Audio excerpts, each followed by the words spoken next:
Alrighty, so welcome to the Friday night stream. I'm your host, Apartflutter39. Today I'll be streaming the Snoot Game. So to say the least, yeah, that's what I'm doing. So, I'm really trying to find the right words in my mouth right now. Describe what I'm about to plunge into. So, the Snoot Game, a visual novel made, I believe, about 2 years ago? To the day right now, I think. Let me look this up. Yeah. Yeah, so it was released 2 years ago, and the last major patch it says was made last year. So it's been about 2 years since the Snoot Game's release. To which it is a parody game of Goodbye Volcano High. And as you probably already guessed, it was made by, 4chan, for lack of a better word.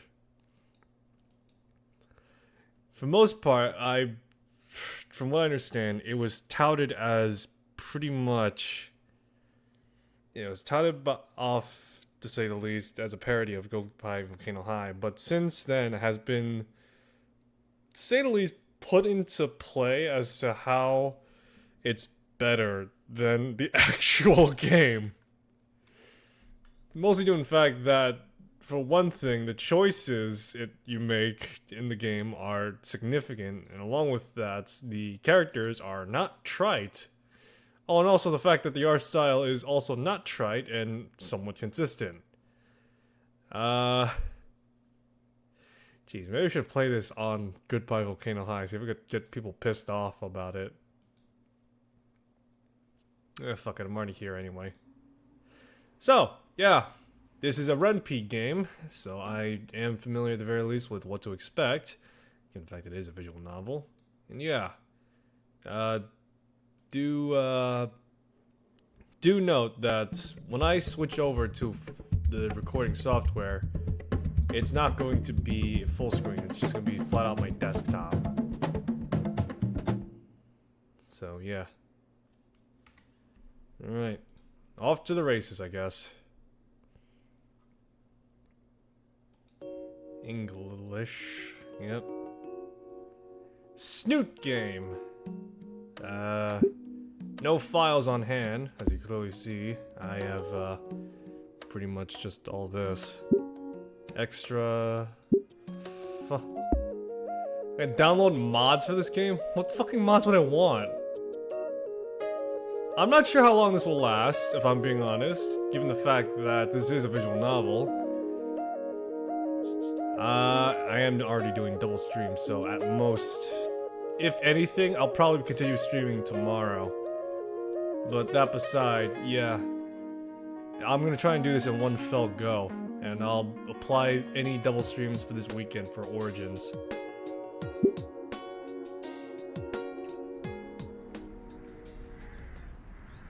January 6th. Year 201 M 2020 BC. Volcano Bluffs. Weather conditions, cold as balls. It's my first time living close to water.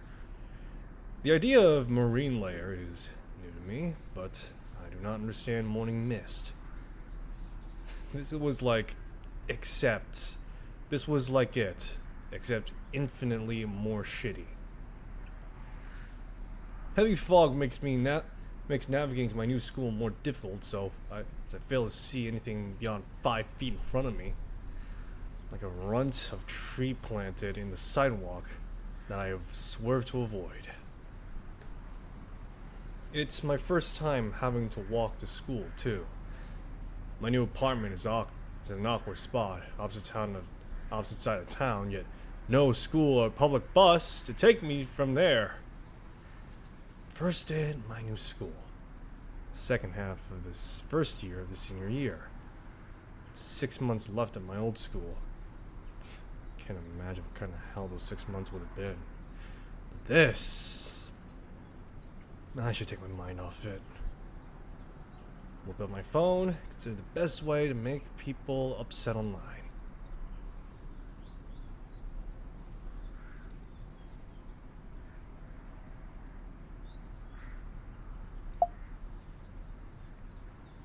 Thread goes 404 right as I post my well thought out reply.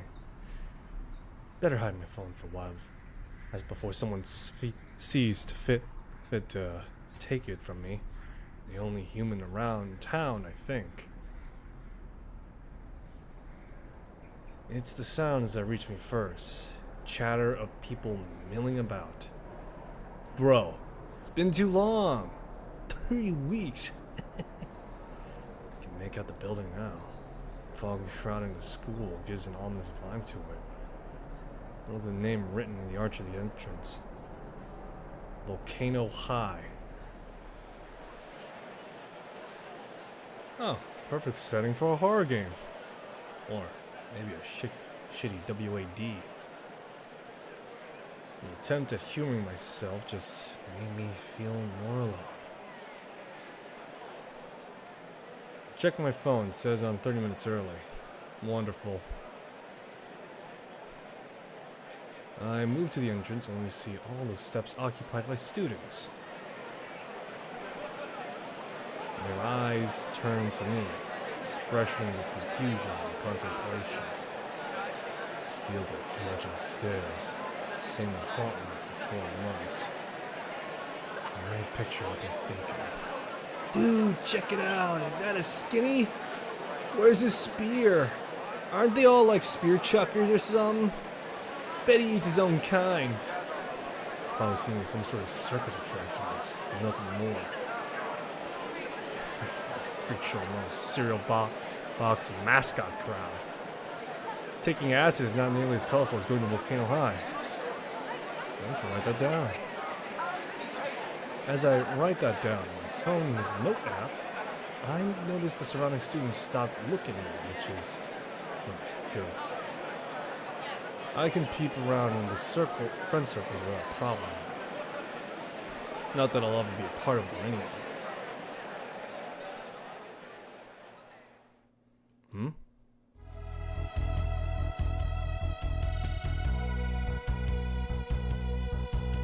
I want to stand out. Never thought it was possible. It looked like you were from a black and white 20s cartoon.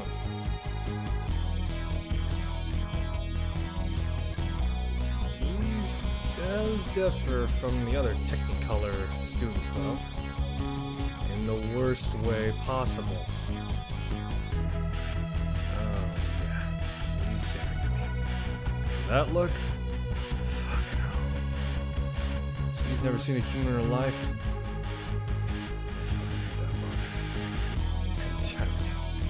Judging. Everyone has that look like they never proved to be anything more than an asshole. Like I'm the anomaly here. She's just as dumb and insufferable as the rest of them. I'm better than me, miss. My snout is bigger than yours. That could land a plane on it. How about your friends? She did. I feel like I should say something. Most of my knees are weak and my arms are heavy. Feet carry me out the soggy grass as I look for somewhere else to be. Inside the building where I find my sanctuary. It's a small alcove of sorts. The pavement is cracked to bits, and the shrubs surrounding it are overgrown.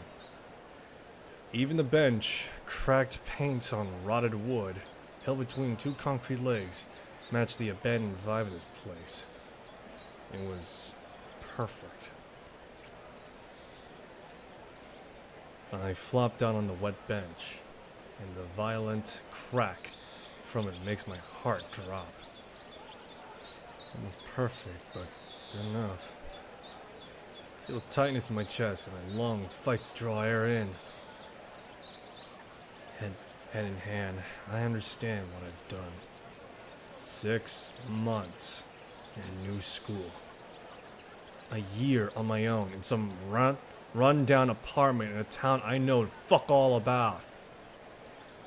All on my own. 3 weeks. Took me a day for me to want to change schools. 3 weeks to make it happen, and now this is my life for the next year. I think on the old man's ultimatum, once the lease is gone and on, either go to college or the service. I don't care which.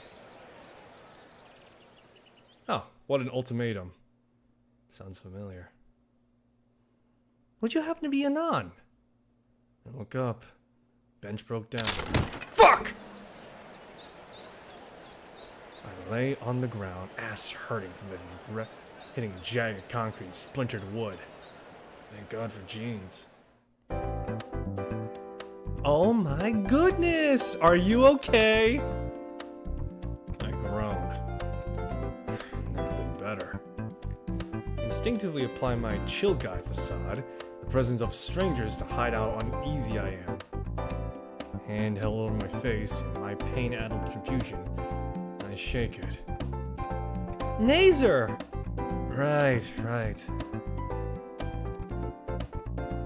The hand tightens around my arm, pulls roughly. Force was enough to get me on my feet and under me, stumbling back to stand before a pair of strangers. Felt like enough force to pull my arm out of its socket. So, you're Anon, yeah? I'm glad we found you! Who are you? Why do you know my name? Where are my manners? My name is Naomi, student council president and your guide. It is my sincere pleasure to make your acquaintance, Anon. We're your welcoming committee. Okay then. Is this really necessary? I had this prepared just for you. The orange one, Naomi, hands me a brochure.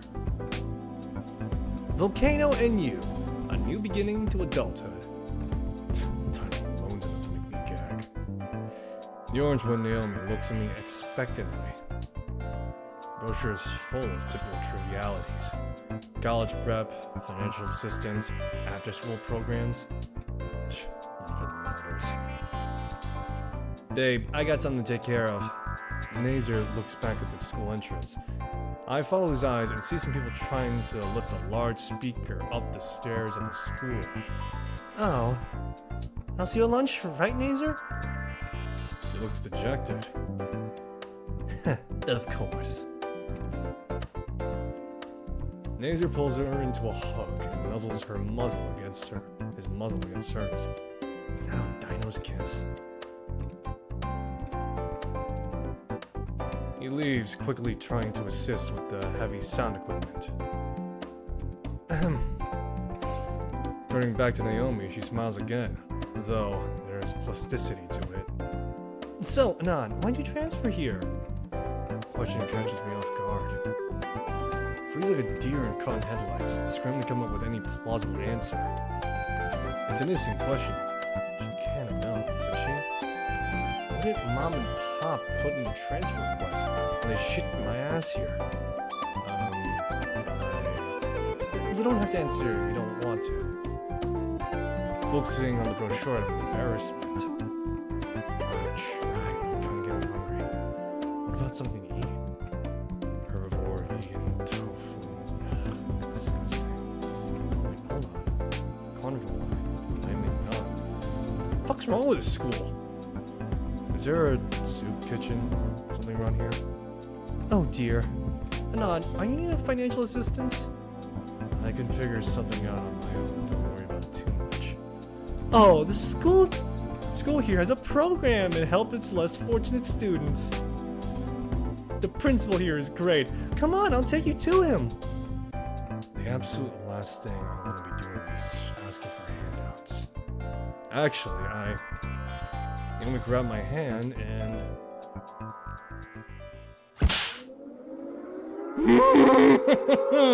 Alert! Alert! DEFCON level 1! Level 1! Fear of making physical contact! Do not panic! Do not panic! Get a grip! This is Naomi! You take yourself by hand! She already has a boyfriend, doesn't she? Wait, she has a boyfriend. I'm safe!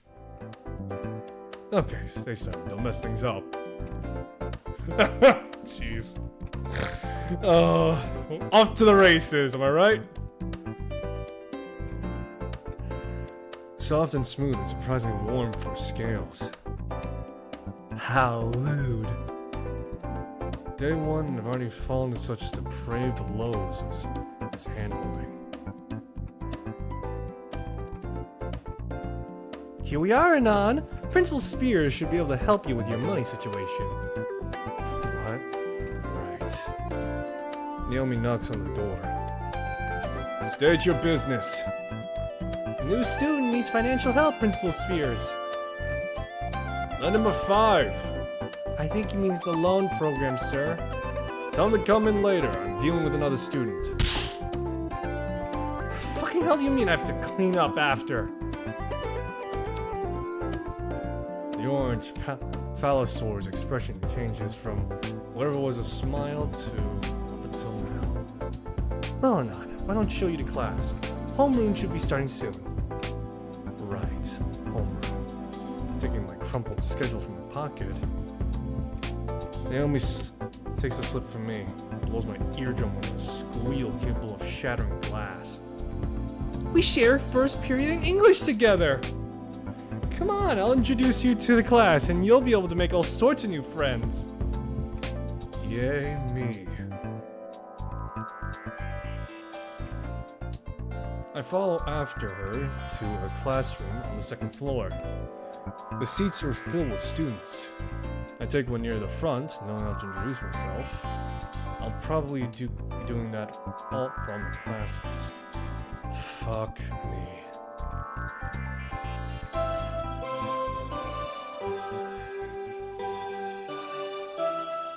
Oh god, I got a fucking school bell as my fucking doorbell. The artificial ring of the bells blare from a speaker on the wall. Everyone waits for the teacher to enter and shut the door.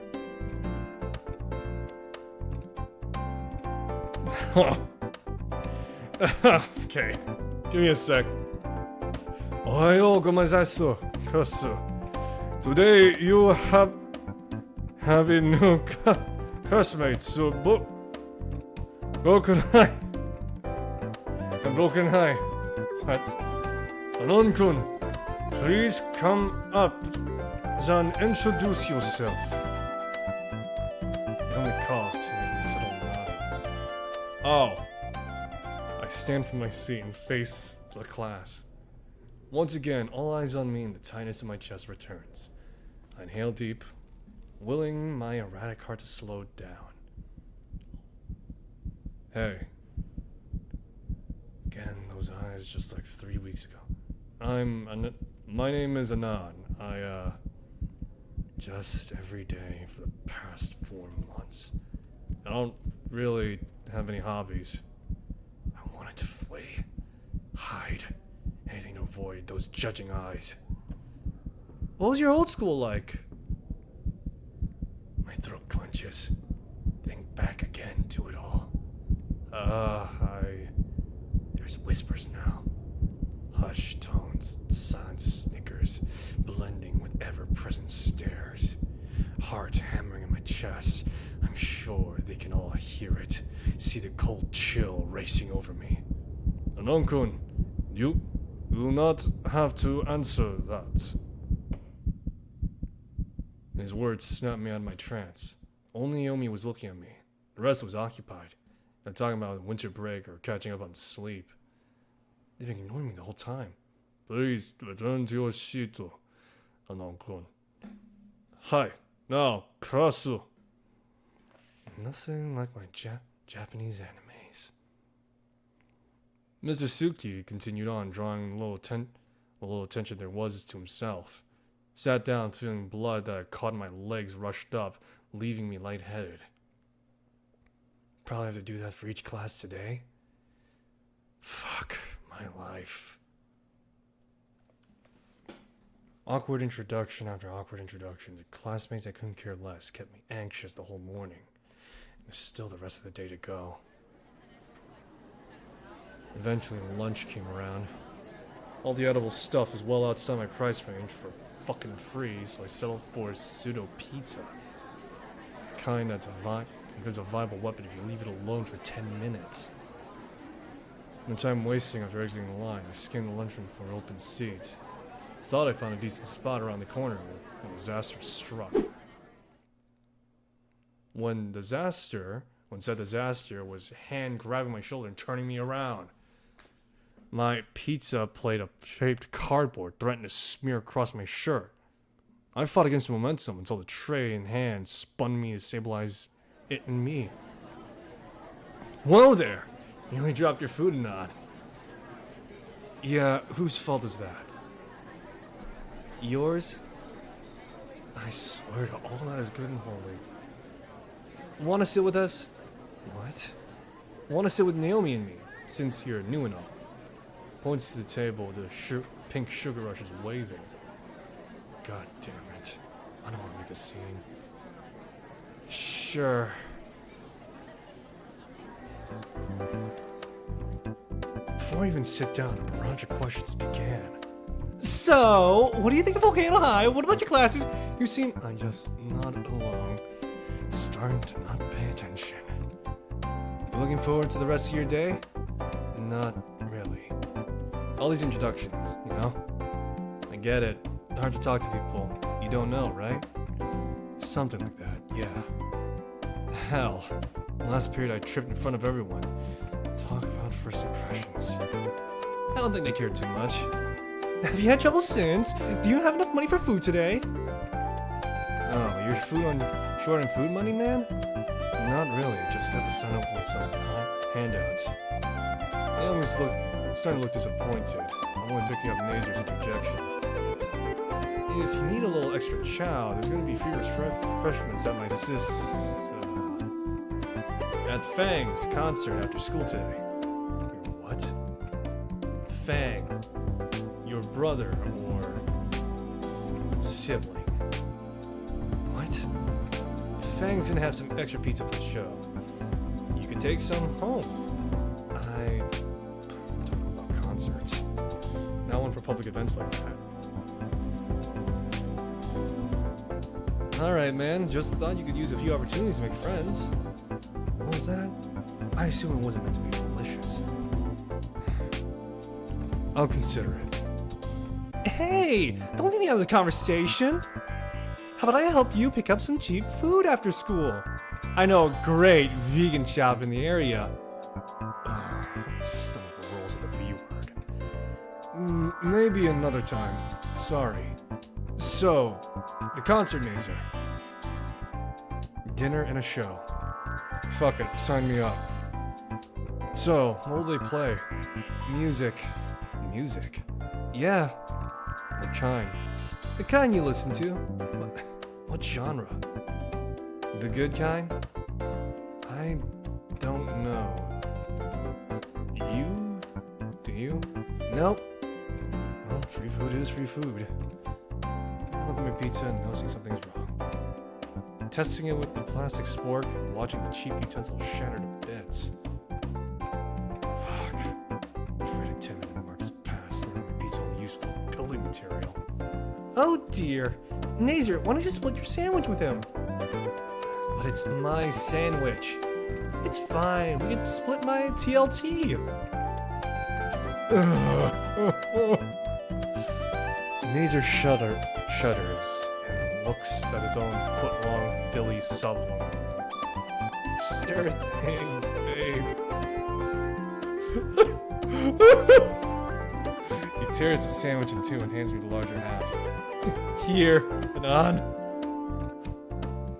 I'll never forget your brave sacrifice. With that, we all dig into our meal.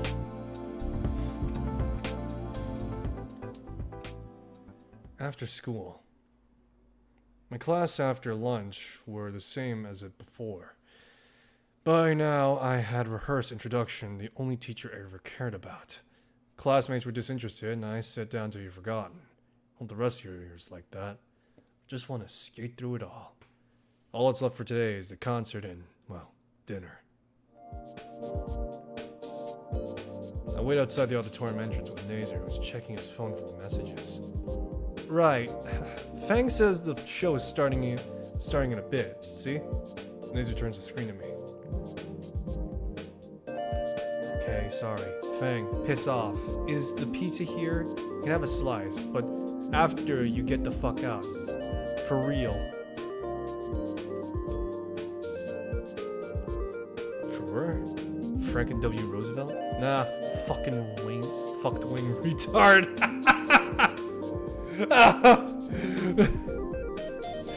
Fang's words, not mine.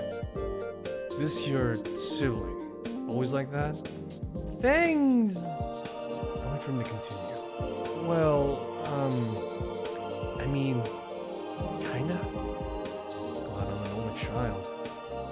Nazer glares at me. Fang's still family. I'm sorry, just saying so. Nazer deflates. You're good, I know. And yeah, they're family, but Fang is just so difficult. Yes, difficult, and I don't know why. Sounds rough. It is. Like, I know they care, but Fang doesn't even want to be around me. Finally, the doors open. I smell cheesy, heart-clogging goodness from within. Sweet. Come on, Anon. Caveman holds open the door for everyone. Wait. His massive hand stops me. Yes? I'm guided to the side, away from the crowd that's filtering into the auditorium. Hey! It's that guy! It's that guy from that Gendy Tarkovsky cartoon. I only watched like a few clips of it, but it was pretty good. So, how are you feeling about our lovely school, Anon? Spear-shaped pin on his lapel reads Principal. Informs me who the giant is. Alright.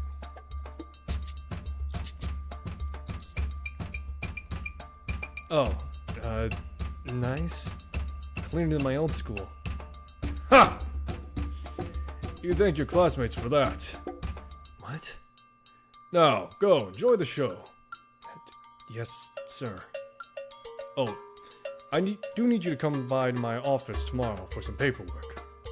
I nod and go to the door where Nazer's standing, holding it open for the last of the audience to go inside. Nazer led me into the crowd into the shitty school theater. The foyer has tables with boxes of pizza stacked taller than me. Come on, you can take a few boxes after, Anon. That should help you out. Who the hell got all these? I did. Take the boxes from the stack. Others have started stacking their plates. Check the logo in the box. And to get so many larges from Dino Mo's Pizza? That's a couple $100 though. About a month's allowance. A month. Well, that explains the disaster of a jacket. So, about the actual show. I'll check on them. Be right back. Left on my own to stack my plate up with some quality grease-topped delight. I lean against the wall, chewing the bits of Supreme and observing from the rest of the crowd. Another shit show. She's so stupid. They even bother? Bunch of losers. Everyone seemed to share the same sentiment. Why the hell did they show up for this? Nazer finally comes back and opens the door to the main hall. The crowd moves in, though I hang back so I can talk to Nazer. What's with the Nazer? What do you mean? The crowd. They're talking that shit. What? Nazer grasped at the air, unsure what to think or do at the moment. He's angry. Whoa, whoa. I should have known. I don't know. I don't. What are you talking about, man? I brought them here so Fang has an audience. Oh. Major phone's ring. He moves aside to answer it. Fat. The voice on the other end is loud and shrill. Yeah, I. Holds the phone away from his ear to save his eardrum. Okay, I. Call ends and Nazer sags. I've gotta leave. Seriously? Yeah, Fang doesn't want me here. Said I'll ruin the show. Harsh. Look, whatever happens, promise you won't hold it against them. They're actually really nice once you get to know them. Nazer, just why did you just murder the English language in cold blood? Within, I see the rest of the audience, huddled in groups and sat around tiny snack tables. Even went through the trouble switching out the seats for them. Naomi said it'd help. With a huff, Nazer turns away, begrudgingly leave the auditorium. I enter the hallway and take a seat in the back, away from the rest of the crowd. Lights dim, the curtains draw open. On stage is a trio of people my age. Fang the drummer? Don't look related to Nazer. Main frontwoman. Must be Nazer's sister. What? The whole confusion over sex? For fuck's sakes. Getting thrown around today and I don't know. She's familiar. The band doesn't bother introducing themselves. Instead, the purple one begins plucking at the bass. All went tumbling down from there.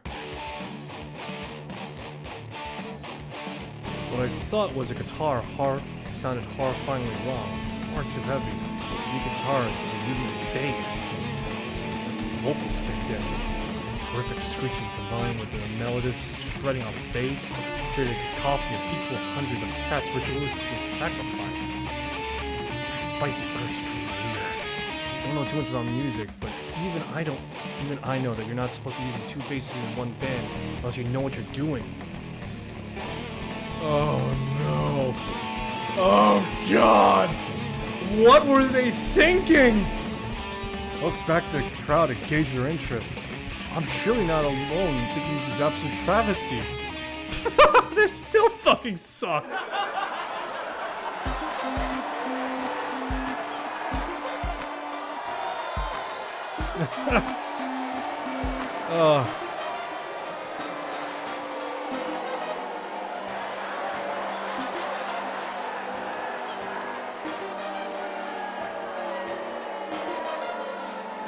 The crowd was standing, jeering and laughing with whoever said that.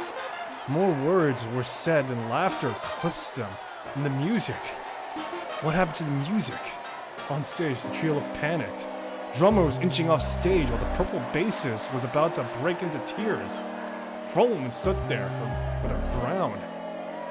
Fuck you! She tossed her bass aside, both hands and proudly displaying a finger on each of them. Fuck all of you! No one would fuck you, bitch! Struck a chord with her. Jesus Christ. I watched as she grabbed her bass and would take arms of purple and rushing off stage with a pink drummer. Future music. God, I can't take this. I'm gonna grow a six-pack from laughing so much. I'm gonna grab my pizza and leave.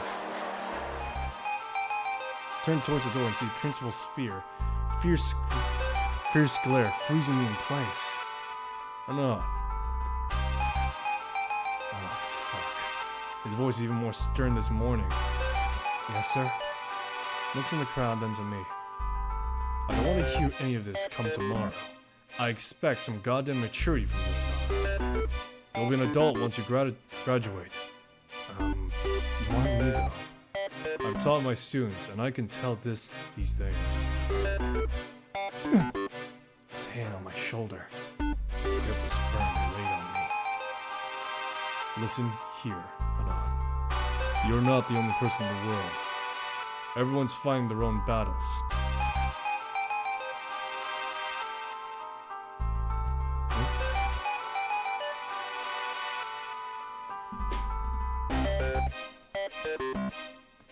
The hand squeezes before me, pushing me towards the door.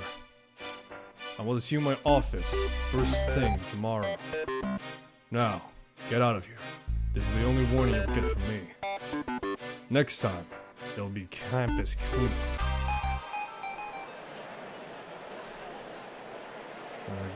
Garbs 2 says, dude, your voice audio is kind of low. It might be a mic thing. I think now it should be a bit higher. A bit being a keyword, I'm not sure. I might need to boost aux, the decibel on what I have, but yeah. Behind me, the principal's voice shakes the room. Whose sorry ass I'm gonna have to suplex?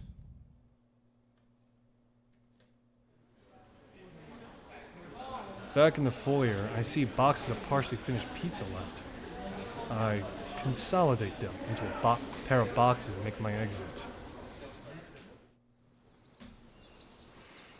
Sun is starting to set as I make my way home. You're not the only person in the world.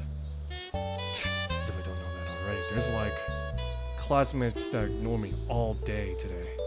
Naomi's annoying ass. Fucking caveman of a principal. Nazer has been a bro. Nazer is oh, shit.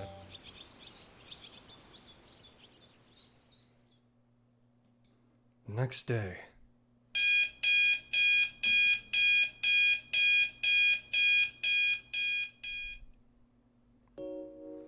The bane of all sleep echoes violently by my head, swiftly erasing any traces of slumber.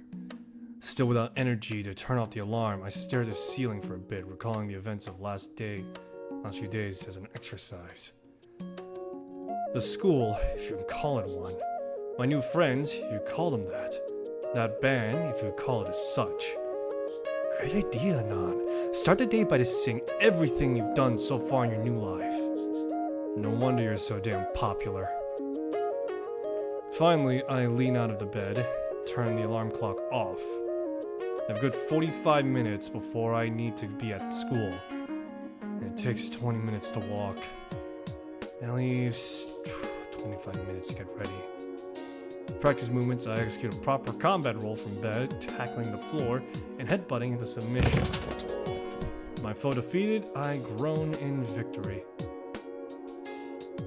My new bed is half the size of what I'm used to. Hardwood or vinyl wood is floor is cold as hell. From the purview of the floor, I look around my room again. A tiny one-room apartment with only a computer, bed, television, and fridge. A whole year in this shithole. One day at a time, I guess. Picking myself up, I slide into today's and everyday's clothes and pour myself a bowl of off-brand cereal I picked up the day before. I scan over the phone while I shovel my sugary breakfast in my mouth. Like poorly oiled machine until it runs out of fuel with a slurping noise. Soon enough, it's time to leave from my school. I grab my backpack and slide it over my shoulder. Take my jacket off in the hanger and take my backpack and put on my jacket.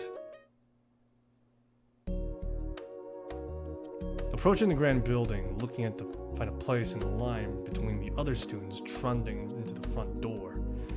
The halls before class are as crowded as always, with hundreds of students filing in unison towards their homerooms. By now, I was starting to make my way around on autopilot, walking the same path twice already, after all. Even after the longest sleep of my life, I still feel miserably tired and ready to crash once again. Found another entrance to the side of the school that has less students on it. The less, the merrier. Check my clock once again. Early. Fuck. Should have shitposted a bit more. Why am I here so early again? Had to do some thinking. Yeah. Should talk to Nazer, give him my version of events. That way he won't kick my ass. Wait. Oh, God damn it! Principal wants to see me. Shit, probably gonna demerit me or whatever rich schools do as punishment. Almost forgotten. Raptor, Jesus, just let me be the last time to deal with stuff like this. Get it over with so I can just slip my way through this year.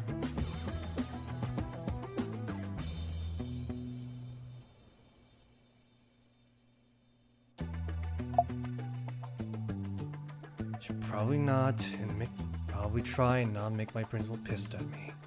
Campus beautification alone sounds like slave labor. My arms are strictly for shitposting and gaming. Try to recall the way to the Pomelo's prima donna showed me to the office. I somehow found myself at the potato ranch at the back of the school. Fuck, I'm tired already.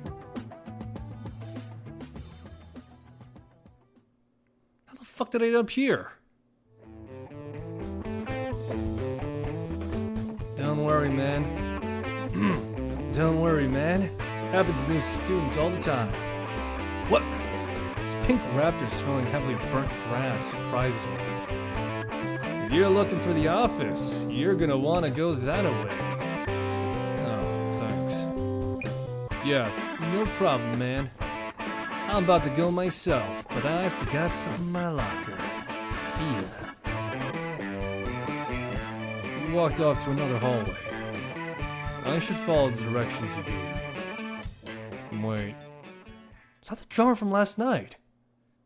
As I neared the office, I could feel heavy tension suffocating the air. In the front of the principal's office is Naomi and some other chicks engaged in a heated conversation. Come on, Naomi! There's no reason at all for you to keep us from selling merchandise at school! I'm very sorry, Trish, but we've already told you before that due to your friends' records, we can't allow you to sell on the school grounds. 7 times, in fact. The purple one, Trish, throws up her hands in frustration. 6! This is 7th! Go ahead and fill out a form if you really want to try again. I saw you last time throwing the trash without reading it! It was illegible, Trish! You need to work on your handwriting a bit. Ugh! I don't have time for this! I need to go track someone down. She stomps away, leaving Naomi a bit deflated. That anything important? Sorry you had to see that, Anon. I didn't notice we were blocking the door for you. My apologies. The principal asked me to see me early. I'm not really in any rush. Very commendable of you, though. Go right on ahead. Sure, thanks. Opening the door, the cramped office and expect to see the gruff cave on his workspace. Instead, it was fairly well furnished. Space completely with armchairs and cabinets of old photos. You gonna stand there forever? Are you going to stand there forever? What are you waiting for? Sit. Plant myself in the armchair, sinking a bit lower into the cushion than expected. Perks of being human, I guess. Punctual like I asked. I like that or not. I trust that what happened last night won't become a recurring problem with you. No, sir. Good. I meant what I said last night. Hopefully not about the pile driving thing. I didn't bring you here to lecture, though. You didn't. Not many people have used the school's financial services. What? Financial services? All the paperwork's done to get you a special lunch card for the semester. You don't have to worry about paying until after graduation. No interest, no down payments, none of that. What's happening, sir? You sign up for financial services, correct? Naomi told me you need help with your food and even had the papers filed out. Naomi! Allow me to double check real fast. Naomi! Ah, tinnitus. My old friend.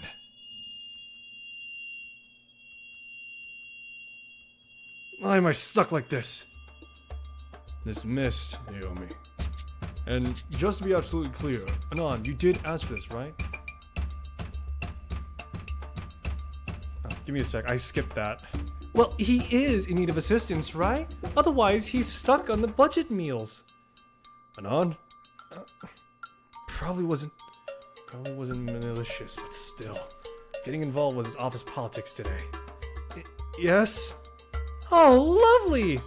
Don't hesitate to ask if you have any other You may leave now, Naomi. Oh, yes, sir. She leaves the office and Spears clicks the paper on his desk into a neat stack. Hate to do that, but she goes on for ages. Anyways, go on and sign here, initials here, date here, and print your name here. Didn't catch any of that. Pardon? Just kidding. You go on. You free to go. Anon. Don't forget this. Poorly laminated lunch card for me to take. Just keep it in mind. As a senior, this semester is your last. Your biggest chance to figure your future out. Even if you're new to all this here at Volcano High, we're here to help you make the most of it. Ha. Thank you, Mr. Spears. Mr. Spears nods and gives a small smile. Come in anytime. I'm always here to listen. Except for talk relating to Urtrus season. I sense great exhaustion from the last bit.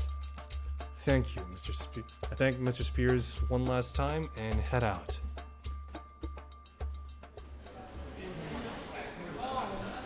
Nazer should be around here somewhere. I wanted to talk to him before class. There's still a bit of time before the bell. But where would Nazer be hanging out now? Cafeteria? Place serves breakfast. Whoa! Whoa! Screech of a banshee and a blur of purple that launches itself at an unsuspecting student. Everyone pauses in the hallway to watch as a midget of a triceratops attempt to bring down a taller raptor student. I'm gonna kill you, trigger! Oh, I get it! Oh, that's so... The student body collectively roll their eyes and continue on, choosing to ignore the pissed off Trigger as she forcefully forces the helpless guy to the ground and tranquilly sits on his chest. I'm pretty sure someone will pay good money for this treatment. The ineffectual pommel slapping included as she flails at the raptor's face. You were there last night, weren't you? Yes, alright, get off me, you psycho bitch! You owe my band an apology! Will you get off of me? If it's good enough. Alright, I'm sorry, just get off! Wait, she was in the band that played yesterday. I should get out of here. Last thing I need is to whatever's going on here. Discreetly slipping away in the nearest hallway. That happens often? Does what happen often? What? Nazer is leaning against a set of lockers, along with the guy from before. The other one making throat-slashing gestures, waving a palm against his neck. Nothing important. So, as I was saying, bro, BXR, best tactics in the game, you know? Yeah, makes sense, I guess. Anyway, Reed, I'm sorry for how things went last night. I didn't think those assholes would laugh at you. Oh. Nah, man, school. Called me because they wanted to kill bugs crawling on the drums with a couple of sticks. Don't know why a bunch of people came there to watch it. Right. And you're absolutely sure Trish is taking it okay? Hell yeah, man. Nothing going on in Trish's bar at all. Reed suddenly reaches into his pocket and retrieves his phone, tapping away a shockingly long password. Oh, sick. Right, gotta go. Catch you later, amigo. Raptor bolts before Nazer can respond. undoubtedly related to the Triceratops. Weird guy. Nazer, I want to talk to you about... crap, can't miss homeroom today. Sorry, you'll have to wait a bit. No, it's fine. See you later. Nazer heads down the hall, and I go to my own homeroom.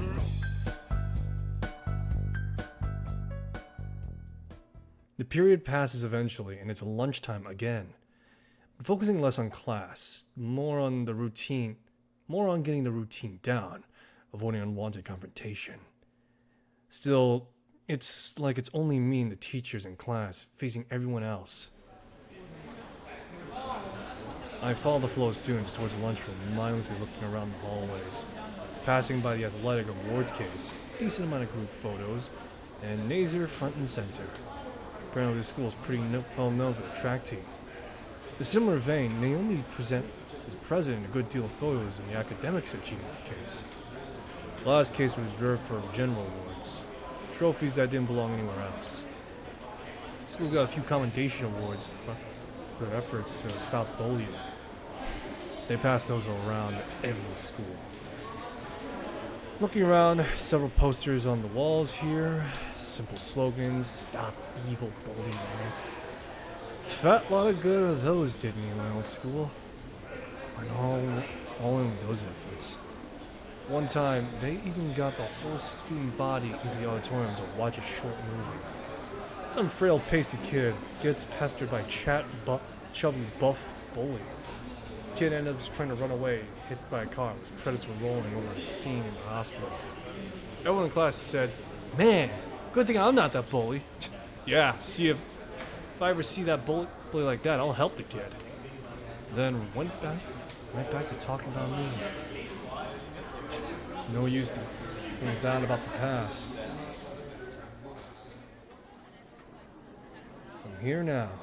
Lunch card in my possession, I'll be able to snag something actually edible. Running the math on how much I'll end up owing, but I feel more like indulging myself.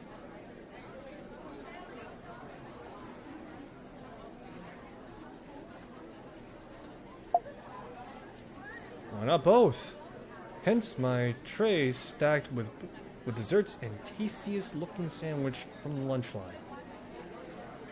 Looking around for a place to sit, I see the aggravating creamsicle waving at me. Next to her is Nazer with a complicated expression. I brought them here so Feng had an audience. Shit. Go and sit across from Nazer and Naomi.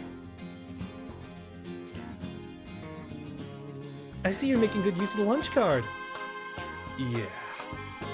But all those sugars, bad for your health, Anon. The school's vegan options. I turn around with the help of a crunchy sugar cookie. I glance at Nazer and I notice he's poking at pasta. Nazer, sweetie, you shouldn't play with your food. Oh, Anon, what's up? Not much. You? Yeah, no, totally, good. Following his following laugh sounds hollow. Nazer. Yeah, it's just... Fang stayed home today. Concert was a shit show. They want to avoid everyone. I knew I shouldn't have come and invited those guys. Naomi places a comforting hand on his shoulder. Yeah. Crowd was harsh. What happened after I left? Nazer looks at me pitifully. Trish gave me a general idea, but you're not the only person in the world. Shit. Band never made it past the first song. Someone said they still sucked. Nazer grits his teeth. Whoa, calm down, my man. What else? What else did they say about Fang? No one wanna fuck you, bitch! Yeah, I don't think you wanna hear it, though. And what happened after? Still gonna kick their ass! Nazer, please, calm yourself. I realize I've been laughing with them. Nazer! I left after that. Principal Spears was pissed. Even threatened to suplex them. Mazer sags, emotionally spent. Fuck. So that's why she stayed home. If Fang wishes to stay home, then let it be her prerogative. You just need to give her some space, Nazer. While she said that, I noticed a strange expression crosses over Naomi's face. I know, babe. Just, I wish I could help them more. Yeah, if you need any help, Nazer, I owe you for the pizza. We finished eating and making small talk until the bell signals us to go to our 6th period. Day 2 out of how many left is now on the way. I'm fairly certain if Nazer found out I laughed, I need to avoid him. Those Cheeto-covered claws look like they frickin' hurt, man. With the drama now past me, I can just disappear and cheese through the rest of the year like I'm invisible. Oh, when June hits, it's gonna be sweet. Amen to that.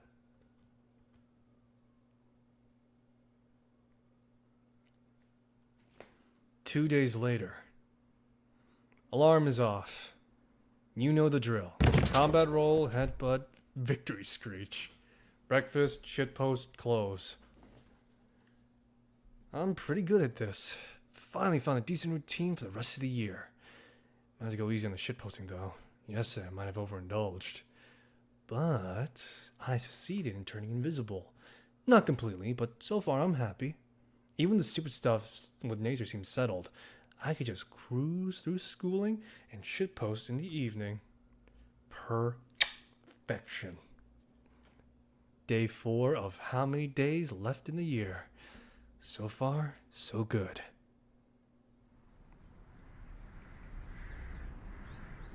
It's a bit of a walk, so I get my phone out and start posting on shitty image boards. Baiting people into replying my posts probably isn't the most rewarding of hobbies, but it just passes the time. Meteor Dodgers has job. Pick one and only one. That ought to get a few. Just before I hit reply, I sense the air behind me turn warmer. I feel wildflowers growing in the cracks of the sidewalk bloom in seconds. She's here. Good morning, Anon! It could have been. Naomi catches up to me. You say something? Good morning. Don't you walk with Nazer to school? Where is he? He went early today to help set up another student event. He's certainly someone you can count on for that. Isn't he? I'm so proud of him. Yeah. Anon, have you seen our lovely award-winning school gardens yet?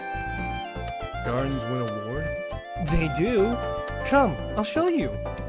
Well, actually, wait, I don't want to... Naomi grabs my hand again, and when I come to, we're already there. And here they are, our school flower beds.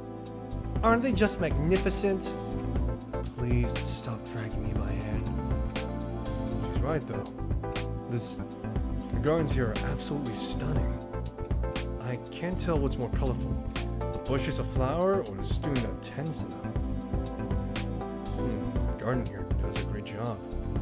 Oh, you can thank the gardening club for that. Naomi guides me through the gardens, occasionally giving tour trivia. Can't shake the feeling when something's on her mind though. And here's where the freshmen planted flower seeds at the start of the school year. By the end, they'll bloom wonderfully. And then what is going on here? Is she coming on to me?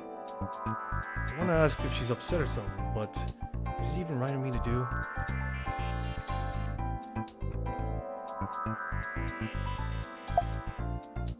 You alright? Something's bothering you, right?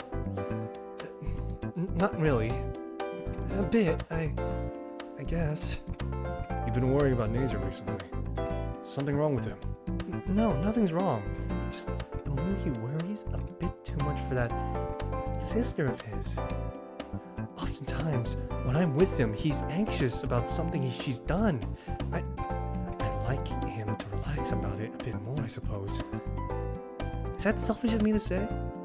I mean, I've never had a girlfriend, but I imagine that'd be a bit inconsiderate of constantly worrying what's in front of her.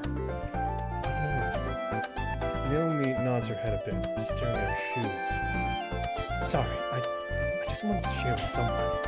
I guess I'd end up doing the same. I'm complaining about here, huh? Don't sweat it. She checks her phone and jumps in bed. Oh, I'm going to be late. I need to check the front desk. I'm really sorry, Anon, but the tour will have to end here. It was fine. Hopefully it doesn't make any my allergies flare. She waves and runs off to the side door. I should get to homeroom soon, too. Pushing over the usual side entrance, I take and enter the hallway that's starting to become familiar. Still, occasionally glancing at the room numbers just to make absolutely sure. I notice someone in the countercurrent walking past. Oh my god, it's her, boys! It's her! The one of the bass players from the concert 2 days ago. Nazer said that's his sister, right? Glancing at her for a moment, the expression on her face reminded us something. Leftover embarrassment from the concert, but she seemed to have lost the look on her face. Or was it confusion? A mix of the two. Either way, there's something on her mind. I can't help but think that must be how I looked on the first day. But it was my first day of school and she's been going here all year. What's her excuse? She doesn't seem to recognize me. Objective 1 out of whatever the current year is accomplished next. Accomplished that. Next one is memorize the class schedule. That is homeroom in 15 minutes. Homeroom in which I share with Naomi. She's just too sweet and obnoxious. Can't find the right way to put it, but she feels so moving like an act. Day 4 now, day 4. What the hell? Are you scratching yourself? Junkie? Oh god, don't come any closer. I don't want to get shanked by a junkie pterodactyl. You. Skinny. Yeah. Did you see where they went? The group with, dinosaurs? No! Yellow hoodie, red hair, pink tail, hair buns. You describing one person? What? No! Multiple. They're dinosaurs though, right? What? I don't know where they went. Oh! And just like that, she's gone. I seem to have had effect on this woman. Called them poison pheromones. But it's relieving that she didn't recognize me. Guess Nazer didn't tell her. Scant go of the bell signals my tardiness for class. Class with Naomi. If there's a Jurassic god, please make Naomi miss homeroom today.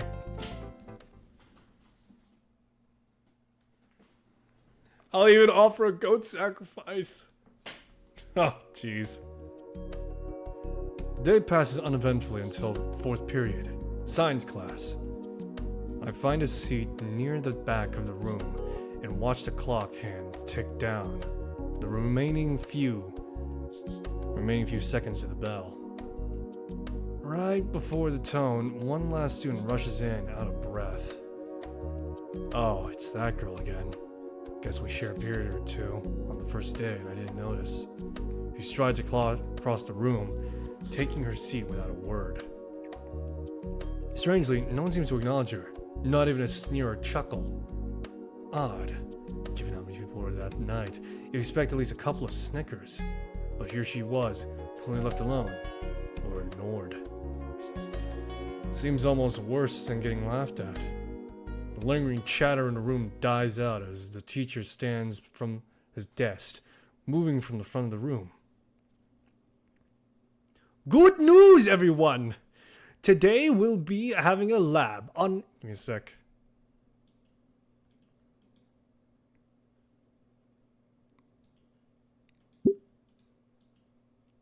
Good news, everyone! Today we'll be having lab on magnetic fields. Find a partner and get prepared. My heart sunk as those dreaded words passed my ears. Find a partner! I know it'll be pointless, but I have to try. Maybe someone was out sick. It's my luck though, I'll probably end up with a fossil of a teacher. With everyone in the class starting their assignment, I resign myself to working twice as hard. Hurry up, Mr. Anand! Your partner's waiting for you. What? Very well. Fang, if you would be so kind as to sit to your new partner. Sat momentarily confused as someone took the seat next to mine. Spaghetti alert! Spaghetti alert! DEFCON 2! There's a femoid within arm's distance looking at me. Deploy all spaghetti lockdown measures. Sup? Thanks, you too. Shit! Recovery maneuvers now! I mean, hey, not much. You? Chad recovery! Successful! None of your business. Just do the damn assignment and don't bother me. Oh. You upset or something? What was your first fucking clue? Last time I'll say it. Do the assignment and don't bother me. Okay, keep cool-headed. So, this assignment then. With what we opened our books and started trying to decipher on who Lawrence is and why his force is magnetic. Things are going well for the first few questions, and I remember a bit of it from that one time I tried to make a railgun. Ha! Interesting. How are you two doing so far? We're fine, Dr. Fernsworth. I see. And you, Anand? Yeah, what she said. Why is Dr. Farnsworth making that face? I turn to Fang to ask what the deal is, and... Oh dear! Mistakes have been made! Mistakes have been made. She. Yes? Can you not see? Oh, Raptor, Jesus almighty. This is the absolute worst case scenario. The inferior pterodactyl's wings spread wide and her talon fingers jab my chest. I am non-binary! How was I supposed to know something so trivial would set something like this off? Well? Can't bring myself to say anything. Oh, that's how it's gonna be. Fang. You think you spit in my face, then give me a cold shoulder? I'll have you know, Fang! It feels like the world just stopped. All eyes are on Fang. And in Fang's eyes, I see something flash briefly. Judging by the exaggerated movements and eloquent speech, this is something Fang has been practicing. This was supposed to be a big moment where she stopped an evil bigot and the whole class would clap. In all her planning and practice, Fang had made a crucial error. Nobody cared. Please consider stepping in the hall for a moment. Fang is quick to exit the room. Dr. Fernsworth turns a sympathetic look towards me. Forgive me. Forgive them, Anand. You must understand, Fang is experiencing issues. What the fuck just happened? Well, she blew up at me. I called her a she. She's already upset about something before. She was upset because of the concert the other day? Looks like I pushed her over the edge.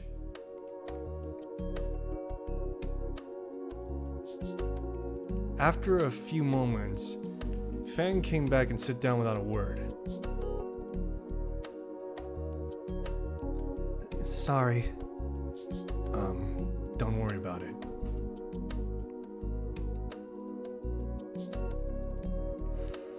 Now that I think about it, something's off. Fang claims not to be male or female, but the clothes she's wearing are clearly provocative.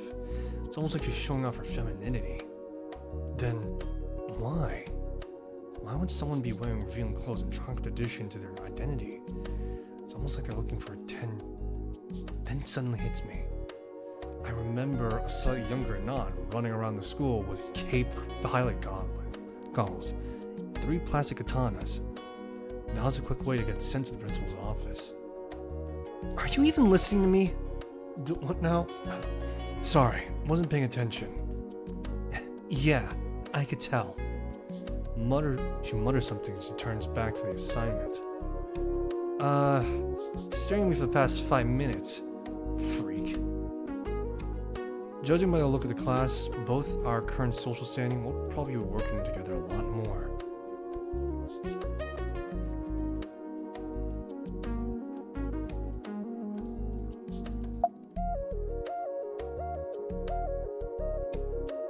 Non-binary...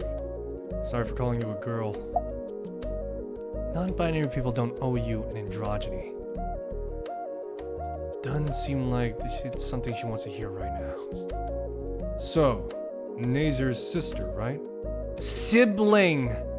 Right, sorry. There's a brief pause until Fang speaks up again. Yes, Nazer's my brother. Why do you ask? Curious is all. Nazer's been helping me settle into the school. Of course he did. Just wish he kept out of my fucking business for 2 seconds. Sure. Actually, thinking about Nazer, it's more that he worries too much about his sister of his. Oftentimes, I'm with him, he's anxious about something she's done. He told me what happened the other day. Sorry to hear something like that happen to you two and your band. What do you care? I don't know. Suddenly, my shoes seem much more interesting than the conversation at hand. Just think it's messed up people would go to a show just to laugh at you. Guess you aren't that awful. Unlike every other guy in this school. The rest of the period passes between small talk with Fang. She seemed to be controlling the conversation though. When the bell rings, Fang whips out her phone and immediately starts tapping away. You going to your next class? Who cares about being late? Fair. See you then. She lazily waves a hand at me, and I make my way to my next class.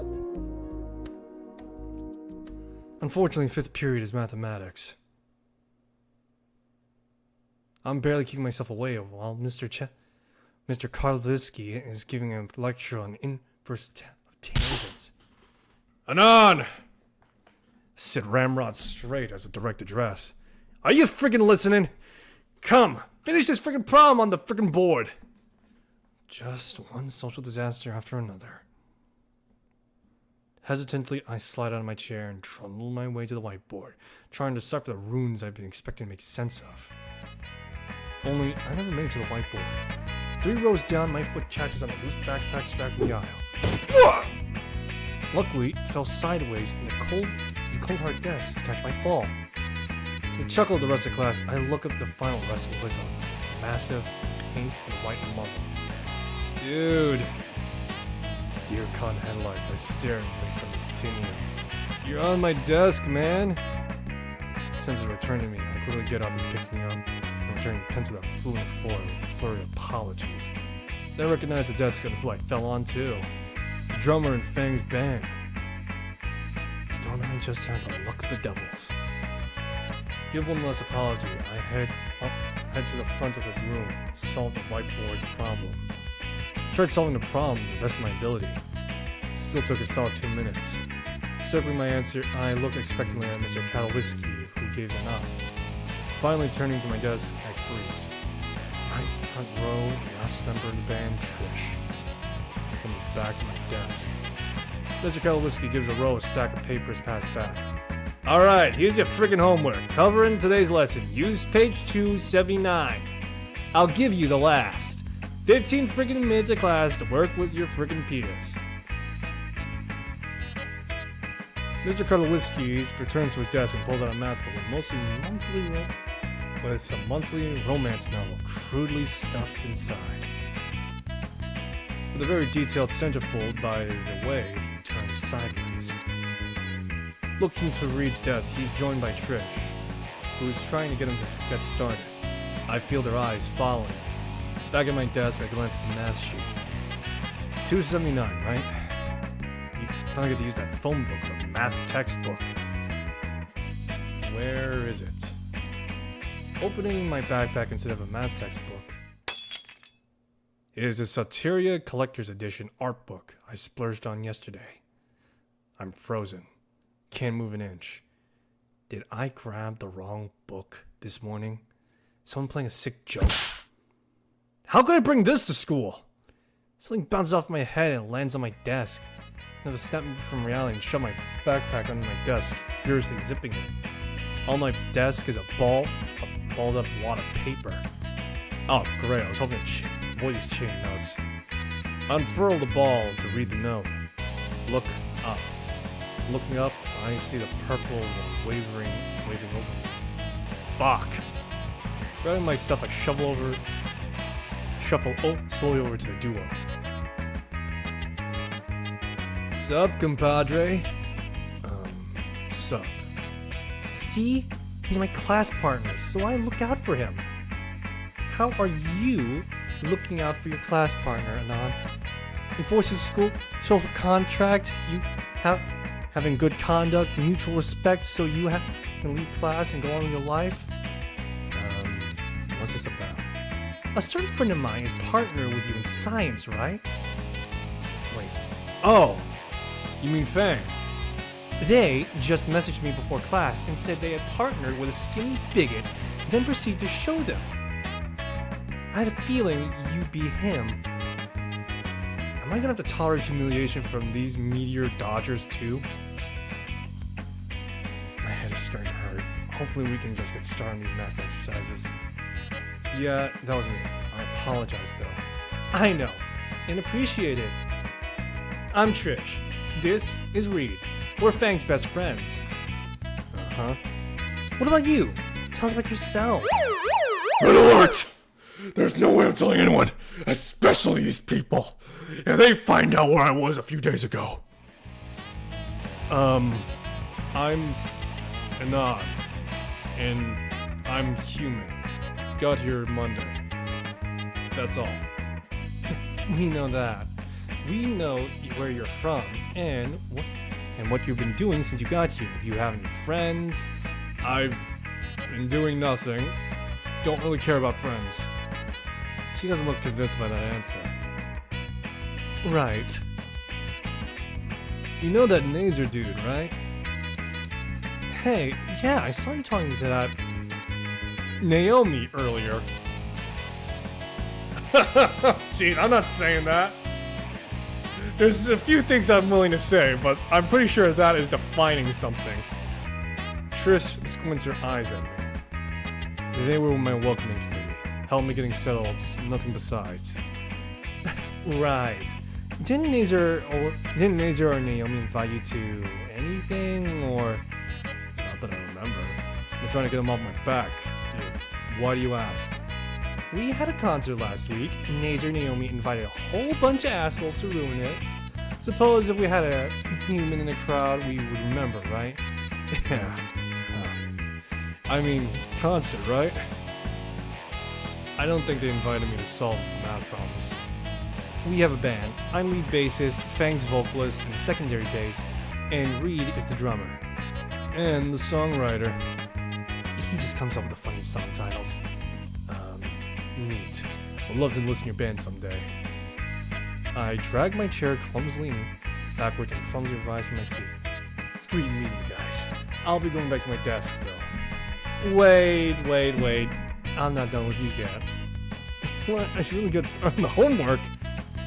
It's important. Look at me. A very serious look on her face. She's not saying anything.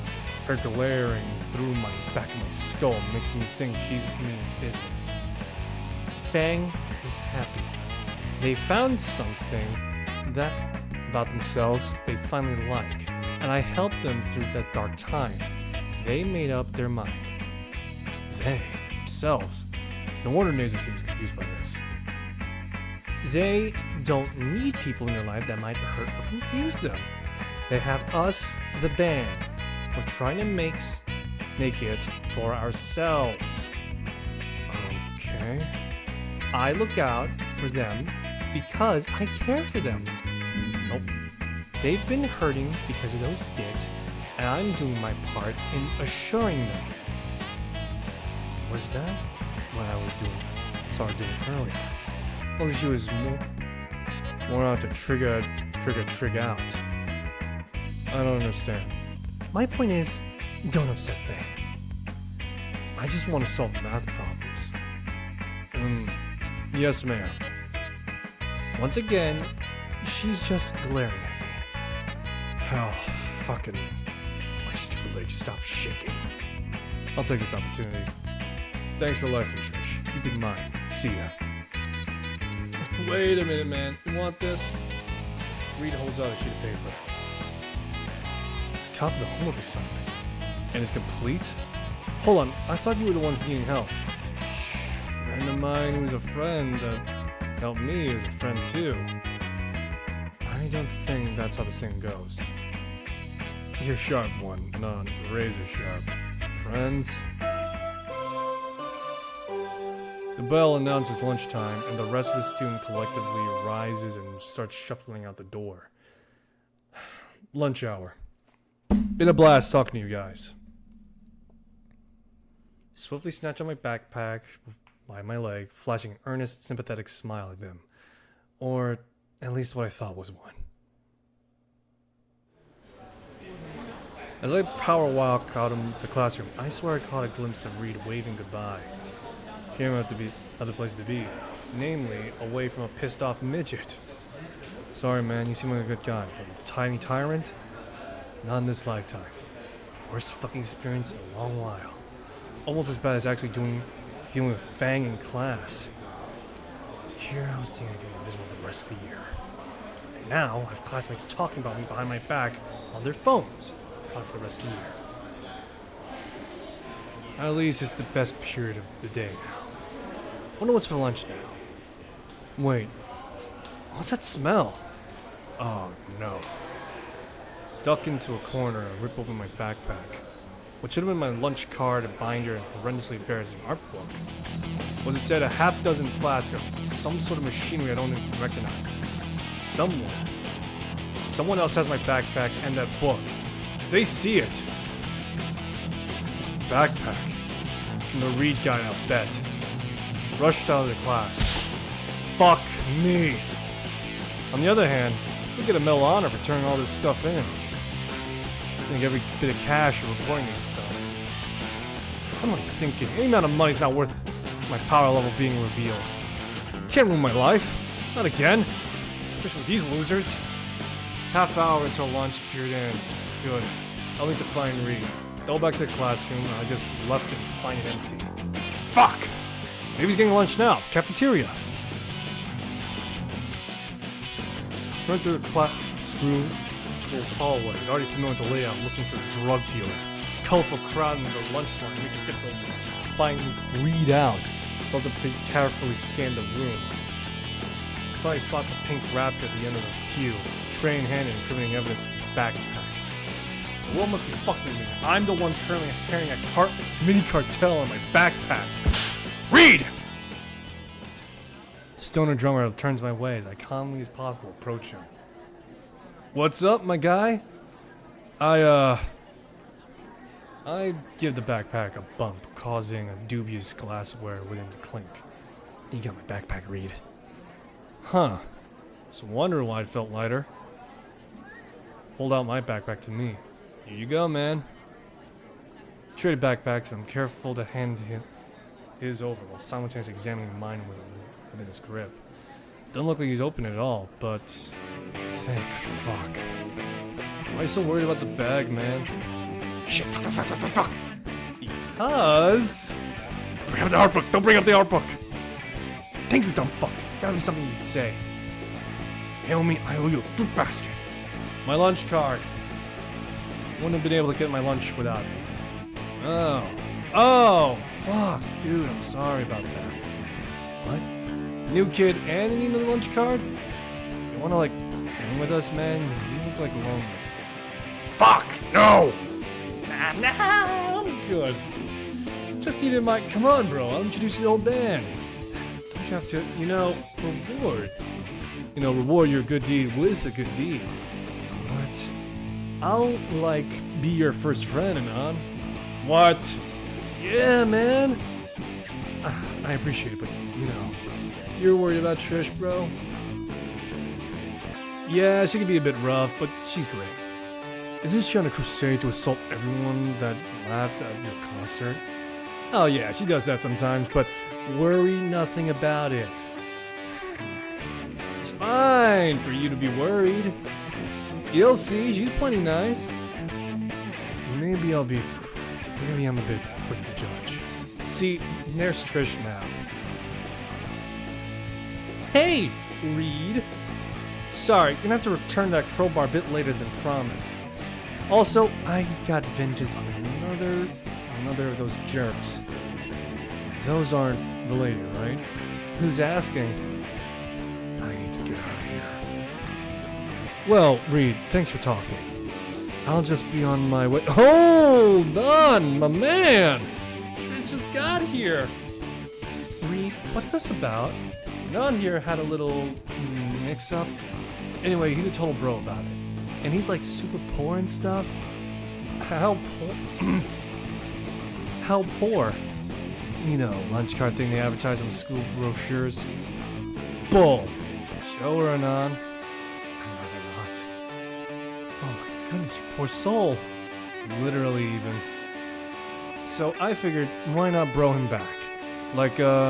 Be his legit welcoming committee. I appreciate the thought, but I really should get going right now.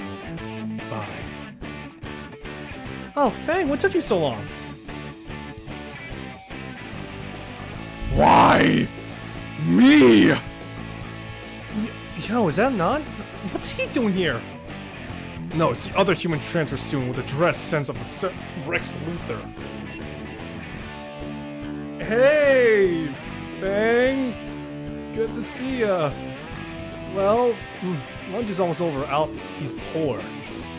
Like, super poor. How poor? You know those lunch cards they have the posters near the principal's office? Wow, that's hilariously depressing. I hate everyone here. Anyway, that doesn't answer my question. Why is the skinny loser here? Well, Anon is like a bro, and I, his first friend, and we're gonna rock ring buddy for the rest of the school year. Then, he'll be my business partner and we'll sell goods to half the country high and, fuck narcs, fuck the IRS too. Trish? Once swapped backpacks and now he's the best friends or something. Yeah, that. And now I'm gonna go grab my lunch so we could all grab something together. Well, Reed is a good judge of character. Is he? Didn't you already grab your lunch, Reed? Yeah, I want seconds, man. What? Look at Reed's tray and see that it's completely empty. When did you... How? Come on, man. Case of the munch. I got a mean case of the munchies. I ended up walking with food with Trish, Reed, and Fang. Every time I consider ditching them, Reed says or does something to keep me with the band. Fuck my life. I'm able to hold making a conversation with Reed, but it feels like I'm taking space. Trish was listening in. We made our way to the lunchroom, but was more focused on her talk with Fang. What do you mean my halter top's out right now? haven't noticed a difference. I'm telling you, next thing is gonna be the leotards. No, fuck that. I would never wear something like that retarded. As for Reed, so you play video games, right? Yeah, I got a couple of consoles and a toaster for PC. Only Shrox. Battle Swords is sick. Patches has the better lineup overall. But like, Stony games are all lame. Like, movie lame. Can't prove that. I can. Get your phone out, man. Look up LW_S9. How do you say that out loud? Just look it up, man. What's the harm?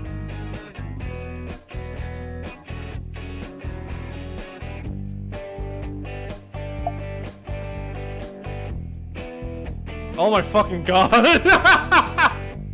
Oh jeez. Oh my fuck! Oh, that is funny. Oh, that is just funny.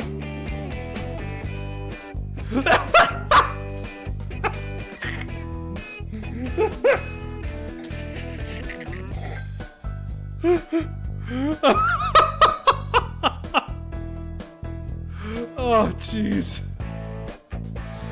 What on earth? Pretty hilarious, right? Fuck. What is this shitty Nexit cartoon knockoff? It's funny in a way, yeah. Srox is better anyway. You should see the whole lineup prepared for. He delves into his brain about console differences. I thought he was just an airhead, but I totally can't get a read on this guy. Well, anyway.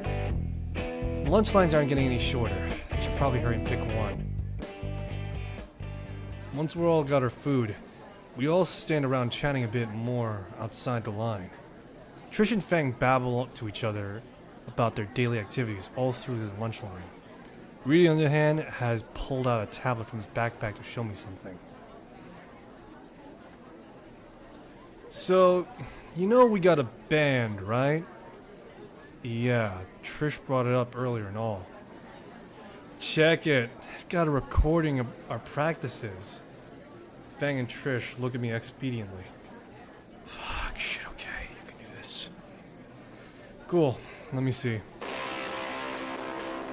Even through poor recording quality, I could just see how atrocious the band is. Backpack the Grim is starting to come out as I give the video my full attention.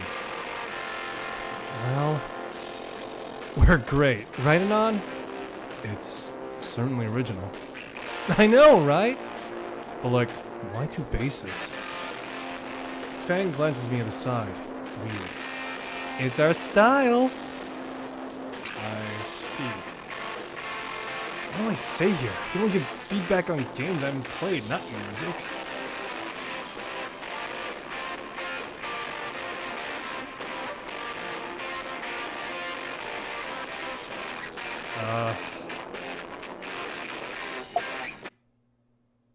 Three stop in their tracks and look at me. I think I messed up. How can you tell? Jeez, man, you got the ears of a bat? Just something I picked up. I didn't know you were into that sort of thing, huh? Yo, next time we have a concert, you gotta come along. Maybe. Trish glowers at me warily. Don't know if he actually talked about it himself for once. Nope, no way. Bored. Yeah, man, go ahead. None of us are judging at least. Well... Oh, fuck. Sorry, Nan. Gotta bail. Where? They're already gone. Pretty impressive how fast they can move with just their hands full. What could have made them run like that? Anon!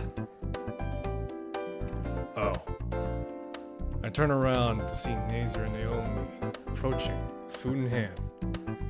I knew you'd be here with the others, Anon! Shame they ran away. Why'd they do that? Her shrill, goody-goody, sugary voice is piercing through the chatter of the lunchroom. want to reply if it means hearing more of her voice. Was that Nazer's sister? Wonderful, you're making friends, Anon! Tell me everything! What were you and Fang talking about? I want to know all about it! Oh, God help me, I can't catch a break. I just want to go home. I still have the day to go. Hey, Anon. You, seem kind of low energy. You alright? The Anon you're trying to search for is currently having an existential meltdown. Please leave your message after the stream. Aw, he's just thrilled about making new friends. Yeah, good on you. You're quite the extrovert. I'm mentally screaming. I swear, I just want to get out and never come back. Was that really my sibling of mine you're hanging with? Fang and her friends. Yeah. Strange group, I know. I'll stay. Shh. They're not bad once you get to know them. Colorful folk, I know. No. I mean, they. Fang? Uh-huh. Yeah, sure hope so. Seems like I'll be her lab partner for the rest of the year. Whoa! Naomi paused for a second. Honestly, they're going through a phase, man. The phase including rants about non-binaryism. Fang hit you with that too? What a great opportunity for friendship, Anon! I'm so happy for you! If there's anything Fang needs in these trying times, is a new friend to talk to. I don't know about that. You know how they is, right? I would love it if you tried. Nazer would appreciate it. Would he? Whoa, calm down, Boo. It's not how it works, and I don't think... A loud bell rings our ears. A rush of relief of dopamine overcomes me. I'm free. We'll talk later, Anon. I'll have to keep my eye on you, though. Don't worry, Nazer. I know Anon's a good character. What is she talking about? You know what? It doesn't matter. None of this matters. Only useful thing I've heard all day. I guess I'll have to go now. See you around. Be a little nicer, Anon. Ask if you need anything. I'll help you out. Oh, I'll hold you to that one. Just you wait. Nice. Now you'll never get them off your back. Congratulations. Just take it easy, man, alright?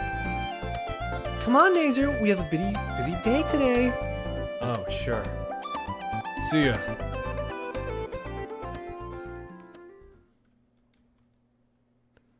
One week later.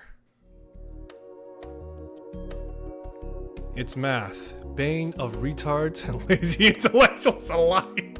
Fuck. Oh god. Teachers too are judging by the lack of certain Coomer teacher. Substitute today mean busy work. Group problems, busy work specifically. Of course, I can escape this any more than I ever escaped the lab partner assignment. At least here I'll have an opportunity just to keep to myself for an hour. Don't even bother attempting the assignment. Instead, pretending my phone is a calculator and spending half the time shitposting about video games I haven't played online. Second half interrupted by something pointing at the back of the dome. Feel something stuck between my chair and back. Fish to pull out a crumpled piece of a paper airplane, a complete set of problems. This is Reed's, and it's done. Even the extra problems I don't even bother with because they take another 10 minutes each. Turn around and see a Technicolor burnout waving at me next to Trish. He gives me the evil eye. At least, I think it's the evil eye. Whatever that expression is, it clashes with a smile. Might as well see what they want. As I weave through the maze of desks, swish between partners, more interested with phones and worksheet, I catch a hint of whatever Reed and Trish are talking about. Honestly, honesty's the best policy, eh? Bad juju, just to keep something bottled up.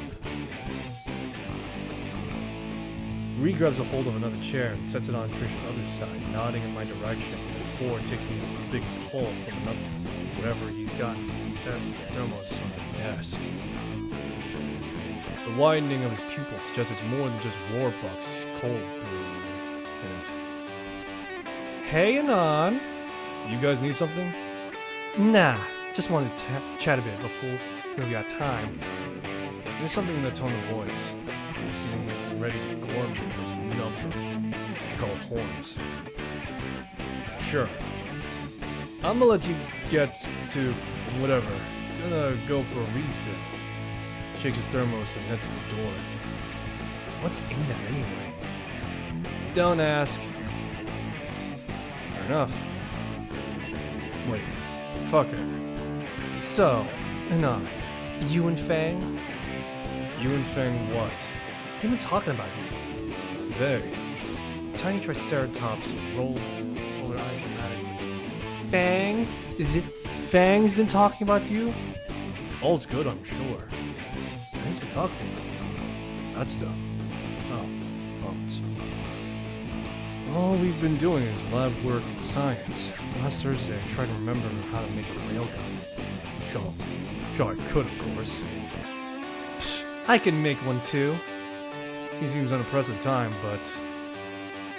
Was it about making a railgun? Yeah, it was. What exactly are you talking about with them?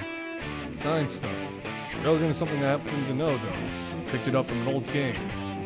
Trish raised an eyebrow. Right. Why do you ask? You learned to make a deadly weapon from a video game? Her tone is flat, like her chest. I wouldn't say dead. Don't interrupt. Why would you think that's a good idea to make a weapon in class? How do you not get in trouble? Spears actually did talk to me and said something about the great equalizer. Trish grabs the edge of her bridge of her snout. This is why men are useless, she musters herself, all of it incoherent. Is there a point?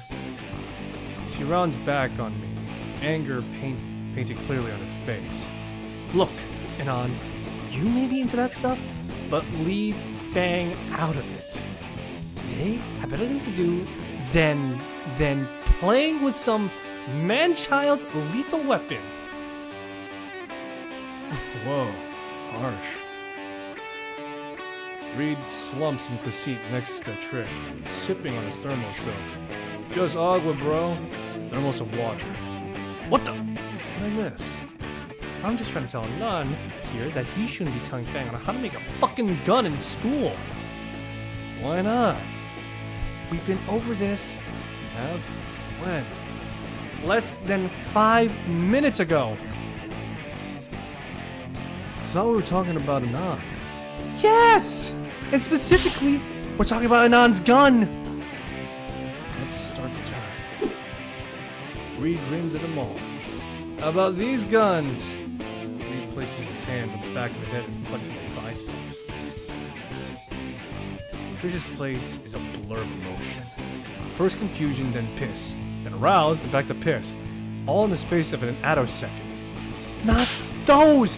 The ones he made with magnets! But like, how do the magnets work?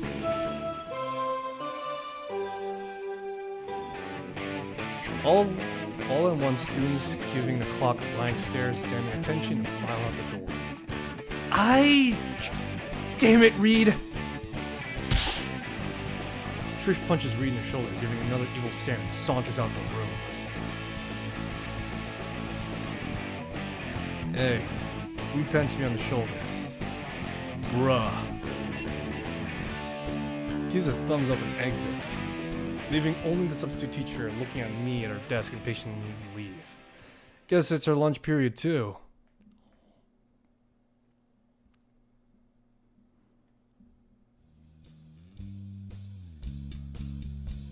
Nazer ended up dragging me to sit with him in the magnet motor mouth again. Naomi hovers over Nazer, who currently has Gucci under his eyes. So, talked about the soccer team earlier. They're going to make the first game after all. Isn't that great, Anon? I also got the L&L Club to finally take down their Christmas decorations. So, the library's clean again. Nazer's head lands on the chicken salad, then he jerked wide awake. Nazer! Good lord, not the water! Ugh, sorry. Did you say something, Anon? Nazer, it looks like you fell from another blender. What's going on, big guy? Don't worry about it. Just some family problems last night. Like what? You don't have to tell me you don't want to, dear. Why wipe that Alfredo sauce from your cute little face? She's so serious, she gives me a third world country diabetes. It's my sister again. Why is it always his sister with him? Oh, I was going to sleep last night, and when I heard something downstairs, why did this turn into an interrogation? It was about 1 or 2 in the morning. Checked it, and the thing was sitting in front of a microwave. Staring at the dino nuggets rotating inside. At 1 in the morning? At 1 in the morning. This is not a personal issue, is it? Wouldn't you rather be enjoying lunch with us? I need advice from someone at this point, Naomi. But from Anand? From me? Nazer continues. I asked her what she was doing. She just says, fuck off. So I think maybe Dad'll help. He didn't. They got into a shouting match. Something about her lack of control, and Dad was pissed and... Oh, poor baby. Naomi wrapped her arms around Nazer's head, cradling the tighter pterosaur in her bosom. The rumbling snorts clear Nazer had checked out. Right. Naomi looks distraught. He's always like this, but it's been getting worse recently. Going unconscious? Trying to help, putting himself ragged. That Fang. We should help Nazer. What about talking to Fang? By taking him to the nurse's office. Fuck. Naomi looks at me with the biggest, wettest doe eye possible. Alright. Doesn't look that heavy anyway. Only 165 pounds. How do you... Never mind. Naomi puts herself under Nazer's left arm, motioning me to take the other one. I sling his arm around my back and... Good lord, he's heavy! Alright, nurse's office is down the main hall on the left side, near the front desk. I'm clenching my face too much, I'm unable to speak. I'll get a slight nod out. After dropping Nazer at the nurse's office and leaving Naomi could argue with their stay when the lunch bell rings.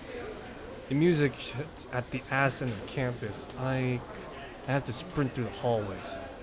Fuck today, I avoided gym class for a reason. Halfway to music class, I slammed into somebody and tumbled to the floor. Ugh. Who the hell is hurt? Who the hell is she? You. Sorry. Get up from the floor and look at the stego who bumped into me. The plate on her back twitched as she looked up and down. Judgment. A chill rolls over me. Karma? No. Maybe second chance. Drew closer in a contemplative expression on her face. Ah, I see now. What? An important choice to come. Do you? Wait, back the fuck up. Who are you talking about? This. She reaches towards my chest, plucking something off it. She shows me, you see, it's an oversized playing card. Still lost. It's you, your card. You're on the precipice of a great ordeal.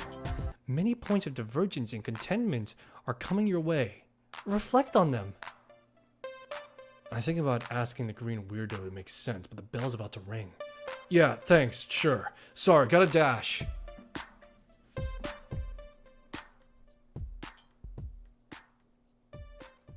Slam into the band room just as the leg bell trills, panting and sweating. Good timing, Mr. Mose. Just in time for free period. What? Take up anything you like and have fun.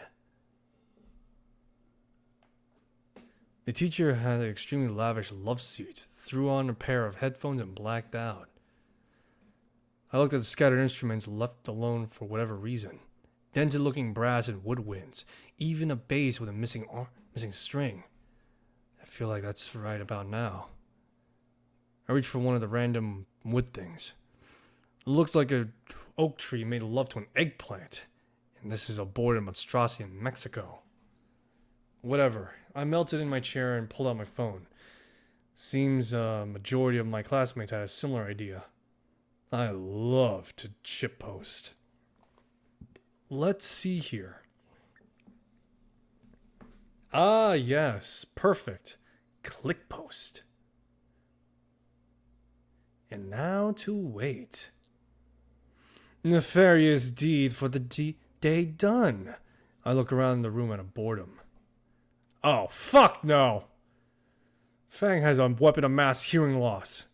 Cover my ears in preparation for what was Pestro wrist started strumming in. Wow. So my hearing. In fact, she's actually playing something pleasant. It's mellow, relaxed. Slow rhythm that carries a strange nostalgic hint to it. Difference between this and performance is night and day. What gives? Looking a bit closer, she's swinging her tail in a bit of a rhythm. She using her tail as a metronome? Suddenly, the phone slipped from my hand on the floor. Shit! The sound makes a clattering on the floor, and the klaxon of pants-shitting terror. It lies face down in the aisle. Do I want to pick up and face harsh reality? Schrodinger's crack. Can't just leave it there. Pick it up and slowly turn it over. Moment of truth. No cracks. Thank the Lord. Yeah, you got lucky. Fang stopped playing and threw a small smirk my way. She'd probably say something. The playing is pretty good, I'll compliment that. Sounded way better than the video retook. Wrong choice of words. You're still not on my shit list. Watch it. What can I think? Why don't you play your guitar back then? You're honestly better with it. What if I could have? What do you mean?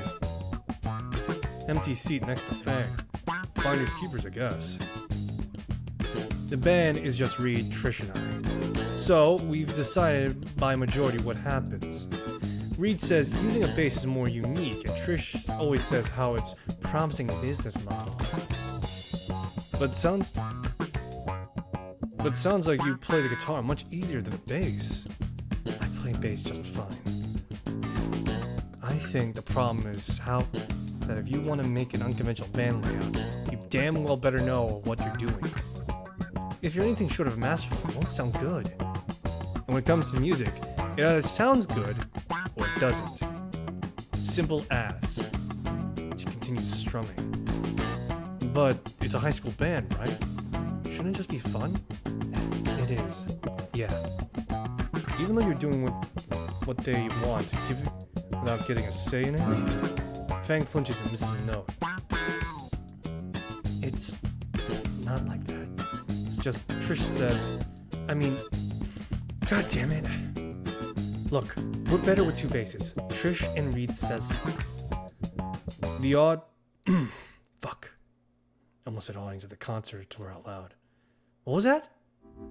Nothing. Fang growls at that. You know what? We're having band practice after school today.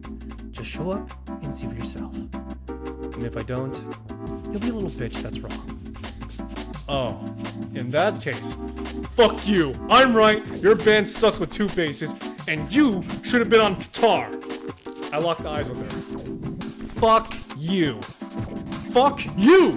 Fuck you. Fuck you.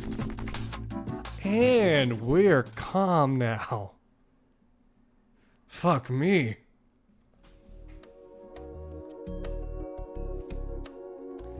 Hurry up, dweeb. If I can keep ahead of you while carrying two instruments, you can speed walk. You sure you don't want me to carry one? Fang is leading me to the back to the auditorium, with both acoustic guitars borrowed from the music room, and her bass in hand, one in each shoulder.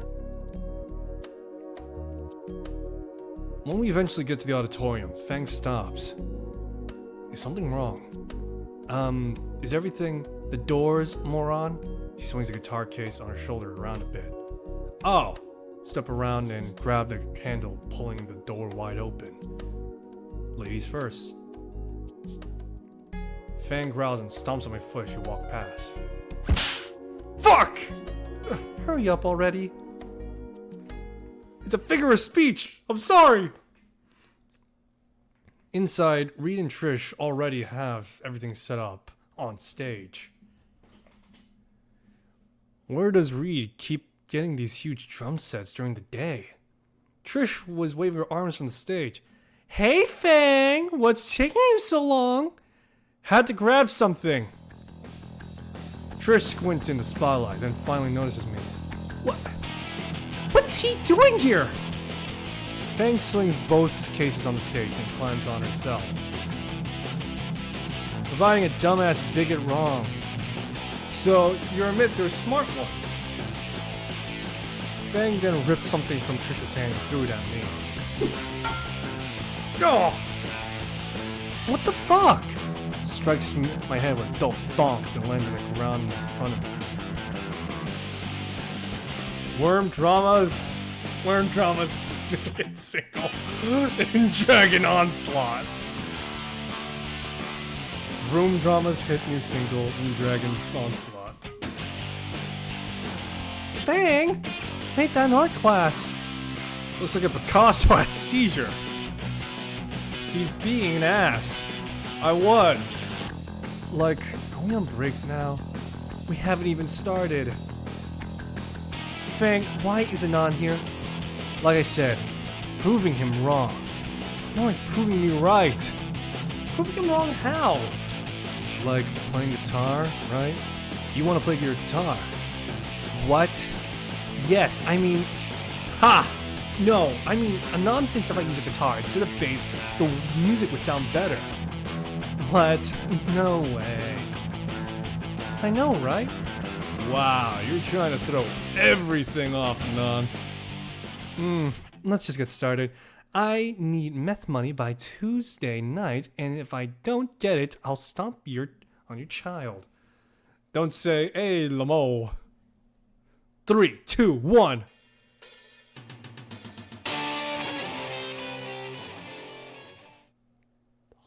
My mind went blank. I don't know what just happened. Look on the stage at Fang, panting, looking distressed. See? Totally awesome, right? Not the word I'd use. I think you should give the guitar a try. Oh, shut up! You don't know anything about music. Might as well. That's what I brought him for, after all. You really signing him on this? We already decided. Vroom drama is better with only bass and drums and bass, remember? Yeah, man. Way more unique that way.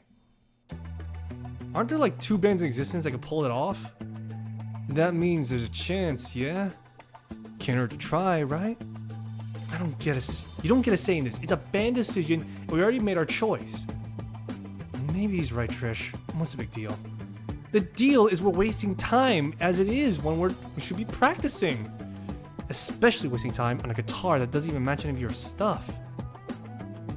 And that clearly stuck a nerve. Wasting time playing guitar? What's that supposed to mean? Fang rounds on Trish, jabbing an accusing finger in the little triceratops, surprisingly following his chest. Every time I want to make changes, you guys always overrule me. Even when it's something to play my favorite instrument in my own band. Thanks. Come on, Fang. You know I didn't mean anything by it. We decided that democratically, right, Reed? Yeah, but there's only 3 of us, you know. I hate myself for this. This is already getting too intimate for me. Maybe I should say something. It's the only way. It's only gonna get worse if I don't. Seems like a personal argument between them.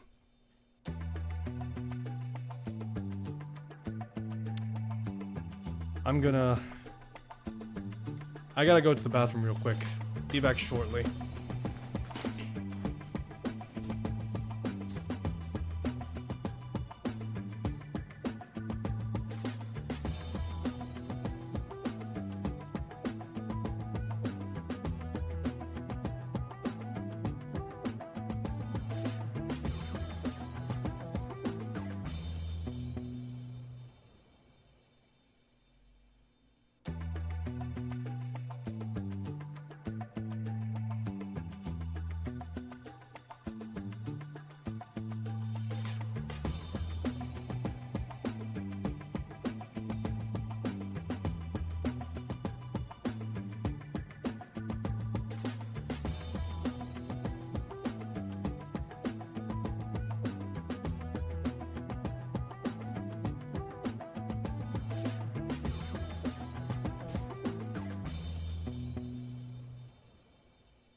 Alright, I'm back. Grab some water as well, because I was parched.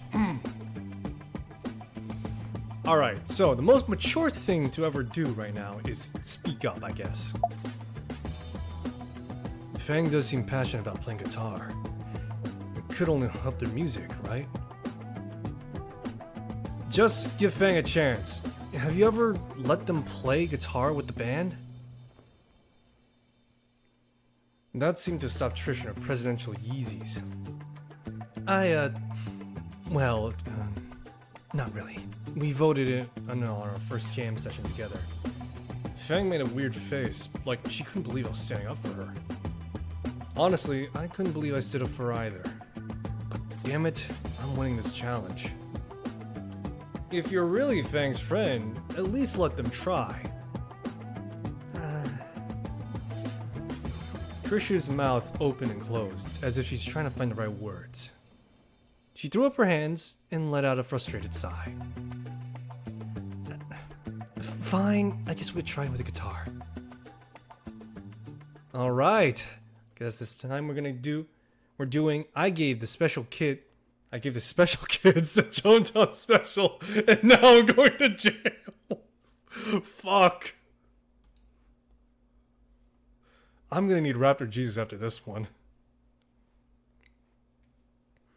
3, 2, 1. Opposite the nostalgic tune earlier, Fang rapidly began to strum on her bar guitar. It's fast and rough, but the tone carries doesn't melt my eardrums.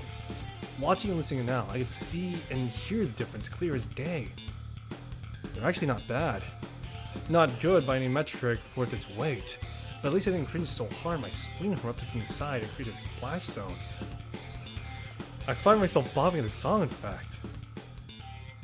Just as I considered the song getting good in the end, I was a little disappointed that the show ended so soon. Then I remembered it's not a show at all, and that I definitely won. The sweat dropping from Fang's brow and her black clothes were clinging on her a bit more tightly. The grin on her face stand out the most though. See? Totally better with a guitar, Trish.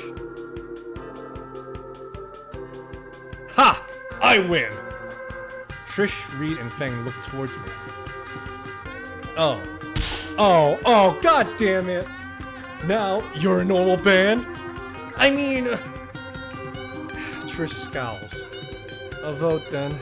Who votes if we stick with drums and bass? She's the only one that raised her arm. And against? Even I raised my hand along with Reed and Fang. You stay out of this, Skinny. Skinny? Yes! So, like, do we gotta redo all the songs? It's only one instrumental line. Shouldn't take too long. There goes our main marketing strategy. Marketing strategy? Choose a Triceratops, not a Rhino-Rex. I'm abusing my good luck here, so I should probably leave. That was very fun, guys. I hope I could see you play more. Again, better before. It was, well, cool, right? Bye. As I move towards the door, Fang calls out. Wait. We, look at her fidgeting on stage. We could, feedback. Use your feedback.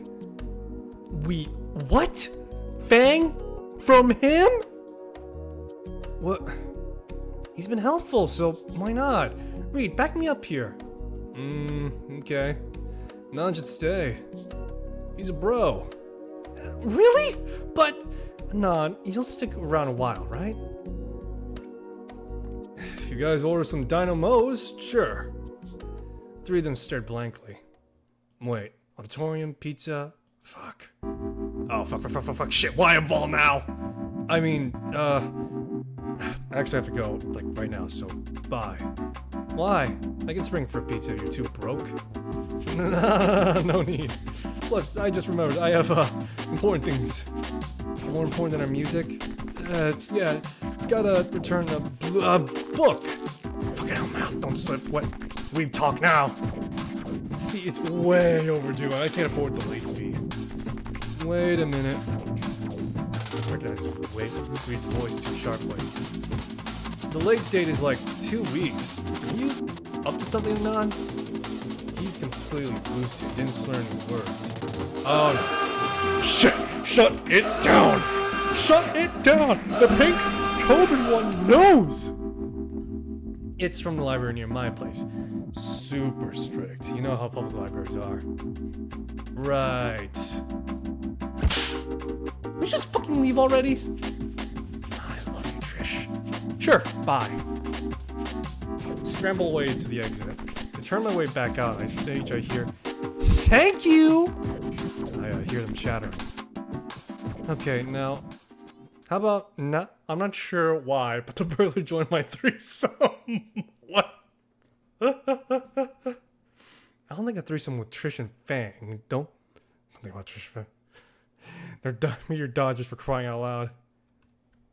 Okay, just for 1 second. Fuck.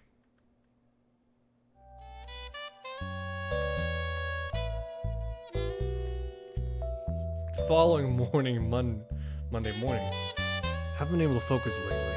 My original plan is in absolute tatters. As opposed to staying silent and not facing conflict, I'm now buddy-buddy with a school reject club. And now there's Nazer and Naomi as well and their issues. At any moment, I feel like I'm gonna get found out. Trish certainly beats me senseless. Fang might as well. Definitely Nazer. All this shit happened because I couldn't get into my favorite hobby. I don't think I've made a single forum post in 3 days. Stare down at my phone screen, see a threads to post in, and you have nothing to say. Wait, it's already 7? Fuck me, I dragged my feet too much. Spread the rest of the way to school. Luckily, I was able to slink into homeroom without the teacher molesting me for a tardy pass. Classes ticked by into daily slog, like all things. Lunch eventually came to pass. I grabbed my package lunch from the omnivore line and began looking for a place to sit. By now, it's a foregone conclusion. I already know what's to happen next. Anon! Lights on cue. No image, no lewd image. We revolt. Oh god. Jarvis too. Naomi rushes over by Nazer. I'd really not deal with her today. Come on, Anon. Let's continue our conversation from earlier. You know, about extracurricular like the gardening club. Ugh. Don't think I have the time. I'm way behind in some of my classes already. You're talking about music, aren't you? Naomi, please stop memorizing the schedule of the new students. Sorry, but I did help Anon pick his electives. Why did I agree padding out my credits with new subjects? I never thought I'd regret zoning her out. Naomi placed a finger on her chin for a moment and stares in space. Suddenly her face lights up. Wait, don't you share classes with Fang? Why don't you ask her? I'm sure she'd lend a hand. I don't know. She's usually very busy with her own work, and I don't want to bother her more than I already have to do every day. It couldn't hurt to ask though, right? Just a thought. Anyway, will you be free to join us for lunch again? I think of something fast. No. Sorry. I already promised Fang I'll be eating with her. Smooth. Oh! I'm glad to hear you're becoming better friends with Fang! Well, hey, that's a welcome surprise. Right. She actually doesn't eat in the cafeteria, does she? Didn't she tell you? She hangs with her band in the auditorium. She's allowed to do that? I've asked Principal Spears before. He sees no issue with it. Anyways, I don't want to keep him waiting. See you. Have fun! Right. Bye. Turn away from the two and leave him behind. Now in the front of the auditorium where there isn't a crowd of me to get this decent view of the foyer. Walls are vine covered as anywhere else in the building, but the ones here have small magenta flowers blooming on them here and there. I suppose it's a different kind of vines, wouldn't make sense otherwise. I never really thought about it until now. I opened the door and got to see Fang's gang lazing about within. Reed is messing with some box on the table. Fang and Trish are sitting in the first row of seats, chattering to each other. Put my hand on the door handle and hesitate a bit, but then pull it open. The squeak of the door echoes through the near empty auditorium, and immediately all three turn their heads and stare. There's an awkward pause that goes on for a bit too long. Eventually, Fang calls out from her seat. What the hell are you doing here, dweeb? Hiding from Naomi. Fang throws her head back and goes limp on the shitty wooden chair. Ugh, that bitch!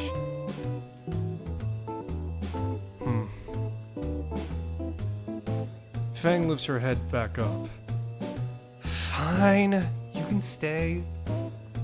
I go sit a few yards from Fang and Trish on the theater seat. Reed turns back on the device he was messing with before. Looks like a projector. You don't like Naomi. What's your first fucking clue? Stupid bitch acts all high and mighty all the time. Hey, Fang. Oh, look at me, I'm super smart and nice to everyone. And everyone likes me if you disagree with me. I get a moral high ground no matter what. Fang lets out a combination of snorts and sighs. No different than Nazer. What a couple. Whatever. What was she doing bothering you?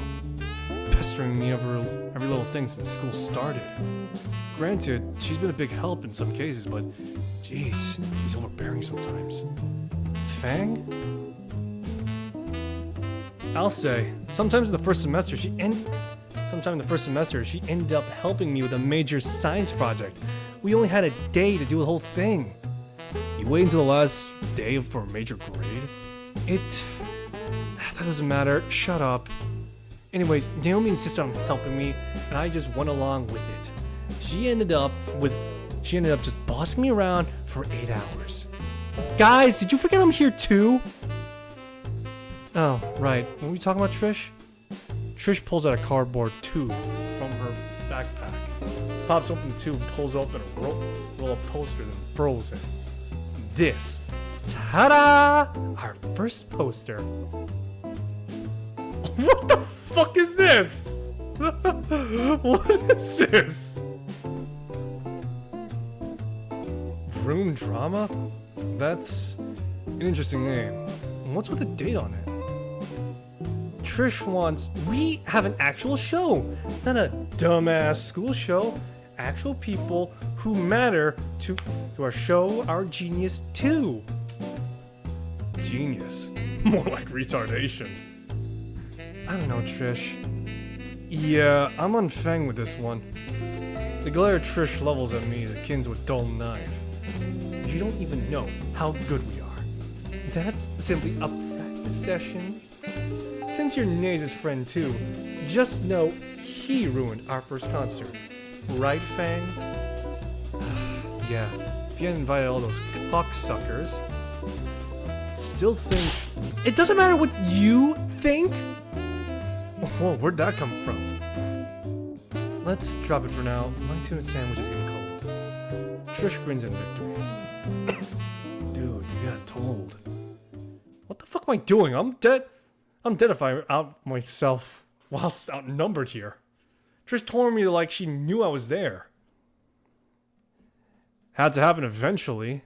Pray that's not the case. Finally had opening my omnivore lunch. BLT, chicken nuggets and an orange. First bite of the sandwich and... Are you kidding me? Cram as much of the sandwich in my mouth and I close the box. Reed puts the projector in the corner of the room and Trish makes for the exit with Fang. I follow after cheeks filled with food. Next class is music. Right, I'll be walking with Fang then. Three of us wave each other goodbye and Fang towards our shared class. May as well make some small talk. So, what's your favorite band, Fang? Favorite band, huh? This is something to do with the Skinks. Maybe the Fossilies? Oi, that is some pretty British taste, eh? Turns away to hide her snickers. Shut it. I'm sure your favorite band's much better. I'm into.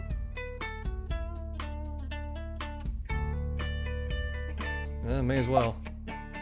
Fang holds a hand up to her beak. God, you're such a dweeb! Flash for my biggest shit-eating scram. At least I don't need a license to listen in.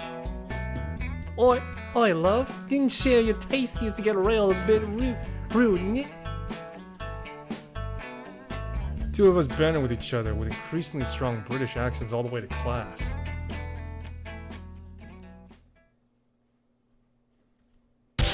Ugh, stupid. Find a treble clef. What the fuck is a treble clef? I don't care what this shit is. It won't be useful. What can I cheat off of? Lean back in the comfortable chair, hoping to pop his spine back into place. Wait, don't you share a class with Fang? Why not ask her? I'm sure she'd lend a hand. I craned my head, looking for Fang. She had her own desk, filling out her assignment page easily, drumming her fingers against the desk. She's strumming along, honestly. Another thing, who makes them? Who made fucking guitars?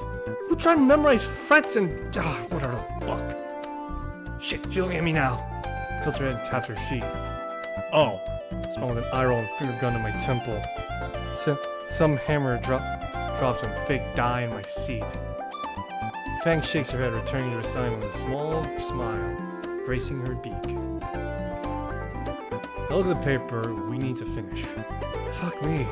How the hell are we supposed to finish these by the end of class? Can't hurt to ask though, right? Maybe Neon Nero had a good point. Still, interrupting Fang now might piss her off. Fuck, flip a coin.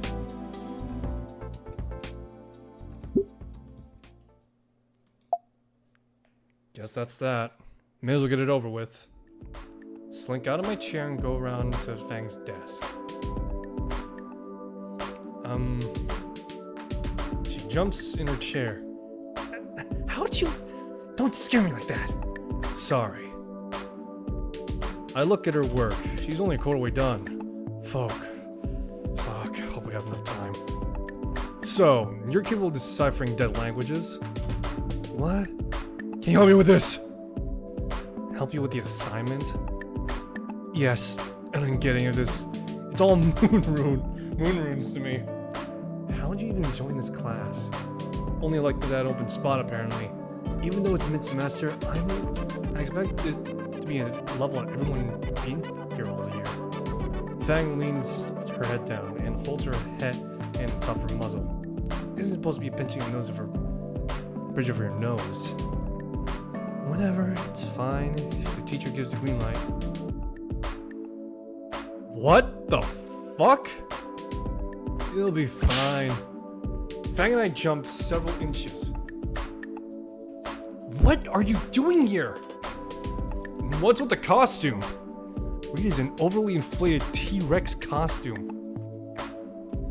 Got a signature for this absent note, man. Anyways, Mr. Jingo doesn't care if you use like partners and stuff. He just wants the work done. I see. Didn't know you were the school mascot, Reed. There's like pockets in here, man. You get all sorts of cool stuff as long as you clean it after. I'm not gonna bother at this point. Thanks, Reed. It's all good, man. Reed gets up and goes to the teacher's desk in the corner of the room. Turn back to Fang expediently. I'm not getting up. Get your crap. Sit down already. Thanks.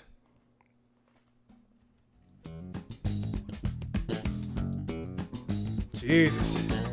You suck at this. No shit. I don't know what half this shit is. God. I'll probably tell you about all the treble notes in elementary. It's E, G, B, D, F for treble and G, B, D, F, A for bass. How do you know all this? And all of them realize he horrendously fucking stupid. I've been playing music ever since pre-K. Roll with it. So, does it take that long to learn that horrid thing? I point to the class's electric guitar. Nah, started on piano. Didn't get my first guitar till freshman year. The piano? Isn't that the hardest one? I have no idea what I'm talking about. Maybe for some, but but I started early and got ahead. Grandma had an old piano and she would let me mess around with it. She tried to get me to play all sorts of songs. Church stuff mostly, but she wanted to get a little goody two-shoes like she was. Sorry. It was fun. Then I started taking piano lessons privately because my mom saw that I was interested in it. And in middle school, I joined a band for a while. Only quit because of marching season. I'm not wearing a dumb uniform. Van gives a strange expression, mixed between blush and scowl as she returns to her snappy attitude. You done with that yet?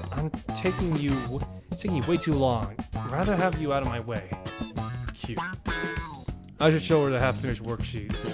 Just don't get this fucking part. It's literally 3 classifications. It's easy. It doesn't list them. Did you even read the page? Fang grabs the paper and points at the top right. A small box that lists 3 types. Woodwind, brass, and percussion. Oh. You still need me to help you do this, or do you have it from here? Of course I have it. Just know this shit. There's 3 categories. Percussion's simple enough. Difference between woodwind and brass is harder.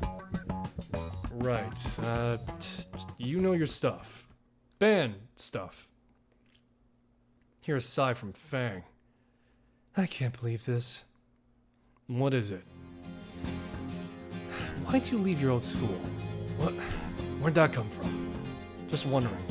Thought I'd know the answer. Why do you care? You're here for 2 weeks, and you've already let yourself in with my friends. Don't really have a choice there, Fang. I just wanted to cruise through this year. I'm not good with friends. Sorry. Had a feeling. I, myself, haven't gotten many friends in years. I'd like to make people avoid me, unlike new people. That's weird. Fuck them, you know? Sure. You act like you're having a hard time socializing. I'm not seeing it. It makes me think you didn't leave your school out of necessity, but because you really must have fucked up royally. I know you're kind. What does Fang mean by that? Came out of nowhere, I mean. Jeez. I'm not talking how she could get friends. Now she wants to know about that? God, I'm getting hot. It's Trish. Trish told Fang, and now she knows everything. Play dumb? Hopefully it works. No clue what you're talking about. Honestly, me neither. You're just some loser that knows nothing about music. Just come in your kit, come in from your cave, and your parents must have wanted you gone. And yet, you're now both my science and music partner, on top of worming your way through in my band with my friends. And on what is there to understand? She's laughing. Hey, you okay? That's funny, come on. I almost miss you when you leave and start to find your own friend. I almost miss you when you leave and start finding your own friends. Whatever you say, Fang. You roll with her. With a roll of her eyes, she returns to scrolling through her phone again. So as you wonder now what she meant. I gotta go. You're leaving so soon? I gotta go to the bathroom, stupid. She knows. But how? She left her phone on the desk, seeing the imprint of the password being illuminated in the room's lamps. It wouldn't be right. I have to know. I reached over and picked up the phone. Moving the corner of my eyes solidifies me. Why is Reed still here?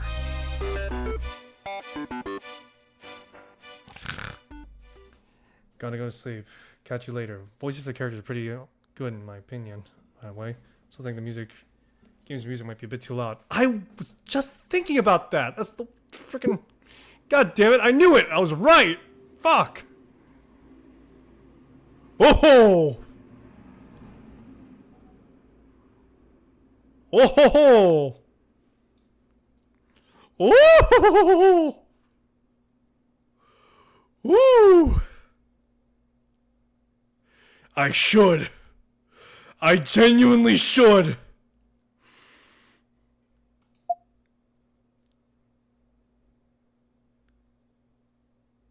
It's done.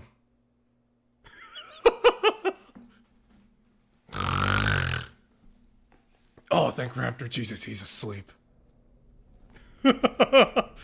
Fang's password is... Only the one key is smudged? Guess it'll work until now. Messenger app. Thank God. Yesterday was weird. See you at the auditorium. Lunch? Yeah, after science period. Need an update from you. See ya. It's only underwear anyway. Don't think Twitch will get angry about it. Oh, thank goodness. Oh. Now sleep for real. Alright! Thank you, Garbs, too, for watching. Enjoy your rest.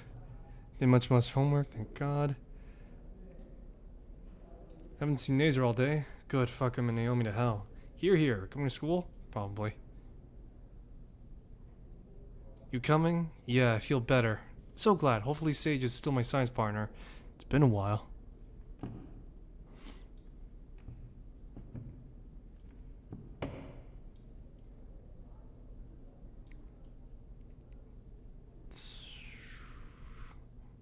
Help you always, Fang.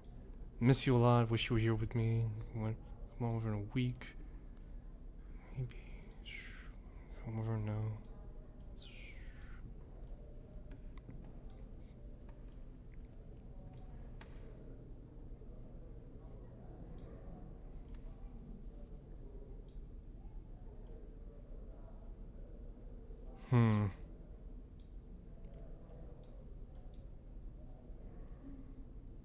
There's surprisingly not a lot. Seems they interact mostly in person. What did I even accomplish? I shouldn't have looked. All because of my paranoia. I violated someone's privacy. I can feel a pit open in my stomach. I shouldn't have done it. Trish is Fang's friend, not me. God damn it, Anon. What the fuck is wrong with you? I set the phone back where it was. Glance at Reed confirming he's still unconscious.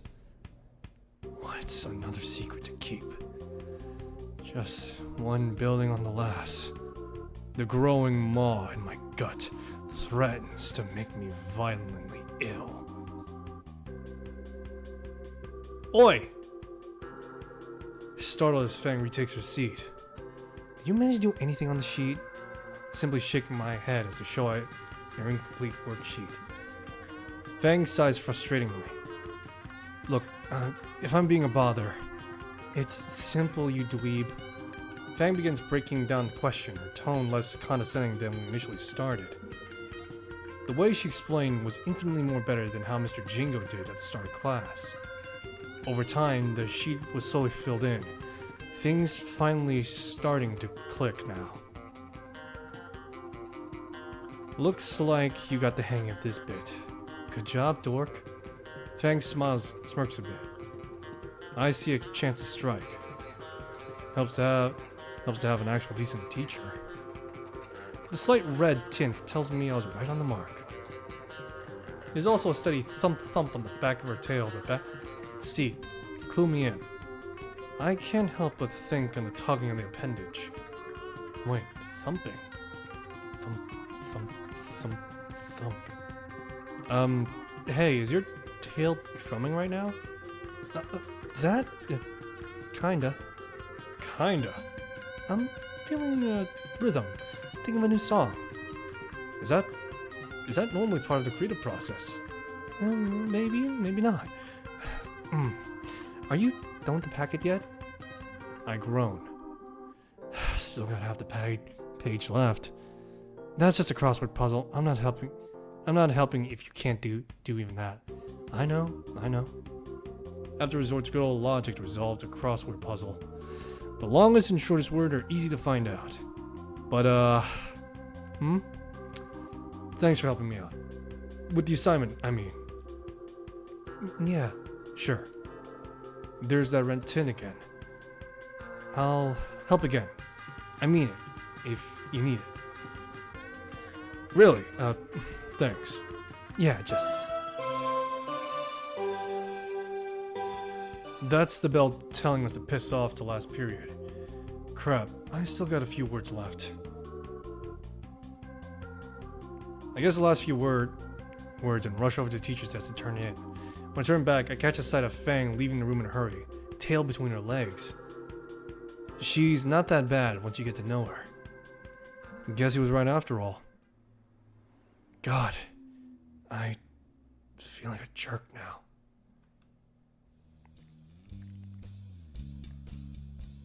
It's been a couple of days since I snooped on Fang's phone. The guilt still weighs on me, but I found a way to cope with it. More aggressive shitposting on a Hungarian steak sampling vlog site. And I would be enjoying my day by myself in my apartment, playing games and shitposting. It's Saturday after all. Except I'm walking to school. Fuck my life. As it turns out, the school's Wi-Fi keeps a log of Wi-Fi bandwidth goes too, and the IT guy wasn't probably thrilled I've been using it to download the entire Soteria collection. Spears sentenced me to 1 week campus beautification for taxpayer money on a few dozen gigs of video. Well, I know the space to torrenting out a bit more. As I get closer to the dreaded building, the more thought of ditching crosses my mind, but thought of Principal Spears popping up violent while driving into Prus, weirdly though, enough to discourage me from ditching. So here I am, walking the side of the gardens the school are. I can see others are here as well. Probably all for detention too. Wait, isn't that Fang? Why is he talking to that green weirdo from before? Another sec. Are they getting close? No, I am. Why did I walk up to them? Seeing Fang only makes the guilt more intense. My gaze cast aside instead. Most of the flower bulbs are still submerged for the winter, but a few are peeking out. I see you're admiring our work. The gardening club takes much pride in our flowers. But shit! For such a large girl, she's surprisingly stealthy. Good morning, Rosa. Are you ready for today? See, it's a beautiful day for gardening, isn't it? You want to be here. Rosa's head of the gardening club. Judging by Fang's tone. Head of the gardening club. Judging by Fang's tone, she's been through this kind of detention multiple times already. Oh? Does he wish to join our club? Is that why he's here? Stella, we have a new member! Oh, wonderful! My eyes are drawn to the green stego, who I immediately recognize from the encounter with the cards. Hey, you're that weird stego from the other day. Her smile falters so slightly. Did I get the wrong person? My name is Stella, and I'm not weird. Right, so what's with the pocket raptor cards? I was saying what my tarot card guidebook told me. The work of astrologer to show people what fate has in store for them. That's what I do. Astrologer? Really? But there will always be those who aren't able to accept their fortune tells. A, that's retarded. 2, astrology is retarded. And thirdly, that sounds like something from a bad video game. No, oh. The sulky stego is pulled into a hog by the big Hispanic girl. There, Stella. You're still my friend no matter how much of a black arts you believe. You're the one talking about black arts, Rosa. You and your magic dino in the sky. Hi, Pizza Panga. You're lucky I don't. Get all your asses to the front now! The caveman bells reverberate throughout the entire school, even though I'm pretty sure he wasn't using the PA system. Sorry, I'm wiping down my mic. Not wanting to piss him off even more, I follow the other two to where the Principal Spears has a few other students gathered in front of him. The only one I recognize The only other guy I recognize is Trish. Had a headlock in the other guy the other day. Didn't expect you of all people to get attention. Takes me a moment to realize Fang is talking to me. I used too much of the school's bandwidth. What? Spears catch you downloading porn in the library or something? No, torrenting. Shows and TV I can't get on cable. Raises an eyebrow like she doesn't believe me, but doesn't follow it up. She must never find out about Centuria. I'm glad you can make it, Anon. I think that's about everyone. Not gave me much of a choice. You could thank Naomi that you got off with the campus beautification.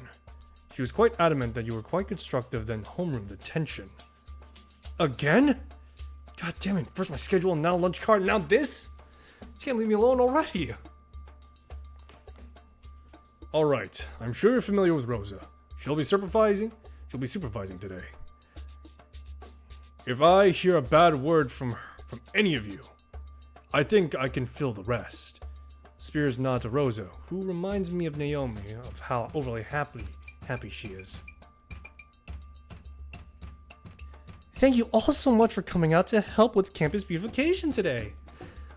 We will all work hard and have a good time. Give me a sec.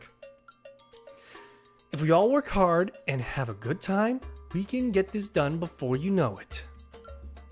How can anyone be so enthusiastic coming to school on a weekend?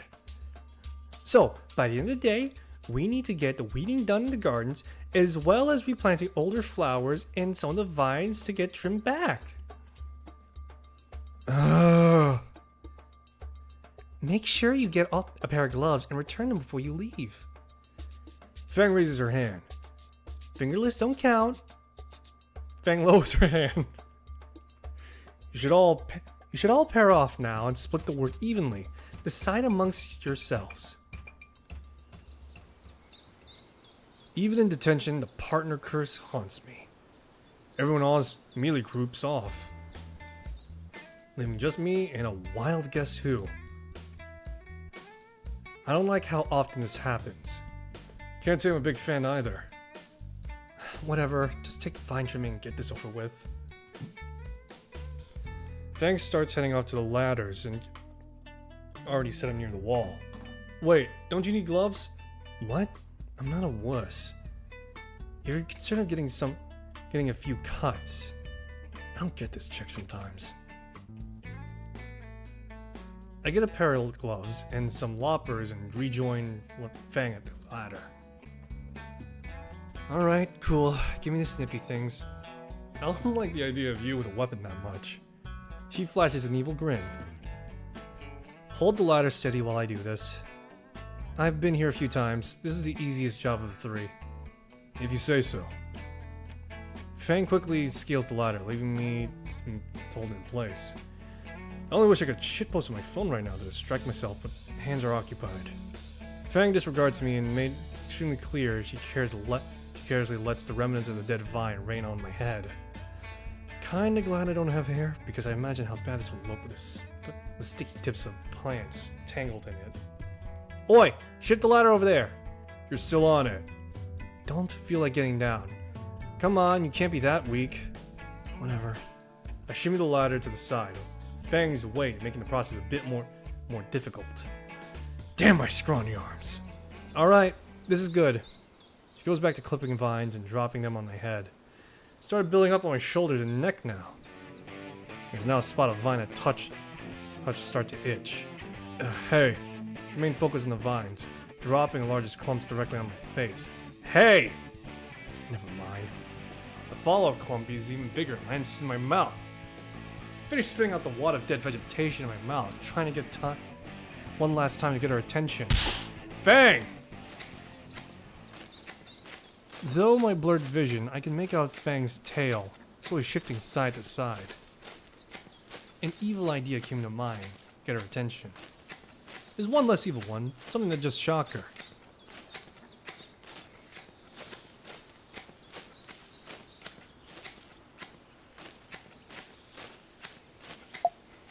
I have to. As I reach over, she drops another clump in my eyeball, blinding me. I blindly grasp at her until my finger brushes against something covered in scales. I give the appendage a sharp tug. A shrill cry above me. That got her attention. Stop dropping shit!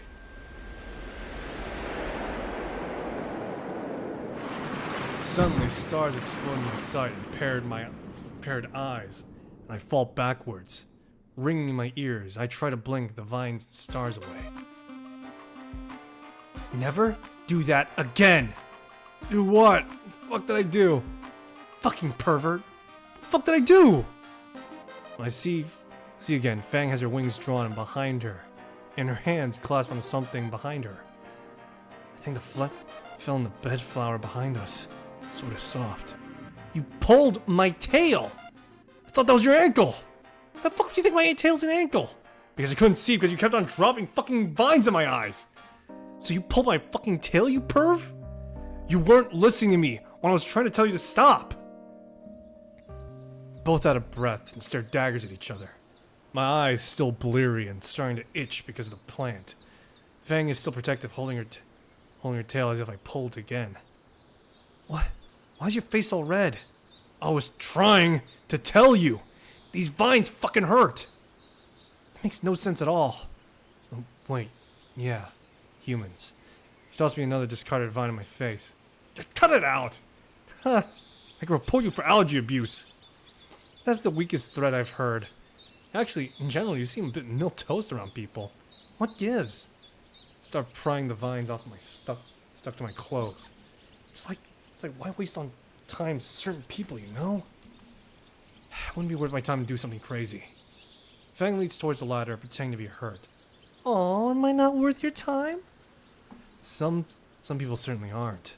Just never met someone amount to anything or do anything important. She drops a smug expression for a second. Anyways, she get up. Rosa will kill you if you see you crumpled her stupid flowers. A yell echoes from somewhere across the school ground. What? Shit. Hurry up! Hang on. Trailing up. The bush was intertwined with my clothes. I'm stuck! You actual... Rosa scrambles over and starts to pulling at her hair as she sees me stuck in the bush. Why you just... Stupid old kiss! Okay, Chris, I did... Fuck, I'm not gonna bother trying to say that. Wait, your position! Points a burning finger at Fang. Did you push him? Fang's skin grows a shade paler. No. Fill my own. Sorry. Sorry? What kind of pendejo makes the fall into my middle miss red camelus that hard on his own? Shrug apologetically. I just... you know how long it'll take for those to bloom? Name. What's your name? Anon. Anon. Why are you still there? Get up, Nino. Get up. Grabs one of my hand and... Whoa. Trying to rip my arm off? She grabs a bicep proudly. I say all the time. Outside work is good for your health. I think I'll stick to stealing an occasional protein bar from Nacer's stock. Wait. Anon, why is your face so red? Vines. Guess I got an allergy. Oh, no. Well, stop working the vines then. She points back to Fang. You! Get down from there. You'll be both switching to weeds. Alright, whatever. Go now, go! No more tripping. Jesus Christ. We go exchange our equipment for weeding trowels. We get directed to a place in the dirt to start. Fang and I diligently continue in silence for a bit. Why'd you lie earlier? About how I kicked you. Spur of the moment, I guess. Seemed the easiest way of getting out of more trouble. Sure. What do you mean, sure? Sure was the easiest way of getting out of trouble? What do you really do it? What do you mean? You know, your real reasons. Your reacta ratio. Your recta ratio. Recta ratio? Fancy words out of you. But I don't understand. fucking moron. What's your motive? Why do you care? I had to think hard for a moment. Why did I do that? You said something before. How real people wouldn't amount to anything. Yeah, that was... What do you mean by that? Why the fuck is you curious? I don't know.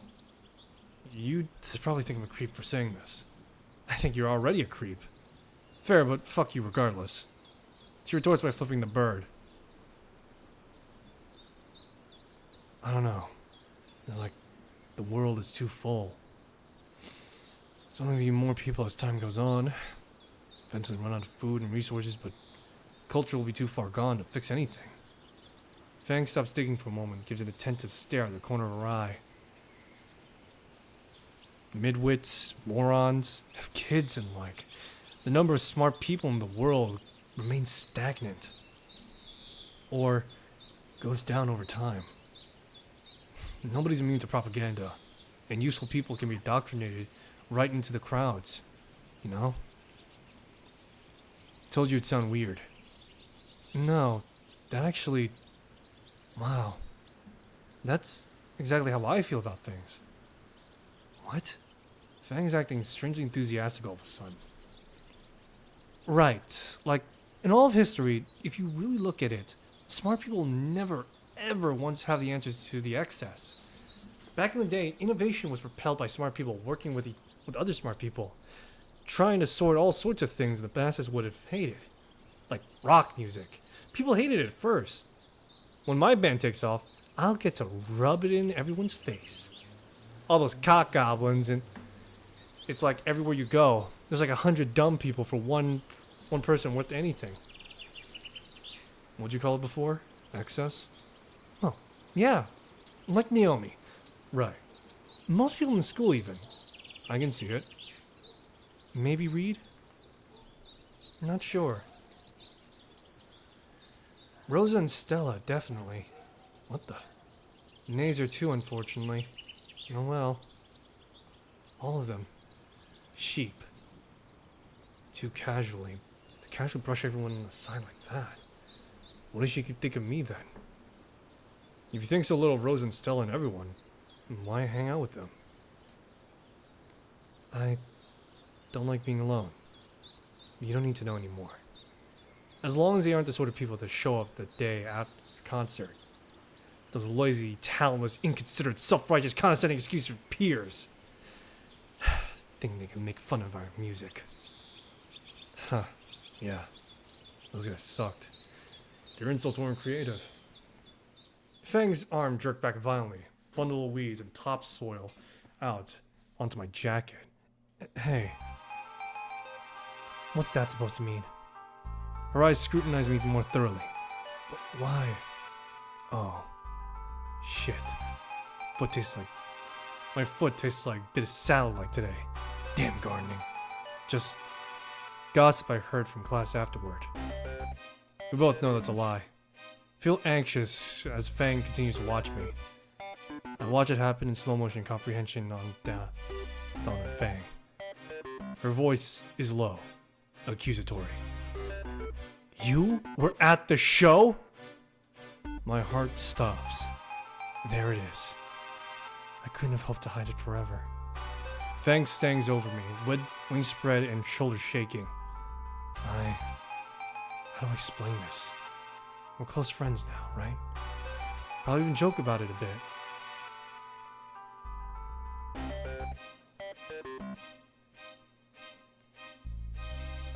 Honesty. I guess honesty is the best policy. Nazer invited me to your concert, and I ended up going. Fang's expression hardens and crosses her arms. He told me there'd be free food, so I figured why not. It's not like I knew it was gonna end up the way it did. So why did you tell us you didn't go? Because I've kept on seeing your psycho friend hunting down everyone else who went. Why would I make myself a target? Trish was only looking for the dicks who... Did you laugh at us too? He dropped an accusatory finger at me. Fang, Did you laugh?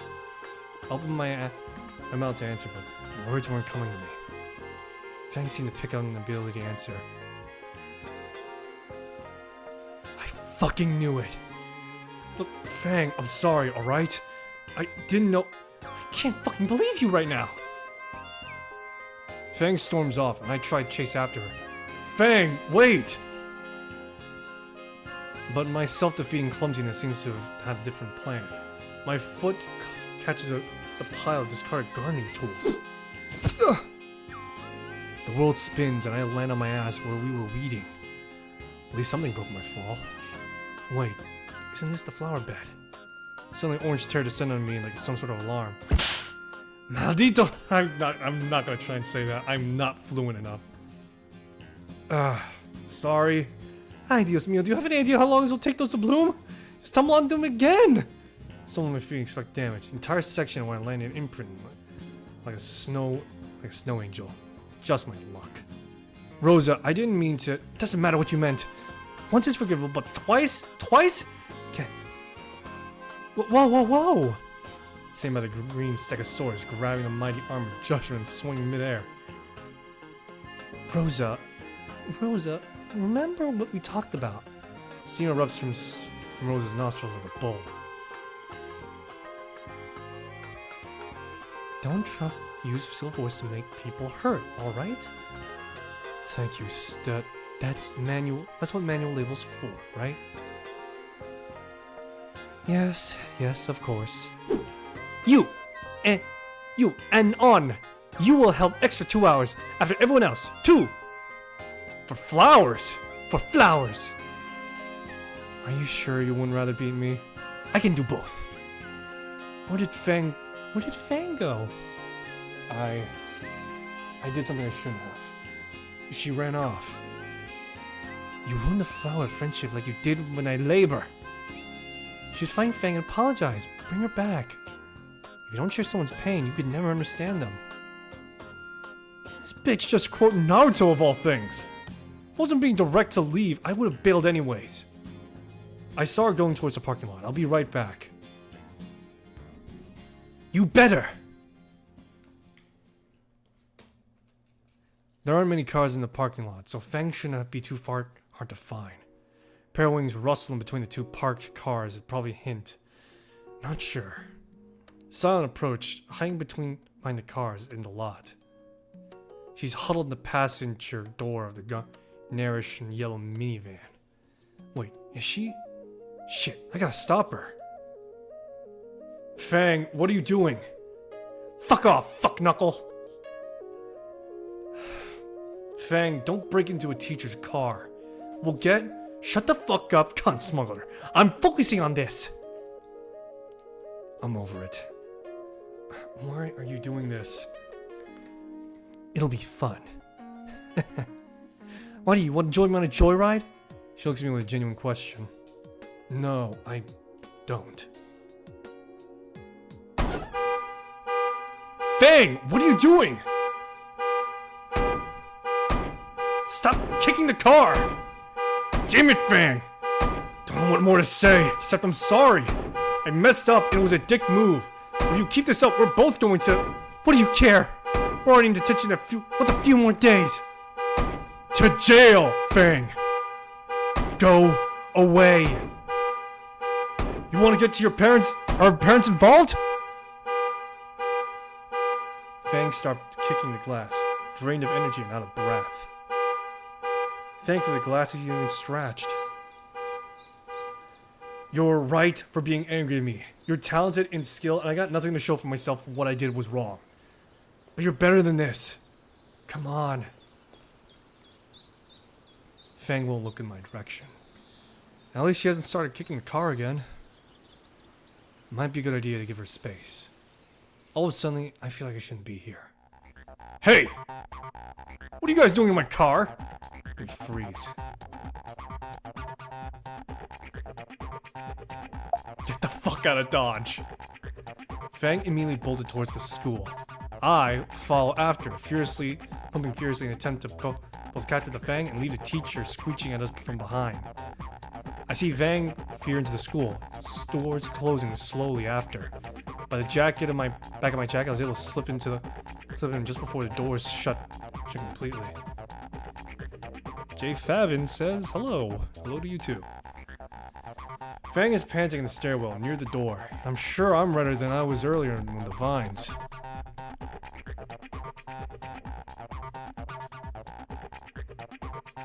Why? Why did you follow me? Why? Because I'm sorry. Her sneer returns as she makes to turn away. I fucked up. Yes, I was at the concert, and yes, I laughed. I never expected to become your friend. Her wings block my view of her, but she hasn't completely left. Maybe we can fix this after all. I just wanted to coast it through school. I was happy being a loner. I've always been one after all. Without a word, Fang climbs the stairs. Fuck. I considered following her, but her silence was evident. She wanted nothing to do with me. Standing there by myself, I have to think of my own admission. If Fang leaves me alone, I get exactly what I want, right? She probably talked to Trish and Reed into leaving me alone too. Get the easy life I wanted. So why the fuck do I feel absolutely empty right now? I sigh and slump over in the stairs. Can today get any worse? Carmen was a jest, yes. Oh. You know, I always thought tempting fate was a dumb cliche. It still is, but it still has a good point of astrology. Rosa, I found our errant runaway. I hear the shrill screams of Latina Banshee approach. Where did you go? Supposed to get Fang in return. Return! Oh, right. Sorry. You will be sorry! There's 2 hours left for the rest of the students, but that makes 4 for you. Do not worry, Anan. We will stay as well. Great. The next few hours were grueling hell. Carrying bags of the most rancid smelling fertilizer back and forth.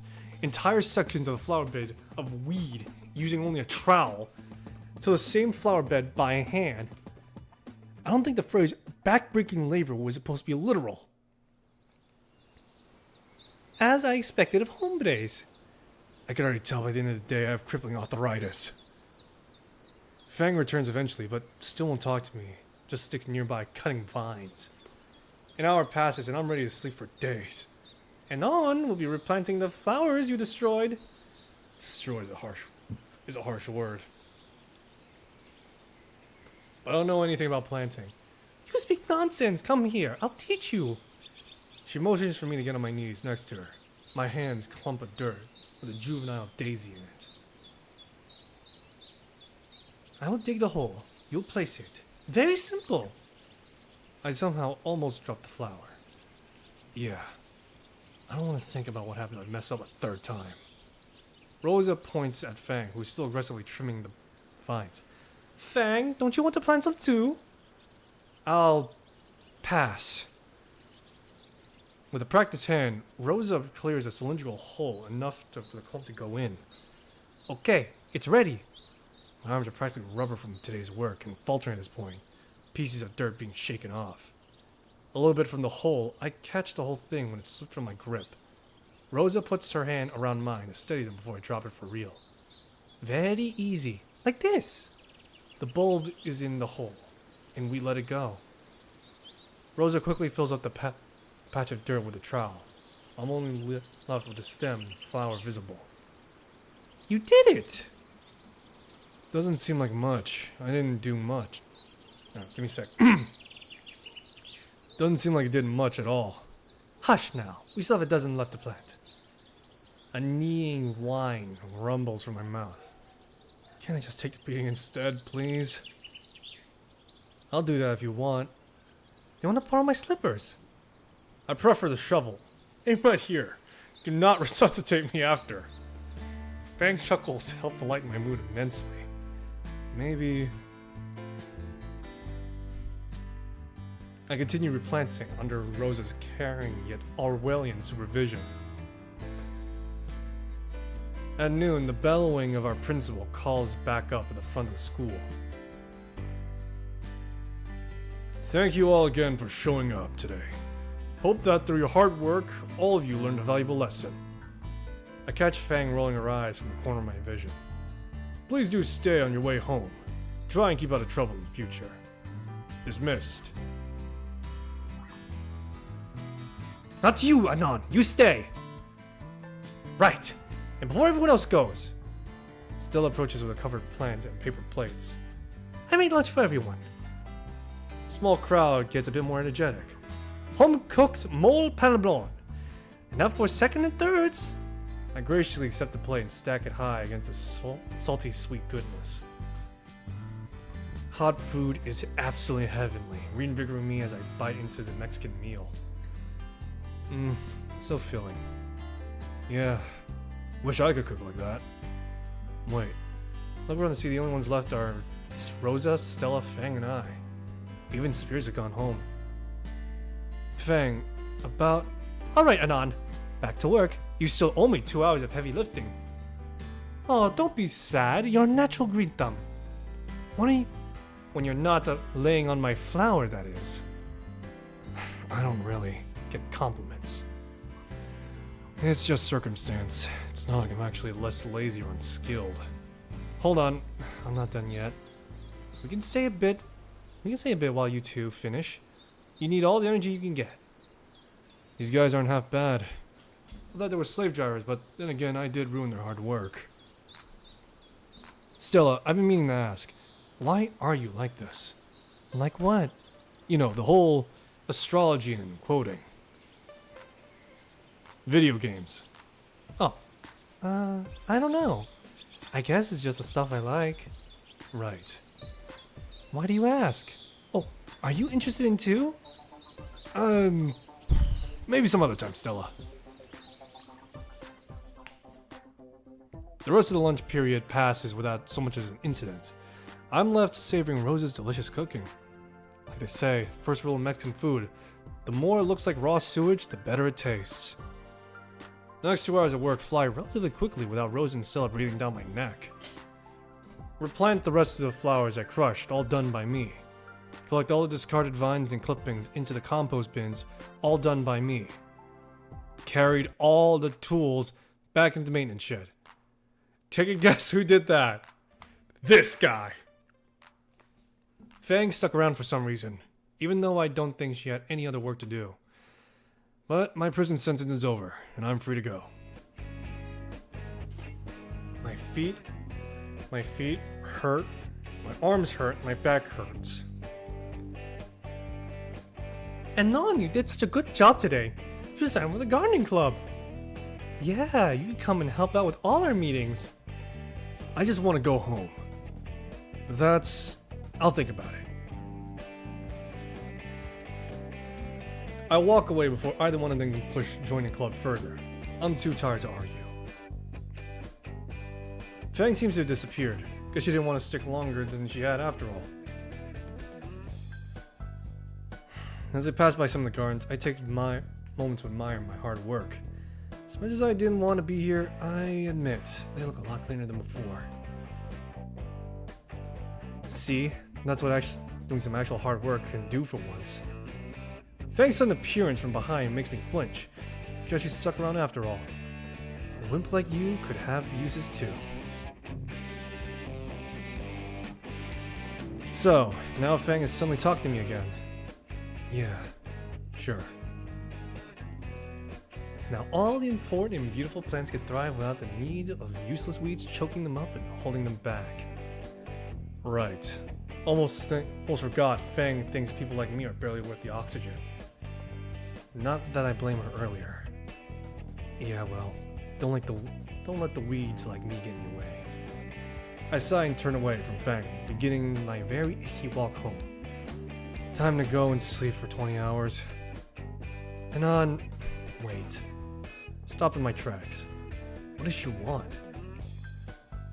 Look, I said I was sorry, okay? I laughed at you guys and ruined your concert. I don't care if you never want to talk to me again, I just don't know what else you want me to say. And it's not the concert I'm upset about. What? It's not? I mean, maybe a little bit, but I'm mad you kept it from me, okay? It's just, I haven't made friends in, well, a while. I don't want to lose an actual friend over stupid bullshit like this. I just thought you would have trusted me enough to tell the truth.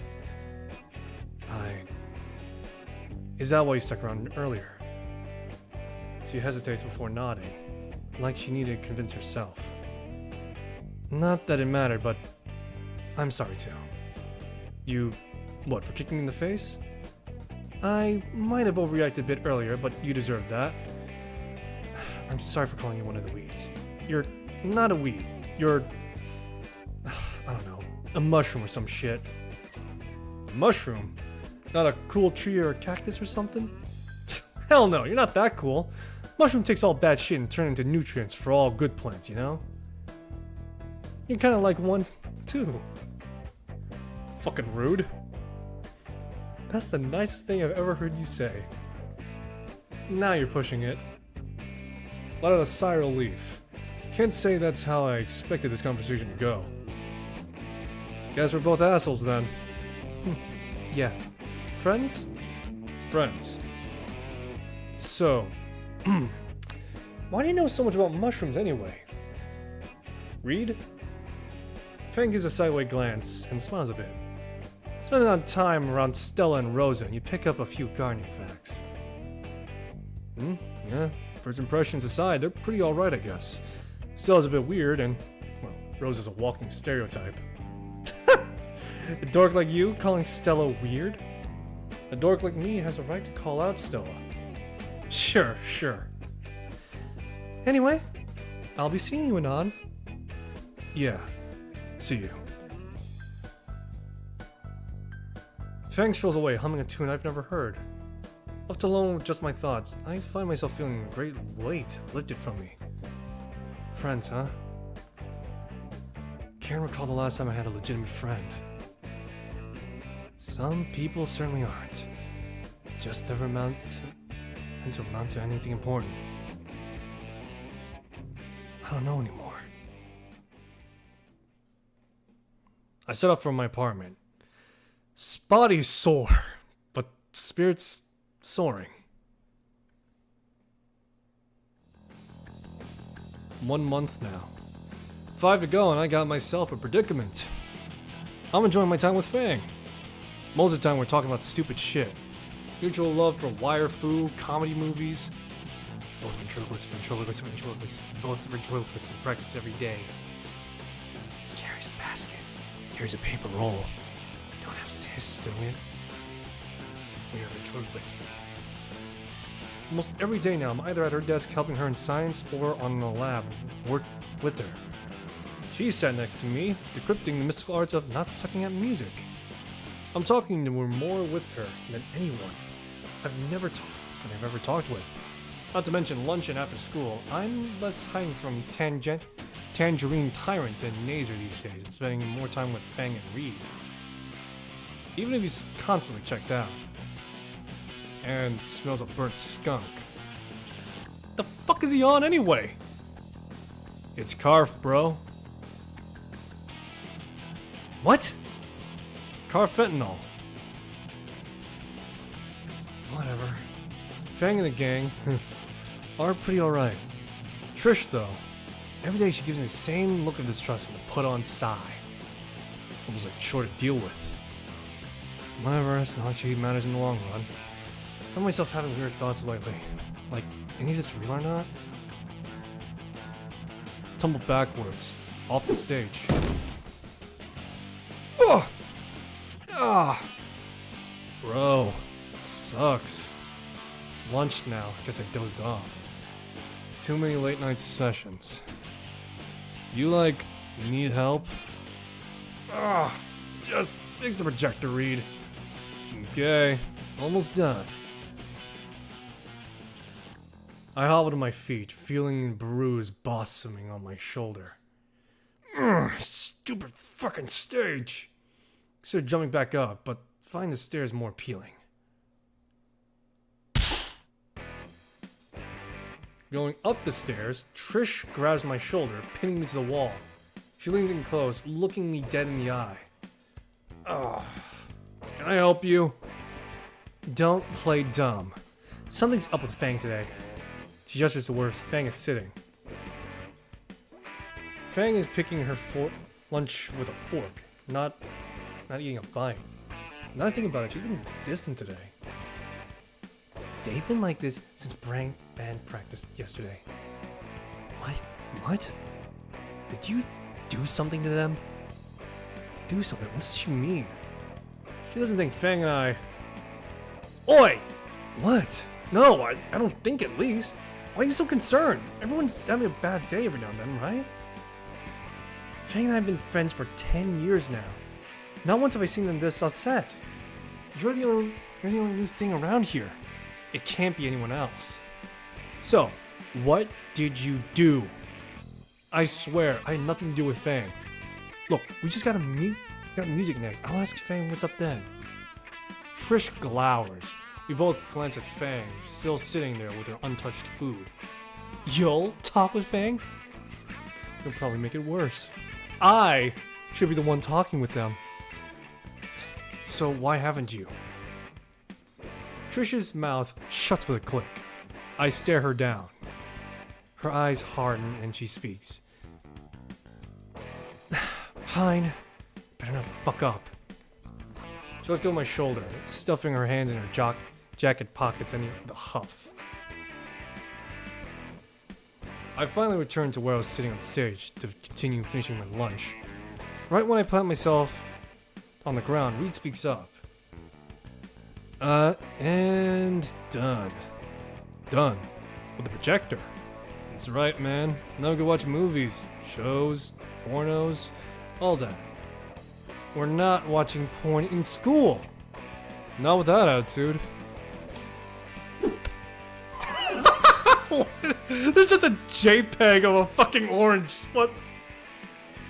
JPEG asks, how am I liking it so far? It's been very engaging thus far, I'll say that.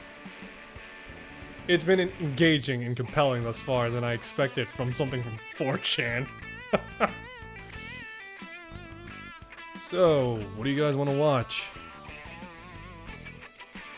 Then again, 4chan has always been engaging in ways that are less than savory, let's just say, alright? I can't think of anything that would appropriate amounts around normal high schoolers. Trish raises her hand and jumps into place. How about Count of Monte Cristo? Oh, I know that one. Actor in that one's pretty great. Very glad to hear. Yeah. Oh yeah, I love the VA work. Trish and Reed stop and stare at me. Crap, was it something I said? What? Saved by the bell. I look at Fang and... Oh, when did she leave? Fang already left. I'll go catch up with her. Bye! I make record time out of the auditorium, with a still confused Trish and Reed.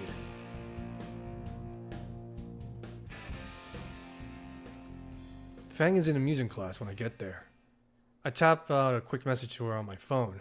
I take a spot next to her seat and wait. Maybe she needs to use the bathroom. It's been around 20 minutes. I'm starting to get worried. Something's up with Fang today. 4chan's the amalgamation of former internet. Good and bad things take place there. Sounds about right, yeah. Oh, jeez. I look at my phone and the message I sent her way just before class started. Hey, wanna talk? Still unseen? You better not fuck up. God damn it. Mr. Jingo, I need to use the bathroom. One guitar-shaped bathroom pass later, I'm scrambling through the halls. If I were a non-binary teenager Peteron, having a crisis, where would I hide? Someplace only Fang would go. Family bathrooms? There are only 2 in the building. Let's run to the first one.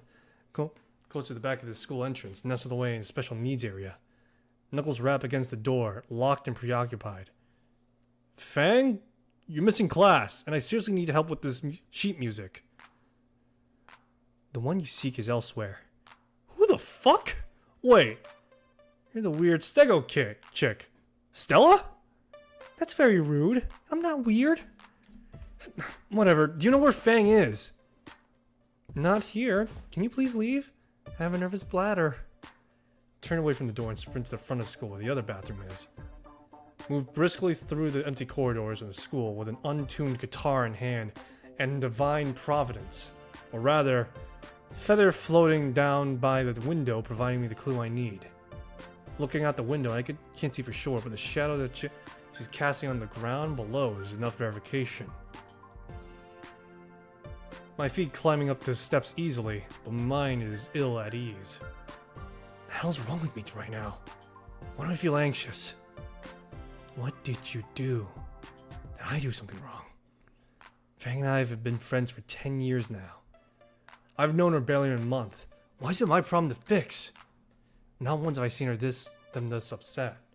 I can't set up the gnawing feeling in my chest. I'm at the door of the roof now. It's shut, but by the handle I notice a piece of cardboard tucked between the door and frame, keeping the latch open. Good job, dork. Fang smirked a bit. Damn it all. Fang's problem first. I could figure it out in my chest.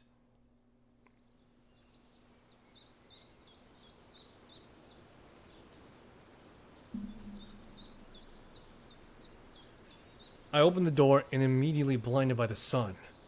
I shade my eyes. The door clicks shut behind me. Oh, shit. Who's the... Anon? What's with the guitar? Fang is sitting atop the stair enclosure, looking down at me. Mr. Jingo's hall pass. I, kinda need help with the music again. Wow. You really suck at music. Yeah, I really do. I find the ladder easily enough and climb to the top of the tiny hut. Around are Fang's scattered feathers.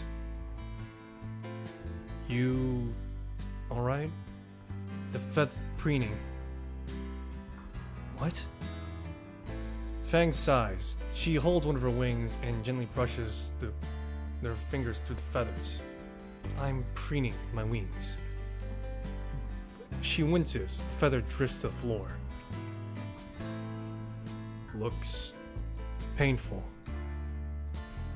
A little. I sit down next to her and look out at the Volcano Bluff. It's a beautiful view. It's a distraction. You ever... There's a time to speak and a time to listen. You ever feel like you just don't matter? Fang stares at the vista of Volcano, but her eyes are vacant. I feel like no matter what I do, I'll never be able to make something. I try and try, but nobody likes the way I express myself. She growls. Not once, after all the work I put into the Rune drama, has anyone told me it was good. Her eyes weten. Her voice roughens. Her shoulders quake. Nobody ever said, "Good job, Fang. Can I get a copy of the last song on CD? I've been playing music ever since I've been basically in diapers. All I've shown for is this shit reputation." Her hands curl into fist, nails biting into her palms. I could see, for a minute, blood trickle. How much harder do I have to try and get people to notice me? Her fist clenched, crashes down to the floor. Even my own parents! When my dad looks at me, he looks at me just a lost cause. Oh, Fang is a scene teen. Better focus on the one that isn't broken so we don't screw up again. She punctured her shouts with a fist, striking the floor beneath her. Her fists landed softly against one final time. uncurling to reveal the bleeding grooves along her sharp nails have left. Watching her break down apart, it causing the dull pain in my chest to intensify. Why can't I be popular like him? Oh, worm drama. Okay. Fang deflates completely, all her anger gone, replaced by melancholy. Ninja doesn't have to has to try at all. Even crippled, he just breezes through life. Why does he get straight A's? Why does he get my parents' attention? Why does it have to be a burden on everyone? Why do I have to be a burden on everyone? She grabs her knees and buries her face in the lap.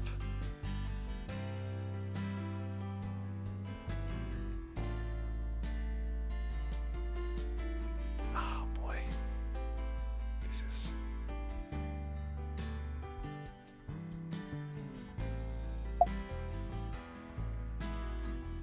Here's a good place to butt in. You aren't a burden to me. Fang removes her head from her knees and looks to me with pleading eyes. What? I'm your friend too, right? I don't think you're a burden. Fang sniffles a bit. Here's what I think. I put my arm on Fang's shoulder. You're in a pretty bad spot right now. Self-improvement is hard, but there's nothing to be gained without sacrifice, right? Fang gives a slight nod. You need to step out of your comfort zone more often, even if you think there's no time. There's no harm in diversifying, right? Fang looks away to the coastline and to me. I don't know. Maybe you're right. You could try harder to get along with Nazer. I guarantee there's not that much between you two. You'll be there to support me, right? Sure. I don't know if I'm strong enough to do it all that. I believe you can be. Being weak is nothing to be ashamed of. Staying weak is. You don't have to do it alone. Fang embraces me tight. Thank you. We sit in silence for a few minutes. Eventually, she lets go. Fang's breathing evens out. She looks more composed now. Hey, can I see that? Fang points to my oversized hall pass. Yeah, sure. She takes it from my hand, but our fingers brush for a second. She blushes while handles the acoustic hall pass. I think I finally got a tuning on. Tune.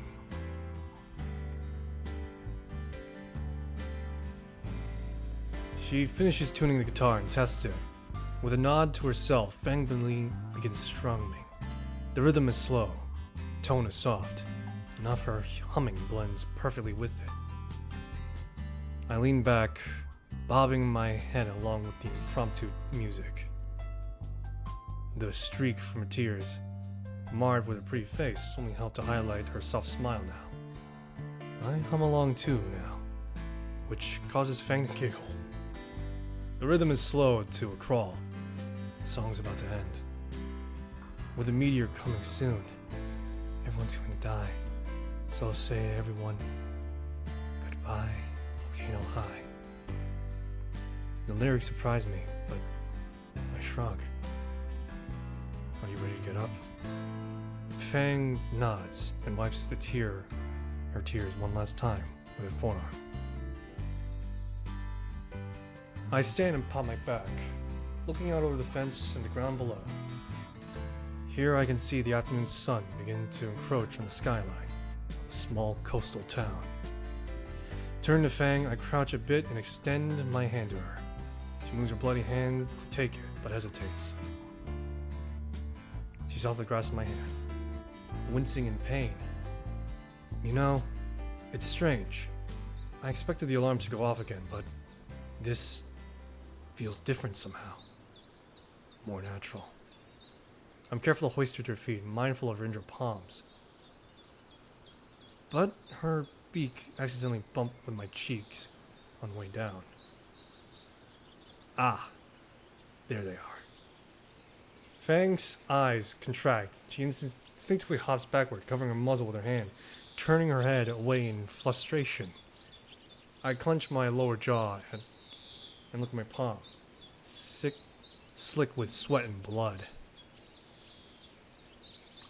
The silence continues for an immeasurable amount of time. So that's how dinos kiss. Fuck.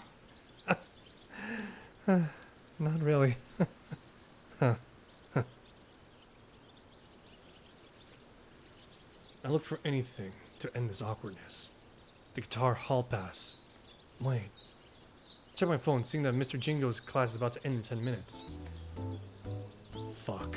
The assignment. Fang finally looks my way again, though her face is still flush. What? Mr. Jingo's assignment. There's no way in hell I'll be able to do it at home.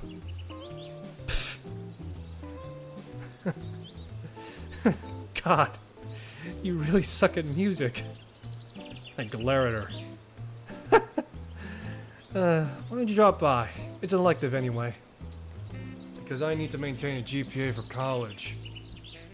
Because I kinda like it.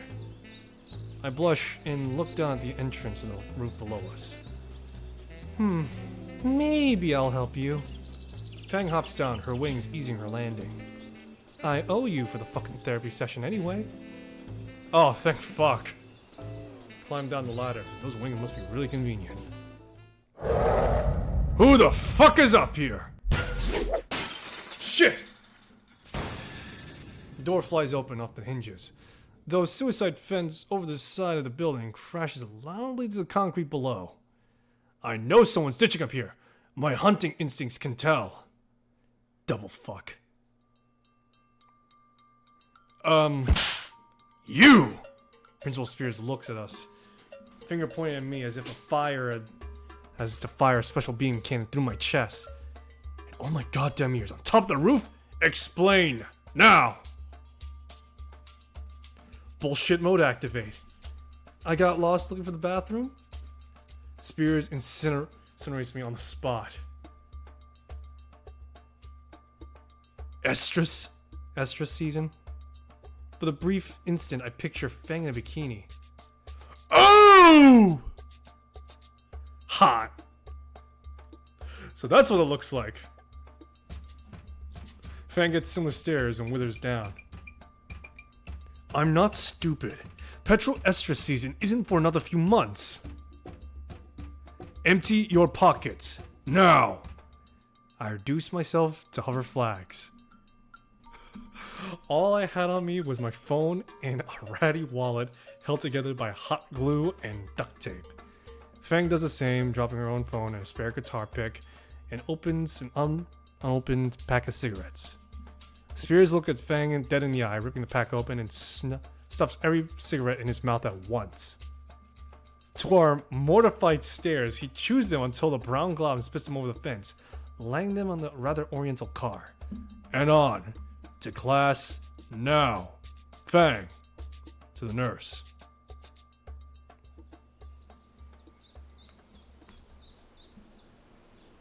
I look at Fang one last time. She's a mess. Her wings are ragged, feathers misaligned, and a clear patch of them missing on one. Stains on her leg and makeup, tears and blood. Drying blood on her hands and beak. Her eyes are puffy and red from crying. Her smile was... I wave her goodbye and wordlessly return to class. I only have a few minutes, but I can't focus on the assignment. I'll take it at home as homework. Maybe I'll help you. I take out my phone and consider messaging Fang again. My heart thumps roughly in my chest. What is with me today? All this drama. When did my life become a soap opera? Including a dramatic kiss. I looked at my hand, her blood now dried on my dusty palms. Does that even count as a kiss? It was unintentional and she backed off after all. Jeez, my insides feel like liquid. Sure, that's just from my disgusted reaction to Spirit accident scare tactic up there. Nah, this isn't fear. Unlike a bottomless pit of feeling is pleasant. I like it. Wonder if feeling intensifies. Why? I only thought of... It's not as if she... But... Is this love? Do I like Fang? Fuck.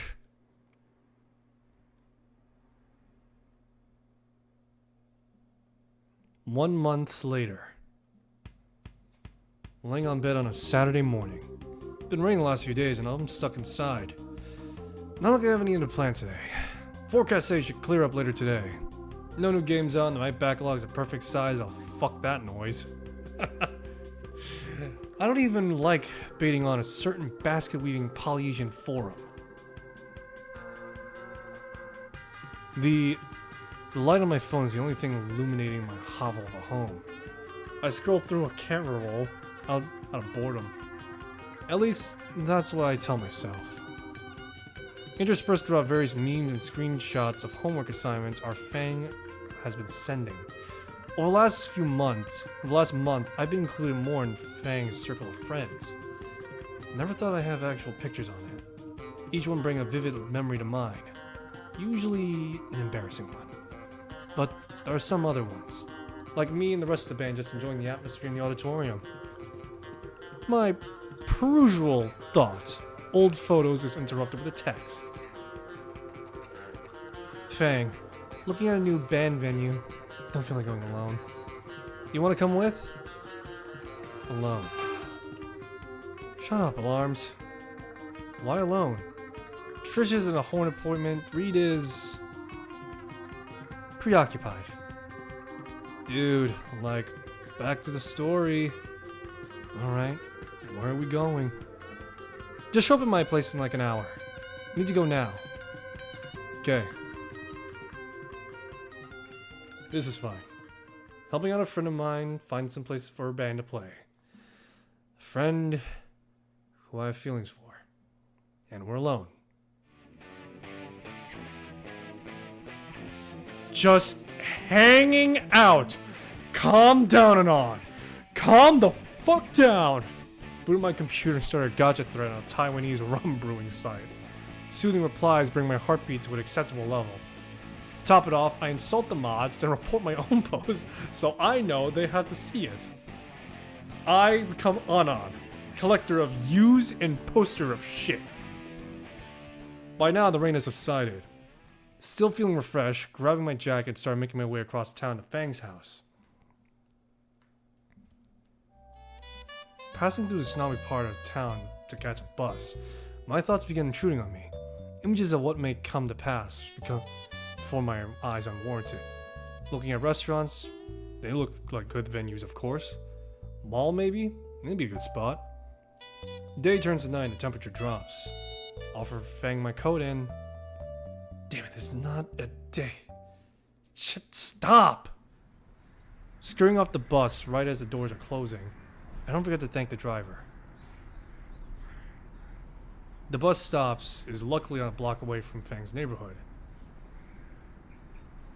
There are a few stores open and the street vendors gleefully setting up shop for the first day in a few days. She calls out to me as I pass. Some storm, huh? Oh my god, is that Endyne? Yeah, it was. People don't usually take the bus here these days. Where are you headed? Just over to the suburbs there. High schooler taking the bus to the suburbs on a Saturday. Seeing a girl, ain't ya? How did you? I mean, I am, but isn't that like... Isn't like that, you know? Oh, come on! You can't fool me. At any rate, why not pick up a few dogs and impress her? Got some ice cream too, if she's a Herbie. Maybe later, I'll keep it in mind. I turn to leave. Behind me, I hear the vendor muttering to herself. To be young and in love again. I pick up the pace.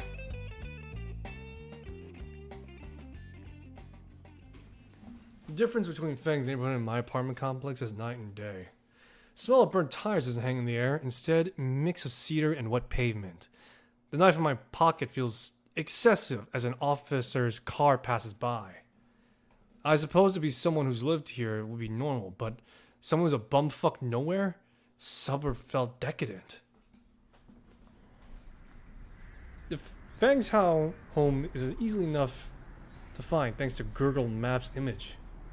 It's nice. Very nice, actually. 2 stories tall and with an expensive, if kind of scraped together, sports car in the driveway. I approached the home, careful to hop up the spreadstones that make up the walkway, in fear of trampling the well-manicured yard. At last, at my destination. Fuck. Stand frozen on the white porch with the front door before me like the ramparts of a castle. Am I supposed to knock or text her I'm here? Crap, never done anything like this before. Find a friend, go find a venue and band is all.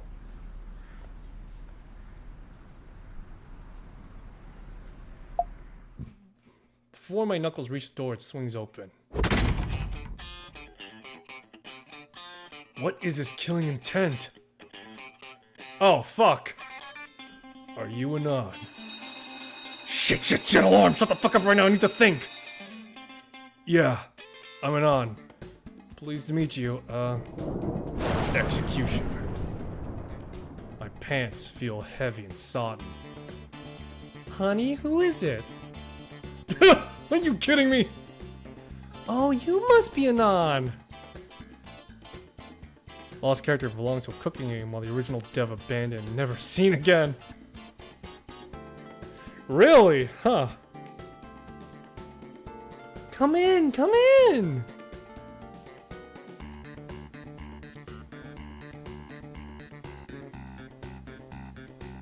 The petite Petro matriarch drags me into her abode. I could see the patriarch's jaw clenches as Fang's mother pushed me into the comfiest couch to ever exist. Oh, you must forgive my little Lucy. She's still getting ready for your date. Oh god, I can feel the iron sights on my back. Oh, she spoke a mile a minute. I might just catch some of the words. I ignored the latter because this isn't a day. Isn't that? But it's no trouble, ma'am. But I thought her name was Fang. She titters, holding a hand over her sly smile. Was it? Oh, okay, I see. It's Lucy. Oh, okay. Oh, my little tooth fairy always loves to reinvent herself. Her eyes gloss over as she pulls over her own memories. One moment she was a pretty princess pirate, now some sort of rock and roll maestro. Imagination she has. What's up, buddy? I look across the coffee table and see Nazer reclined in an equally plushy couch. You good? I breathe deeply, collecting my scrambled thoughts in a semi-coherent state. I'm good. So, nice place. I look at the walls of the room. It's a little white. What's a little white? I could see that wasn't covered by a myriad of family photos. She really was a princess pirate at some point. Home is where the heart is, as they say. Sweet raptor Jesus on a cross!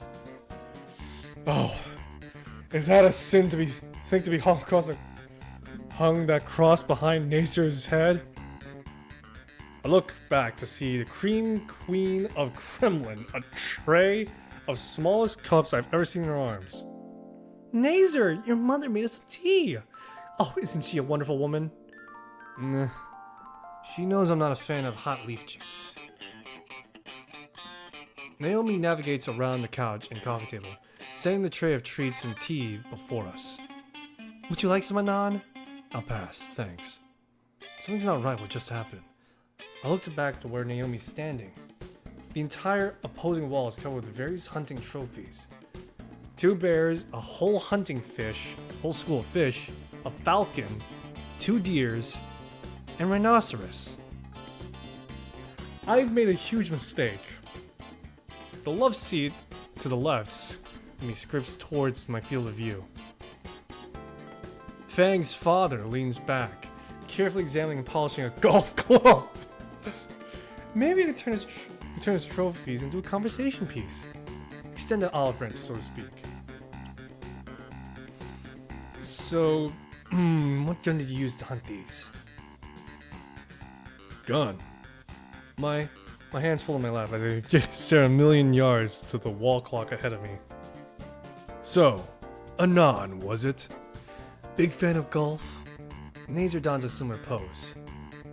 I've played mini golf before. That's a good start. Good start. Nothing beats the real thing, though. Ever played golf before, boy? Don't say we golf. Don't say we golf. Don't say we golf. Not on proper green before. Nailed it. Well, this is my favorite club right here. A 9-iron.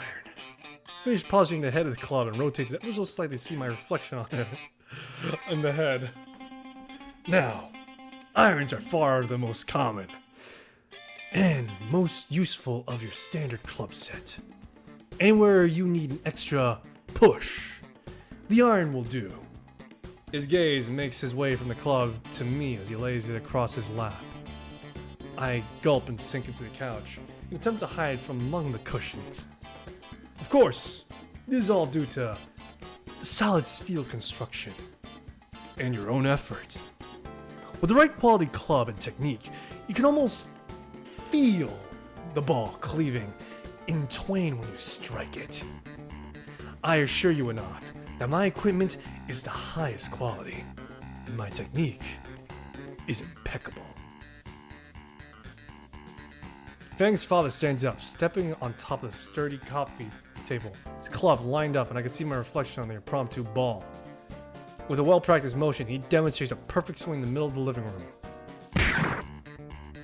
I can practically feel the air slice in half as an image of an impossibly large Petrodon standing over me with the club flashes for a moment. Fang's father laughs heartily, setting the murder tool aside as he reclaims his throne. What nice form, sir! Dear! Fang's father flinches.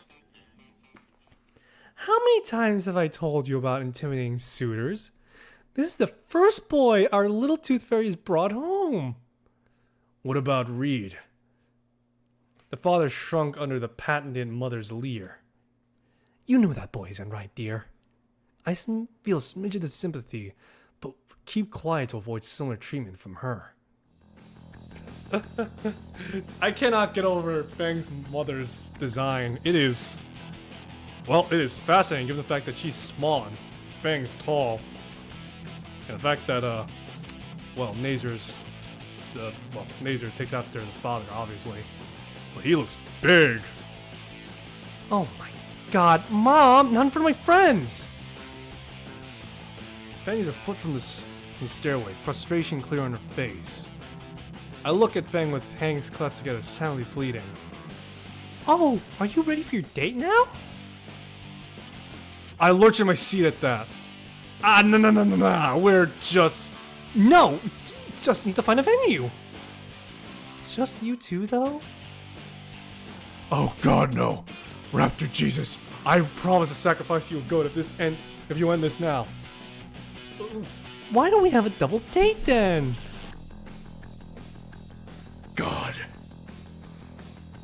Why have you abandoned me? Buddha. Be a bro. Please. I agree. Nazer, Naomi can accompany you.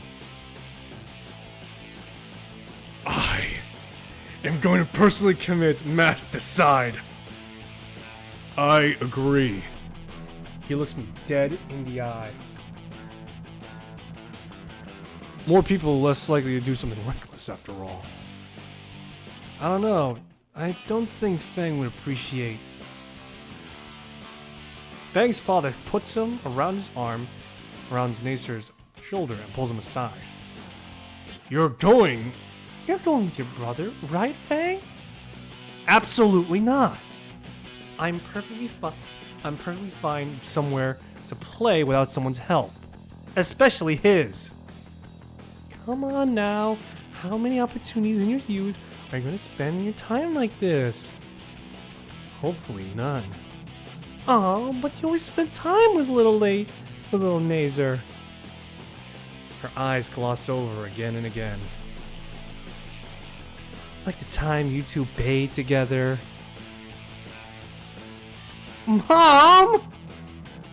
Fang's father gives a loud pat on Nazer's back as he returns to the conversation.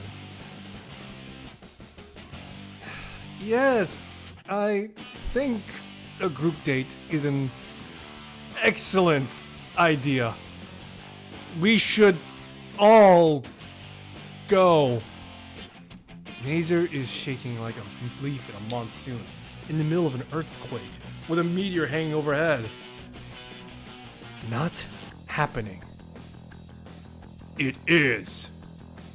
Fang and her dad lock eyes. The tension in the room mounts as the stare down draws on. The moment long eternity finally ends though. Eventually, Fang flops her head down in defeat. Fine! Let's just get out of here, Anon. Gladly. Naomi gives a little cheer and tugs the catatonic Nazer by arm out the door. Fun fact, the big guy and the small Petro are referenced to Metroid. Are they now? I can only know one boss in Metroid that's a reference to, but is it supposed to be Samus and what's his name?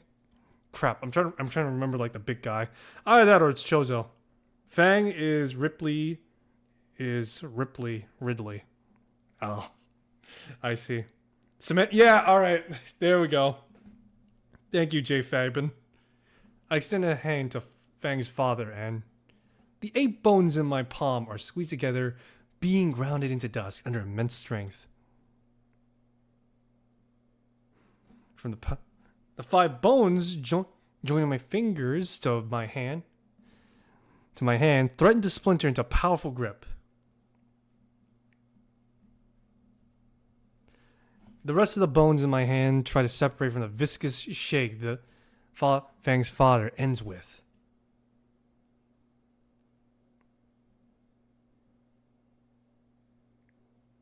By the way, the Piasan Tarot. Oh, okay. By the time I get outside, everyone else is getting into the fancy and beat up car from before. Guessing it's Nazer. Come on, Nazer. The day is still young. Nazer is still mentally fried. He's being goaded by Naomi to drive into the city. Eventually, he robotically enters the driver's seat. Naomi ecstatically shoots into the shotgun seat. Fang and I take the back seat. Now we're getting to the shit show of the road. I should probably clarify with Fang about precisely what sort of venue she wants. The split second I move my hand towards Fang to ask Nazer, he chucks his jacket between us at lightning speed. What? Look back there, huh? The look of panting terror on his face betrays his jovial tone. Poor guy. Anyways, Fang. She looks over. What sort of place are we supposed to look for? Fang looks away for a minute with a finger underneath her beak. It's supposed to be a thinking pose. Some wide space where people can stand or sit, preferably with a mosh pit. Oh, I know a lot of places like that. Where? They're at the Golden Fern Galleria in downtown shopping district. No. Why ever not? I'm not gonna play around a ritzy area. There's more stuck-up assholes there than at school. Naomi shrugs and turns to Nazer. Well, in that case, we should just park in the middle of the city and work our way around. Sure, that's fine. What are you thinking on? I look at Fang. She's preoccupied watching the buildings fly past us. I shrug. Alright then, to the city we go. Naomi turns the radio on, shattering my ears with the most nauseating upbeat love song on the max. I'm left to wreck that the songs violate my virgin ears in an all too cheery tone. Or tune, sorry.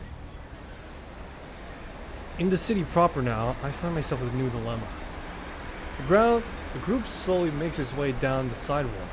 Nazer walks ahead and continues to look back at me, expression anxious and worried. Fang refuses to speak and give everyone everything a vicious sneer. Naomi's just won't shut the fuck up. Oh, how about here? It's spacious, the food's to die for. Oh, I love that restaurant. How about we ask them? Oh, and there's this nice cafe, have a nice piano. God, this marmalade monster needs to die. Oh my gosh, it's perfect. Naomi stops the group for a large glass window. Past it, a large open room, sparse filled with minuscule round tables and candelabras set atop them. Isn't this a bit too ostentatious? Gaudy. No way, it's wide open. Tables can be arranged to provide ample room for your audience. Fang looks unimpressed. Come on, let's go ask. The Solana Florist wrapped her arms around Nazer and bodily drags him to the entrance. Fuck me. Shut the fuck up, brain. $10 says we get kicked out. No deal. You're stating an inevitability, not a possibility. We fall behind the pair to find Naomi pestering the Maitre D for possible arrangement, cringing as the poor man stares off in the middle of distance while Naomi prattles on, obviously. And is it possible you could include maybe a dinner ticket option for... The Maitre D looks towards us and Fang and scowls. Our esteemed establishment caters exclusively to those with appreciation for fine culture, culinary and otherwise. Might I recommend you vacate the premises at once, or will you be requiring an escort? Where's my $10? Up your ass. I said no deal. Nazer tugs a bit at Naomi's arm. She stomps back to the entrance and huff with him following. Fang, I decided this place isn't good enough. Sure. Don't be mad, Naomi. He isn't worth getting upset about. Nah, he's worth it. If it were up to me and the band, they'd have one less tire on the car. Nazer raised an eyebrow back at Fang. She responds with a smirk and a middle finger.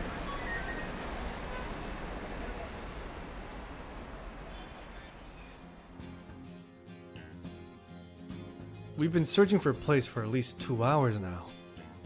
Fang is barely holding on herself, judging from the angry mutterings.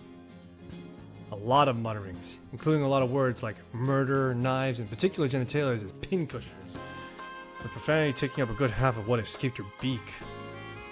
I could see a blood vessel throbbing in her temple. Doesn't look good.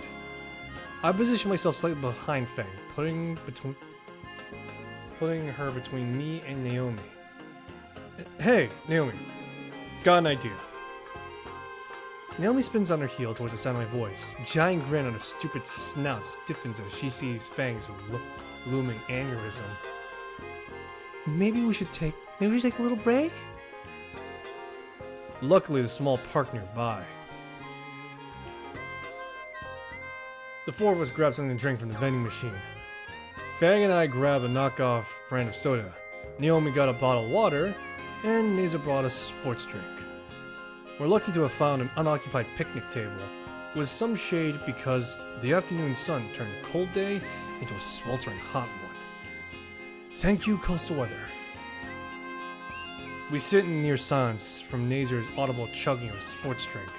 He crushes the bottle in one hand, tosses it in the trash can 5 yards away. Then looks at us with the smuggest grin to ever see on his beak. Show off. Yes. Great shot, Nazer. Of course it was, babe. Fang mocks wretch into the grass. At any rate, I need to drain the snake.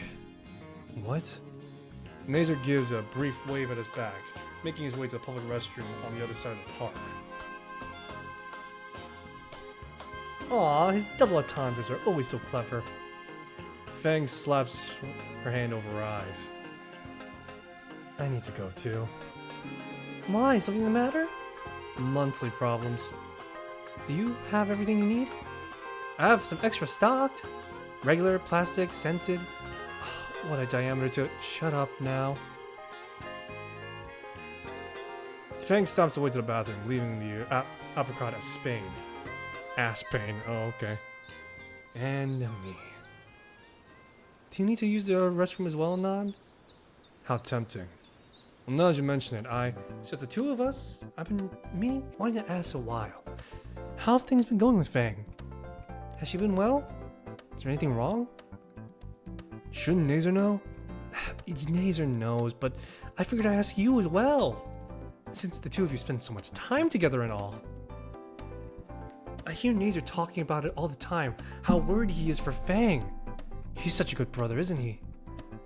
I'm gonna start filtering her. I'm just so worried for her sometimes too. Fang can be antisocial, you know?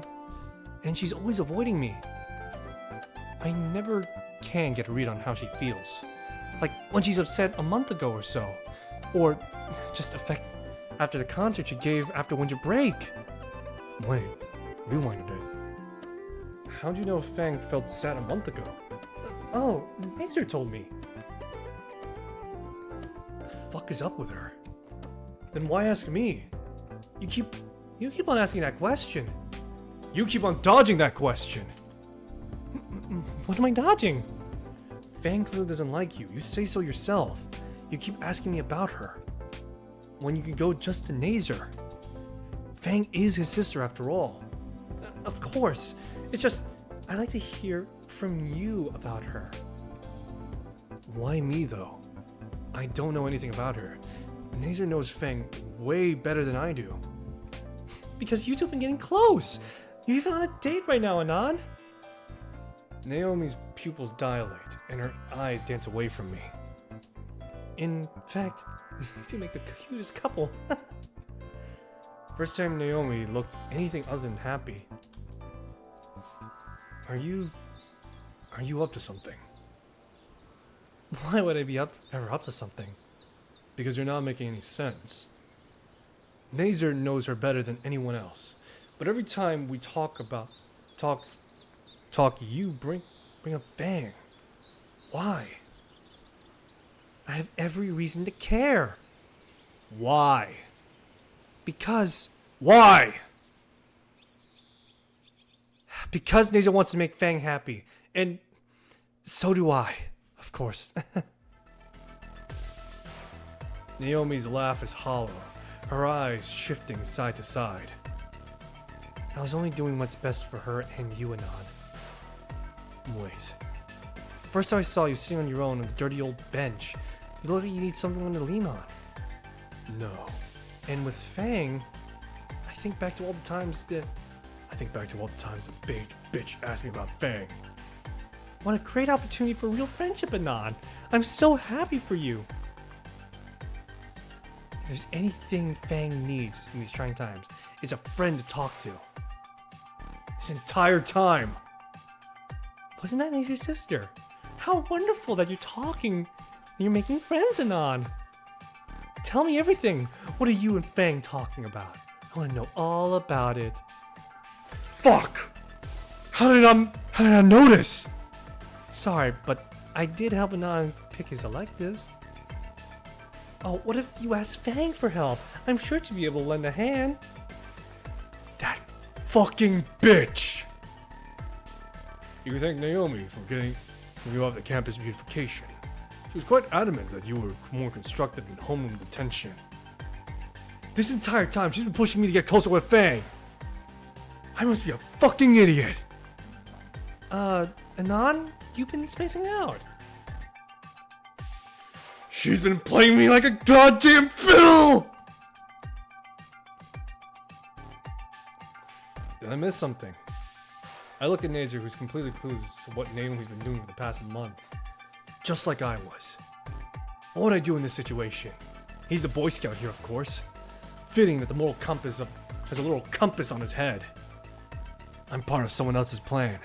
Nothing I've done the last several months of a conclusion reached on my own. Are my feelings for Fang just some tool for Naomi? What am I even doing here?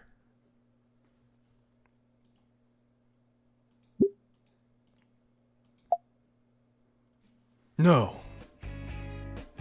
Doesn't matter if my feelings are being used. They're real to me.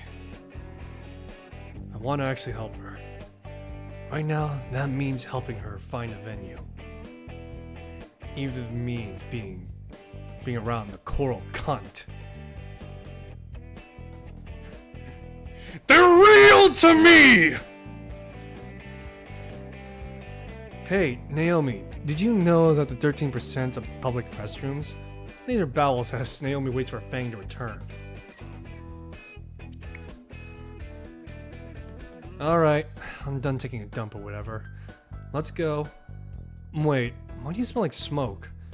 I went for Hong Kong for a bit. Let's go. You know you aren't supposed to be smoking, Fang.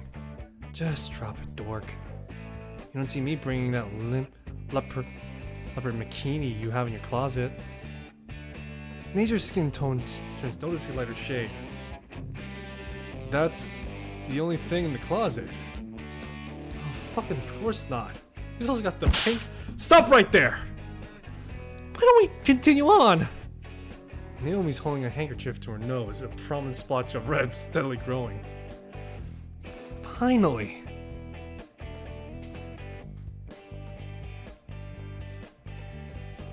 Not even 10 minutes, we're back where we started.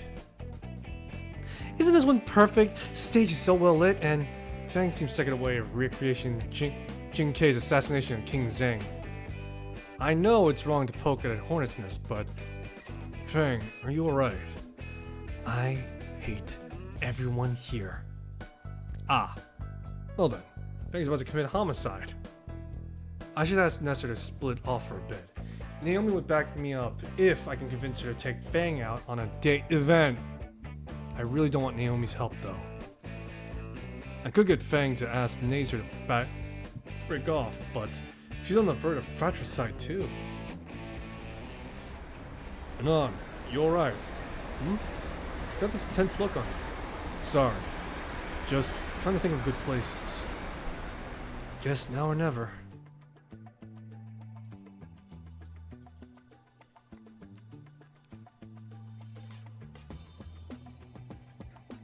Oh boy.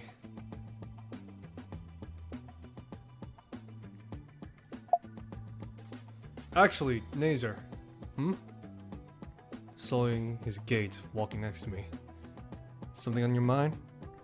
Lean in and start whispering. Yeah, it'd be a good idea to split into groups.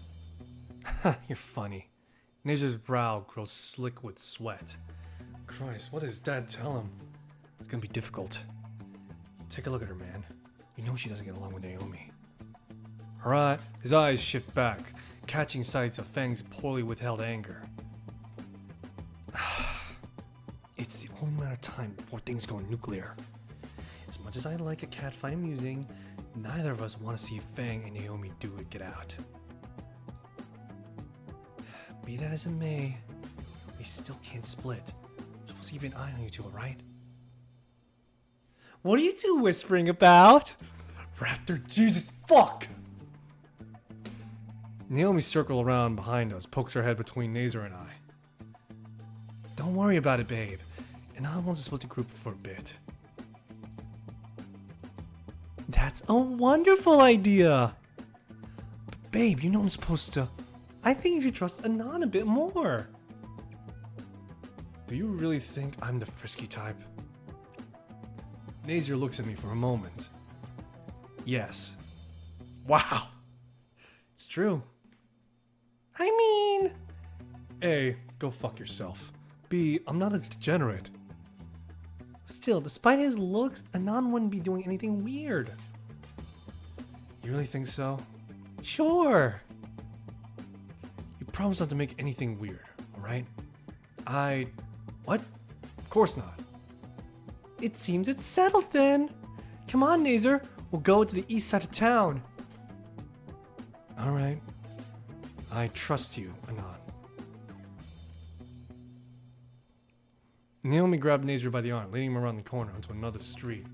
Nazer gives a last worried look before he's out of sight. One of the three of you huddle about. Fang walks behind us this whole time. Didn't notice. I was getting rid of them. Oh man, you're a lifesaver. Seems either this or end up with a black eye. You think I'd stop at a black eye? Now it's just the two of us. Alone. There's the alarms again. I'm starting to tune them out though. Fang reached in her pocket to withdraw a crumpled pack of cigarettes. Got a spare? Shrugged half-heartedly and holding the pack to me. There's only one left. I hesitate. Fang tilts her head before she pulls her hand back. I accept the last smoke. Bring the butt to my lips, feeling the pod fill within the filter. Figures you smoked methanol. Oh, shut up. You better share. I don't know if I get any fresh packs anytime soon. Hands me a lighter. Cheap pink Bic. It's easy, quick and easy now. No need to worry about my thumb rolling on the top and the tiny ember of flame sears the end of the cigarette. Pop the pod with my incisor. Pull it in slowly. Draw smooth with a hint of mint to it. Cherry at the end burns dimly as I tap off the edge. Smoke exhales as wispy. Feel my nerves ease. Ha! Pussy. It's your last one. Want to savor it. Hand her back the cigarette. It's not an indirect kiss or anything like that, I chant as a mantra. Her drag is harsher, burning up twice the amount. She blows out hazy rings, one after another, as if signaling an ingenious raptor tribe. Trying to show off now? You could bet on it. Fang grins as she hands the stick back to me. Trigger lipped it. Still good. Still good, man. The filter feels moist between the index and middle. Bring the smoke to my lips, trying to ignore the wetness of it. Draw on even more, burning it up another quarter of it. I can feel my skin prick as I exhale a thicker fall. I don't know whether it's because of the nicotine or whose lips I imagine tasting. Fuck. Ha! Called it. I can't. Fang's tail ticks a steady rhythm as a metronome as she takes one last long drag. She blows out a thick cloud and drops the stump to the ground. I stamp out the stub before she can, giving a solid twist before kicking it down into the street. So, what now? I think I know where we can look. Please tell me it's not this shitty prima donna place. Nah, it's a Little True. Where? Little Truden. Enough we could walk there. Why didn't you mention it before? Naomi. Ah. Fang leads the way, navigating us to the overly expensive part of town.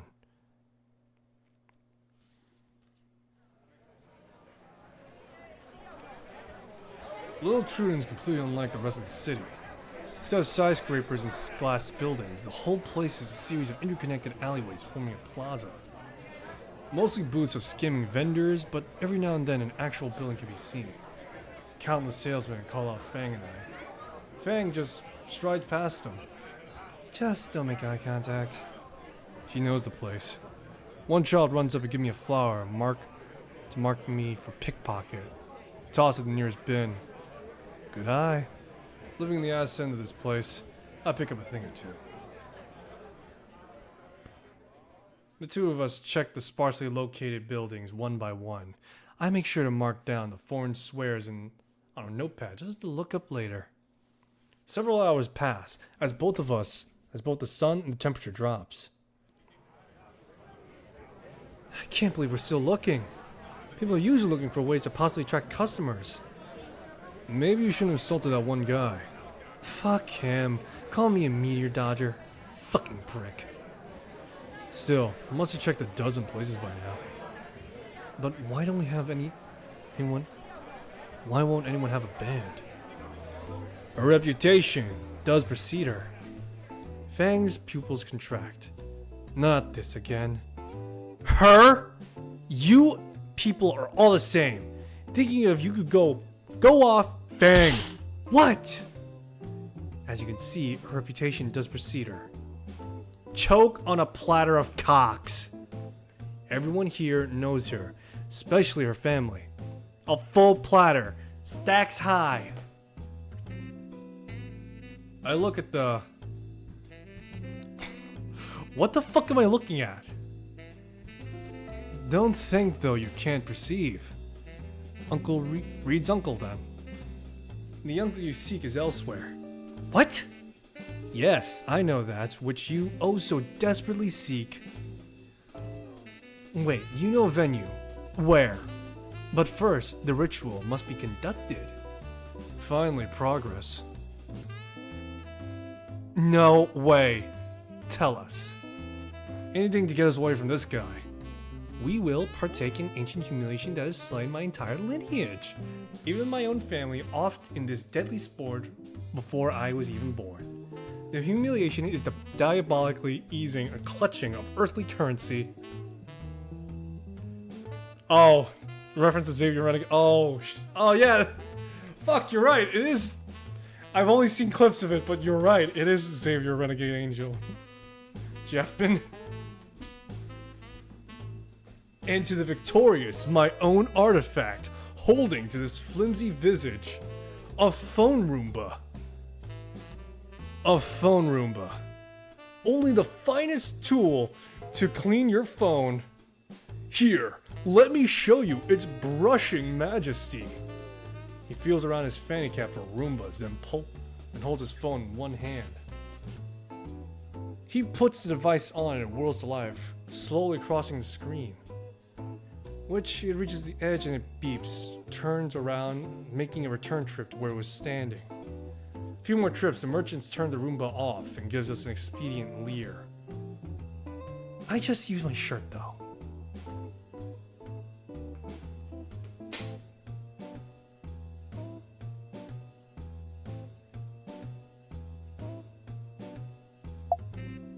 Fuck it, fine. I slapped down the money on Reed's maybe family booth. Very well. The contest is yours, along with the trinket. Head east of this filthy bazaar, and you will find your destiny. At Dino Mo's, the pizza chain. You will come to understand my wisdom once you reach it. Fare thee well, seeker of music at amphitheaters. The shopkeeper gives us one last smug wave to us. I motioned for Fang to follow, starting to head in the direction the shopkeeper showed us. After twisting through the endless maze of merchants and frivolities, Fang finally stops in front of the building.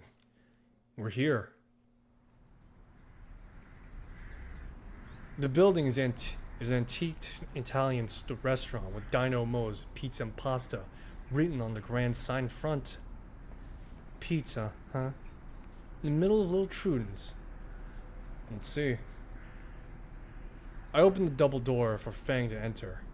The plaque for the National Register of Historic Places on the window.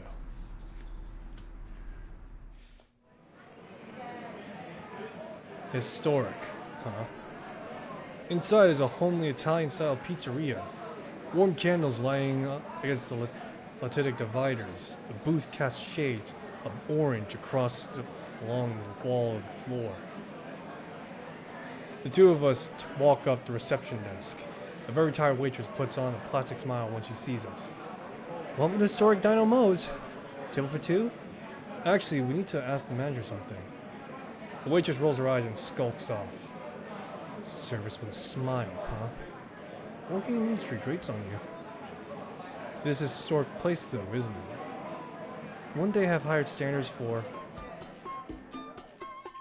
Hey, if it isn't little Lucy! Fang's skin grows several shades lighter. I haven't seen you since August! Come here and give Uncle Mo a hug! The older T-Rex hobbles his way to us with arms spread wide. Well, as wide as he could at least. Fang squawks in protest as she pressed against the apron of his belly. Uncle Mo? What are you doing here? I'm working, Toots! This is my restaurant! Hold up, your uncle is Mo? Mo as in Mo that started Dino Mo's? No, I mean, I don't know. My baby girl isn't swung by in ages. And who's this lucky guy? Don't tell me you got yourself hitched already. My skin warms up. The old T-Rex allows a louder and he slaps his rotund belly. Ah, relax, kids. I'm messing with ya. Come on, I'll give you the best seats in the house. Mo wraps his arms around our shoulders and drags us through the restaurant, so cozy yet dark booths sequestered away from the rest. We were shoved into seats, with the owner/uncle bends to the lights to light the sole candle there. I'm having a candlelit dinner with Fang now.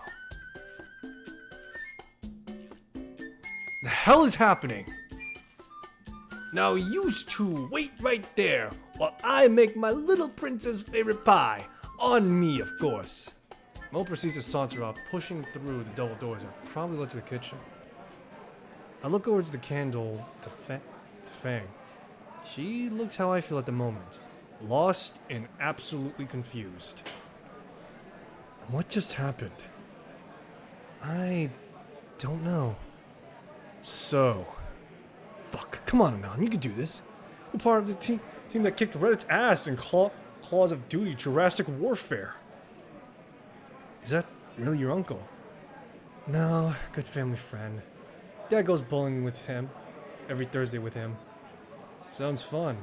You ever go along? Not anymore. All that sporty stuff doesn't appeal to me. Besides, I have school and band stuff to worry about.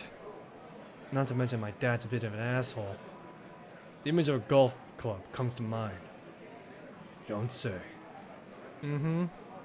Whenever I'm listening to my music at night, he always yells through the door about audible bowel movements. Honestly, do you blame him? Maybe not. My dad isn't really there most of the time. When I do interact with him, he's just these huge orders on what to do with myself. You're going to camp. You're going to Brazil. You're going to a coastal town for half a year. Then again, the last one's more my fault. Sounds rough. What about your mom? What about her? Pretty standard mom. Bit naggy. Always tries to dress me for school, so I look like the biggest dork ever. One time she got me into denim jacket and jean combo. The double denim disaster? Pfft. How'd you know? Wait a sec. Another word and you'll get hot wax on your face. I'm holding back laughter behind my fist. And she always trying to embarrass me in front of everyone. Don't all moms do that? Why don't you tell me pirate princess? Why don't you tell me pirate princess? Ugh! You know, hot wax only ever hurts for a few seconds. The cute look of surprise though, lasting for eternity. Breathe a word of that to anyone. This candle's going where the sun don't shine while it's still lit.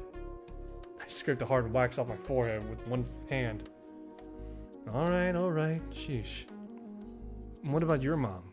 She looks like she's like on heroin or something? Ha! No, she's just always on her little world. Nothing's ever wrong, no flaws with anything, no concerns worth worrying about. Yeah, can't be healthy. I made it so far. Well, for what it's worth, you still got Trish, Reed, and Nazer. Yeah, the one whose horns are more important than finding a place. My shitty baby brother and Reed. She groans as she leans back in her seat. The new guy's the only one I can rely on. My life sucks. I don't know. We haven't found a venue and our show is in a week. Fucking Naomi. Fucking Dad. On the flip side, we're going to your favorite pizza. Okay, it's some of your favorite pizza at one of the pricier Italian places around here. For free, too. But the venue, we still have time. So, pizza first, then we find a place for your show. Someone say pizza? Someone ordered a fucking pizza? Mo slides a large pizza onto the table in front of us. A pizza with extra sausage, anchovies, pepperoni, and hams. Also known as Mo's Original Meteor Pizza. Lucy's favorite. I go by Fang now, actually. Woohoo! Yous are getting uppity with me. Trying to make Mo confuse you, punk? He gives Fang a light noogie. So, what have you punks been up to? Actually, Mr. Mo, we were going to ask... Mister! Young punk, don't need to be so formal. Fucking head. You youngins, I heard you talking about your parents. Oh man, here comes the lecture. You know what the best part of being young is? Mo? We got a code K on line 1. Mo hangs his head in despair. Hold that thought, kids. Got a pissed off moth to deal with. Mo stomps in the way to the reception, leaving Fang the pizza with me. Hey, free food. Fang piles 3 slices onto a plate, catching a few anchovies before they slide off. I think I only take 1. I'd rather not get a heartburn in 18. Man, this place isn't historic for no reason. Even something as ridiculous as taste. This tastes phenomenal. Good thing it's free. I'd be willing to pay premium for this stuff. Okay, Karen. Oh. Kicks comments pizzas ass any time of the week. Really hooks you in, doesn't it? Oh, I didn't realize I was in my own world a bit. Yeah. It's real good. She's already down to 2 slices. Shame I have to limit myself around the good stuff. Fang picks up the last slice, tosses it upward, and snaps it in the air with 1 bite. Whoa. Cool trick. You do parties? She raises a middle finger with a remark, and the grin as Fang's face says it's more humor out of malice. You gonna finish that? Look at my half-eaten slice. I guard my horror with my arm bulk. Mine! Didn't want it anyway. Mine! Quick to finish off my slice to keep myself while Fang goes for a 3rd helping. Pizza doesn't last, sadly, as we continue taking slices. It's life in the end matters in moments, matter of minutes, when otherwise I would have committed pasticide an hour. By the end, I'm satisfied enjoying the feeling of the itis. Uncle Mo does know how to make it. Yeah, your uncle's pretty cool. Fang gets out of her seat, legs unsteady as she fights off the need for a well-needed nap. Well, I'll see you at the front. I got a serious need. For real this time. Snicker and nod. Sure, leave me and deal with your uncle. Force myself out of the booth, casually meander to the reception area. Mo is there placing the receiver of the desk phone back. Hey son, you enjoying the meal? Definitely. Feeling the blackout any minute. Ha! That's what I like to hear. Glad to make your dates then. We aren't. No? Couldn't fool me with that disaster you call flirting. No, really. Fang's looking for a venue. Her band is playing a show for next week. Really now? Why not have it here then? I look around the restaurant trying to find any real problems with the band who actually play. Hey, don't sweat the details, kid. Mo grins. Me and the boys are used to making room for shows. Used to tell my little Lucy, you got a place, then you're sure to sweep her off the feet. What? Anon, that EXE has failed. To be young and in love. Listen here, Anon. I Sergei de l'amore, the secret to love. I not share misery. Yous can complain about all the little details in life, but that don't fix your problems. However, yous can't be trying to hang everything for her neither. Otherwise, she's expecting to fix all her problems for you. The secret? Support. Support. Hey, you gotta be a support. She's gotta fix her own problems, but you just gotta have her back on them. And from what I hear from my boy NASA, you've already done that. I suppose I've liked her like a band practice on the roof. Like now. Bada bing! Bada boom. Back to work, Jerry. Anyway, be good to her, Nan. She'll be good to use. I raised her right after all. Thanks, Mo. Anytime. I've been hanging around used fools for too long. Can't just be ignoring the kitchen anymore, you know? Give little Lucy my regards, huh? Sure. Mo saunters back to the kitchen. Now I'm thinking about it, how does he cook with those little arms? Looking a bit closer, there's several toy claws hanging by the rack inside the kitchen door. Somehow, I don't think that's something I was supposed to see. Alright, I'm back. Let's hit the road. Maybe we'll find somewhere to play before sundown. Actually, we really don't. Fang freezes in place. How? Your uncle. You asked Uncle Mo for my bank of play? Yeah, he seemed pretty excited about it. He got a stage ready and everything. Fang still isn't moving. Did I do something wrong? It's a blur of motion.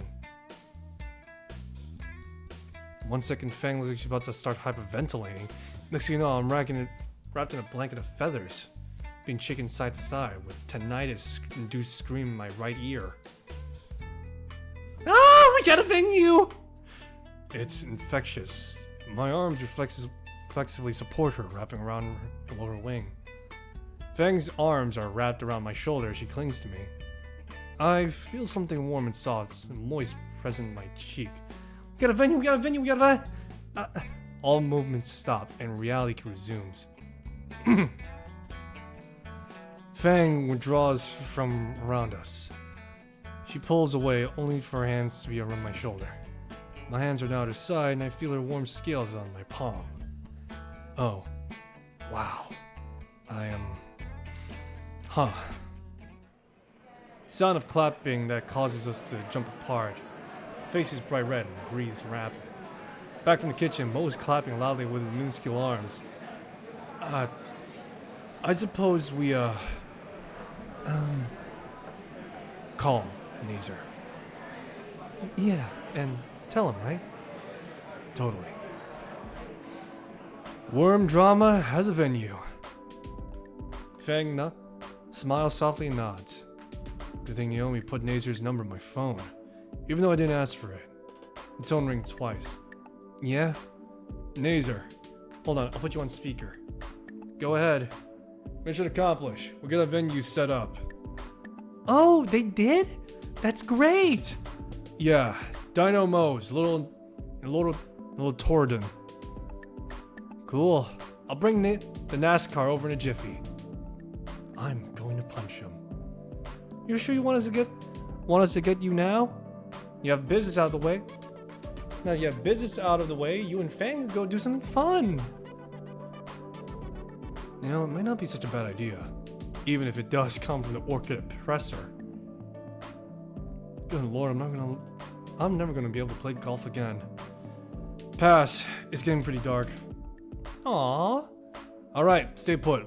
We'll be there soon. Alright, see you soon. All that's left is wait a few minutes for the ride to get here.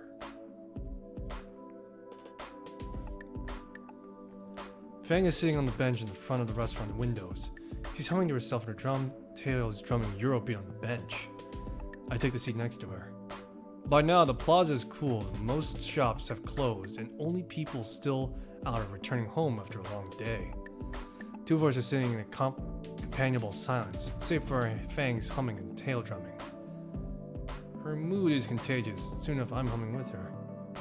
I already know the song, The Roof, except more happy. The scene is great. Fang and I are on the bench, waiting sunlight in the middle of deserted plaza. Taking the moment in, I almost didn't notice Fang scooching closer.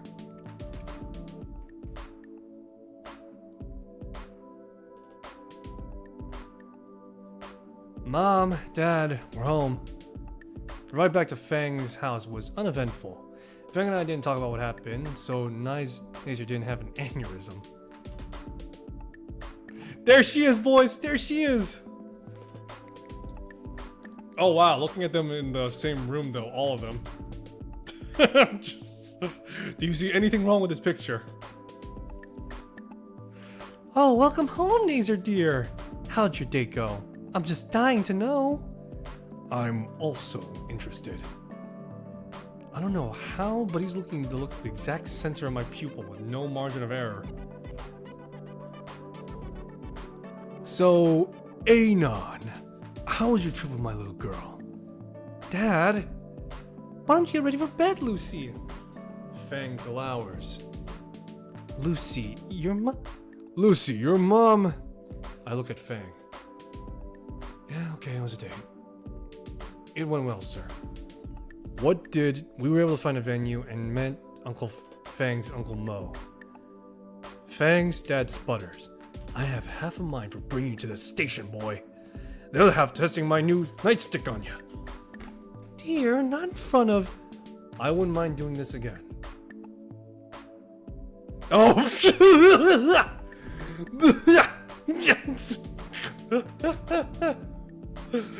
Look at fucking Naomi. Fucking anime level shit right there. Wow. The look on Fang's face is cute. Oh, I'm so happy for you two. I wave as I turn to the door. I'll see you at school, Fang. Yeah, you too, Anon.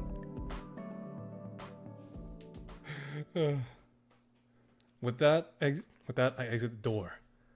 Once it's closed, I could feel all bravado evaporate and my legs turn to jelly. I think that's enough excitement for one day. My first step towards the bus stop is wobbly, so I'll end up in Fang's mom, Rosebush. Probably a good idea to sit and catch my breath before going home. Take a bit of a seat on the curb outside of Fang's house. Door behind me slams open as I jerk around to see Nazer being shoved down the steps. And don't forget to come back until you finish thinking! Door slams again. I hear a more so sigh. Oh man. Anon? Yeah. Why are you sitting here? Catching my breath. Your dad's a bit harsh. Homicidal, but close enough. Nazer huffs and shoves his hands back into the pockets. You know, you're the reason Dad kicked me out, you know? What? I know he's pissed, but I know he's pissed. I so much looked at Fang, but what did you do? Turns out letting you run off with Fang is just encouraging your degeneracy or something. Nazer drops to sit on the curb next to me. He kicks a rock clean across the road and the neighbor's mailbox. Impressive. Getting kicked out really got you that down? Sure. Convincing. What, the real answer? What's it to you? Not much. Just figured I'd ask. He stretches his wings and lays back on the pavement. Just figures I'd get to this. To what? Me getting punished for Fang's issues.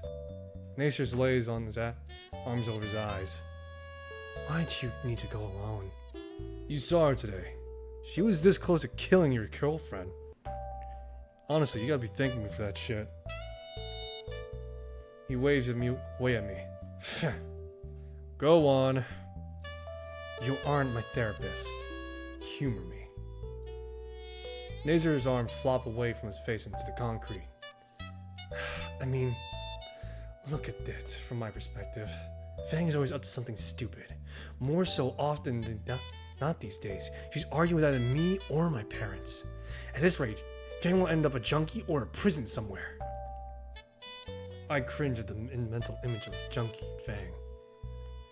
Mom and Dad are pretty much accept that. Who's gonna think all their hopes and dreams go to? Me. With a growl, Nazar sits back up. It's like I'm not allowed to have my own problems. Allowed to mess up or do anything less than the best. Judging by the trophy case at the school, you aren't half bad. Wish I had an option to fail. I mean, instead, I'm stuck with no room for error, with a still broken sister. And she's still my sister, you know? I can't help but worry for her. What can I do? She hates me, and I can't bring up my worries with my parents. Even Naomi's noticed I get stressed about it. I just want my sister to be happy and back to normal. But I don't think I even remember what normal is. I don't have any siblings myself. But if I did, certainly would have certainly trouble doing what you're doing. That selflessness by itself should help you, right? Selflessness? You kidding me? Her friends would be destroyed if Fang would drop all that. Who am I to even wish she were different? You're getting all worked up, and you're sure this isn't the right thing. Yeah, I guess so. I'm trying to parse everything Nasir's bitched about right now.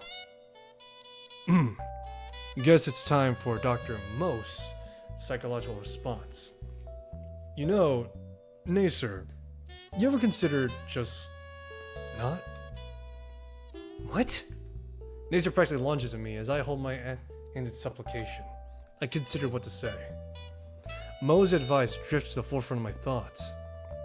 Hear me out. Consider this. Maybe it's not your job. I mean, you go out of your way to try and help her. Hell, Naomi has. But maybe Fang's problem isn't hers, is hers to fix.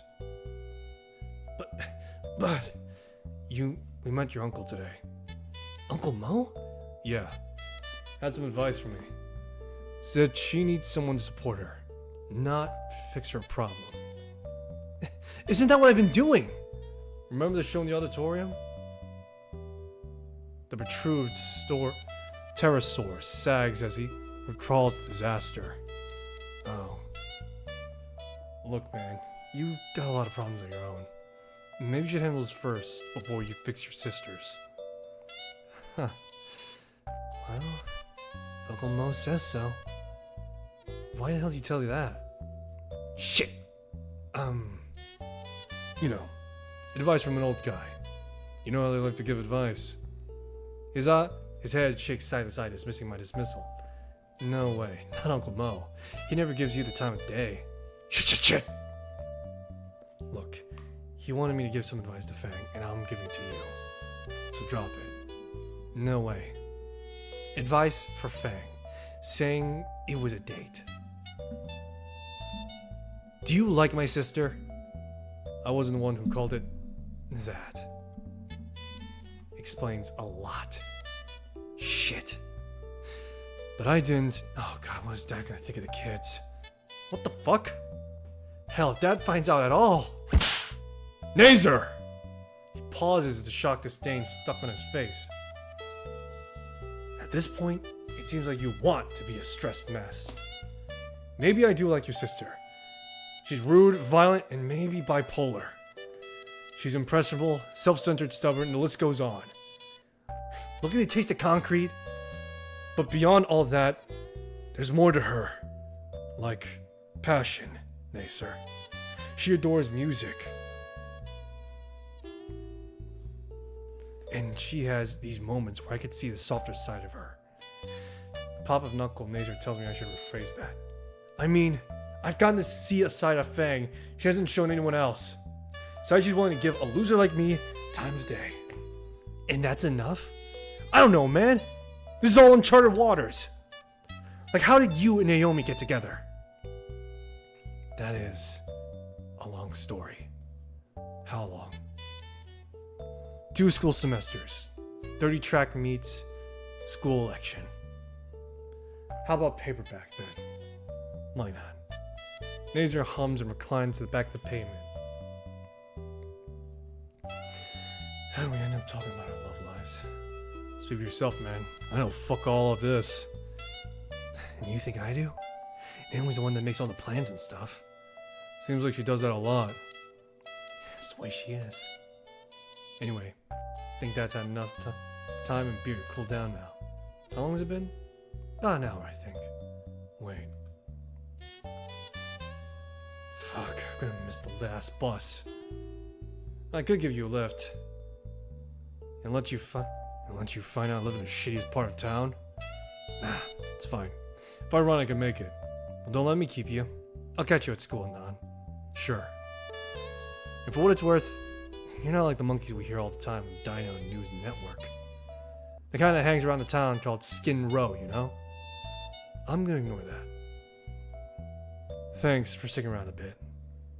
It's nice finally being able to tell someone all that. I wave Nazir goodbye as I get up and start jogging to the bus. Mentally fatigued after everything that's happened today. I check my phone for the time.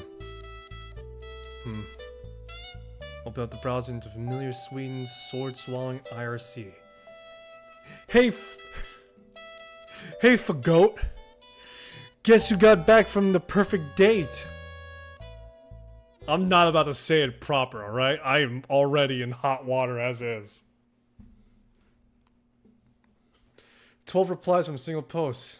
New record for me. 1 week later. The week's been a mix of excitement and trepidation. More excitement from Fang and the bang and trepidation from my part around Fang. Haven't come to terms with how I feel. I can't stop noticing all the little things she does. Her tail wag to a silent tune. Weird, funny way of eating. Or how soft and huggable her wings are. Rapture Jesus. Is this what kind of love I want? I want to sample buckshot. And yet I don't want it to stop. Even now, Mo and Reed work on clearing the floor of tables and making noise.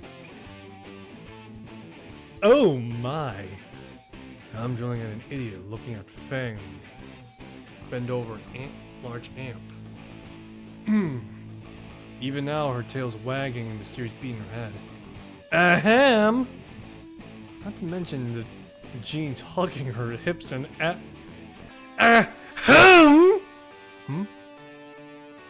Aren't you supposed to be helping? Oh shit! Right. Sorry. Just moving this table, huh?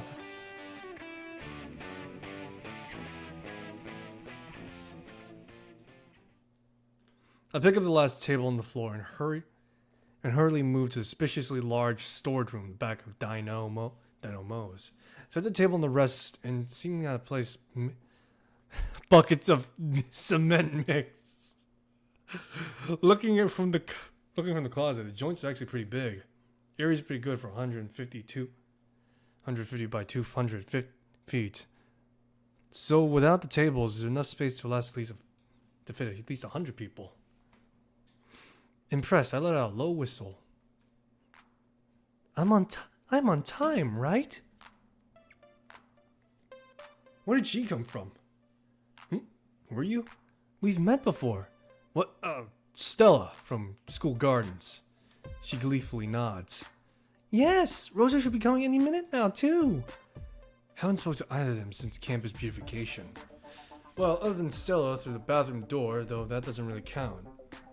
But Fang and the rest will be happy at least 2 fans, right? You know, there's always room for the gardening club if you still want to join in on. Just know I'm going back to the sword prison labor. Look, the pale green spine-covered things going up and down. With a Opie t-shirt she's wearing.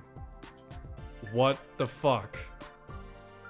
You do know what your shirt says, right? Stella gives me a quizzical look before glancing down. She turns bright red. Oh my, this is the only clean shirt I had. If I didn't feel like I'd worry about Fang, I think Fang's staring was kind of cute. Suddenly her face lit up and her eyes returned to me. Wait, you like anime too?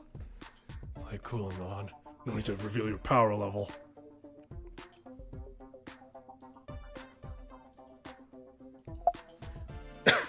A little bit. That's amazing. I don't have anyone else I could talk to about. What's your favorite anime? I love Procure. Raptor Jesus, cross on a rock. Like all my strength. Takes all my strength to physically not cringe. Oh, we should watch together sometime. I have a box of every season. We can marathon it over a long weekend or something. Maybe some other time. I'll just block my calendar for this. Maybe after the heat death of the universe. Anyway, isn't the show isn't for another half hour? I wanted to talk to you before. What did you think of your fortune? Kinda forgot. You got the judgment. Does it ring a bell? Oh, well, how'd you like another? I got time to kill, sure. She pulls out a deck of tarot. Pretty Cure, actual anime. I want to look it up. Fuck it, my curiosity's won out.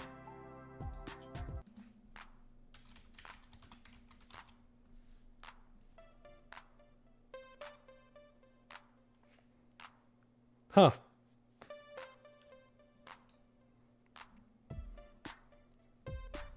It's rather banal, actually. Just your typical moe. It seems like your typical moe magical girl stuff. Unless there's actually some like murderous shit going on. I don't know. There was like this one other anime where it had magical girls that were like gems in the like, right? And like one magical girl got her head crushed or some shit. Oh man.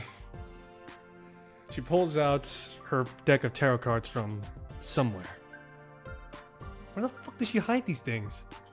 She fans the deck out. Take one. I take the one random and show it to her. Oh my. Inverted Empress.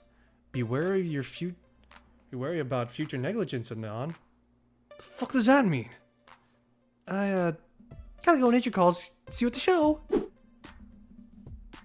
She flees in denim, pissing fear. Well then, what am I doing here? Right. Step up to the stage to see the band's point of view. Then promptly trip. Ugh! The fuck was that? Loose cord over my foot. That's probably not good for the show. I wipe the dust from my pants. Trish is the organizer. Right now, she's giving Reed a lecture on why it's a bad idea to put carfentanil in the smoke machine. Trish. Trish looks over the shoulder and Reed's face lights up. Can you come here a sec? Trish sighs and points between her eyes and Reed's and stomps over the stage. What do you want, skinny? Tripped over one of the wires here. Sucks to be you. Bitch. Should I plug them all into surge protectors so you guys don't fall during the concert? What? No, of course not. I won't trip. I have that on good authority. Whose? Reed's. And you trust his word with something like this? Sure. He's an expert on this stuff and all. Before I could object, Trish turns away and runs after Reed, who's huddled over the smoke machine, pungent fumes wafting from its exposed innards. Well, seems like he's got that handled. Trish seems confident Reed knows what he's doing with the stage, but Reed obviously doesn't understand cable management.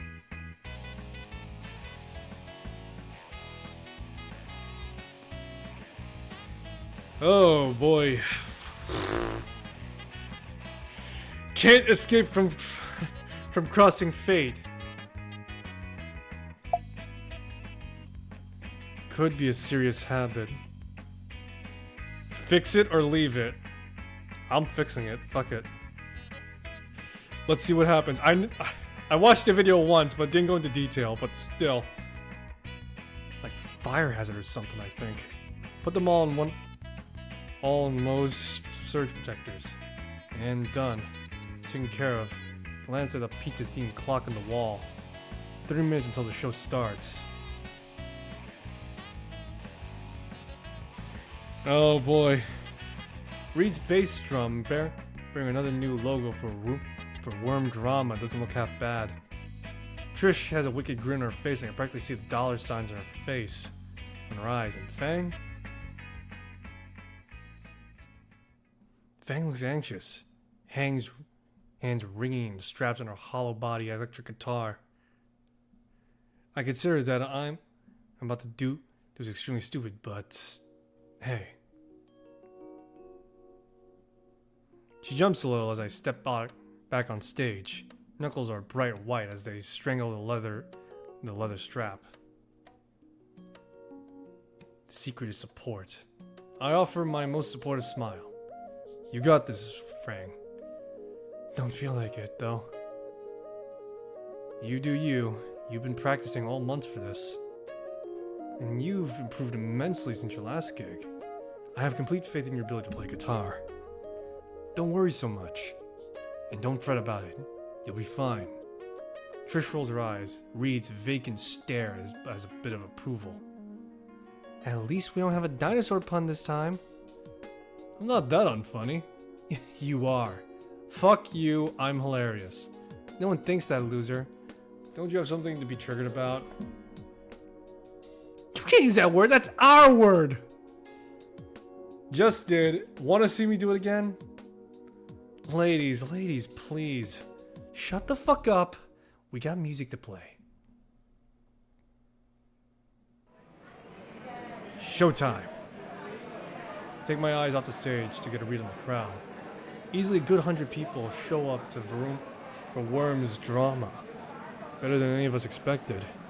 Look at Fang's face when everyone begins to filtering into the restaurant was priceless.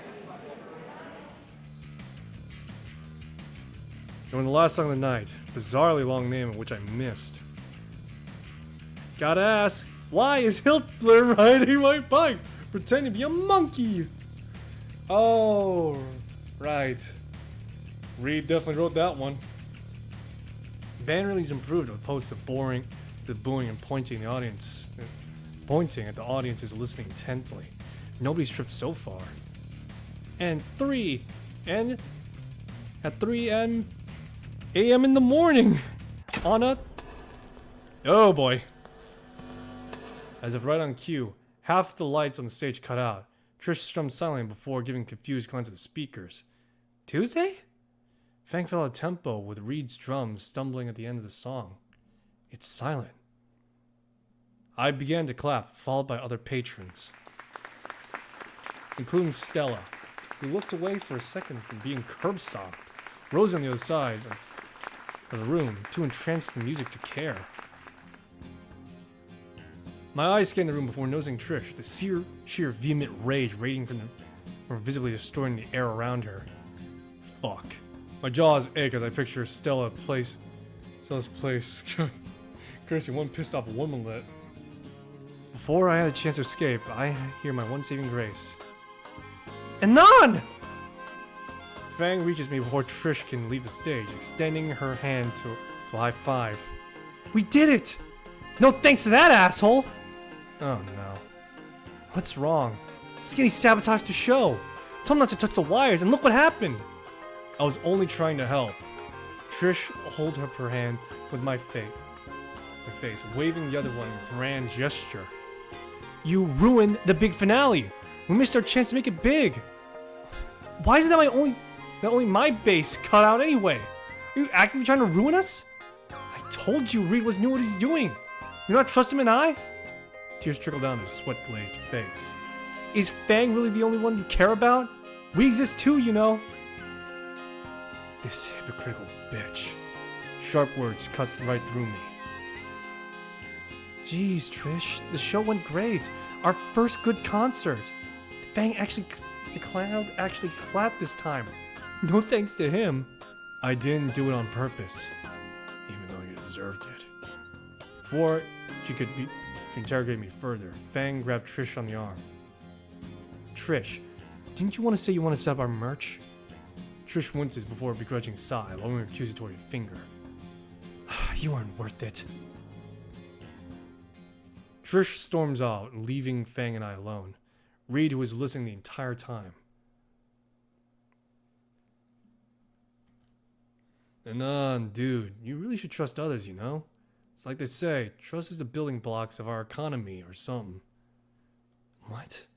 There's only two kinds of people in the world, bro. People who believe and people who trust. You should believe in something false, your impulsiveness. Before I can begin to comprehend Reed's capitalist sermon, my ears are assaulted by Italian yelling.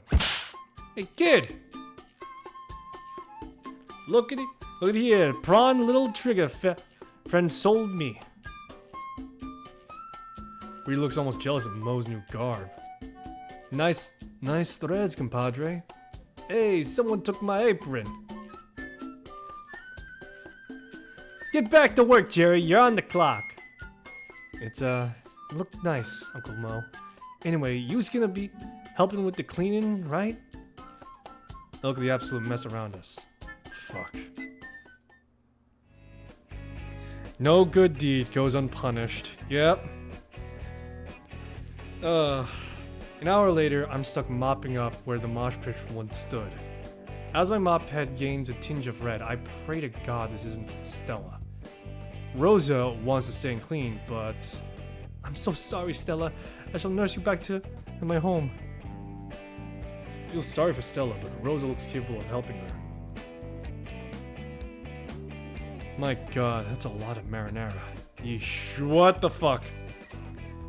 Fang and Trish are trying to divide and get carry out the stage. The mop isn't good from the floor. Am I supposed to have a bucket or something? Yo, Anon.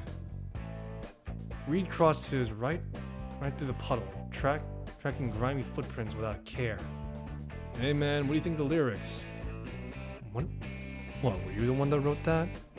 Reed rubs his forehead, struggling to remember what went 10 minutes ago. No man, 4 maybe? I distinctly remember floating. You know dude, you've been doing this since junior year, right? It's the first show that anyone's actually anyone liked. Wild. You've only been playing for a year? I know. You know it, man. Crazy how time flies. Man, back when Trish had these crazy long horns and glasses. Now, there's a thought. What would Trish look like with glasses? Actually, how would glasses work on a Triceratops? Fang wasn't Fang? She... what? Probably shouldn't have mentioned that. Fang wasn't herself. Honestly, that's the problem. Probably something less to Fang and Fang alone to talk about. Sorry. Right. Only thing that stayed the same was like me and my car fit, bro. How long has he been on his stuff? It's almost like a totally different time, man. Before I even got a moment to picture what might have been a year ago, Trish appeared behind Reed. She looks like she's about to snap both our necks. Reed, what are you two talking about? Just talking about some memories of the band, Trish. You didn't tell them anything about me, did you? Glasses. Reed, you absolute ass! Reed just shrugs. By this point, the restaurant is mostly cleaned up with a few tables left to put back. So, now we showed you ours. Now it's your turn to show yours. Now here in public, didn't pick you the kinky kind. Trish inhales sharply, visibly trying to master herself. You're old school? One needs to know basis, and you don't need to know. Come on, Alan, don't you have good memories from your school, old school? Oh god, no. I'd really not talk about it. Why not? You told me about your parents. That seemed to catch Trish's attention. Shit. I looked expectancy from Fang too. Guess it can't hurt. Well, I tried to get into music at one point. With how much you needed my help in music class, I didn't say I was good in it. I was clicking buttons and seeing what stuck. Spoiler alert, nothing did. Got a giggle out of Fang and a look from Trish. By the way, Anon, I saw you talking to that Stella girl before the concert. You have something going on there? Pit in my stomach looked right into Trish's trap. Hook, line, and sinker.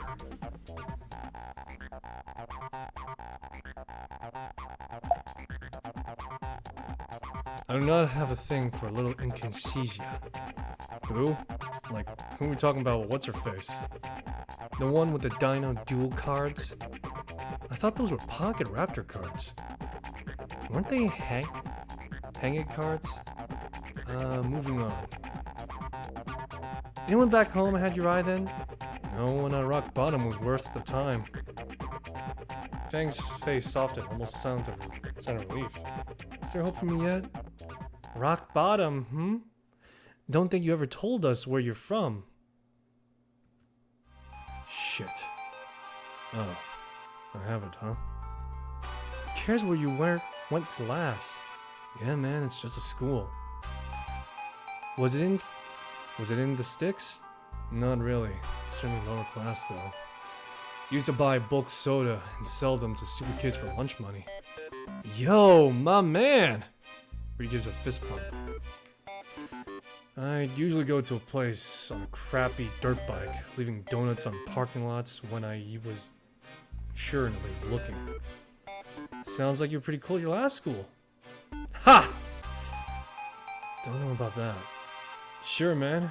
Don't get what you left in the first place. You had it so good. I don't know. Actually, think of something. I had to leave because of... Don't say something stupid. You get one shot at this. Family issues. Nailed it. Bummer, man. Glad you're here instead.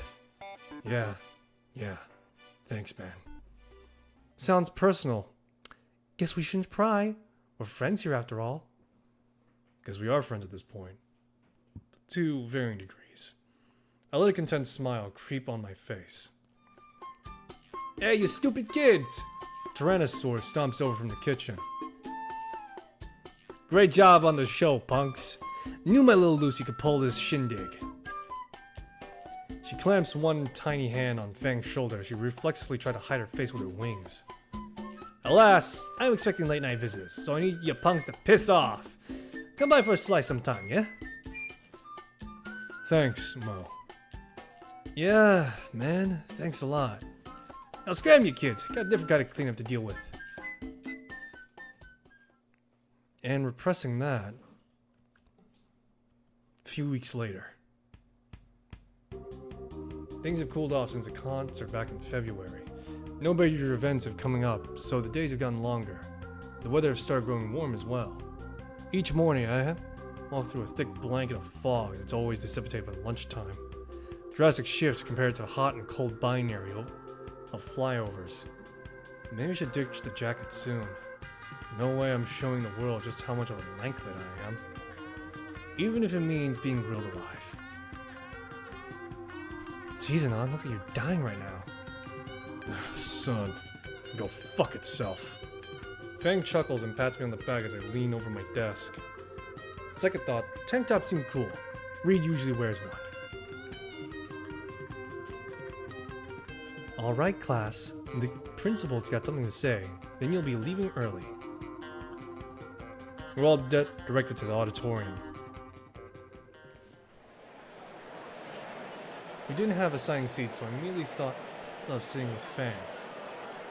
Knowing better than to look through the sea of ocean of students, I follow my nose to Reed.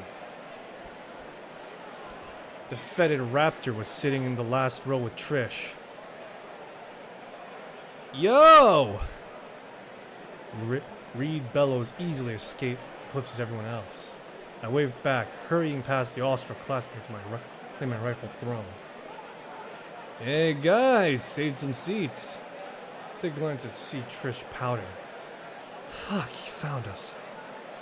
The last student trickled through the door, takes their seat. Mr. Kardwitsky takes the stage with an electric mic. Alright, freaking settle down, kids. We got some freaking announcements from the freaking principal. We got some freaking midterms coming up, and he freaking feels like the need to give all of you a freaking pep talk. The audience collectively groans. Fang and Trish throw their heads back. On cue, Principal Spear takes the stage. Mr. Kardwitsky holds the microphone out to him, but gets ignored. Students body cover their ears in preparation. Alright, you little punks! Like the man said, we have midterms to deal with just a few weeks. And we don't want to see any of you slacking. Only the best effort will be allowed. These scores may not affect your overall grade, but so many of you may disregard them. It's a weak mindset that can and will trap you. These tests are for you to see if you are on the right track or not. I expect all of you to ace these exams because Volcano High is the best school there is. And I teach the best students there are here at Volcano High. Are there any questions? Judging by the dead silence, there wasn't any. The principal gave a single approving nod and exited the stage right. Alright, you kids, you can freaking go. With a sea of students begin to funnel out of the auditorium. The four of us wait until the auditorium is half empty before getting up and making our way to the door. Our motley crew makes it to the front lawn of the school, and Reed falls flat on his back in the freshly mowed grass. Later, guys. His breath becomes a rumbling snore. So, Fang, you actually gonna study? You can go to the library. Shouldn't be anyone there. I don't think I'm allowed there anymore. I wasted too much bandwidth. Fucking use my own data to pirate all these games. I'm never gonna play. Wasn't asking you, douche. I kinda just wanna go home. Okay, talk to you later, Fang. Yeah, later. Fuck you, Anon. I didn't do anything this time. Fucker. Whatever. See you Monday, Fang. Before I can turn away, Fang's hand catches my sleeve, unnecessary sweater. Actually, I was thinking... Fang's grip loosened my arm. Her hand rests on my forearm. Wanna study at my place? I kinda need help with science. Sure, wait. Wouldn't your dad make me into a hunting trophy? You don't think you're that much good of a catch? Oh, my ego. Besides, he's working late shift tonight, and Mom should be out clothes shopping or something again. Okay, Nan, you're just going to Fang's house. Alone. Just the two of us? Bill Withers, shut up. Holy fuck. Okay then, so how are we gonna get to your place? Shit, the bus. We can make it to the last one if we run. Oh, go fuck yourself, Bill Withers! You can mad dash to the last bus, swelling like hell by the time we get there, made worse by the fact I'm still wearing my jacket. Still must not have taken off. Must not expose skeleton arms. After a little while of simultaneous fried alive and bathed in sweat, we make it to Fang's place. Obviously thank the bus driver again. Wait, alone with Fang at her place. Bill Withers begin to blare inside me again. God, just fuck off. Fuck! Come on, Anon. We can study my room. Fang's room? Oh man, it's been a while since I noticed the alarms. Sure, lead the way. Fang climbs the steps while I trail behind, wary of any hidden fathers lying in wait to ambush me. She holds the door open with a pitch black room, and I tentatively steps in. Home sweet home.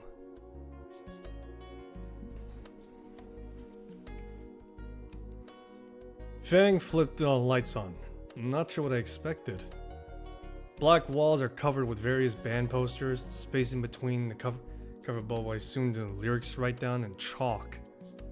A few guitar stands and a keyboard in the corner. A few non-binary flags hanging on the wall. Fang throws off her bag to the side and picks up a guitar, strumming a few chords. Plant my head in the my hands in my pockets nonchalantly, looking around for a chair or something. Just sit on the floor, dweeb. Wow, not even a beanbag chair. What kind of lazy teen are you? The kind that has an expendable guitar in his kit, in arm's reach. Fair enough. Use my backpack as a makeshift backrest. What's a guitar for anyway? Playing music? I mean, aren't we supposed to be studying? Or are we doing music first? This is how I get ready for study. Strumming along puts me at ease. Fang picks up the spare guitar, picks from the shelf. She begins playing a short riff that I recognize from Worm Drama's song, smiling and relaxing as she goes on. Like my own personal concert. When the song is finished, Fang gives an expedient glance my way. I smile with a tasteful nod. You wanna try? Fang takes off the guitar strap and extends it to me to play. I'm not sure what she expects, but I could give it a shot. Aren't we supposed to be studying for midterms? These scores may not affect your overall grade. So many of you may decide to disregard them. It is weak mindset like that. It's a weak mindset like that could trap you. These tests are for you to see if you're on the right track or not. Is it really alright to slack off?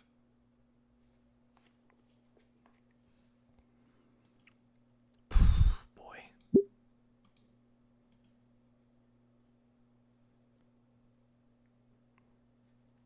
Straight and narrow, or relax.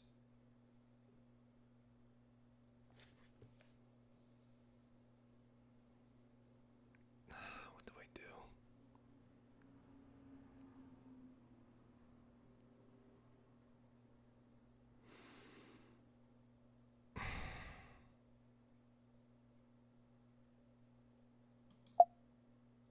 No, should focus on the midterms. I'd rather we start studying, actually. Fang lowers her arms with the guitar in rejection. Oh! Come on, Fang. You know we can't afford to waste my time with all the money my family's spent already. Fine, what are we doing first? Why not science first, seeing as that's your hardest subject? Ugh, got a textbook. What happened to yours? Tried throwing a naser and it flew over the cliff. But how? Why? Don't know. Felt like it. You got a textbook or not? Yeah. I retrieved the tome from my backpack. Science is easily the heaviest thing there.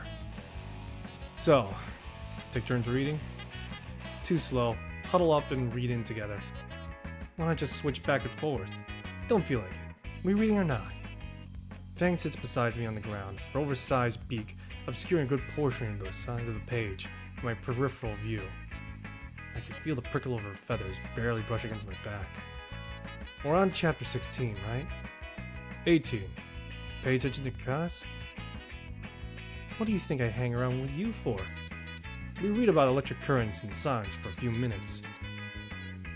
How do I know when she's done when I turn the page?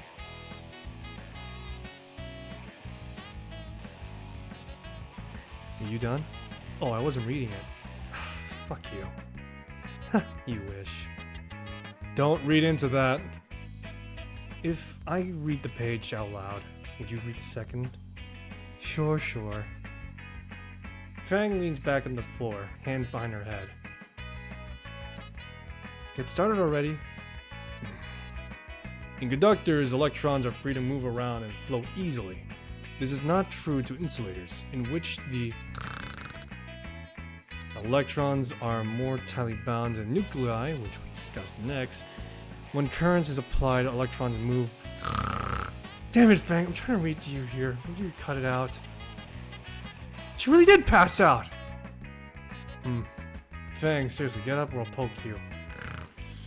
4 more minutes. I don't think I won't, Fang. These guns are cocked and loaded. Target locked. Weapons hot. Battery 1. Ah, the fuck? Quit falling asleep during class. It's my room. I'll do whatever I want. Come on. Take this serious. I'm home. Oh no. Lucy! Nacer, are you here? Got your favorite dino nuggies? Those are for Nacer. Sure. Hello? Anyone home? Hear footsteps getting progressively closer as Fang's mother searches for any signs of life in the house. Door down the hall opens. Sweetie, Nacer! Oh, I guess he must be bowling with Mo again. And on, you need to leave now. Lucy, are you in your headphones again? Open the windows, just jump. This is the second floor. Broken bones are better than... Oh, Lucy, you are there! I didn't realize your boyfriend was over to visit.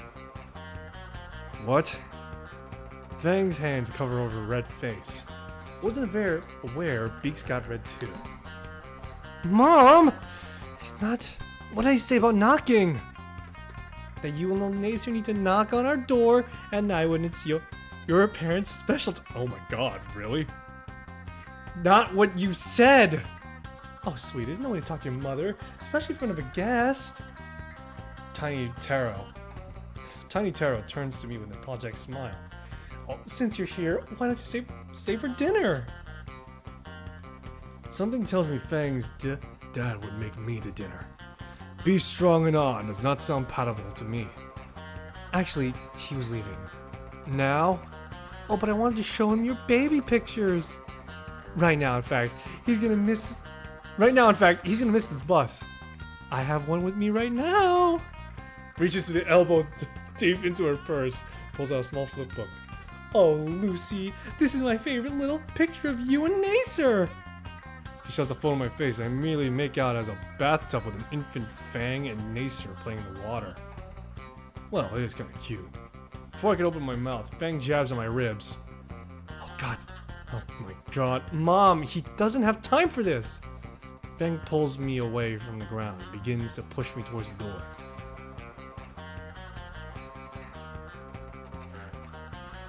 I hope you enjoyed spending time with my little tooth fairy, Anon. You're welcome back anytime you like. I managed a weak wave to Fang as she rushes me towards the door in embarrassment. We reach the front door and she quickly turns back inside. Okay, bye, see you at school, Anon. I hear the door slam behind me and left alone on the porch. That was interesting. Guess I'll go to the bus stop. Does Fang's mom think I'm her boyfriend? It's been a long time together. Fang seemed really quick to deny it though. Doesn't mean anything. Text. Shit, that's rare. Fang, hey. About earlier. Sorry about Mom. Ignore anything she says. Don't tell anyone what you saw. Anyone. $10. I have my dad on speed dial. $5. No, JK. Gobble it, knob. See you Monday. See ya. The bus hasn't gone here yet. Yo, you're the kid that from the date before, ain't ya? Flip around and see the street vendor from a few weeks ago. You remember me. Kid, I've been working around the corner for better part of 2 years now. I know how to tell places apart. Plus, this ain't exactly the skinny part of town, you know? I guess. You come back from another date? What? No, study session. Why am I telling you this? Yeah, study session. I getcha. No, it's really just studying. Fang tried to get me to play the guitar, but I made sure to keep you on track. You what? Kids these days. He's coming on to you, dummy. Oh. Fuck. Oh. Still, point stands. What's that? I was right! By the way, wasn't that your ride? Look back to see the tail end of the city bus around the corners. Next street. Next one comes in 45 minutes. Shut up and give me a danger dog. Someone knows their Franks. Coming right up. 2 weeks later. Looking over my final grades this semester. Science was lower than normal. Couldn't stay with Fang anymore since the mom incident. Don't want to be seen around with her anymore. Instead, I've been studying at home. Very good grasp on the core subjects too. In the end, Mr. Jingo screwed us by making Music midterm, a live demonstration. Hard marks, but I did great in math and English. GPA was secure, at least for whatever the fuck I decided on.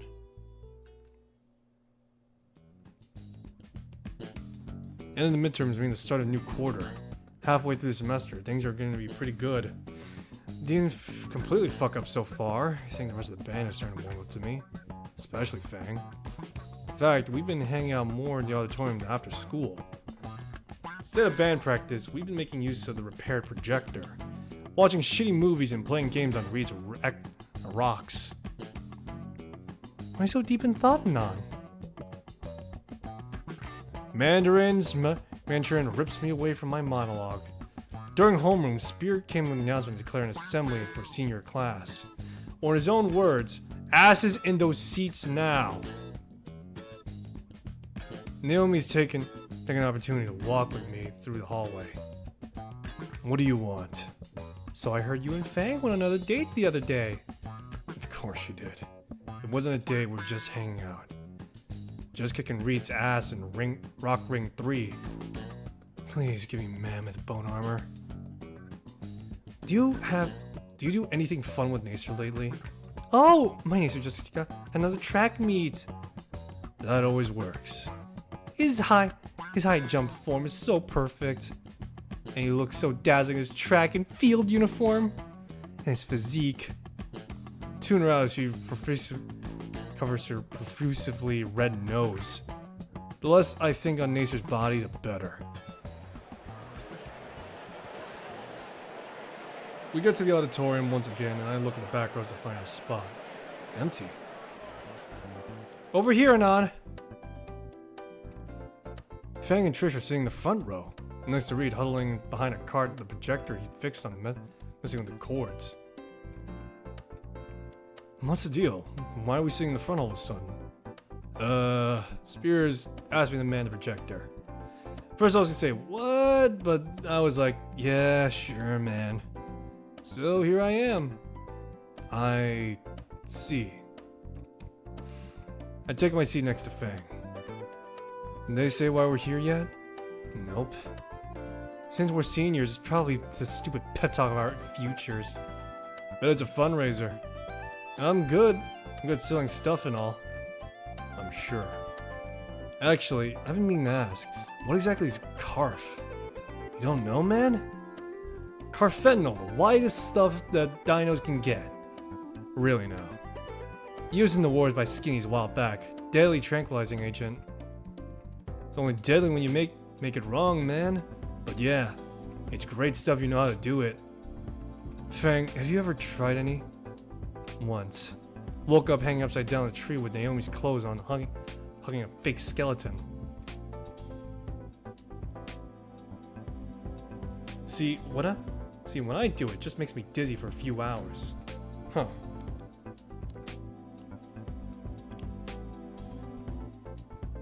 What the hell? Sorry, something happened. Anyway. Huh, can I see some? Absolutely not. No. Why not? That stuff's 100 times more powerful than horse tranquilizer. It'd melt your skin. Make your heart burst. Or a human tried it once and exploded. I bet. Yeah, sure, you don't want to share. Last senior trickled in, and seats are near the front. Eventually, Spears takes the stage. He paused to make sure everyone's covering their ears before beginning. Alright! All you know, graduation's coming up soon. We're going over to the whole process, but the first student council has a brief presentation to give on the subject. Floor's all yours, Sutko. Or Stuco? Damn it. Spears gestures his hand towards Naomi and Nacer, who show up behind the stage curtains. The chief officers are in. The cars are in. I have a wireless microphone to her snout. She begins reciting a well-rehearsed speech in her usual snooty manner. More plastic than person. Why, thank you, Principal Spears. The projector came to life, displaying a basic slideshow title card reading. Read, how do you know we're moving it forward? Usually when she crosses her fingers, checks out. Now, very important turning point in your lives. Ah, got it, one of those. Need a nap. As soon as I close my eye, I feel a malevolent force looming before me. Opening my eyes is a bad idea. Kept them closed was even worse. At least there was a cute design on the slides. A little penguin with a graduation cap. School mascot on a party hat, fogged up, even on a fogged up window. A lineup of various graduates with a token human for diversity. Typical. Some science and engineers holding hands. Triceratops holding on the branch with the text, "Hang in there, baby." Me 2 years ago photoshopped myself with an anime girl.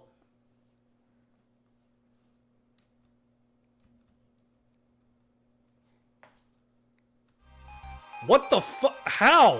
Why? It won't stop turning. No one around me is moving. There's no sound at all. Why is that there and how? I deleted everything. What the fuck is it here? Body feels like stone as I try to turn. See if anyone was seeing this. In the end, I couldn't bring myself to move at all. Doesn't matter. Feel their endless gaze. Lightheaded. A lump of lead in the pit of my stomach. Dark spots forming in my sight. Finally breathe again, the world restarts. Laughter hits first. Monstrous gawfuls joined by every other senior in the room. Reed, change the slides, now! I am! More pictures. More. Each one of them more embarrassing than the last. God. Shit! A loud crash is right next to me and the whole room becomes black. Did I faint? Is this real life? Is just a fantasy? And on? Still awake. Fuck. The lights came back and my eyes burned. The projectors on the floor. Lens shattered all around. Laughter. It's even louder now. Reed, how the fuck did this happen? Look, I just used the USB Trish said. Trish? Why would Trish? Trish. Was in her seat. Poor eye, I know someone running for the exit. It's Trish. She's making a mad dash for the door. Stop her! Continues dashing towards the exit. Nine Spears' hands. Literally. His baseball mitt of a hand covered the fucking bitch! Covers her face entirely. Barely lifts her up in her face with one hand. All of you! Get your asses back to class! Spears motions me to follow him, and I feel paralyzed and everything just happened. Burying my hands and just groan. Rock bottom. All over again. Fang tugs my arm, trying to get me to follow. I couldn't find energy anymore. Anything right now. Fang frantically looks for any stock car trying to come to something. Eventually, I feel her arm over my shoulder. She tried to get me to stand. Drapes me in the wing across my back and bare between me and my eyes. Without saying a word, she leads me outside of the school towards the principal's office. What the fuck just happened?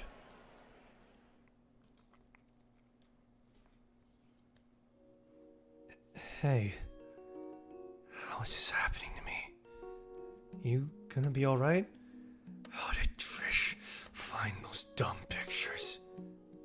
Don't listen to those pricks, Anon. Was reading on it? All of them. All of them are dumbasses. He couldn't be. What would he gain from something like this? Like, this will all blow over. What would Trish gain from something like this? Like, none of them talked about her shitty concert. She knows. I know she doesn't like me, but this... That was like a fucking month ago. This is fucked up. I'm gonna rip her stupid horns off.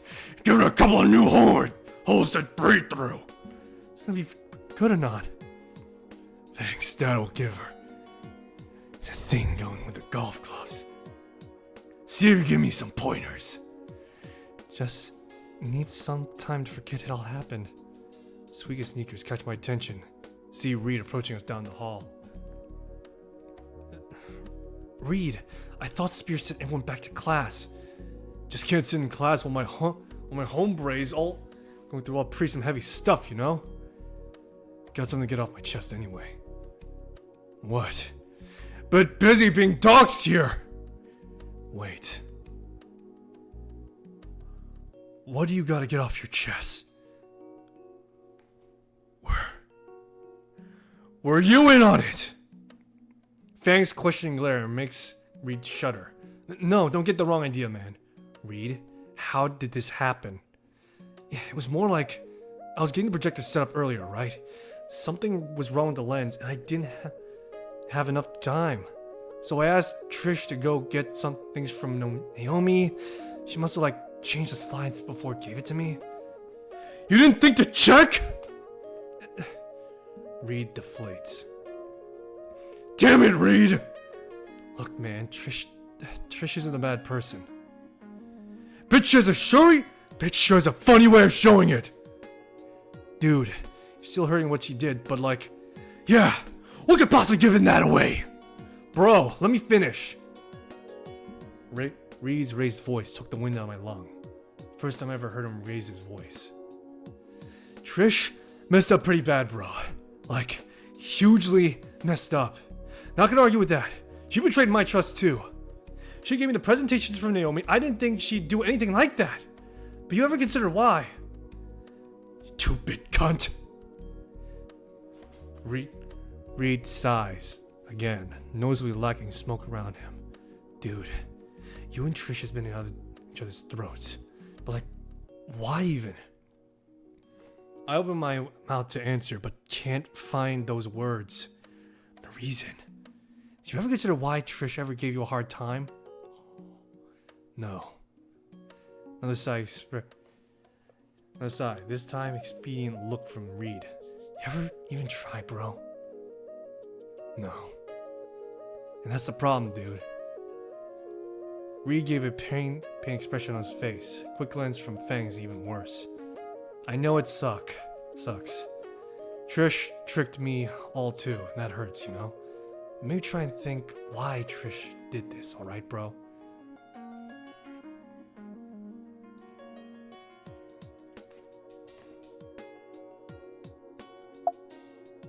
Trish can burn in hell for all I care.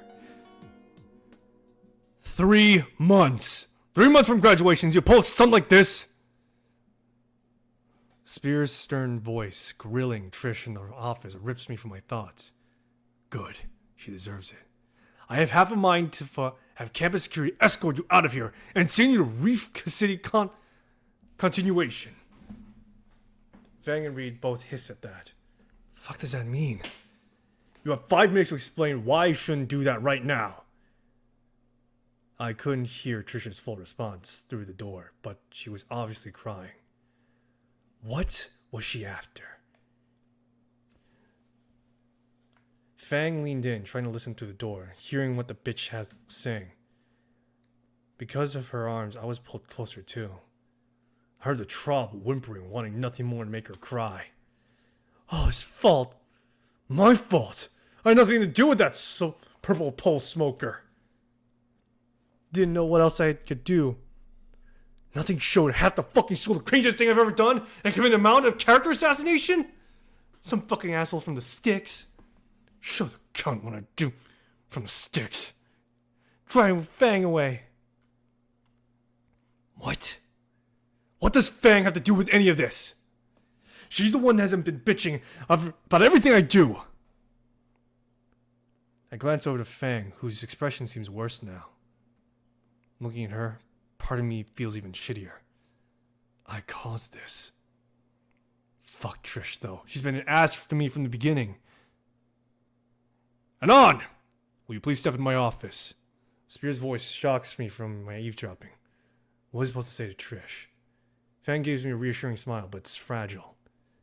Like it's all her fault. Not that backstabbing bitch. Reed gives a silent nod. No thumbs up this time.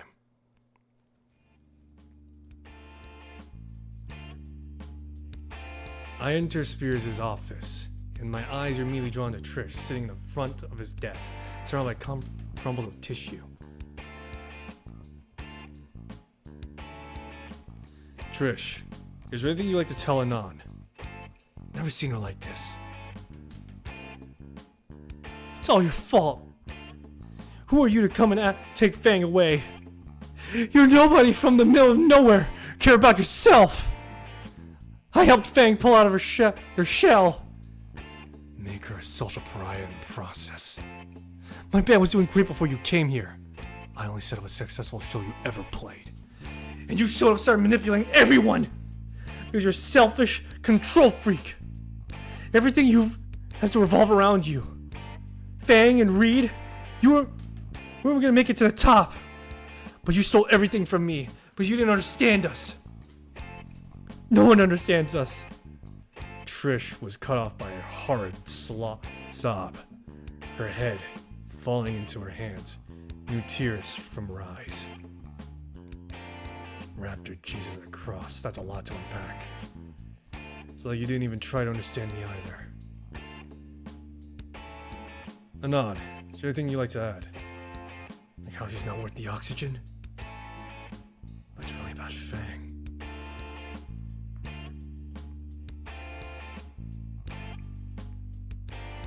I'm gonna talk with her. I turn to the pitiable, purple punk rocker. You're not the only person in the world. Reed was onto something. I get it. Trish, maybe we didn't start off on the wrong foot, but yeah, I can be an asshole. She looks at me, surprise written on her teary-eyed face. I didn't mean to drive you and Fang apart or anything. I wanted to be Fang's friend. But after what you fucking did, digging up my past, airing it to every senior, all for Fang. She's all outside, think it's all her fault. The response I got from Trish, her head dipped down, and her fingers curled in the hem of her hoodie. Maybe it's your fault for being such a bitch. Maybe it's mine. I don't know. But it sure shit isn't Fang's. Another choked sob racked her body, and the tears started anew. I'm sorry for being a poor friend to you. But after what you did, I don't know if I could forgive that shit. Spears nodded in approval, a fatherly grin stretching his face. That's well said, son. You've come a long way from your first day. You can leave. The rest of the day, if you need it. I rise from my chair and make for the door. But I was stopped by what Trish muttered. It's my fault. Sorry. Tell that to Fang. Right before I clamp my hands and the doorknob, Spears speaks up. Oh, Anon. Don't think I noticed. No. Turn back to him.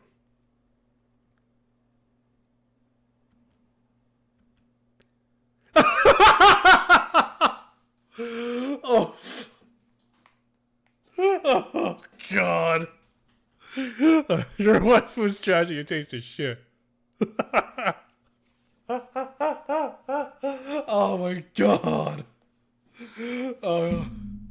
My door's always open to share some quality anime. I'll need to step away for a moment. I need to go to the bathroom. Give me a sec. Fucking hell.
Oh my god. To hear that from fucking Spears, of all things. Oh, jeez.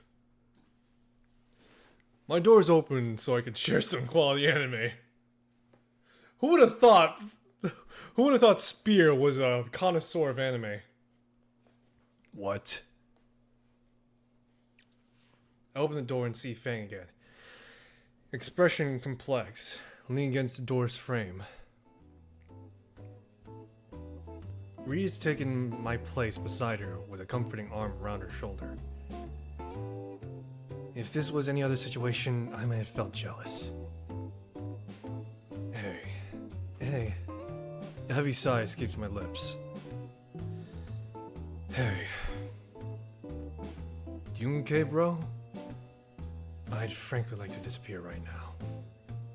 I think I'll just go home. I can ditch if you want me to come.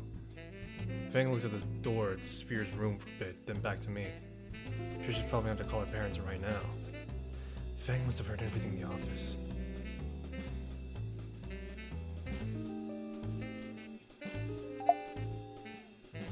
You worried about her too? Fang turns her head to her shoes. How can I not tell something was like this happening? You know, it's not your fault. Doesn't mean you don't feel guilty about it. She picks her head up and looks at me in the eye. We should leave. Probably don't want to see her when she gets out. Actually, I think we should wait. Looks like you have something to say to her. Yeah, well, but there's something I wanted to tell her too. There is? There is. You sure you want to talk to me when you're still upset? It's nothing bad. Promise. Good call, dude. You can go first. Fang gives a small nod. Three of us slide down the wall, sitting positions. 3. The minutes pass. What do I even say to her? I'm not entirely sure either. Reed awkwardly toys with his tail in silence. Suddenly, a lot less contemplative than before. The hands clasped around my knees leave a red mark on each other. Can't find the energy to shift them. Aeons later, Trish emerges from the office. Her tears have become shiny trails reflecting the sterile lights of the hallway. Hesitantly, Fang gets up to speak with her. That makes one of us. For a while, the two just stare at each other. Eventually... Why? Why the fuck did you do this to Anon? Do you think I'd actually be okay with this? Anon is just as much a friend as you or Reed. That was something those douchebags would make fun of our bands would do. I thought he was a bad influence. On you. The band. Everything is changing, Fang, and I don't like it. All because of Anon. Then why the fuck didn't you just talk to us? And I wasn't some asshole trying to rip everything apart. I know what you told me, Fang, but like, you deserve better. He's not... I catch Triss throwing a glance my way as she cuts off. Look, I'm sorry, Fang. I'm trying to look out for you. Look out for me. I can make my own decisions, Triss. I'm taking a break from the band.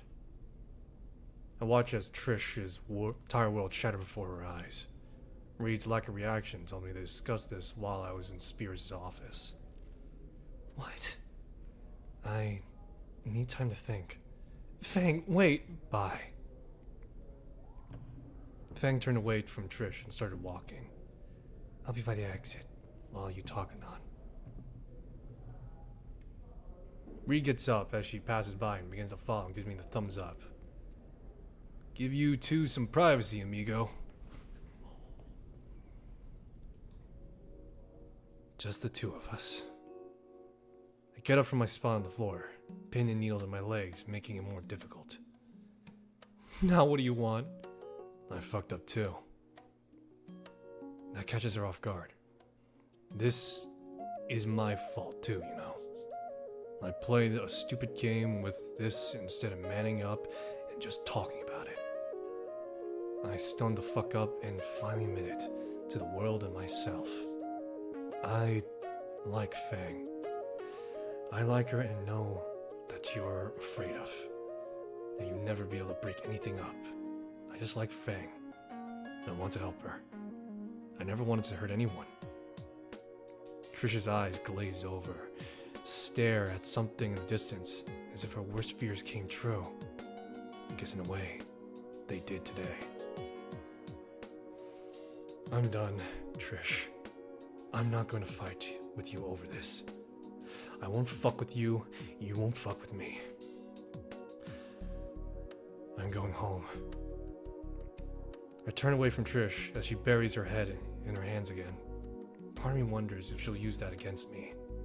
But right now, it just feels good to get it out of my system.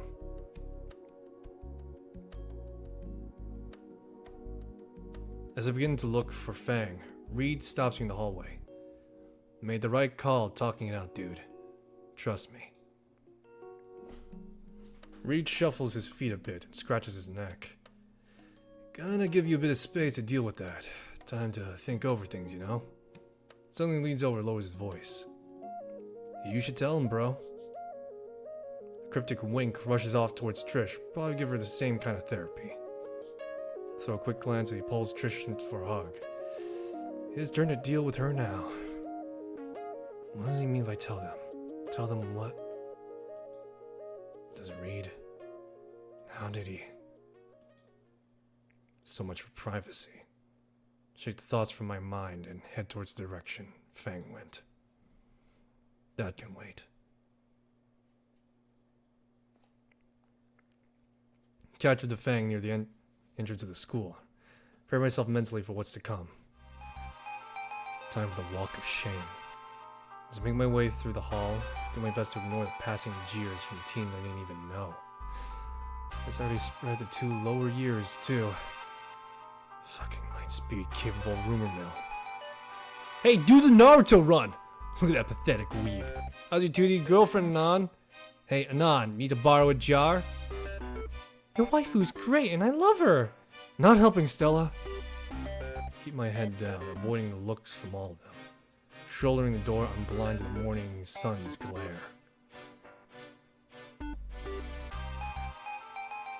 Within the hour, I've fallen back to square one. Too late to risk transferring to another school. Fang steps to the stairs, phone in hand. I can call us a taxi or something, Anon. I nod at that, moving toward the stairs. Hey loser, think fast! Turn towards the voice and the world slowed down. My field of vision filled with a soda can, I freeze like a deer in headlights.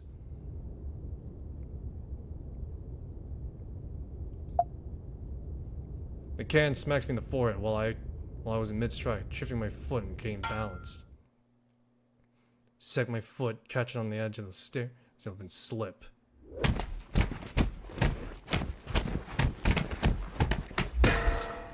Oof. Ugh. Fuck, we need to split before the caveman gets here. My lungs feel like they're on fire. My feet catch the back of the head. Peel myself from the bollard, every bone, body creaking painfully.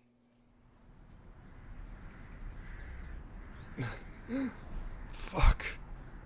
Holy shit, you're alive! Am I? Ugh. Nothing seems to be broken. I've been in worse. Honestly, my ego's more injured than I am. Can you walk? Yeah. Sure. There's nothing compared to the field day back at my old school. Try taking a step, my knee involuntarily twisted in a direction it's not supposed to. Suddenly, I'm doing a like falling pose. Oh no. Let me help you up. She tucked her arm around my shoulder and pulled me into my feet again. Let's get over to the bench over there. Taxi will be here in 5 minutes. Using Fang's second foot, I was able to make it to the bench. Still can't bend either legs. Sore splayed out around the sidewalk. Fang sits on the other end, start digging through her pockets. I think I heard somewhere nicotine relieves a bit of pain. Yeah, could use a smoke right about now. Fang retrieves one of the cigarettes, a crumpled pack, and sparks into life with a pink lighter. She takes the first draw, then hands it to me. I inhale slowly, my chest aching with lungs filled with wonderful numbing nicotine. The minty taste and cool sensation settling in my skin does help to relax my pain, tense muscles. Before I know it, the cigarette in my finger is nothing but a smoldering filter. Looks like a ride is here.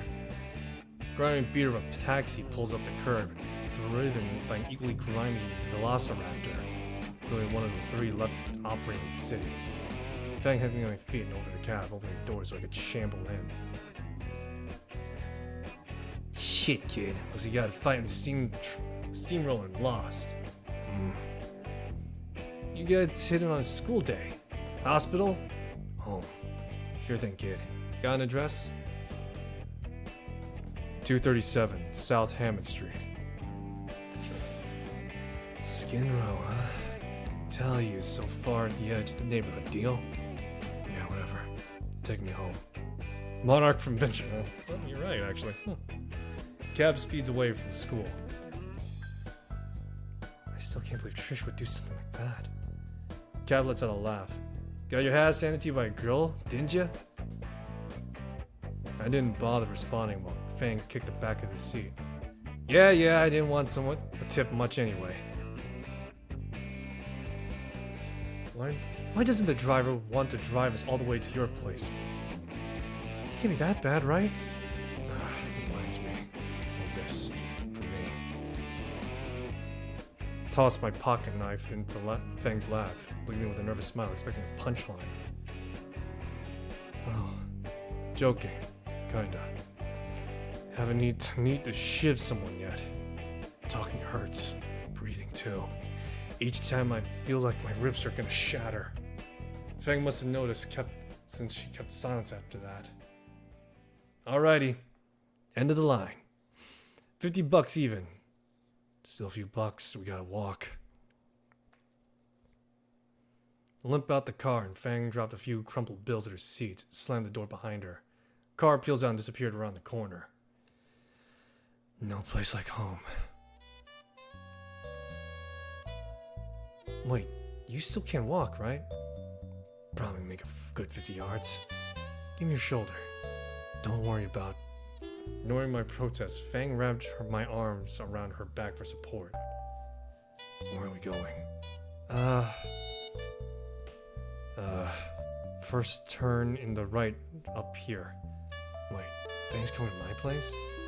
Fang, my place. My place! I want to see how I live. Crap. Did I leave Saturnia on?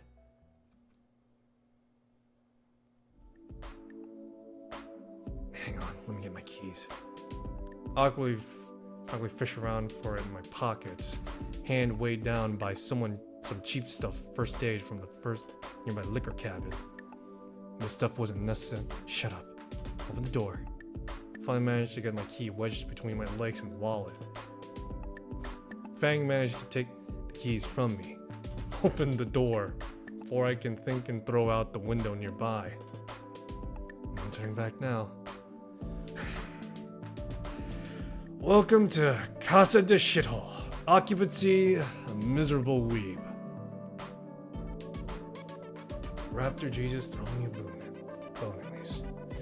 No dirty dishes stacked in the sink. Trash empty save for the discarded box of cereal.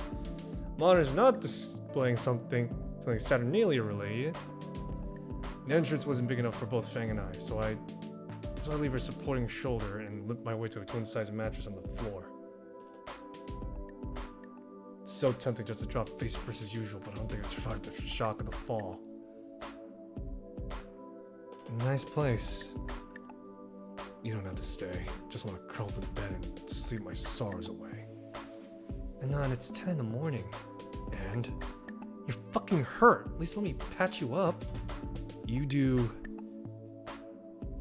Fang glares and makes my mouth shut. Fang sets a bag of ice packs, icy hot, saber bombs, on my computer desk when something catches her eye. Is that a phone Roomba you bought a while ago? You actually kept that? Standing over the shoebox, I told her I've been using it to hold my pet. I put a few wooden blocks around the bump. Yeah, go ahead and feed him for me. With this box of cornflakes? Yeah, 2 or 3 will do. And you taped your railgun on top of it. If you look close enough, I gave him an angry eyebrow too. Why? Mom never let me have a pet. He's cute. Don't make fun of Metal Gear Rainbow, or he'll shoot you. He's armed with a tiny, very old, angry marine munitions. Fang crumples some of the flakes and pour the crumbs into Ray's box. Here, happily ingest breakfast from my bed. You're such a dweeb, Anon. No heat in your words. Fang turns to me, a small tub of disgusting green in her hand. Alright, let's see where you were hurt on. No, wait, fuck. Now! Shit, when did Fang learn to patent mom glare? Take off your shirt. Wait, what? Take it off or I'll cut it off with your knife. Fine. Step to my tiny shower stall and turn on the water. Shower head sputtering before weakly spraying lukewarm water.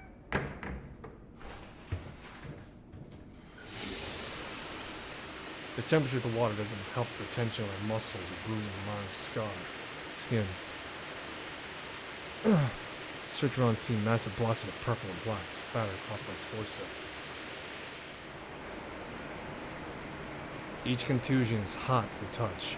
Under my fingers, the pain is intense. The worst is across my chest, where the boulder hit me. I eventually finish examining my wicked wounds and step out of the bathroom.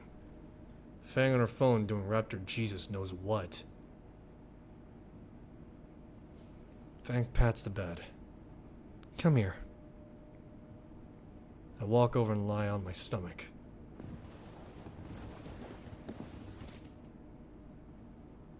Jesus, it's bad. I felt the cold cream and soft touch my back, along with a massive jolt of pain. Fuck! Shit. Sorry, are you okay? Yeah, didn't expect it hurt that bad. Just try to relax. I sigh and try my hardest not to freak out when she touches me. She eventually finds a sweet spot of pressure to apply. Hurts a little, but doesn't cause me to wince. Her hands are soft. I find myself relaxing under Fang's ministrations. Starting to feel better now? I nod. Eyes are heavy as the ointment begins to warm up, drawing any tension away from my aching muscle. I can make out a steady thumping in my bed. My senses fade more as I'm aware of Fang's finger traces circles around my sore back, the sound of thumping. I wonder what that is. Fang's hand stops and eventually pulls away, leaving me disappointed. The bed shifts.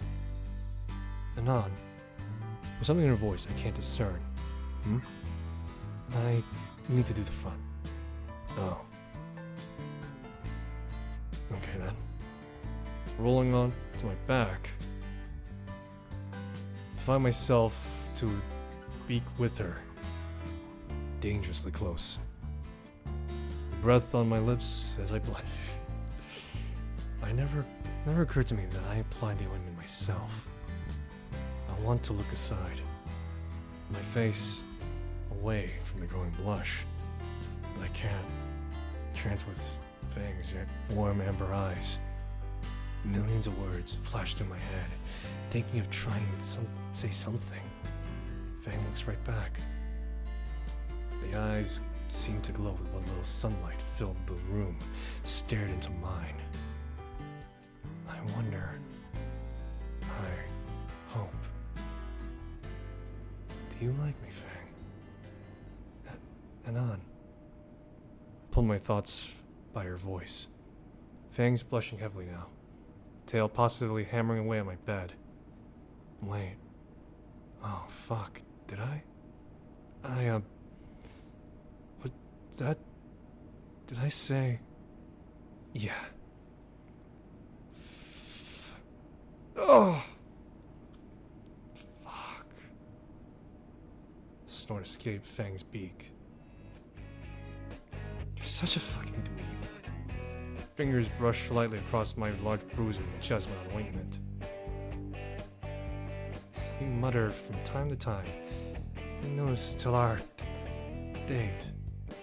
I'd grown aloud for the entire time. Yeah, it's kinda cute. Wrapped Jesus on a cross, so for months now. I've known, and Fang leans into me, hands braced in my head in support.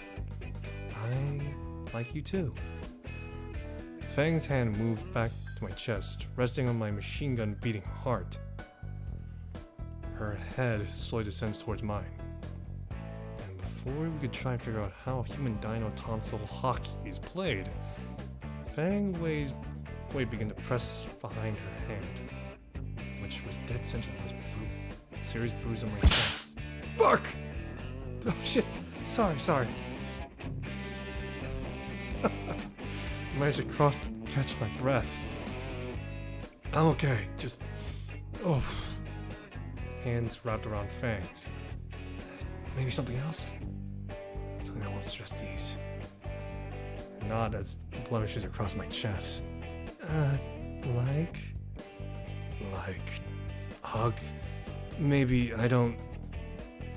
I'm cut off by Fangs moving closer to me again. Her arms shift, moving from my chest to shoulder. Her wings draped around both of us, becoming a soft, warm blanket of feathers. And her hand lying next to mine, seeing our new shared pillow, to lie to eye with her. Cuddling it is, then. I smile and nod. Even if Fang is laying atop my arm, I'm starting to lose feeling in it. The feeling of a warm body pressing against my side is definitely worth it. And between that warmth and the plush wing blanket, my eyes grow heavy again. Fang had already started to snore right in my ear. Fuck it. Close my eye and decide that sleeping with Fang is easily the best thing to happen with me. And there we go.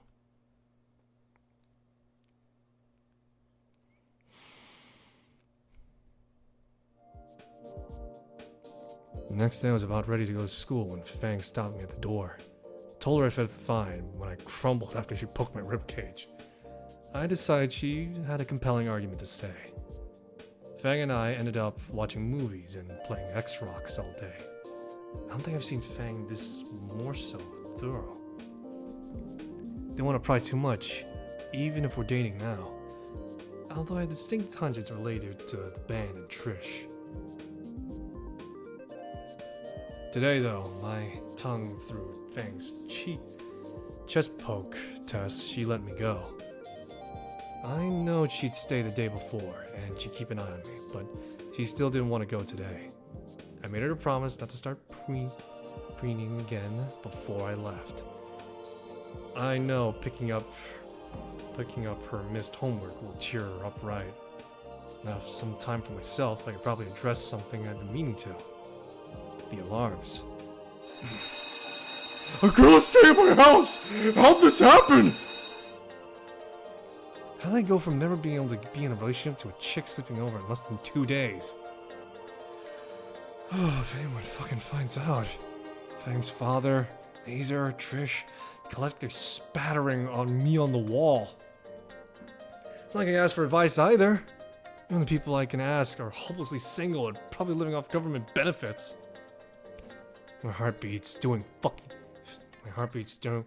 Fang's chest poke test through the inside is a good indicator. I need to calm the fuck down.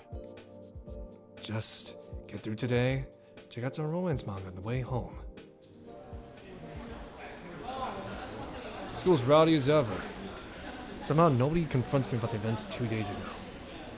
Man, people here move on fast. Maybe you take the side route. Getting bumped would probably feel like getting gored. It's a roundabout way of reaching my locker, but I got plenty of time. There you are! I see Nazer pushing through the crowd of students towards me. At least I could talk to him about the situation. Or ask him my advice on hanging with Fang. Wait, Nazer's sister, Fang. Fang, who skipped school and is spending a day in my apartment. Never went home for the past 2 days. Suddenly feel like a fish being circled by a very Nazer shark-shaped shark. How are you even gonna explain to him? Hey Nazer, what's... Oh! Nazer grabbed me by a jacket and shoved me against the wall of the locker. Oh, my everything! Where the hell is Fang? Oh, hey, I can... ditched with you the other day. It hasn't come home since. Do you know how what I've been put through because of you? Everything you do with Fang is my fault for letting it happen. You're lucky she texted me yesterday. And I was ready to file a missing persons report for her. Look, Nazer, let me explain. Better before I drag your ass home and make you tell it to my dad instead. Terrifying prospect enough to make me pause. Fang is staying in my apartment, but Nazer shoots off with like his one answer he didn't want to hear. Let me finish. It was her idea after I fucked up my chest during an express trip down the stairs. Wanted me to make sure I was right and wouldn't take no for an answer. Nazer sighs and releases my clothes. A scowl stays on his face. Is that all that happened or not? We played some video games, but all that happened? I don't think... We didn't do anything, if that's what you mean. Swear. Couldn't even kiss me because of his stupid clothes. What? Oh, so I'm getting shoved in my locker again. Oh, I hissed in pain as Nazer's fist pressed against me in the locker. Why would Fang kiss you? Anon, I swear to Raptor Jesus, I told Fang I like her. Shit. Said that out loud. Nazer freezes. Color drains from his face. Then he shoves me back in the locker as hard as he can. Fuck! A few students are turning their heads. Nazer's still frozen in place, staring at his outstretched arm with a 1,000-yard stare. Hey, isn't that the track team leader? Being the loser from the presentation, right? Hilarious. Oh, could visibly see Nazer process his face as he finally comprehends our situation. No,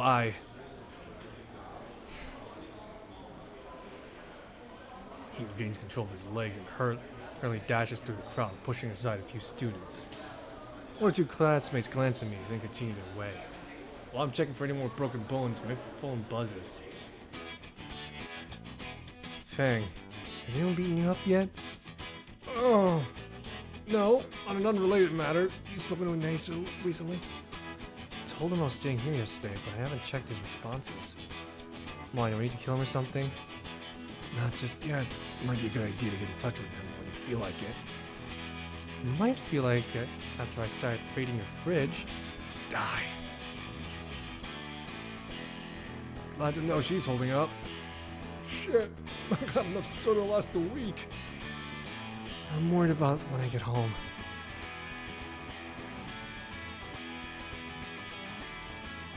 Today needs to end now. Backpack full of missing assignments, including Mr. Suki's essay on historical typefaces. Who the fuck cares about typefaces? Worst samurai English teacher ever. My ribs are burning every time I heave a sigh. At least I could go home now. Word. My hot taro GF is waiting. My hot taro GF, who may or may not have a mental breakdown in my apartment. I have no idea what to do with a fucking girlfriend. All these hours of dating students have not adequately simulated dating in the least. At least just as I exit Volcano High, my phone buzzes one particular bad bruise on my leg. Fingers across its fang. We need to talk. Meet me in the auditorium. I'm going to die. You're gonna die, dweeb! Weeb! Nazer's looking for your weeb ass! Just get on, go over it. Meandering toward the school auditorium. Some of the lights are off when I get there, but Nacer's outlined among the front row seat. Doesn't look towards me when I enter or walk the aisle. You, wanted to talk to me? I can see the gears in his head are turning, but his expressions tell me he doesn't actually know what he wants to do. I'll keep my distance just in case. Why did you call me here? Just shut up. Let me think. He sighs and turns to me. I shouldn't have pushed you earlier. A moment of weakness. Don't worry about it, I could take a hit or two. Silently nods. Yeah, man, sure. He nervously chuckles. Look, Anon, when you told me Fang could kiss you because you told her your feelings, I couldn't really describe it. Don't take it the wrong way, but my mind screamed worst case scenario. Because I'm a human, isn't it? Just picture the fucked up flipper, but nah, this is serious. So much for brevity. I'm trying to not make the situation any worse than it is already. Look, man, I was thinking for myself. I wasn't being understanding, and I just unloaded it all on you. No hard feelings? You and Fang like each other, that's not my problem, right? You're a nice guy. Really. If she's happy, then I'm happy. Just want to know if she can forgive me for being harsh on you. I feel like it's one of those things she'd hate me for, right? Nacer's smile could be best described as fragile. Wouldn't worry about so much. She's under a lot of pressure. Did something happen to her? Because of the stunt Trish pulled, she broke off with her in the band. Now she's refusing to leave my place out of fear and stress. I'm feeling on my depth here. There's nothing I can do except be there for her. You're much better positioned to help. You're her brother after all. I am their brother. Well, it's complicated. You know that I suck at helping her. Remember earlier this year, the concert told me to kill myself, and next day Trish came out lashing at me? Tell me, how is my own sibling supposed to feel about me? How am I better off if I don't exist? Now you're telling me she's having a mental breakdown, which I don't even know. Hell, even Reed tells me how she'll do sometimes. Fucking hell, Anon! Why do I gotta hear it from Fang, feels from Trish, Reed, and now you? What's so poisonous about me that you can't tell me this shit themselves? Why do I aggravate them so much? Dude. Shut up for a second. God. I'm gonna watch Nacer break down in front of me. Hand in head. Emotional turmoil. What did I ever do to her? Man, what did I go wrong? You remember your life 4 or 5 years ago? Rather not. Things were simpler then, though. It was fine. We hung out, movie nights, bring her friends, got along. Somewhere in the line, shit changed. Everyone just started talking about herbivores, genders, and other shit. I don't think of fighting Fang for it. Just changed your names, started this whole non-binary deal. Pronoun sake took me a while for these to get used to. I was happy for her first because I didn't want to step on her toes. I thought she'd be happier. But she only got more and more miserable and distant. I tried helping her every now and everything would be more insufferable every time. At some point, Trish would start talking to me for her, and because she became unbearable to talk to. Trish is not a bad girl, Nod, but goddammit, if she didn't insoliates in Fang's head all the wrong thing. Well, Fang needs you now, putting the right things in her head again. Please, help her. Anon, go away. I want to be alone for a second. What do I tell Fang when I get home? Just go! I sighed, taking a last look at Nacer. He sat motionless, barely lit auditorium. Between Nacer not being help and my injuries, the walk home feels like agony. My knees is back not like when it was bent too much. Taking careful breaths again. He was upset when I left. Man, I'm 2 for 2 now in terms of not being able to do anything. What could I do more? Saw enough strength to go home without major problems. Fang! I'm here. My apartment's locked. My keys left inside. Smooth. Bang my fist on the door. Fang! You in there? Why? You were wearing the same shit every day. What are you changing into? Wait, you're not trying any of my clothes again, are you? Was that one of her boots? Seemed pretty cheery when messaging me. This isn't right. Why can't you change in the bathroom? No response. Also the doorknob a bit here and locked on the other side. As soon as I enter, Fang starts pressing her fingers on the bruises I had. Worry is etched on her face. She's acting like I'll fall over again. Jeez. Whoa, calm down. That's close enough. I'm fine. Don't worry about me. Good, I'm just a little tired. I think I'll take a nap. Draw my things to the corner of the room. Went to the kitchen to check for food. Very funny. Wasn't joking about raiding the fridge.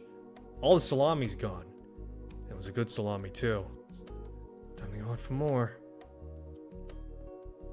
Back in the main room, Fang lies down on my bed.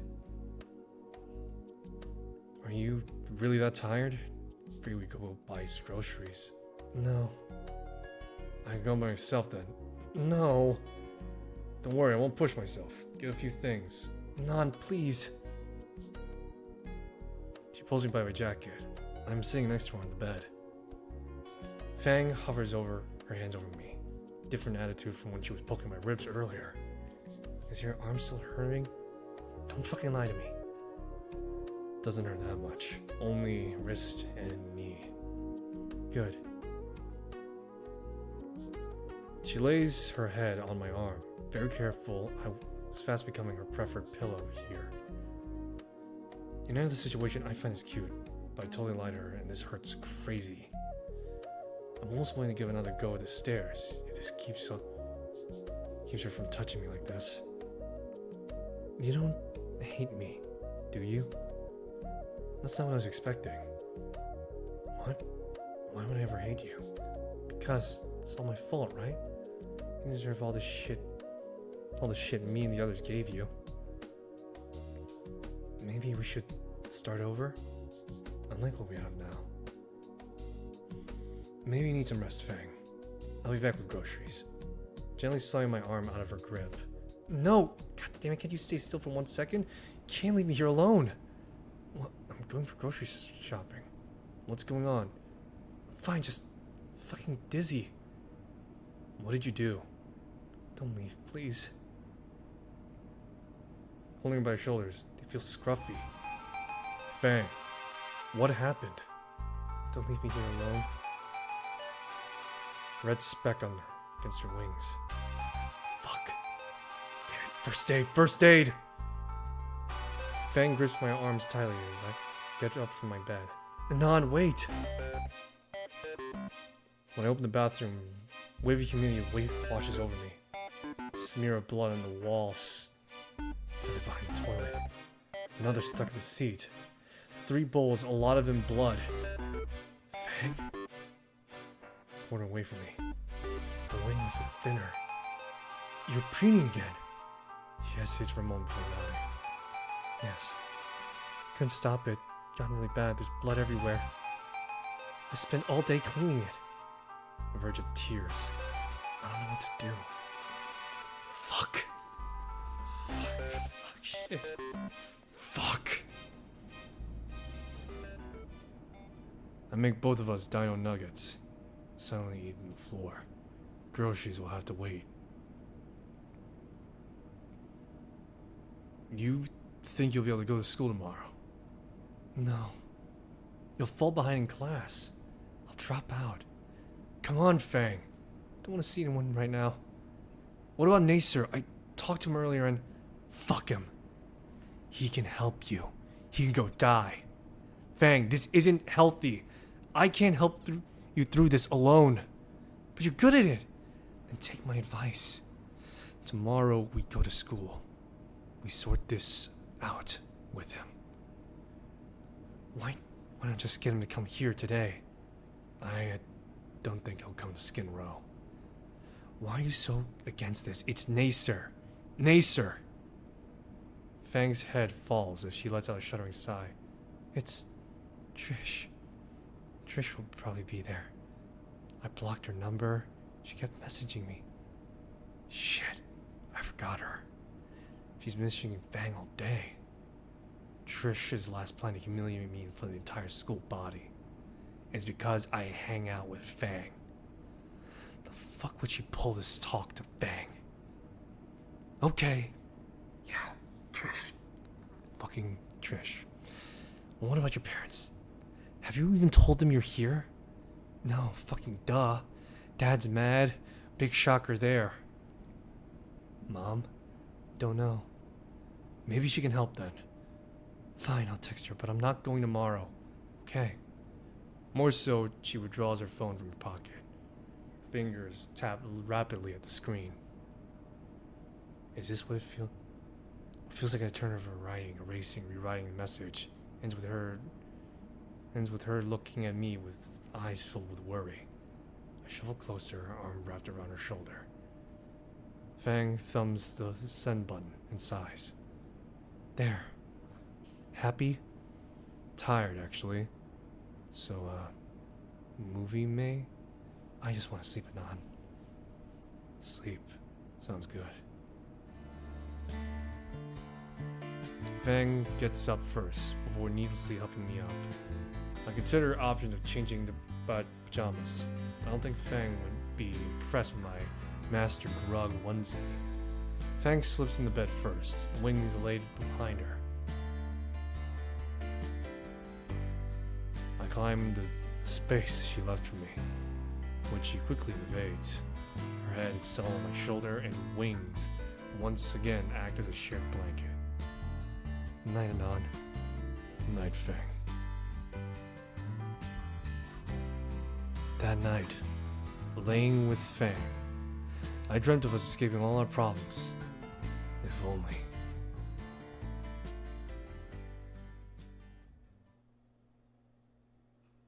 Fang refused to leave again this morning.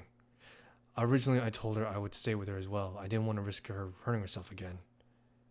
She ended up swearing on her guitar she won't hurt herself again. I'll need to pick up her assignments for today as well. How do things end up like this? I can't do anything about Fang on my own, and Nacer isn't interested in helping, to say the least. You see Fang's brother beat on Nan yesterday? He's the star of the school, right? I've heard Fang also eloped with a Nan. She's not at school yesterday. If that's the case, he changes his mind already. Hey, Nan. The two on the step ahead of me. But Rosa noticed me, judging by her wave and hand overly cheery smile. I'm not in a great mood, but I'll still say hi. Morning, Stella. Rosa. Oh, Anon, you look so happy. Why? Indeed, a dark haze hangs over your heart. Rosa and I give the Stegosaurus a flat look. Don't worry about it. Dealing with some heavy stuff. Oh dear. Did you finish a good series and feel that post-finale depression? What? No. Was it because the pervy anime got cancelled? I wouldn't peg you as a fan of that kind of stuff. No, Stella, it's not that. Oh, money related? You need to get Fang a proper ring? What? Why wouldn't you get Fang a ring? I heard a gift from a guy from Mr. Karvatsky who heard from... Get to the point, Stella. I heard that you and Fang are getting married. I wish you both a happy marriage. Come on, I'll give you a reading here. Tell how your future will be. Let me get out my cards and... Stella, I'm not feeling it right now. Maybe later. You shouldn't go about your day without sort of knowledge. Cut up your path forward. Stella, I don't care about your stupid readings. Please leave me alone. Guilt hit me immediately. I see her shrink back. Ay, Dios mío, Anan, what's wrong with you? Acting horrible today. Sorry, Stella, just don't worry about it. Please, tell us, what has you down? Fang. You know she hasn't been showing to school lately. She's been refusing to leave my apartment. You mean like... Now's not the time, Stella. Is it really that bad? She hasn't been taking events well. That's one way of putting it. I do hate to see my friends in trouble. I know Fang's a good girl at heart. Please, if there's anything we do, Stella and I will be there. Rosa takes a piece of paper from her bag and hands it to me. My number, Anon, if you need it. Thanks, Rosa. I'll think about it. Do you want a reading now? School bells interrupt. Sorry, Stella. Another time. Aww. We all enter the school and split off into homerooms. Class, it feels like the beginning of a year. All alone. Naomi's parents busy with yearbook stuff. Trish and Reed are ditching math. Not that I care, honestly. I want to get home and make sure Fang is okay. Time passes quickly. It's lunch now. Right in my tray. Didn't realize I was walking up the stairs to the rooftop. My stupor is broken by the sight of Trish and Reed. Worry is etched on both their faces as they approach me. Worry that I don't want to be involved with at all. My feet carry me up the stairs quickly, away from the two band members.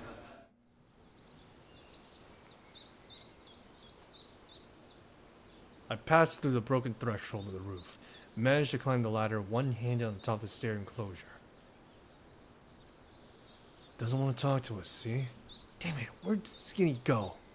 Trish, come on, you're acting crazy. It's his fault, Reed. If we can't get to talk to Fang for us, she does... It's they, damn it!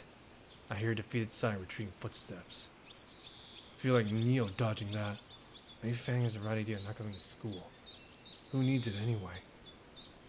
Focus, Anon. Hunker down the roof and suddenly eat my meal. Focus on Fang right now. For the rest of the day, I'm constantly on the lookout to avoid Trish. I want no part of whatever she's looking for me.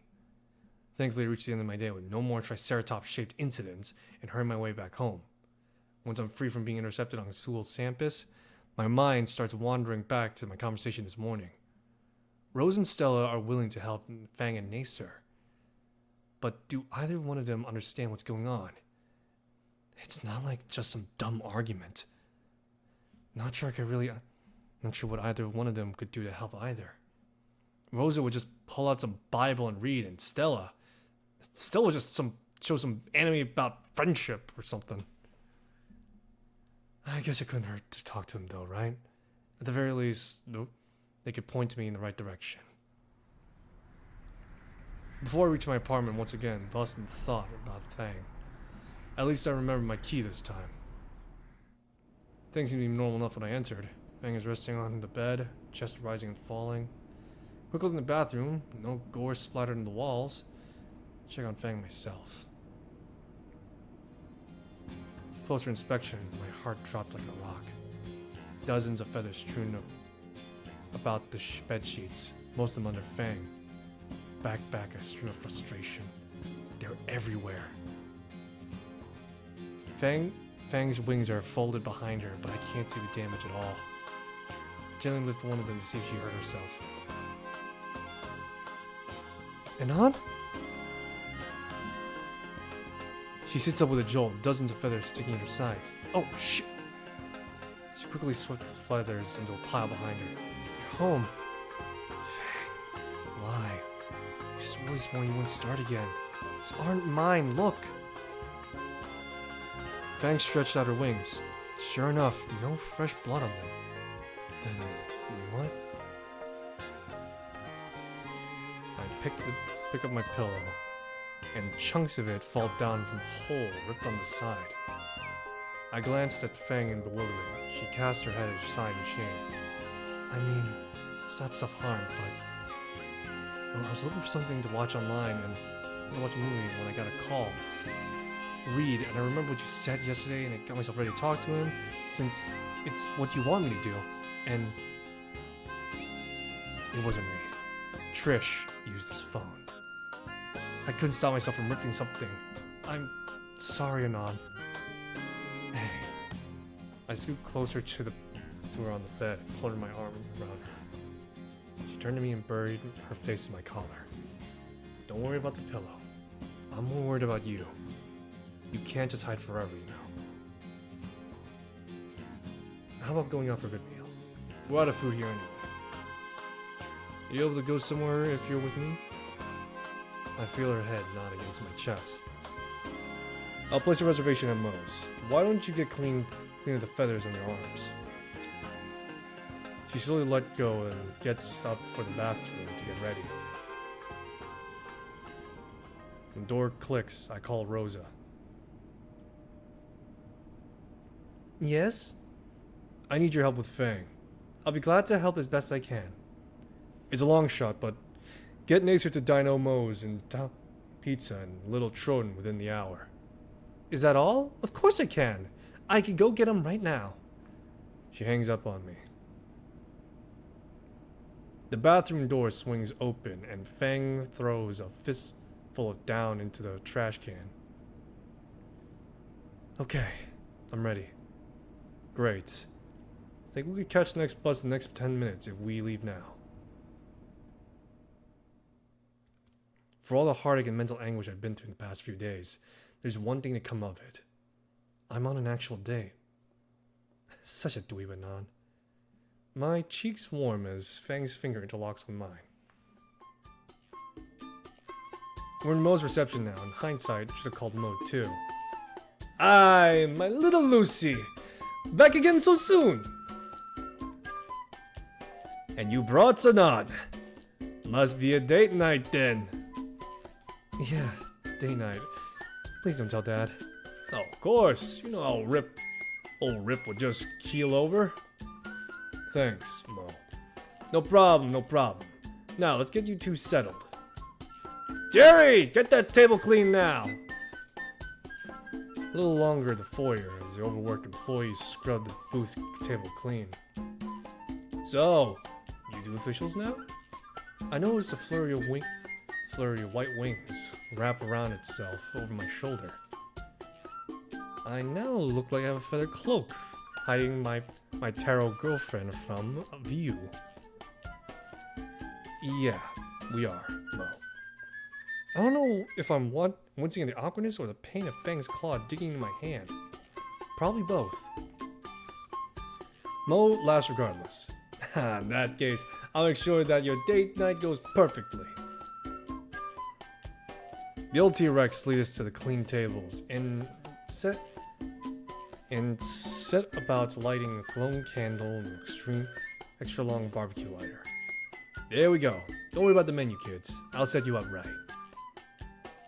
When I take a seat across from Fang, she gets up and sits next to me and lays her head against my shoulder.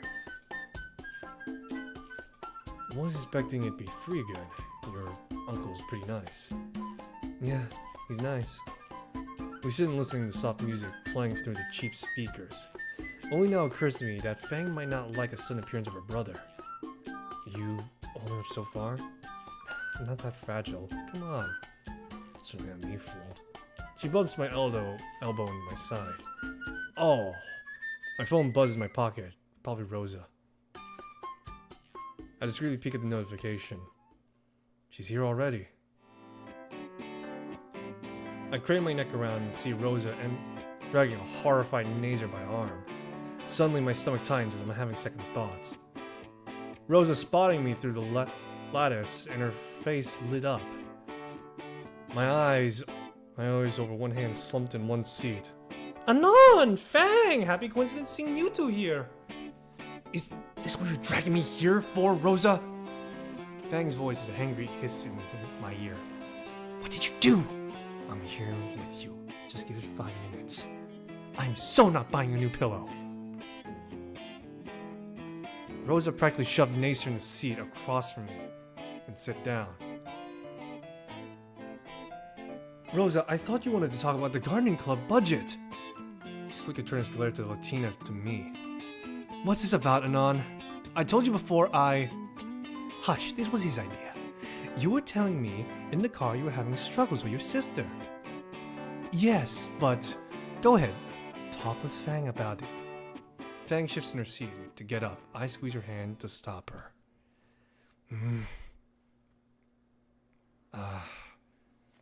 Well... I guess I want to say is... Alright, breadsticks for the lovely couple.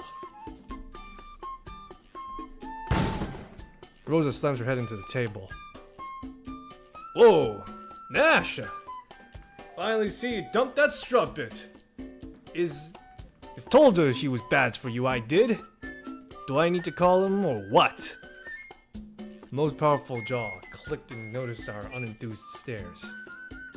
This ain't a double date, ain't it? Thank you for the breadsticks, Mo, but now's not the best timing. Mo drags over the chair with his tail and sits down with a tiny arm where the backrest. Nobody tells me nothing anymore from your family, you twos. But I got a good idea what it's about. Mo, you don't have to... Don't think I haven't noticed how little Lucy looks there. Little Nashia looks like he's got his shit kicked out of him too. Old Mo can insinuate what's happening. As Nashia's new lady friend and you, please give us privacy. Family matters are best handled by family. If this works for Nasher. An old memory flashes in my head. If it works for Nasher, it'll be fine, Fang. I'll be nearby. I draw into a hug and my cheeks rub against her long beak. Pulling away, see Fang with a luminescent blush across her cheeks. I shuffle out of the booth and stand next to Rosa. Jerry, get these two a table and some mozzarella sticks. The overworked busman brought us a small table to the opposite end of the restaurant. Guess this is the first time this kind of thing had happened. So now what, Rosa? Mr. Mo said it best. Family matters are best solved by familia. We just sit down and wait. She grimaces, her eyes sweep over the menu. Is there any vegetarian options here? Why not pasta? Watching my figure, Anon. Hope Mo could solve this quickly. That this ending's the longest of any other ending. Oh my, yeah, it's like getting late for me, but I'm still soldiering on to this. Fuck me sideways. You good? Good night to you, Jeffibin. Hope you enjoyed the stream. You know, this helps you too, Anon. What? You look yourself, you're struggling with something. Let me hear your troubles, Anon. My troubles? Look across Nature and Fang after actually laughing with Mo. My heart clenches as I wish I was there with Fang. Is it in your new relationship? That and 100 other things. Let it out, Anon. There's no need to bottle up those anxieties of yours. It was as though a bulwark broke. The words spilled from my lips. So rapid pace, I feared Rosa wouldn't understand. I told her everything. From how I wound up at Volcano High, my inner turmoil, even my romantic failings. Time slipped by as I used these rare moments to finally vent about everything around me. And as though Rosa simply smiled and nodded. A few times she spoke up, if only for clarification and to offer sympathies. Our meal came and when ignored, I just kept talking and talking until I couldn't anymore. My throat dry, my voice hoarse. God, how long was I talking? Rosa slides from her chair and steps around it. Her fist rocks my shoulder back harshly. What was that for? Being a stupid boy. Here, drink. I take the proffered glass of water and down it greedily. Oh, jeez. Are you gonna get the other endings too? There's special awards in the bonus chapters. It's only if you get all 4 and oh my fucking god. 4. Oh my fucking god, really? Jesus Christ, maybe my weekend will have something back to back. Fuck me sideways. Take and down it greedily. As soon as I down the cup, a pair of arms wrap around my head. Oh, fuck, Rosa's gonna kill me. Stupid boy, always hiding your own pain. Her heavy hand rubs my head gently as she cradles it against her chest. Be sure to tell Fang of this, okay? Okay. Good. Personally, I think you two are absolutely adorable. My lord on the cross, are you dumb? Are you too dumb? Always hiding away these pains you have from the world and your loved ones. Rosa loosens her grip around my head, and I sneak a glance towards Fang and Acer. They're trying to kill each other, seem to make progress. I think I just saw Fang actually smile. Turn back to the table, my ears assaulted by Mo's Italian shrieking from the restaurant. Hey, you kids can come back now! The first time I noticed on the way there is how much livelier Fang and Acer are, like they've regained their lost energy.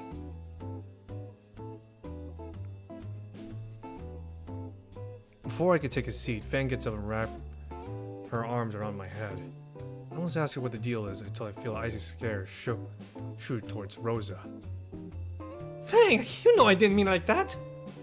Fang lets out a laugh she was holding in. I know, just messing. I let out a sigh of relief. Fang's back to making jokes. That's good. It's good to see old Mo can help out set things straight. Don't hesitate to come right back if you needs it. And good job and get yourself a better half, Nash. She looks better than your old lady friend. Wait, Rosa isn't my... Naomi and I are still... You know, you're probably all heartbroken after the breakup. But don't do it in front of your new gal, Nash. Always said that Monrego Mitiano was never good at saying ya. Mo rushes before Nasser can finish his sentence, leaving the 4 of us alone again. I promptly take my place at the booth next to Fang, to her clawed hand locked in my own. Rosa, on the other hand, took the seat conspicuously distant from Nasher, and I'm not quite sure who looks more embarrassed. The rest of the time at Moe's goes pretty well. Whatever family trick up his tiny sleeve seemed to have worked. Fang is more calm than I've seen her in months. Nasher is talking and laughing without having to walk through verbal minefields. From everyone's mood alone, I feel like a burden is lifted from my shoulder. Dinner is lively. Rosa offers to take Fang and I home. Fang agrees to return to her place with Nasher. She drops me off at my place, and I return Fang's backpack to her. After locking the door, I collapse on my bed, completely spent. I forgot to get a new pillow. Fang texts me while I was walking to school the next day. Slept like a rock last night. Feel better too? Yeah. Parents upset? I'm friggin' grounded from basically everything forever. Uh-oh. My mom will forget it in like a week. See you in the science, as always, right? Of course. What are your plans to do with your missing assignments? Nacer stayed up to help me with them. I think he did most of it, though. Warms my heart to see she's back to normal. Wait, she hasn't spoke with Trish. I shouldn't be worried, but when she called, Fang... Hey yo, Anon, wait up! Instinctively started picking up the pace. Wait a minute, man. I need to talk to you about Trish. Well, I'm not beef with Reed. Can't hurt. What? Trish has been like super beat up over everything that's happened. So I've heard. You wouldn't mind if, no, Reed. I'm not going to lure Fang into a meeting Trish so we can fix their abusive relationship. Reed winces. Read me like a book, huh? Come on, man. Trish will be better this time, I know it. Just give it a chance. What's the worst that could happen? I hear the desperation in his voice. Hesitating, I sigh and roll my eyes. Fine, but I'm gonna be there and we're gonna live the split second I could tell it's not going well. Oh man, you're a lifesaver. Just bring her to the auditorium for lunch. I'll make sure Trish doesn't flake. Reed excitedly jogs away to his homeroom. Most relieved I've seen him. Guess Trish is sorry. I give Fang the memos as I duck into class moments before the bell. I don't know. You'll be there, right? Of course I will. I'll try not to be too worked up in the anticipation then. I sigh and glance at the clock. I feel like my mood's been put into a guillotine now. Trish and Reed are the ones in the black hoods. Anxiety returns, making time crawl by us slowly now. Even in science, where Fang and I had at least sit next to each other, talk didn't alleviate it. But math. Kotowski was unconscious at his desk, once again being of no help. Reed sitting behind me, and every time I glance back, he smiles and nods. Trish is nowhere to be seen. The ticks of the clock sent secondhand our countdown to doomsday, and I'm at the epicenter of it. The lunch bell blares loudly, and I shuffle out from behind my desk. A powerful arm wraps around my shoulder, dragging me into the door. Come on, man. The sooner we get our food, the sooner we can put this all behind us. There's an edge to Reed's voice, making it sound unnatural. My phone vibrates in my pocket.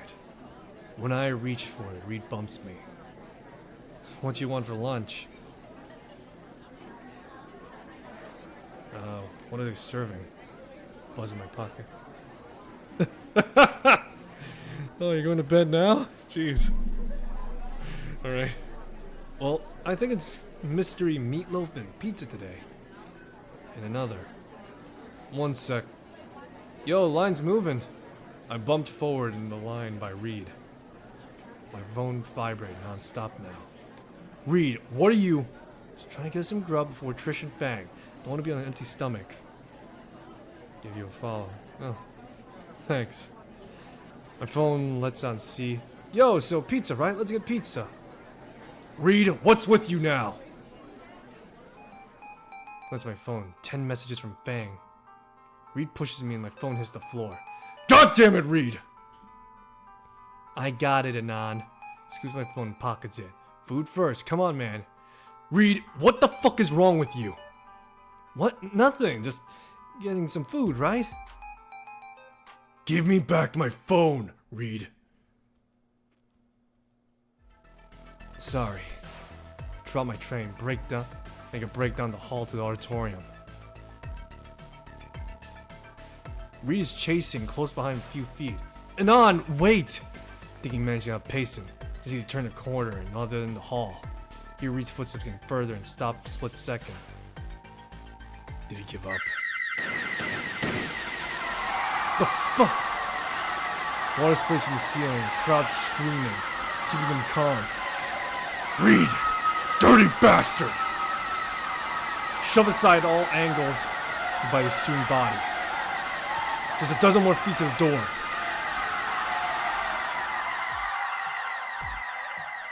Finally managed to get my hand on the handle and... Ugh! Sorry, man. He's got me chokehold with one arm. Convenient. Opens the door with one foot lock looking in. You'll see, man. It's all going well. Can we watch the scene before me unfold? Why don't you want to talk about it? Please, talk to me, please. It's been days. Didn't you have anything to think about it already? Fuck off from my life already. No, Fang, I won't. I helped you, remember? I want to keep helping you. You used me. Betrayed me. I did not. How you couldn't deal with yourself? You weren't happy with how things were going? I helped you achieve your new you. You embraced something beautiful. I was proud of you. I don't need a new me. I don't understand. Please tell me what's so wrong. Please, Trish, stop talking to me. But why? Stop yelling. What about the other guy? What about the band? You ruined everything. It was supposed to be fun. How? Please tell me. You just took control of everything. Wait, we were doing what you want all this time. We voted to know what to do next. And we did only what you wanted. Because I thought you'd be okay with it. If you didn't agree with anything, then you should have told me. You should have known. You're confusing me. It was your idea. You were the one who wanted to make us a band, wanted to take the band more seriously, and I did. I was doing what I thought because I thought it would have made us happier. Reed's chokehold make my wounds flare up. Let me just die right here. You didn't answer about the band. What about worm drama? I don't know, Triss. It's over, okay? I was hoping you were taking time off to cool off and reconsider. What happened to you, Fang? I don't know who you are anymore, Trish. You did something that's making me question years of my life. Wasted years. Because of him? That's what it is? You're really gonna throw away our entire life together since we were kids up until now just because you want... just so we're about to make it... Trish, no. I didn't mean it, Every time I offered you a shoulder to cry on, the songs you wrote, the stories that came up, all gone. Is that it? And for fucking what? Fucking bum you met months ago? Is that what it takes to become a trailer wife? You do absolutely fucking nothing, all between getting beat up and feeding little brats the benefits of penniless nobody. I was always there for you. We do everything together, and this is how you thank me, by kicking me out of your life and to become a seatbed for this worthless prion? Do you not see what's wrong here? You told me when the year started you were scared shitless you weren't going to amount to anything in life. We're in this together, are we not? If you'll dive headfirst into exactly that, you'll be nobody. Remember, I still have the messages. Look, you know I'm right. I'm always right. Answer me, Fang! Relets go my neck completely. He's wordless. He puts his hands in the pocket and withdraws my phone. Phone drops limp palm. Reed turns away silently.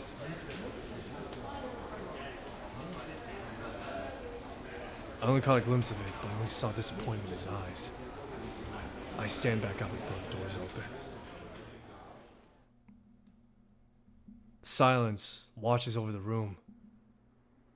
Eventually, Fangs takes a deep breath and lets it out before facing Trish again. Fuck off.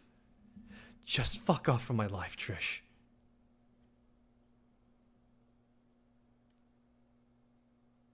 Trish shoots me another one of those petty glares before dashing outside the door. Fang folds a seat down, sits down with her knees to her chest, covering herself with her wings. I sit down next to her, and she starts weeping into her knees. I reach through the wings and find a hand to hold. The lunch bell comes and goes, and so does the tardy bell for music class. We ended up ditching the last few classes, just to go back to my apartment again. April 1st. Fang and I have been around for a month now. They've been going pretty well. When we discount Trish's weekly attempt to talk with Fang, Rosa and Stella have helped with that. In fact, they've done a lot for our relationship. Between distracting Trish and giving us space to be together on weekends away from everyone. Only downside is to all the fucking gardening we have to do on our time alone. Still, things are good. And right now, I'm going to win our prank war. She may have gotten me with a stupid kiss prank. How the hell she found the mousetrap that small, I'll never know. But I got a patchy treat for her today. For once, I use my weebness for the greater good. Hey, Sweet Tooth. She groans at the pet name. Honestly hurts me to say too. Considering her mom's pet name, but after last time, I didn't want to tempt her. Phase 1 complete. Too distracted to check on the box in my hand. Want to play the pocket game? How do you play that? Well, I hold one of these. Take one of the green sugary sticks from the box, holding the plain end of my teeth. Between my teeth, all you have to do is take it with your lips. And try and bite as much as you can without touching my face. Fang narrows her eyes in suspicion, then cautiously moves her head towards mine. It's just chocolate. She moves and crunches on the Pocky, centimeters away from my face. Jackpot! Contorts immediately and spits out on the floor. What the fuck is that? Where'd you get those? I barely contain my laugh as Fang downs the rest of her coffee. Doesn't get the taste out of her mouth. Let's just say, Stella's got all sorts of weird snacks from Japan. Like wasabi Pocky sticks. Fang looks as though he's ready to strangle me, but I still have one card left to play. As amnesty for today, April Fools. Payback for the mousetrap of the other day. She growls and jabs me in the shoulder. I deserve that much. Before I make my retort, an announcement came into those speakers. Alright everybody, listen up! Next month will be possibly a highlight of your life here at Volcano High. Prom, that's right, I said it. Tomorrow we'll be selling fucking tickets to prom. Get those formal suits outfits ready! The PA ending chimes and usher a moment of utter silence. Then chatter starts. I'm gonna ask with... I even got a dress good enough for... Tickets are pretty expensive, I'll pass. Everyone seemed excited with the sudden news. Prom, I guess I wouldn't mind to go if it was Fang. What would she wear? Not just scratch that, what would I wear? Can't afford a decent outfit. I'll mail home and ask Dad for his old suit. A couple of tickets are $100 too. Pretty sure I could make it work if I needed to. Hey, settle down, students! There will be plenty of time to scheme your nights of debauchery later. We have a lesson to go through. Finish this and chatter all you need. The class collectively throws her head back and groan. Oh, fiddlesticks! Only 2 pages of particle physics. You have a spare railgun in your backpack? Professor Fernsworth passes out assignments and returns to his desk before a quick nap. Particle physics isn't too hard, more tedious than anything. I should finish pretty quickly unless there's something that comes up. Anon, remember that quark again? Oh, right. Lab partners. About 15 minutes into the assignment, the two of us are just about done. Making surprisingly good time. And you set the electrons hold to negative charge, right? Yeah. Can't imagine when I'd be using this crap in real life. You never know, might be a shrink one day. Yeah, and you might stop pretending you're a live stream on Snoot. As far as you know, I might be giving you an incorrect answer, you know. Sure. The teacher is making his rounds, checking the students to get our desks. Hello, Anon. Fang, are you two getting along well? Yes, Dr. Fernsworth.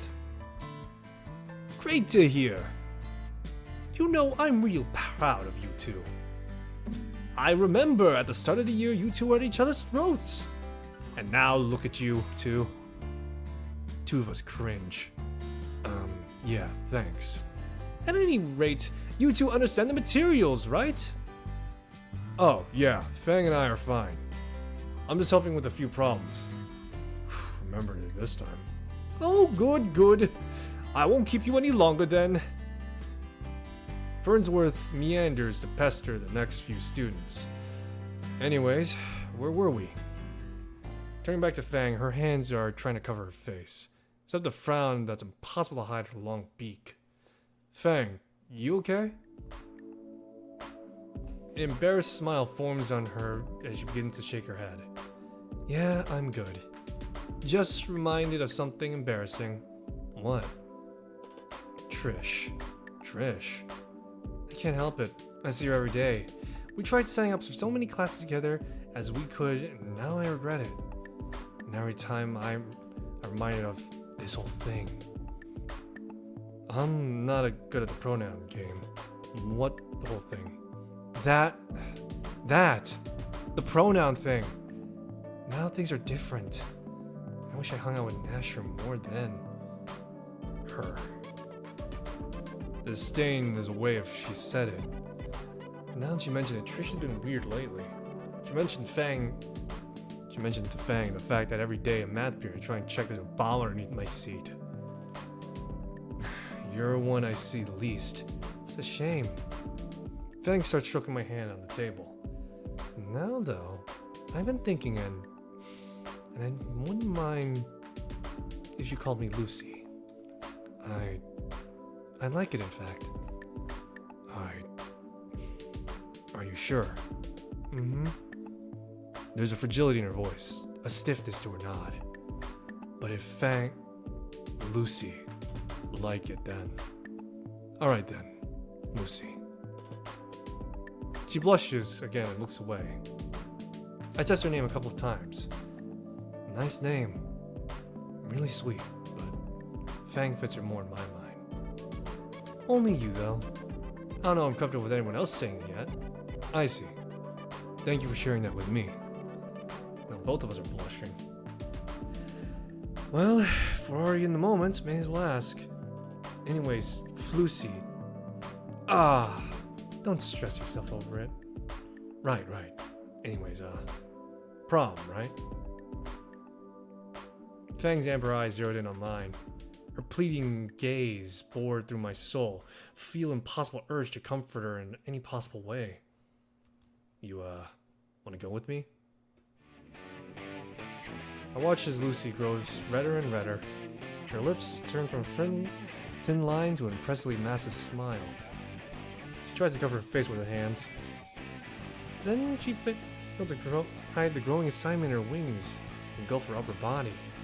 A squeal of elation penetrates the feathered cave, accompanied by a staccato beat of boots stomping rapidly on the ground.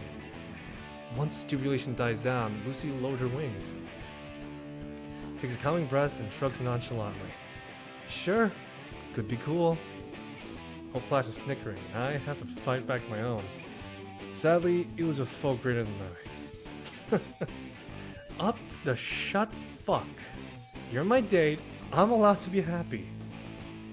While her voice was petulant, there was an underlying tone of cheer. I reassured Lucy with a smile. She responded with lowering her wings until they folded neatly behind her. Yeah, though I should warn you, I can't dance for shit.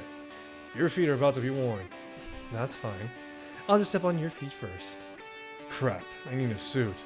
I'm mumbling again, and could ask Nasher for one of his old ones. I was thinking of something like that, but I'll probably need to ask my dad for his old tux. It's tailored for humans after all. It'd be pretty silly walking around with wing holes exploding in the undershirt. That would be pretty silly, yes. And then his tail. Oh god, no. But yeah, my dad's suit would work nice, even if it's a bit old.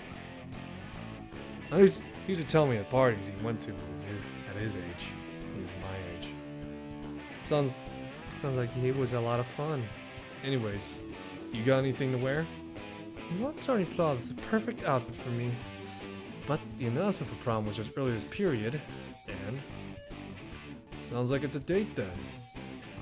Fang smiles Kubrick, and before I fully memorize it,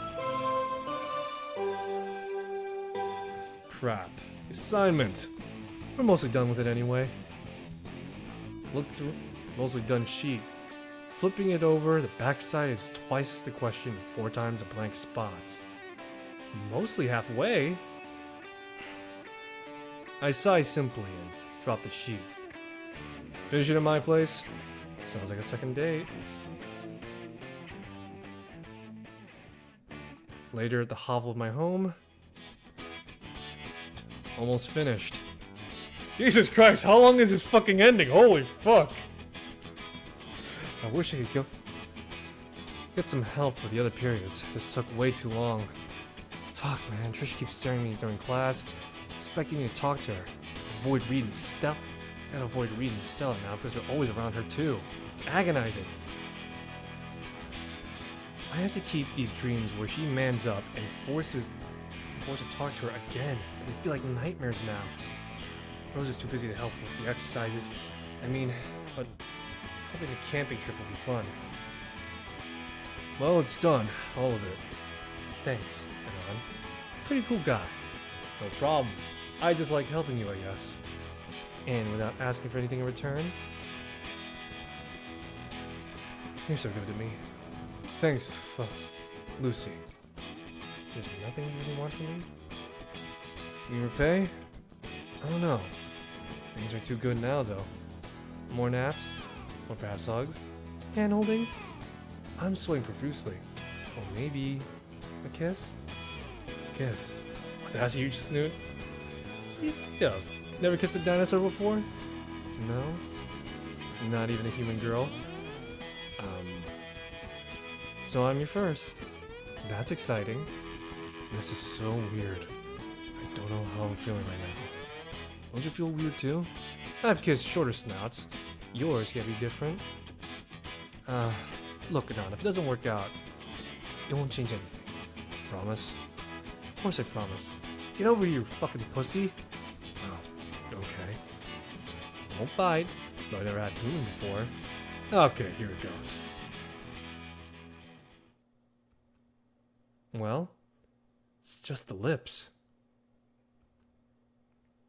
The tongue. Come on. What are you doing? Your mouth hinges way back and I had to hang my jaw. Don't do that, it's stupid. Wait, you open wide now. That's even sillier. How long's your tongue? Almost threw up. God, I think I reached your tonsils. Shit, sorry. No, it's fine, let me think. Let's try the other one again. Okay. Don't open as wide. Wait. Tilt to the side like this? I don't know. Probably never get the hang of this. Really? I think it was nice. Wait, seriously? Yeah? You're not a bad kisser. Bullshit. Seriously, here. Don't be shy now. Lucy. See? Getting better. You feel your heart beating. It's loud. Yeah. Same. It's been a few weeks since I asked Lucy to prom. Gotta say, things are looking up for me right now. Lucy's taking to helping Rosa at the school gardens. Doesn't seem to force me anymore, so I frequently lend a hand. Just earlier today, Lucy and I were planting some hydrangeas that were set to bloom in just a few weeks. And now I'm setting up a pair of tents, alone, despite being in a group of 4. 2 days earlier. Stella's chattering with me about esoterics while school delinquents get Orwellian treatments from Rosa, who swapped between Fang plants, helping Fang's plants, some kind of exotic flower, I don't know, barking orders. I understand maybe a third wheel what Stella's saying, and mostly just nods along. Nights are really important because the moon will be in perfect alignment for my divinations. Right, lunar eclipses, the ones you can't see the moon and where you can't see the sun. It's also called blood moon for its color. Very important for me and on. I feel like my divinations will be better under a crimson glow. But camping? Oh yes! My backyards are very big, a long bus ride to school. But I can see the stars so well at night, so Stella has slumber parties often. Anon, we should go too. What? Why? We can go stargazing, Anon. Just imagine it. But camping? Can't we just... Come on, Anon. Don't you want to watch the stars together with me? Lucy's pleading eyes lock with mine. Alright, as long as we have tents, I don't want to deal with insects. As long as we have tents, me and my stupid fucking mouth.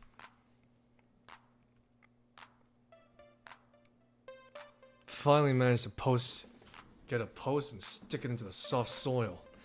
1 down, 19 to go. Ugh, and Lucy's gonna use those cute sad eyes whenever she wants something. No alone time with her, since all the girls are working at the grill. Hey, you guys aren't just making dinner with the gross herbivore meat, right? Of course! I'm prepared to serve guests. Wait, which one were which again? If I bite into a single bug, your cards are going to be in the campfire. Hey, camping is supposed to be relaxing. Relax. Also, when you're done with the tents, set the campfire. What? Why me? Rosa and Stella flinch and exchange glance. Just figured you know is all. Why would I? Hey! Principal fits the bill so well. You seem just like him. Come on, quit teasing him. Who cares if he hasn't evolved a fire yet? I trip into the tent and tear the whole thing down. Oh! By the time I get both the tents standing, the sun is nearing the horizon. Bag is turning and everything is set up. Luckily, Lucy carries the lighter and a cigarette, so I was able to start the small fire. Sat on one of the logs in the fire pit and managed to massage my shoulders. Hello, Anon! Food ready? Stella and Lucy are getting some plates for us. Just taking a seat for a minute. Thanks for inviting Lucy and I to camp back here. Oh, don't thank me. I'm very happy to have friends over. Normally I'm struggling to make tents stand, but I must say, thank you for sitting up for me. Oh, it was nothing. Stella calls out the back door to Rose's house. She's returning with Lucy, holding extra utensils and snack foods. Rosa waves them over. I never pictured Fang coming over. Lucy's really lucky to have you. Stella struggles to separate the false shish kebabs with the real meat, handing me a plate. Lucy gets a look in her eye and snatches the bigger one on her half. Eventide draws near. I believe we sojourn the fated ones. Rosa, my scrying glass awaits. What? What? I don't speak whatever the fuck that was. I believe Stella means the sun is setting and we should set up our telescope. Then why didn't you just say that? Rosa and Stella take their plates of pasta or kebabs and start walking to the other end of Rosa's yard. Fang shrugs at me and starts devouring her food. Nothing to do with them. I'll wait for night. Nighttime, I also remove the kebab. Ugh. I think Stella undercooked this one. Give me some of yours. No way, you have your own. Well, I want yours too. Supposed to share with your girlfriend. Damn her and her tarot logic. Fine, you can have a bite. Hold out the meat on a stick for her. She grins wickedly. My mistake as I watch her maw widen and engulf the entirety of my kebab. She pulls away, leaving me a crispy yet clean wooden stick. Stolen food's the best food. Well, that was uncalled for. Here, take the gross one. Handing her uncooked kebab. Whatever, I like it rare anyway. Should be thanking me then. Leans her head on my shoulder. Ugh, really is undercooked. Hold the stick over the fire to char a bit more. It's gonna burn the outside. Can't be harder than roasting marshmallows, right? Rosa bring any? Think so. See your kebab stick for them. I think I'd rather use a regular stick off the ground for greasy marshmallow. Lucy and I listen to the crackling of the fire for a few minutes. Somewhere in the distance, I hear Stella yelling at Rosa about leaving the telescope cap on. Rosa said earlier I was lucky to have you. You feel lucky?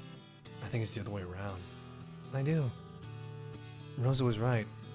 I wouldn't have thought of going to camping back in the first semester. Guess I really have been changing a lot. Your kebab's on fire. Shit!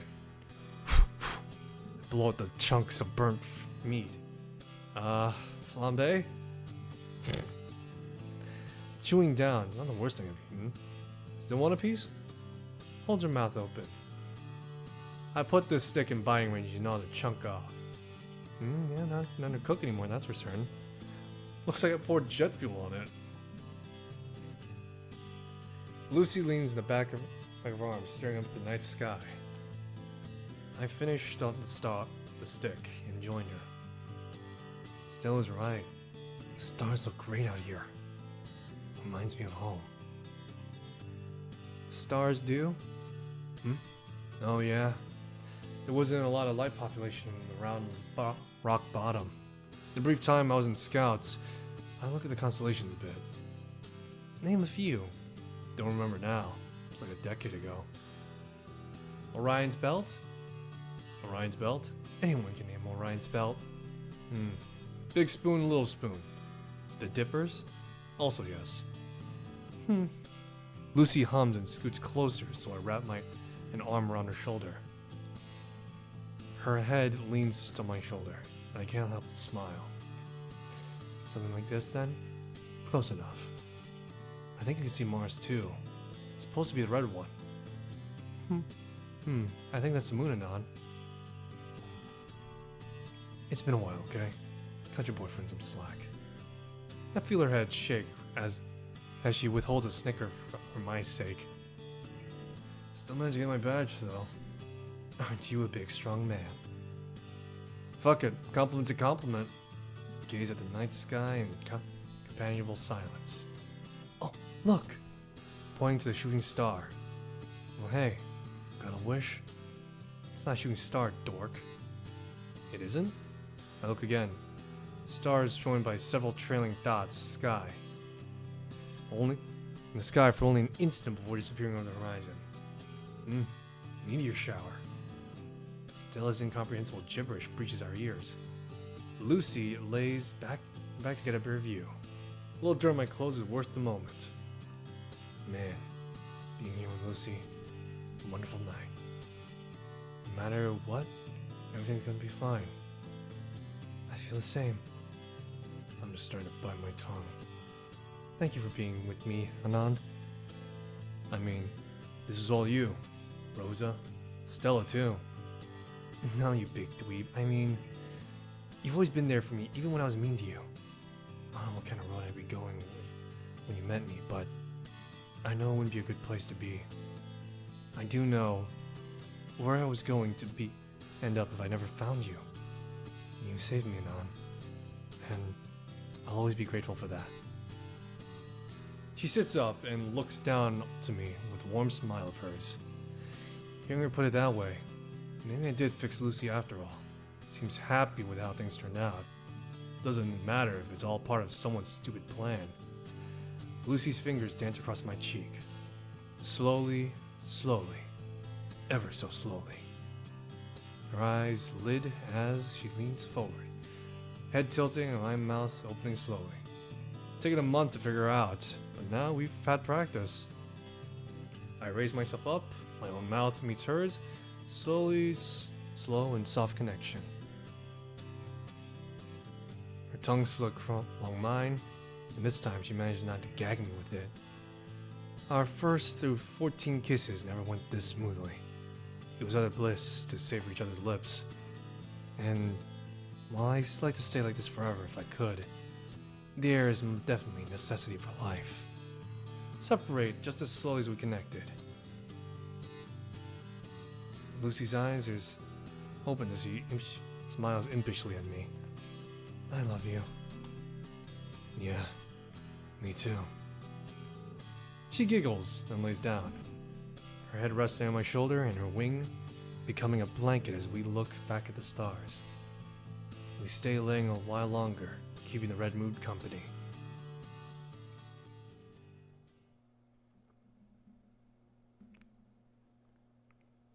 Oh my god, another month later?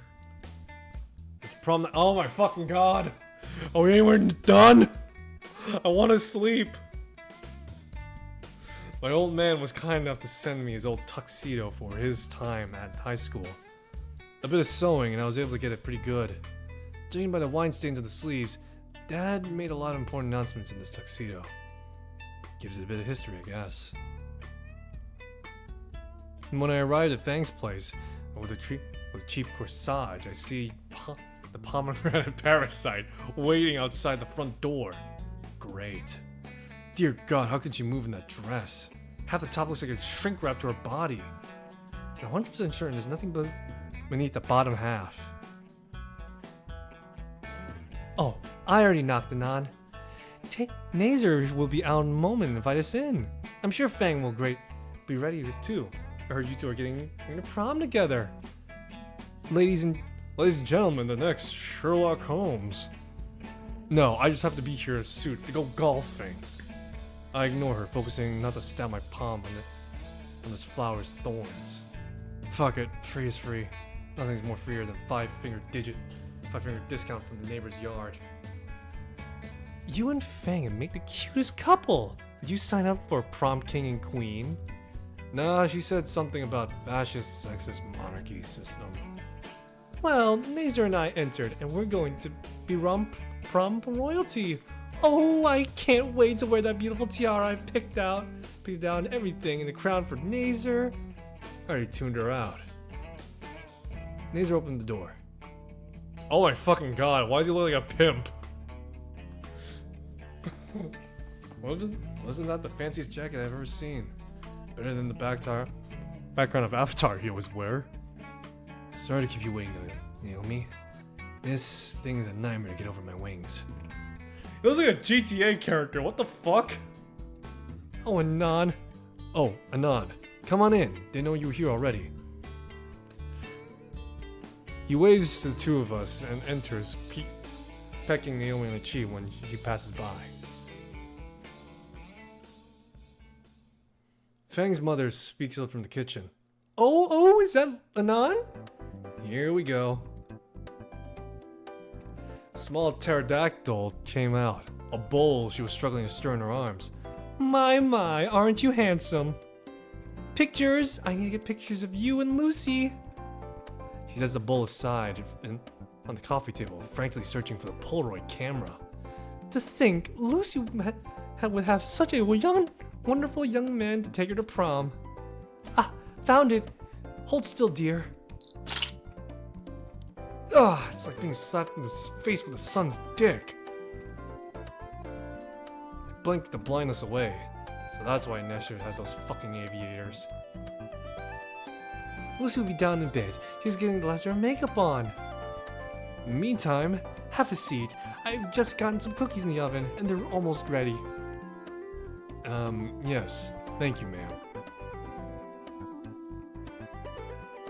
I take my seat in the usual spot, sinking and feeling the pillows come forward to my spine. This thing must cost a fortune. Fang's dad is a police commissioner, if I recall. That luxurious furnishing. Now I'm thinking about it, I'm surprised I haven't seen him yet. So, I hope I didn't just ruin these slacks. Good evening, sir. I didn't see you in your chair, sir. Apologies. Don't sweat it, son.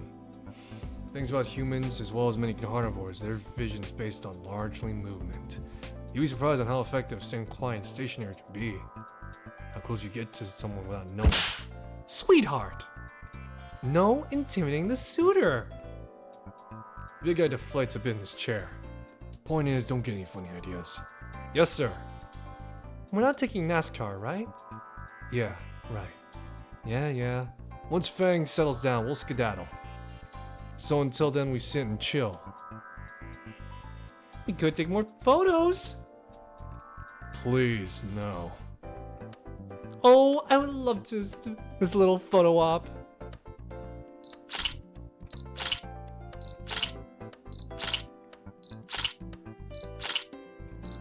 Ha! The entire family. 30 photos later, I never want to see another camera again. Fang's mom decided that take every picture combination of us. We don't win, which is worse. The pose with Naomi or Fang's dad digging his murder claws in my shoulder, or I nearly lost all feeling in that arm. Pretty sure it leaves a bruise, worse than my accelerated hug of the stairs Polaroid last month.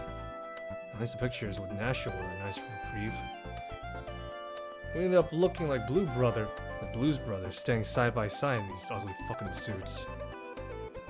Just as I thought to resign myself to premature blindness from the camera, my savior arrives. Oh, Nan, you're here already. Oh my. Lucy comes down the stairs with a white dress. The dress trails behind her. I can't say I imagine her wearing one of these. Yeah, it's been a while. Your dress looks great, Lucy. Oh, doesn't it?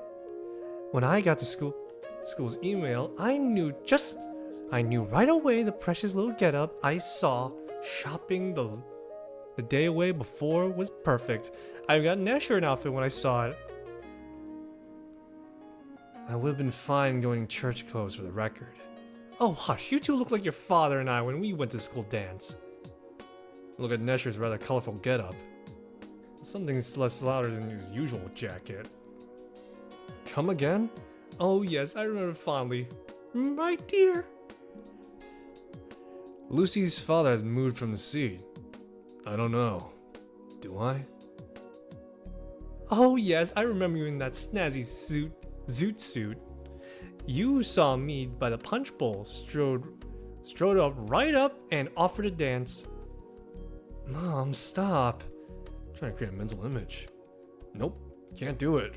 Looking at Dad giving me, you'll be upgraded to putter if you speak this to anyone. I can see Fangs getting her temper now. Fine by me. Aw, but Lucy, you look so precious in that dress. Oh, we need more photos.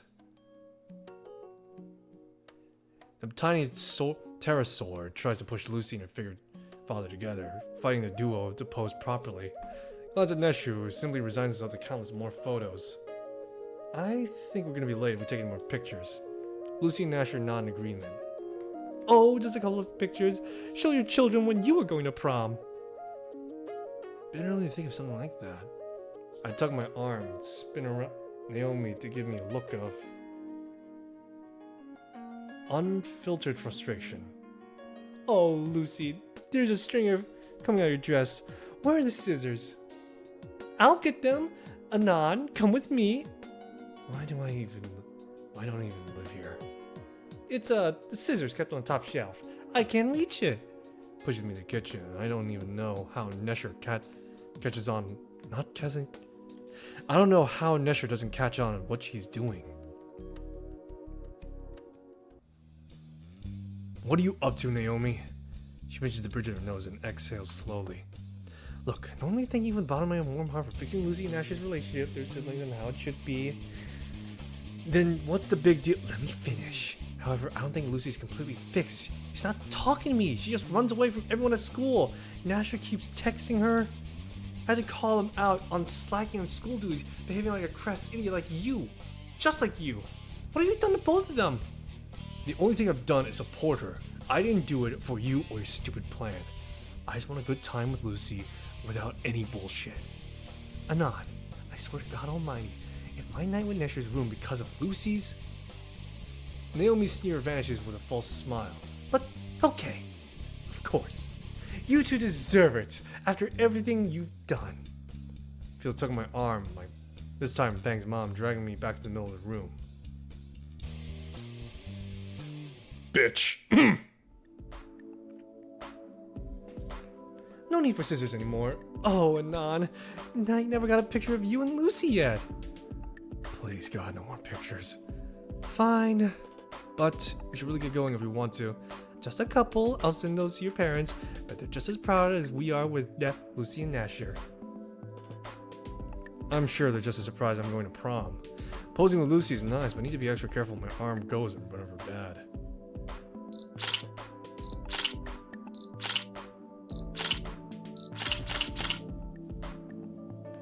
The father just interjects in.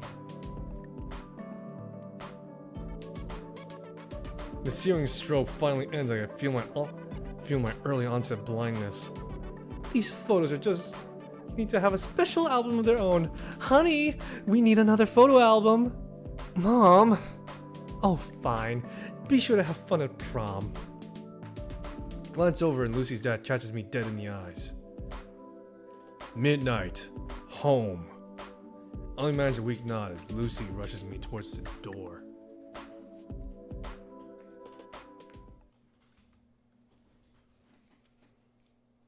The ride in NASCAR is awkward and eventful. Nasher didn't chuck his jack in the backseat like as a divider, and Lucy and I sat next to each other this time around. I hear that Spears might be giving a little musical number tonight. Nacer, stop spreading rumors from the junior classes. So what if it's a rumor? So that's just a rumor? Damn. What do you think hearing him sing open opera? I'd certainly pay him to see him try. Oh God, no. My ears are taking enough abuse from him during the school day. He won't be singing, but he will be getting Reed to be DJ for the night. His only condition is that he'll wear a mascot costume, which is rather odd, but whatever. Everyone aside from Nasser involuntarily sighs. What? Something I said?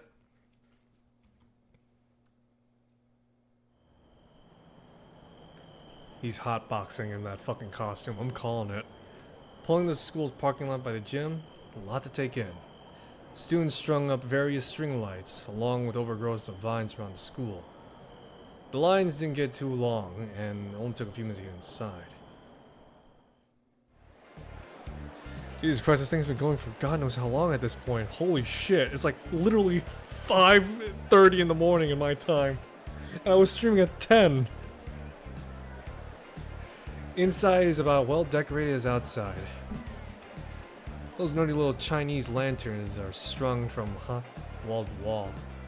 Oh, they go in my dress! Almost like the person who planned the entire event had insider information on decor. Color me surprised. Fuck. I think I'll hit up the catering first. What about you guys? I'll pass. Can't afford any fancy food. What? What? The price of the food is including the ticket, man. How poor are you?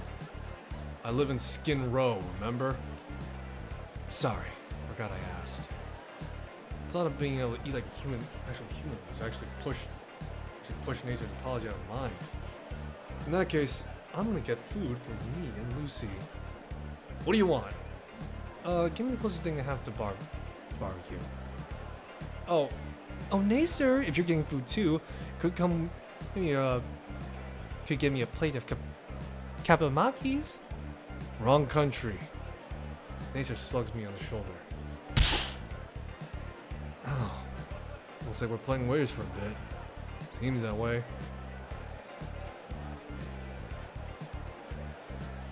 You just see her smile, just downturns.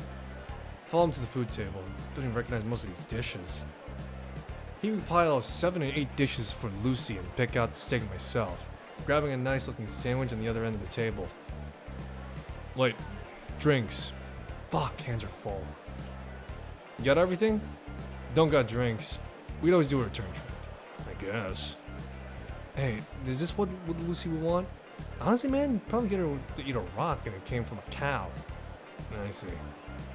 Nacer starts to head back, and we left the other two. Suddenly, he stops halfway through, catch myself from dropping the plates. What's wrong? Nacer gestures forward. Naomi's attempting to talk to Lucy, overwhelming her with questions. Lucy looks on edge. I should probably intervene quick. Dress is very nice, Lucy. We should go out together clothes shopping sometime.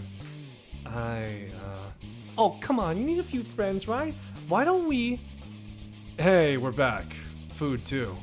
Naomi turns her attention to plates Nacer and I carry. Oh, Nacer, do you get the sukiyaki? Oh, I guess I forgot. I'll go and get it. It's fine. We're getting to be friends with Lucienne.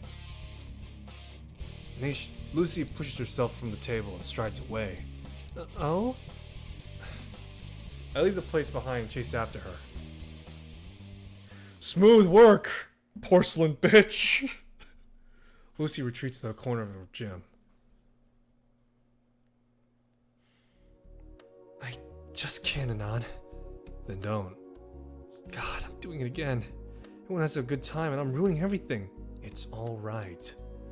Caught a glimpse of Daisha and Naomi in the seat enjoying themselves. I think Lucy saw the same thing because she snapped back and wrapped her arms around me. You know what? No need to be upset. Nesher and Naomi are my prom dates. Just you. She breathes in and lets out a comforting sigh. I look around for any witnesses, feeling very smug. But the soup kinda stinks. Confidence shattered. Oh, there you two are. Our principal stride over to signing off a few papers on his clipboard. Lucy, there you are. Surprise you wanted to? You wanted is ready. It's about ready. Surprise? The one you filled paper weeks back. Everything's ready for it. Is a surprise you giving an opera number? I'm on a pretty tight schedule now and don't have time for jokes. Follow me. Spears led us behind the temporary stage set up on the other end of the gym. You signed up for something? I don't think so. Alright, you're in on 10 or so minutes. Lucy freezes. On? Surprise! Oh no, oh no. Trish, Rose, and Stella are carrying various instruments and equipment. Trish is very visibly exhausted and stressed. I'll leave you two to it. You'll get in after Reed is done with his DJ bit. What the hell is this? So, Fang, we get to play at prom! We have all the instruments ready. I brought the regular guitar you want to play. I don't mind. We can play whatever you want. What do you say? Lucy is catatonic by this point, unable to respond. What? Oh, Anon, I didn't see you there. You're looking less dorky with a suit on. Tom, let me tell you. You come with Fang? Oh, that's sweet. Reed's also coming. Don't know if he'll manage in the costume, but he'll play in the drums. What do you say? Whose idea was this? It was a group effort. We're here to help, right? We notice Lucy's been struggling by herself. The expedient stares from the trio snap Lucy from a stupor. She flinches a bit and bolts to the backstage area. Rosa and Stella look as though they're now thinking of what this was a bad idea. Trish's smile melts from her face. What were you thinking? Anon, please tell me, is Fang fine? She was fine, Trish. Now look what you've done. Trish tries to leave, but I manage to grab her shoulder. Where do you think you're going? I'm going after her. Wait, Anon. Damn it, Rosa. Rosa pulling my arm, letting Trish run after Lucy. Let them resolve this. Sure, Lucy's at a point where she can deal with this. She's most definitely not, Rosa. God damn it, why you gotta pull this stunt today of all days? Couldn't you try this bullshit another time? Who say it didn't? I've been talking to Lucy for a while trying to get her amends with Trish. She never told me. I drew the world and sun past this night. She'll achieve completion fulfillment. It's a good thing, Anon. For your sake, I hope they're upright. Does it matter if they're upright? What do you mean? I flipped the cards after I got the bathroom. Rosa, why? What did you do? I peeked. The world was upside down, so I fixed it. Anon, go get Fang. Competent bunch behind to get after Lucy. It's that important, Stella. I thought it was just for play. I'm curious.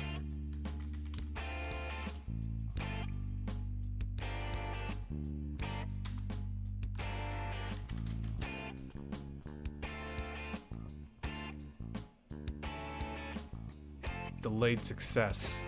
Stagnation. Fuck. Oh no.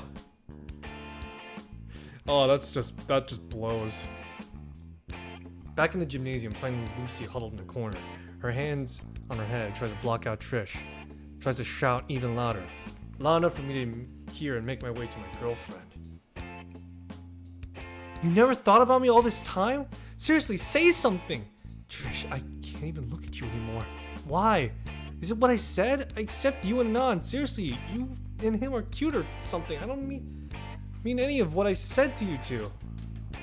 It isn't that. It's everything else. The shit you did make me question years of my life. What are you talking about, Fang? Come on, let's play. Worm drama, biggest show to date. I don't want to. Come on, let's go. No. Trish. My shout shocks the desperate Triceratops away from Lucy. I glower as she sickeningly sweet smiles towards me. Anon, did I say something that would hurt you? Then I'm sorry. Please tell Fang I'm sorry too. This isn't right. I hear footsteps behind me and know the rest of the loser patrol without looking. Lucy, you have to give Trish one more chance. If you're not going to do it for her, then for me. Please, Lucy, you need to hear her out. Me and Reed miss us. Together, shooting the shit, playing songs, making fun of nature. No, fuck off. Lucy, come on. Guys, you're overwhelming her. Back up a sec. Stay out of this. Rosa, Stella, take a look around. Look at this situation. Don't you realize what you're doing? Please, just leave us alone and don't bother us for the rest of the night. The two shut up and sheepishly back up a few steps. But aren't you flicking me as well? Trish, I think Anon's right here. We shouldn't be intruding on a special night. My reading was wrong, so... Can't believe you two. Fang, we're playing now. I'm not asking again. He takes hold of Lucy's forearm and makes her take her to backstage by force. Rosa, hey! Rosa blocks away long enough for me to grab her wrist. Trish glares at me with murderous intent. Try again another time.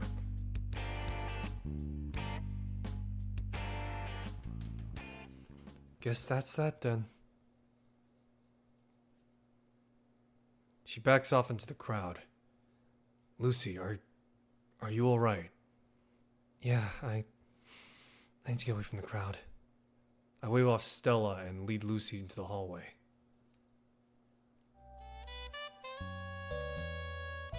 We find another corner near the bathrooms, unpopular aside from a few students passing by for smokes. Lucy looks the entire world has crumbled. Are you alright? Let me help you. Anon, please. I want to move past it. Okay then. I don't want to see or talk to anyone anymore. Not Rosa, Stella, just us. I want to see you. Only you. It's alright. You won't see anyone else anymore tonight. Lucy chuckles, is choked back as she offers to a strained smile. There, did it again. Ruined everything for everyone tonight. Again. How do I respond to that? None of this is your fault. She sighs. I need to go to the bathroom. It's okay. I'll get some water or something while you're in. Won't take a minute. Yeah. Sure. Okay. I watch her enter the restroom and re-enter the gym. The lemonade and stuff by the table. Hey, you!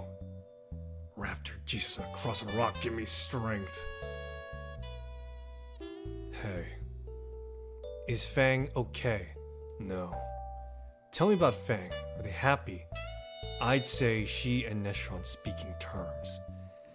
Did Fang say anything about me? Did you forgive me? Look, Trish. This shit, it ends now. She said, said she would have constant nightmares about you wanting to talk to her. Maybe this could have been sorted out, but not today. You're doing more harm by staying here, though I advise you to steer clear of her for now. Trish is getting teary. Better shut up now. It's okay, tell Lucy, I want her to be happy. I won't be a bother anymore. She won't see or hear from me again. Told Spears to cancel the performance. I'm going home. Maybe there'll be another chance sometime. Bye, Anon.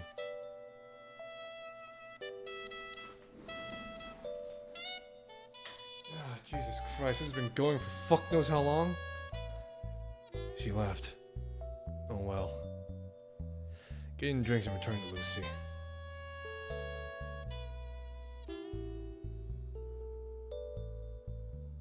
She downs the whole glass in one shot. You good? Yeah. Fuck. Splashing your face with water works wonders. I'm good to go. Looking at the crowd gathering at the stage, Principal Spears moves to the podium and taps the microphone. Yeah. Good to go. Speaking of, I want to get some fresh air? Finally, a real smile from Lucy. Yeah, fresh air sounds pretty good right now. Hold my hand out and Lucy hands links with it.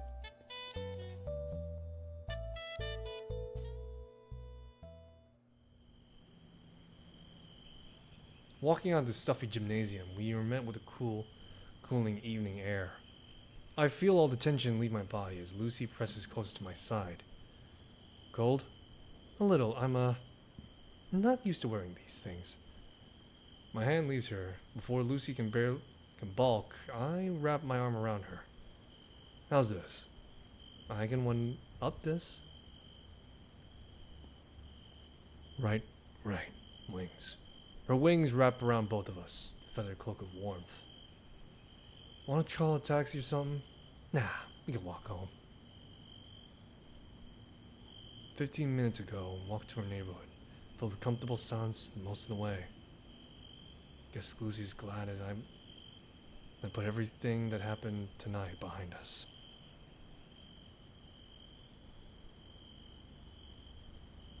We walk past the corner to the bus stop.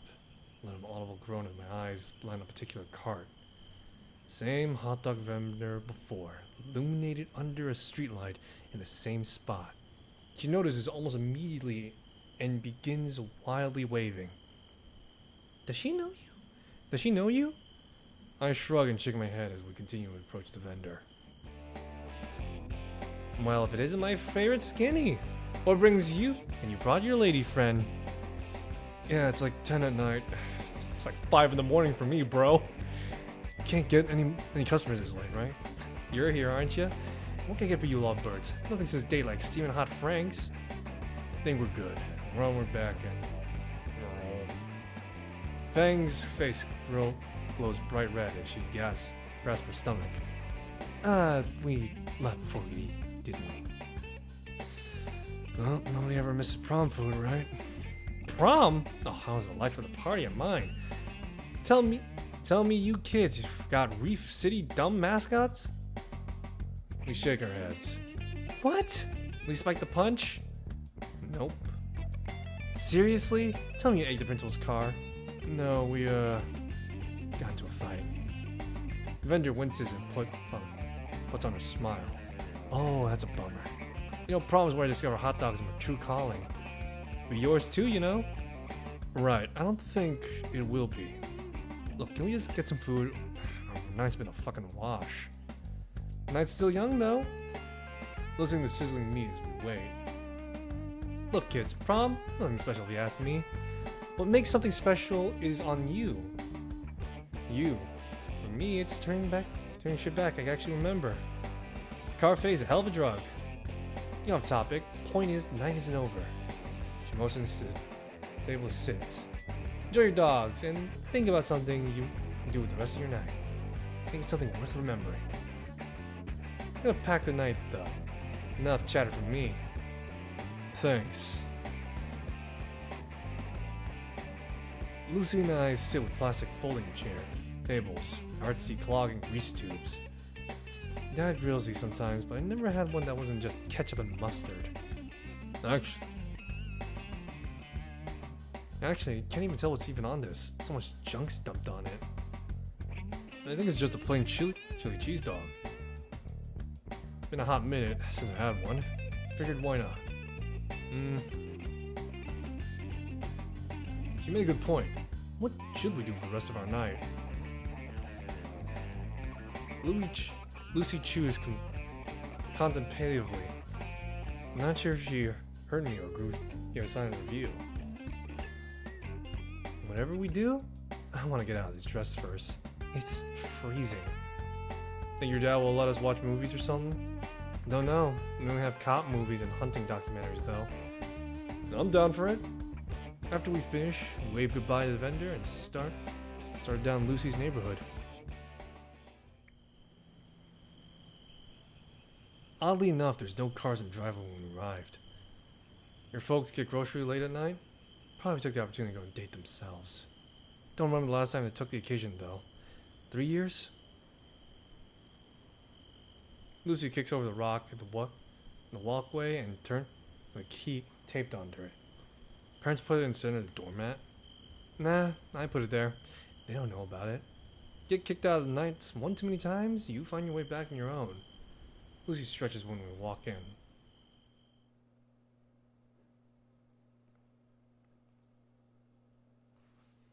I'll change into normal clothes. Hang here, okay? Sitting near my normal place. Couch when I nose the armchair. Vacant. Lucy's dad only. Oh, how it calls to me.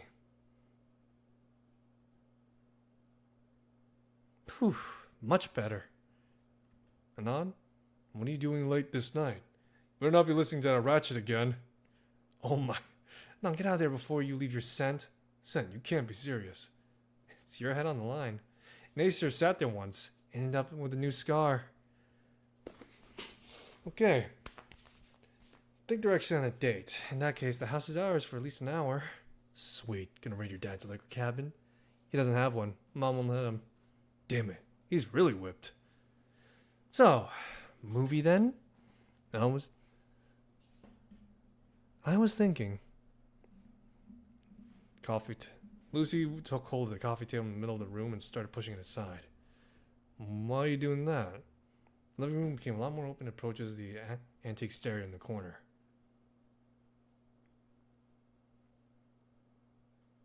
I'm really looking forward to dancing with you tonight, Anon.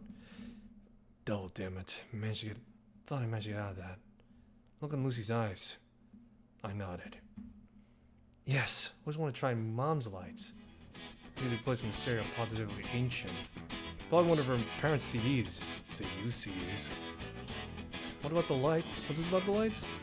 Lucy practically skips the light switch and dims. She then flicks the hidden switch, casting a hazy violet glow. My eyes drawn to the glowing mark across her body. Wow. Like what you see? She turns back in anticipation in her eyes, making me feel nervous. Shit, just remember. Just so you know, I can't dance. And I really mean I can't dance. Like quadriplegic with Down syndrome can't dance. But, yes, I've been waiting since forever. Her hands clasped in mine. Doesn't even bother with how moist my palms are. Brought to a dance floor, hand to hand, met until we managed an open space. Right, like this. Then hand to the hip. Try to take her hand to my left. Lucy shakes her head. Both hands are wrapped around my neck. Lucy's body is pressed against mine, the contours of her lithe frame fitting very well with mine.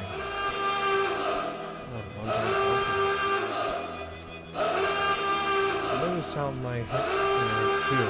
Can't stop thinking about how Lucy and Mom took over the body perfectly. Just follow me, okay? Mom gave lessons. Nod stiffly. Lucy mutters 1-2 before counting and taking a left step back. My right foot follows and my foot... Ow! Sorry. No, don't worry. Just, slowly, okay? Okay.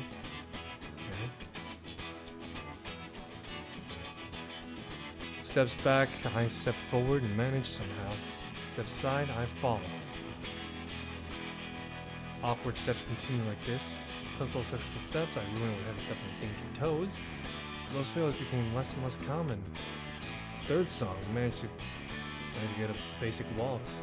That goes on, dance becomes now more natural.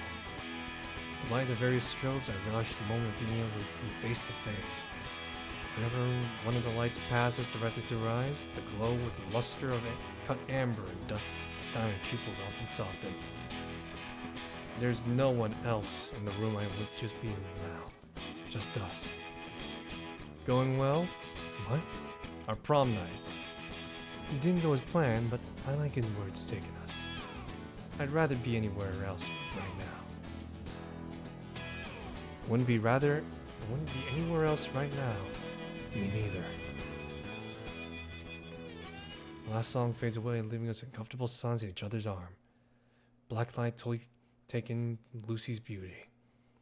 I felt humbled that she considered this horrible night had gone well. Lucy's eye became lidded as she leans in forward to my face. I meet her halfway. Our mouths meld together.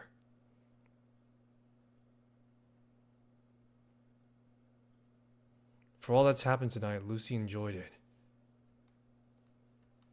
3 months later. 8 months have passed since my first joining of Volcano High, and it feels like yesterday.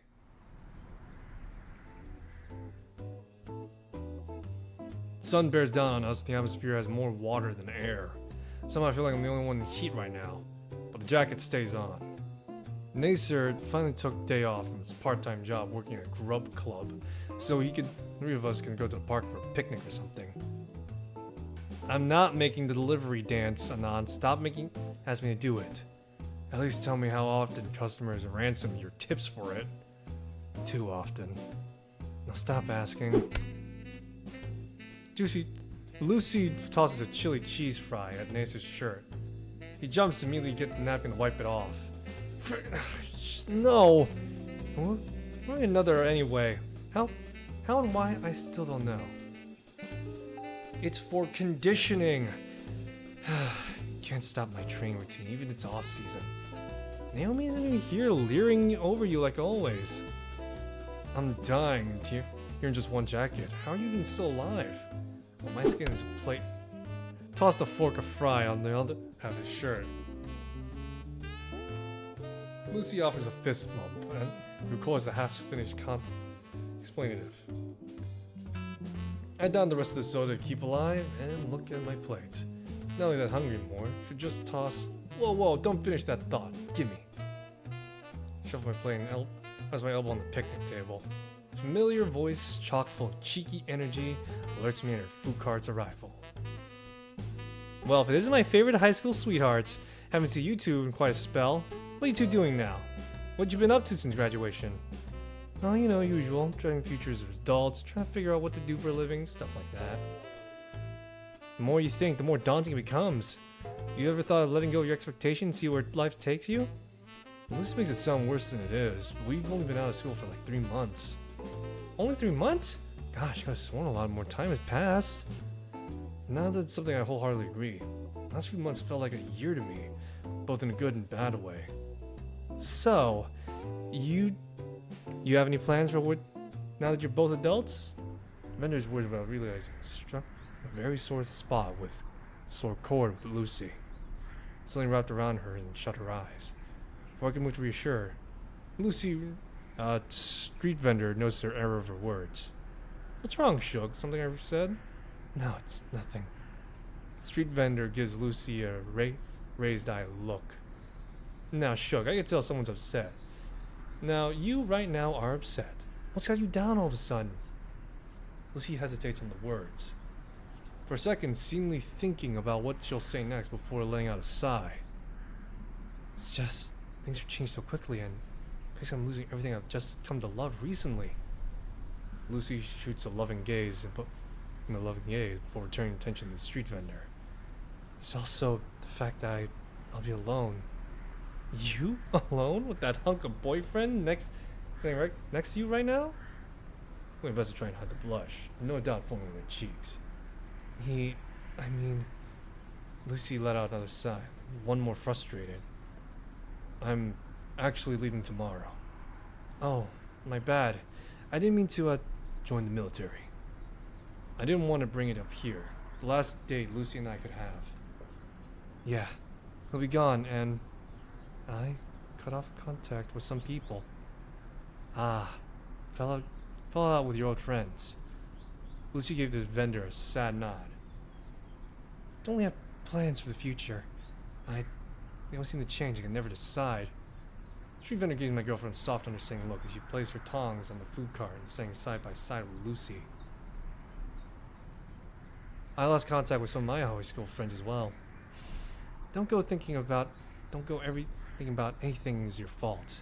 From what I've seen, you still have what's important. Just to me and the Nacer. Remains of my leftover with like deers being caught in the headlights. You got those from Berta, right? Put sawdust in your fryer to save money. Anyway, don't fret about your friends and the people you lost along the way. I know it can be hard, but it's not the end of the world. So your health, your youth, and your family.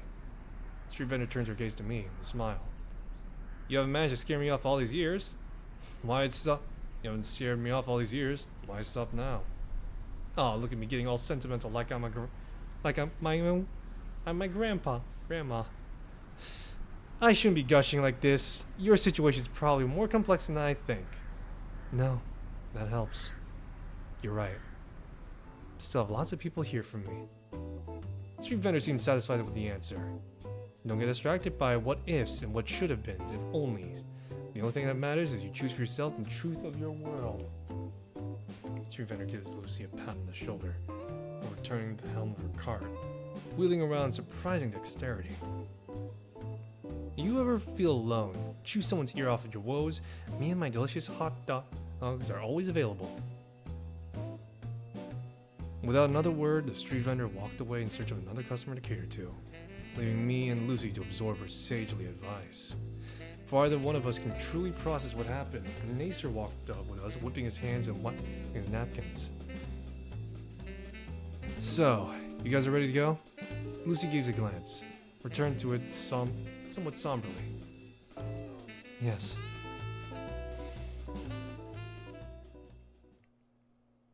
Nacer drives us to my place in relative silence.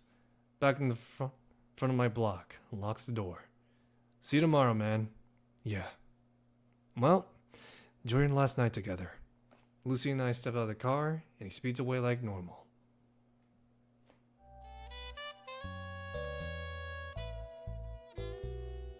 I've already shipped everything important back and donated the books. Even the TV was gone. All that remains is the basic commodity that came with the place. But Lucy here doesn't feel as nearly depressing as I thought it'd be. She must have heard this and pressed closer, her head resting on my shoulder. I can rent a movie on my phone for tonight. Sound like a plan? Actually, let's look back through the pictures we took together. Not in response.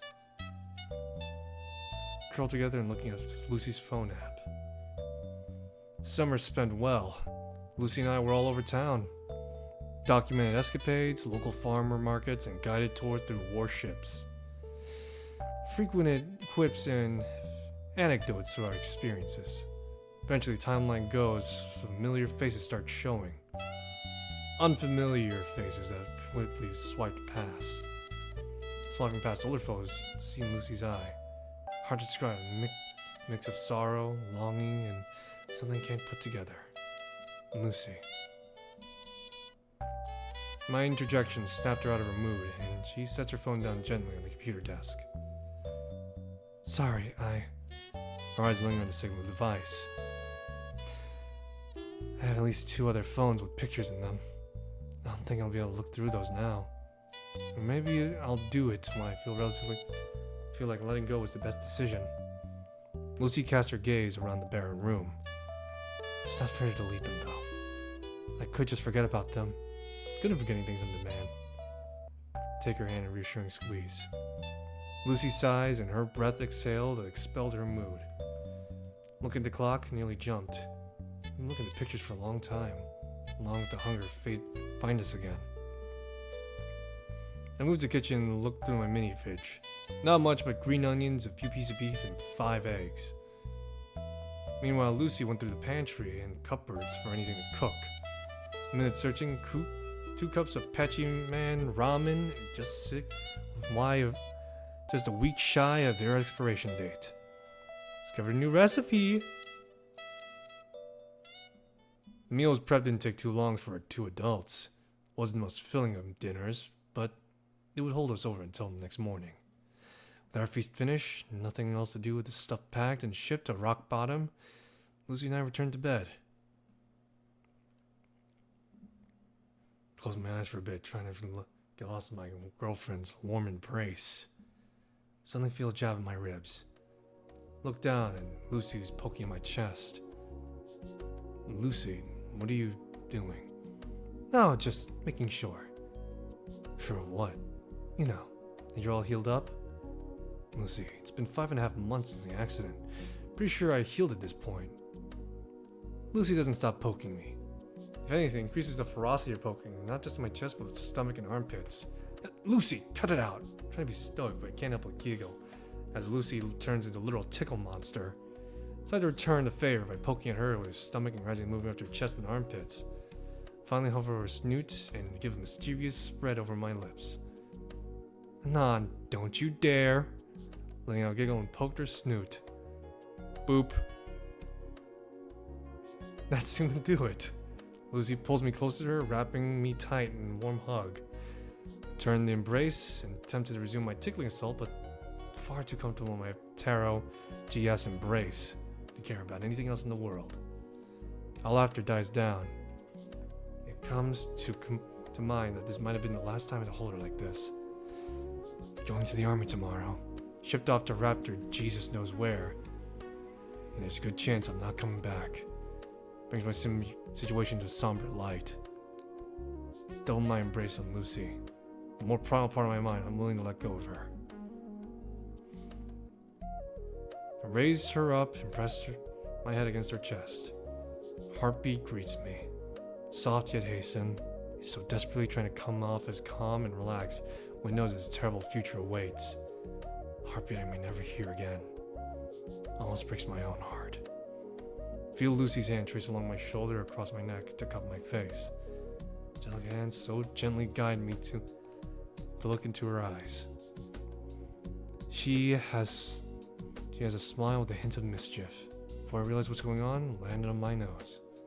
Boop. Her smile widens to a playful grin I can't help but join. Beautiful sight to behold. How can I resist? I inch closer and our lips meet. All in all, not that bad of a night. Woke up absolutely spent, covered in feathers, and Lucy's ambrosia scent hangs heavily over the bed sheets. Lucy's already awake and bathed before me. She's now rummaging through my fridge for whatever food we have left. Rather than waste time asking the obvious, I hit the shower. Shower stripped away any last night's sense off me. Thinking how Lucy must be apart feeling right now. I imagine what tomorrow will be like, not just for me, but also Lucy. How suddenly she changed. She has another big change thrust upon her life. 4th or 3rd one this year. Non-binary to ban and trailing a human boyfriend. When that would go so abruptly. I'm surprised she hasn't gone so insane after all she's endured. I open the bathroom and see Lucy sitting in my bed, blankly swiping her phone across messages. What's up? Laser said he'll be here about an hour, knowing he'll probably take 40 minutes. $10 says he leaves another set of skid marks outside the road outside. Sit on the bed next to her. What are you checking? Messages, photos. You know, it's weird. Not enough pictures of you in here. Hold on. Let's fix that. Lucy raises a photo and points the camera lens at me. Stop smiling, you look retarded. Alright, cool. Goes silent again for maybe another minute or two. Overbearing silence when Lucy lets out a heavy sigh. Do you really have to go? I can't help but let a heavy sigh of my own. Today I get on a bus. It'll be Michael Tarpitt's movie in a few years. Never thought these last few months were gonna end. Heavy silence between me and Lucy for a few seconds. It still feels wrong to me, you know? I'm still too new at this boyfriend stuff. I'll never get hang of it. That's if I have a few months of practice, maybe I could be better at it. Lucy lets out a short snort. I mean, you're not that bad at it. Most of the time anyway. Not a single bit of chuckle. Must have been single, most boring guy you've ever dated. Lucy punches me on the shoulder. That's bullshit and you know it. If anything, I'm the boring one. Lucy deflates and grabs her right arm. I mean, take away my spikes and wristband stompers and what do you have? The most wonderful girl that changed my life? Mumbling. Never really thought about it. I suppose you've been trying hard to be tough. Tough was endearing to me, at least when you weren't physically assaulting me. There was something else, though. I knew it when we were talking on the rooftop. I wish I knew what it was. Lucy cringed as she moved to cover her face. Emotions warring in her face, trying to form coherent words. I can't stop wondering what you saw in me back then. All this time, hanging out, I still can't comprehend why you stuck around us. Me. I sit for a moment, and memory smashed it away at the forefront of my thoughts. Glancing at her for a moment, the expression on her face reminded me of something. Left to embarrassment from the concert, but she seemed to have lost the look on her face. Or maybe it was confusion. A mix of the two. Either way, there was something on her mind. I can't help but think that must be how I looked my first day. I think I felt like you. Lucy stared at me pleadingly with the beautiful citrine eyes of hers. For the longest time, I never knew who I was or what I wanted to be. I tightened my grip on Lucy's hand, stared deeply into her. Lucy, whatever you want to do. Lucy in response grimaces, almost feeling like shame. Instantly I realized why. It was your idea. Two of us wanted to avoid the subject, yet here I was twisting the metaphorical knife deeper into the wound. I'm sorry. I didn't mean to bring her up again. Please, don't think about Trish that way. She's not at fault. I'm just a fucking idiot. Lucy. Just forget about walking your shells about certain subjects. Lucy puffs her cheeks and jabs me in her ribs. Lucy crossed her arm and let out a single scoff. Like I have to be careful whenever you catch muttering. Watching the newest season of underage panty shot quests. Having war flashbacks fifth night. Oh, Non, what's wrong? Please stop crying because you remembered the projector incident. War flashbacks? Won't go to war for at least a month till I pass boot camp. Assuming I pass, that is. Lucy raises an eyebrow. Rock bottom, war, Vietnam, you know what I'm saying. Just move on. I moved on, okay? Just like how you moved on from non-binary, liberal, Trish militantism, right? Who said I did? Lucy unfolds her arm and puts her head on her hands. I didn't work out as a tough person, didn't work out as a musician, and I sure as hell didn't work out as a good girlfriend. Look at us. Whole thing making us live around me hell, testing the waters, identifying my gender. Complete disaster. Can't really compare to the damage I did to myself jerking off to cartoons, okay? Lucy's eyes widen in horror. She facepalm, falls to the bed. Fuck. Said too much. We're on our last day together from stories from when I was a shit person. Lucy's eyes begin to shimmer. Hey, it's fun to compare. I still like you, so I guess girls have it easier. Lucy picked herself up with a narrow-eyed stare. You just like me? Her eyes drop and so did her shoulders. Not certain if she's serious. But suddenly she tosses herself into my arms. She puts her whole weight in her embrace, almost like she wanted to tackle me. Try to hold us upright, but awkward angles and unevenness of the bed eventually caused us to fall out in the bed. The world disappeared when we were like this. Something I'm infinitely glad for. Anon, do you like me better the way that I was before? I like me better for who I am now. The next words I said without hesitation. You're much better now. Not cutting weeds in my eyes and kicking me in the face, though. I guess you missed your old life. Must feel like a killjoy in comparison. Lucy slides her head off over my shoulder and wraps her arms around underneath me. I don't care about that. This is so much better. I don't like being forced to care about something I usually am indifferent towards. Paying attention to something that someone thinks is important than what I'm thinking. I just want to figure it out on my own, you know?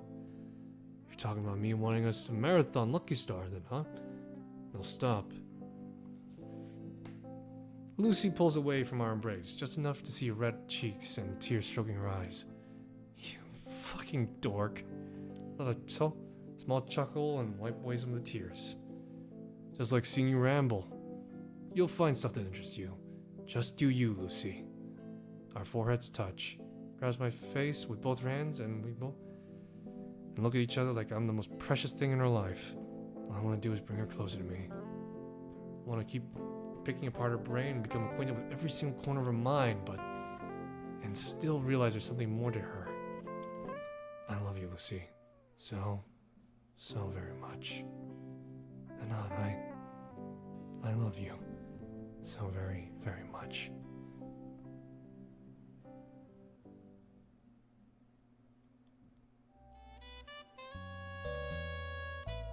Nacer somehow managed to defy our expectations for being late for once. It's good, it gave Lucy and I a chance to spend the next 10 minutes gathering the last of my belongings and trashing what I couldn't take. Oh my fucking god, it's still going! The apartment clean and clear, I leave the keys in the kitchen and spare one last look to call home the last few months. As much as it sucked, the tiny excuse of a flat hat been my sanctuary. Now leaving a part of me, it was like losing a friend. Try not to think about it too much as Lucy and I make our way outside. Nacer isn't here yet, and we end up standing by the apartment lobby with nothing to our thoughts. Part of me thanked Nasser for his lateness, gave Lucy and I more time together. Lucy was the first to speak up and break the silence between us. What am I going to do when you're gone? Lucy's words surprised me, and I'm ready with an answer. You'll make it, Lucy. You're the only smart person I know. Lucy gave me a deadpan look. I'm being serious here, Anon. So am I. You're capable of so much more. Lucy turns bashfully away, appreciating the compliment. Thanks, but what about you? You barely survived the stairs. Can't help but roll my eyes at Lucy's words. Well, thanks for having so much faith in me. Subconsciously, I let out a sigh. I know you'll have plenty of fun things back in your own life. Especially since there's no semester in the fall to hold you back. Mosh pits will not be as entertaining without you fumbling around and awkwardly in them. I could do without them. You on the other hand, seem eager to go back to that. What do you mean? Back to the mosh pits, I mean. Meeting strange people, having fun. Maybe going for a solo career that you can achieve. Sobering thought reacts to my forefront mind. We might not see each other again. The possibility that I don't want to hold you back and make you waste your life waiting for me. Lucy got better. So should I. But I'll never forget you, Lucy. Never. Lucy stirs as if being stabbed in the heart. Fuck. Hurts like hell. It's not like that at all. You, I. She struggles to find the words, her beautiful face marred in warring emotions. Lucy, it's okay. Take her hand gently in mine, what seemed to settle her thoughts at last.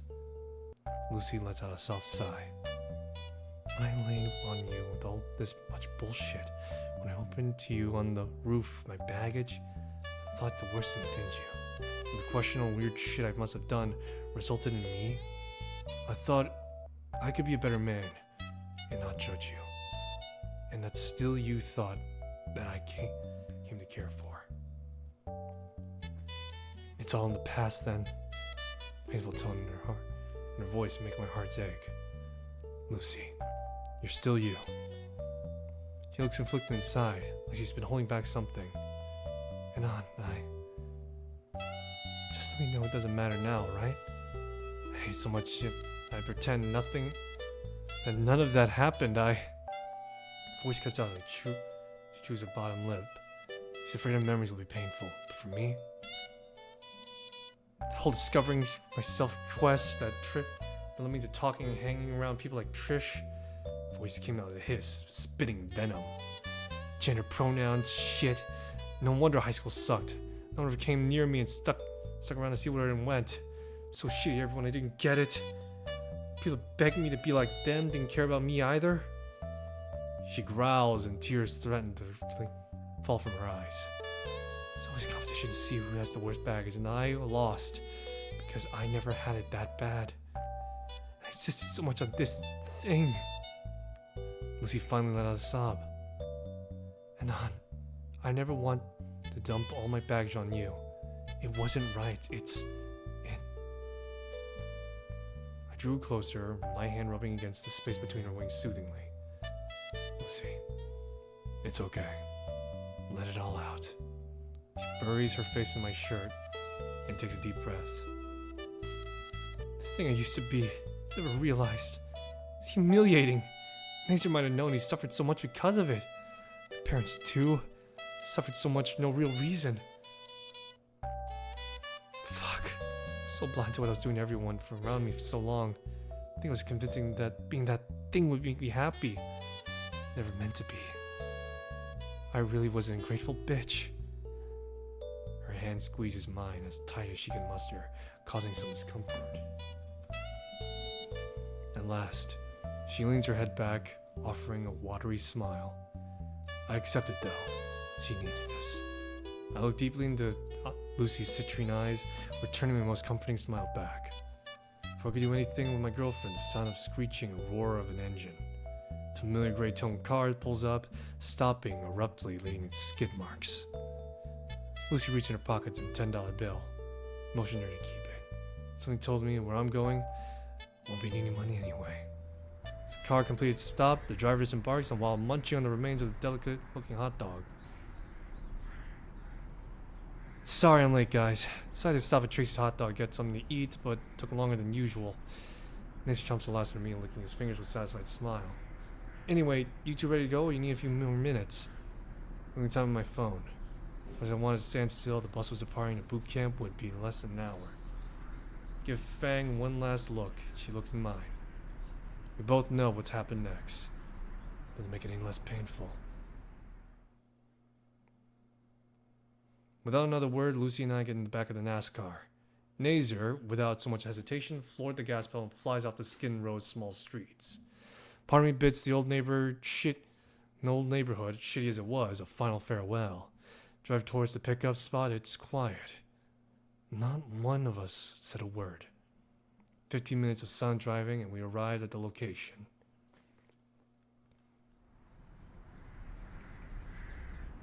Three of us got out of the NASCAR and stand around the bus stop, waiting for the inevitable. Lucy mentioned needing to do something and heading to the office. Silence between NASCAR and I was deafening. Nazer cleared his throat. Listen, Anan. Yeah? You're gonna be gone for a while. Yeah. Yeah. So, rifleman or infantry, whatever it's called. What'd it make you do? Digging ditches? Not that comes off as rude or anything. Sigh and shake my head. At least he was catching his poor words now. I mean, yeah, they'll make me do that too, but they'll have to make me take an ASVB test. They want me to do more mechanical stuff. Code was 12K, 19K, pushing me to be a tank guy. Can you even drive, dude? Anyway, I decided on something more in my alley. Kind of like shit posting, more official, I think.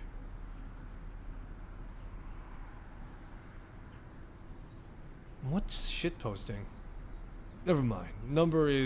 Thing is 46R. Nasser nods his head and looks off. Before silence could set again, Nasser speaks up, carrying a tone of relief. I've been meaning to say this for a while. Thanks, Adon. I mean it. I didn't know what I was doing for a while, and if you didn't take the hit and get us to Moe's, I'd be feeling sorry for myself like a loser. Honestly, I'd probably still be that scared little kid stressing over something I didn't need to be. Didn't do so much. It was Mo and Rosa, really. It was you and Lucy that patched things up, and I'm glad you guys made amends. Nazer gave me a surprised look, but smiles and nods. Unmistakable roar of the city bus, overpowering other cars as they turned to the streets. A few lights through, so Nazer gets back in the driver's seat to leave Lucy and I alone. Lucy came back at some point. I was happy she kept quiet to give me and Nazer a moment. All this time to avoid saying goodbye to each other, but eventually it had to happen. Lucy. Anon. A horrifying tugging hits me in the chest. You'll be fine when I'm gone, right? Yeah. I seriously had no idea what was going to happen. I reprehend any thoughts that something bad may happen. But still. You promised me that if I do see you again, you'll be a better person. Us both. Better people. Okay. Promise to be a better person. But you have to promise me one thing too. Come back. I muttered. Okay. She mutters. Good. It's settled. We hugged once more. Some serious muscle in it. I reciprocate. Feeling the imprint of our embrace for hours. Her heart racing. Stronger. Bus driver grows impatient and starts honking. Time has come. Sure enough, still feeling Lucy's hug after we separated. Nacer rolls down the window from the car. Good luck, man. Same. Gripped his hand. Squeezed my hand in turn and recoiled. My grip was stronger than he was anticipating.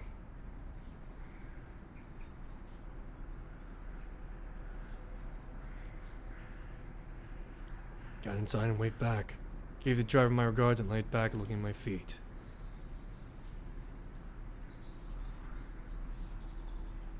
I must have thought a lot of things. Jumped out the window and ran to her.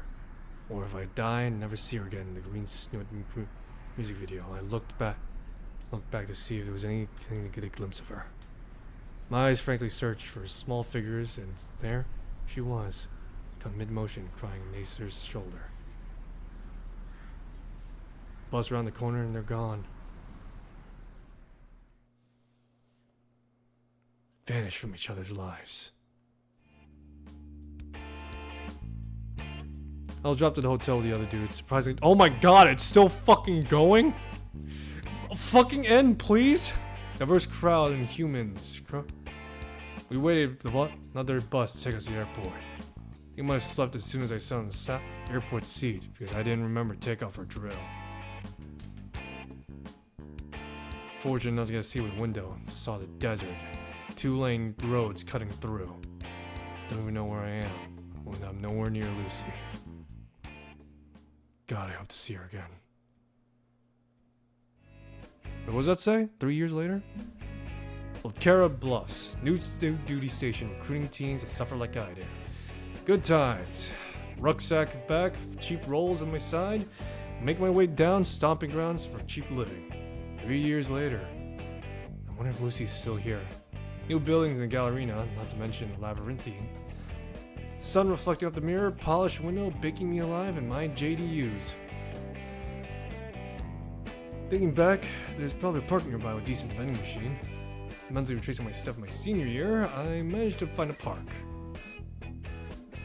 Looks like they're holding some kind of festival. Booths set up with Tyranno tykes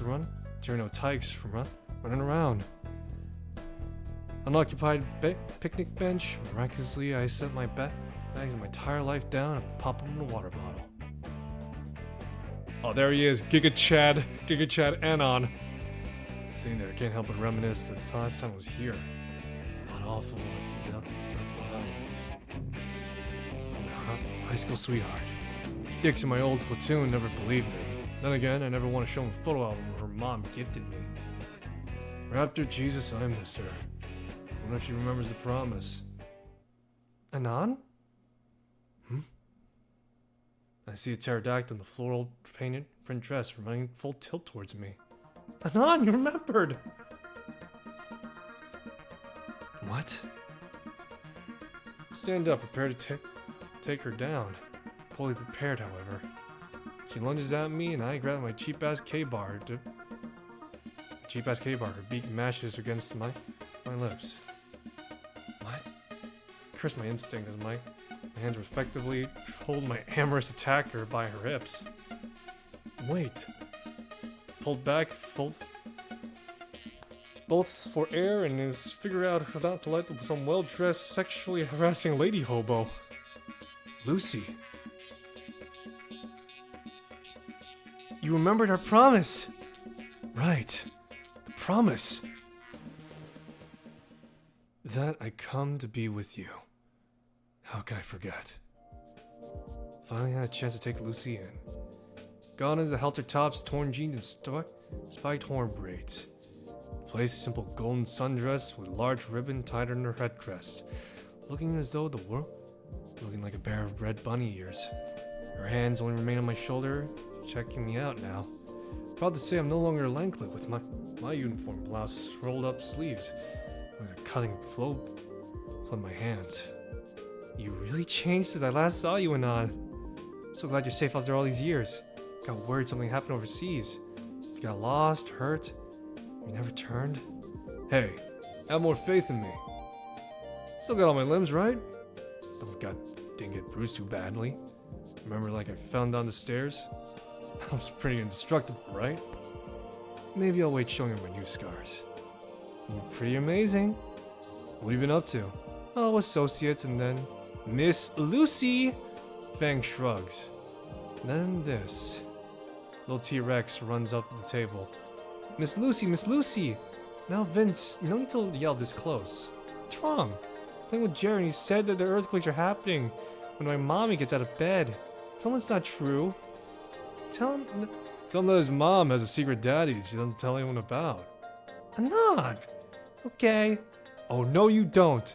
Jarrett, get over here. After clearing up the squabble, Lucy slumps back to the picnic table again. Want me to get you a water bottle or something? No, I had lemonade earlier. Fair's annual hunting celebration. This year, people are in charge of had extra funding. So, today they're letting the local schools have a field trip free of charge. Need another chaperone? Love to, but parents will get upset with this sort of thing. You have to be qualified, certified after look after these guys. Oi, the child, my license, huh? Pray poker. Chuckle at my own silly accents. Lucy giggles in mirth. Slowly melts away as trickly tears from her eyes. You're really back. My arms wrapped around her tightly. As afraid I'll disappear any moment. Hands rub against circles on her back to soothe her. Yeah, I'm back. Surprised you waited for me here. Of course, the promise meant the world to me, Anon. Stayed and embraced in the hot sun for a moment longer before I let go. Lucy's gaze lingered on the children. Her eyebrows kitted together in contemplation. Look at them, Anon. Fang pointed towards the kids screaming and falling over each other. We were like that at some point. Stupid? Yeah, no, I mean careless. Innocent. Suppose we were. Let's out the sigh. One day we're gonna start thinking and do things wrong we thought and did everything we were. Teenagers. We could stop from happening. They're perfect like this. Kids can be mean to each other. Not cruel. The world makes them cruel. Till then, they're free. We protect their freedom, save them from our mistakes. Quite a statement from her. You've changed. Now I think for a good time for you. I'm glad you're doing good. How's everyone else? Everyone else? Nasir, Trish, Naomi, Reed, all those guys. Oh, Nasir went to medical school. Closes her eyes, trying to recall a lost memory. I haven't seen Naomi, though. The others? Haven't seen them since, either. But you're here now. Now that you're back, I'm never letting you go. I'm not going anywhere, sweet tooth. Rolls her eyes. You know, I had said that if you said that back then, I'd hit you. And now I've done it again, because you're cute when you're annoyed. Guess we both changed since. Yeah? How so? I mean, first enrolled, intention to lay low and not stick out. Don't care about making friends as long as it suited that goal. As long as it didn't get bullied anymore and just blend in. Guess that plan fell apart. It did. Kinda blame you for that development. Ha! Made you care about people. You did. A few kids chase each other around the table. You made any break times today? Oh, I'd love to check out the town. See what else is different. Oh, I'd love to check out the town. See what's different. Love to. I'll go around, ask her a few minutes away. Yeah, we could check on Volcano High again for old time's sake. She freezes for a second. I'd rather not, Volcano. Too many bad memories. Lucy ended going to the day off with her supervisors. I was surprised how understanding they were when they saw me. They say I deserve after a hard day's work. You do look exhausted dealing with ankle biters. Not at all. Truth be told, I love doing what I do.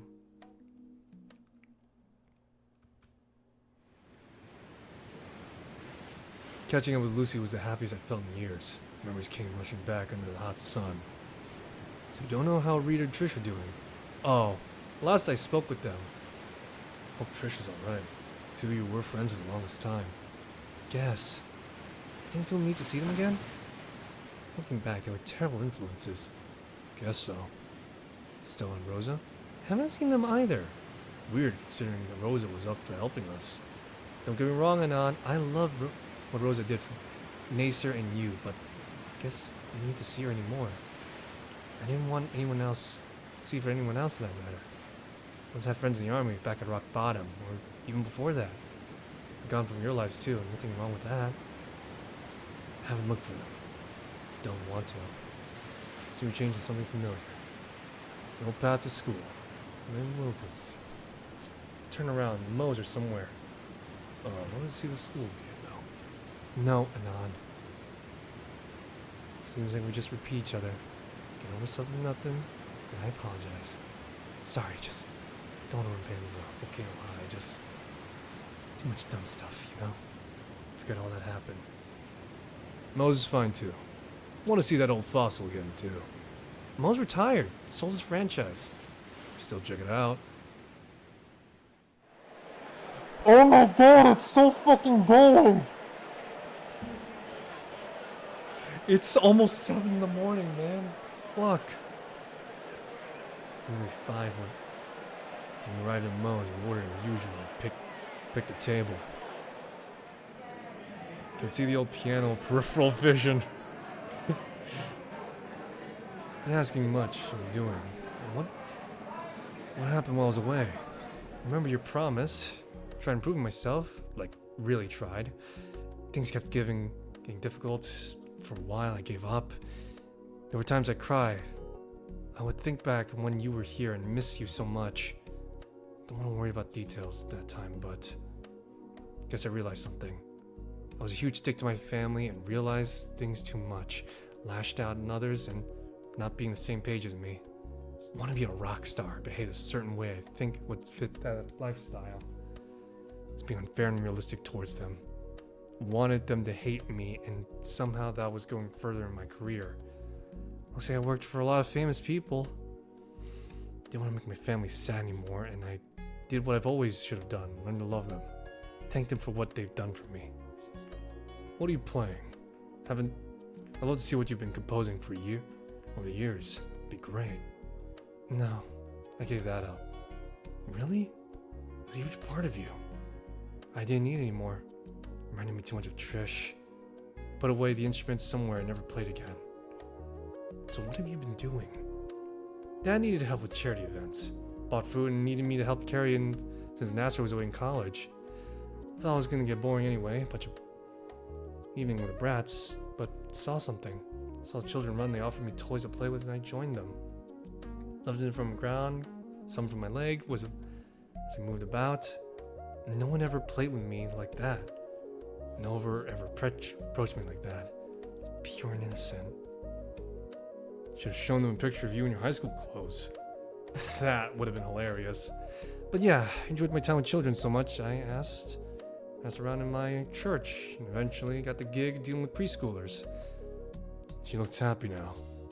The only ruined moment if I bring up Trish and Reed and the others again. You know, part of me expected you to forget the whole promise. That I'd come back and some lucky dino guy swept you off your feet. She smiles and gave a small laugh. The amount of guys I had telling me that you're my boyfriend deployed and coming home soon. She began stroking my hand at the table. Anon, I never forget about you or your promise. Part of me is glad she said this to me, but I still had other questions. Weird I know that she's happy and she looks happy in her work. I'm glad. Something to deflate the moment. Don't know what. Decorative piano with Moe's. At the corner. Look, Fang, a piano. What about it? Think they'll let us play it? Don't know, it's probably out of tune. Worth a shot. Come on.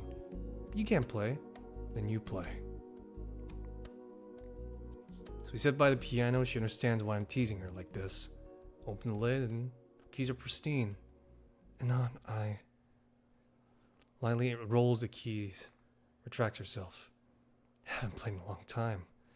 Don't know if I can still do it. I bet you remember how to do it. She positions her hands just above the keys.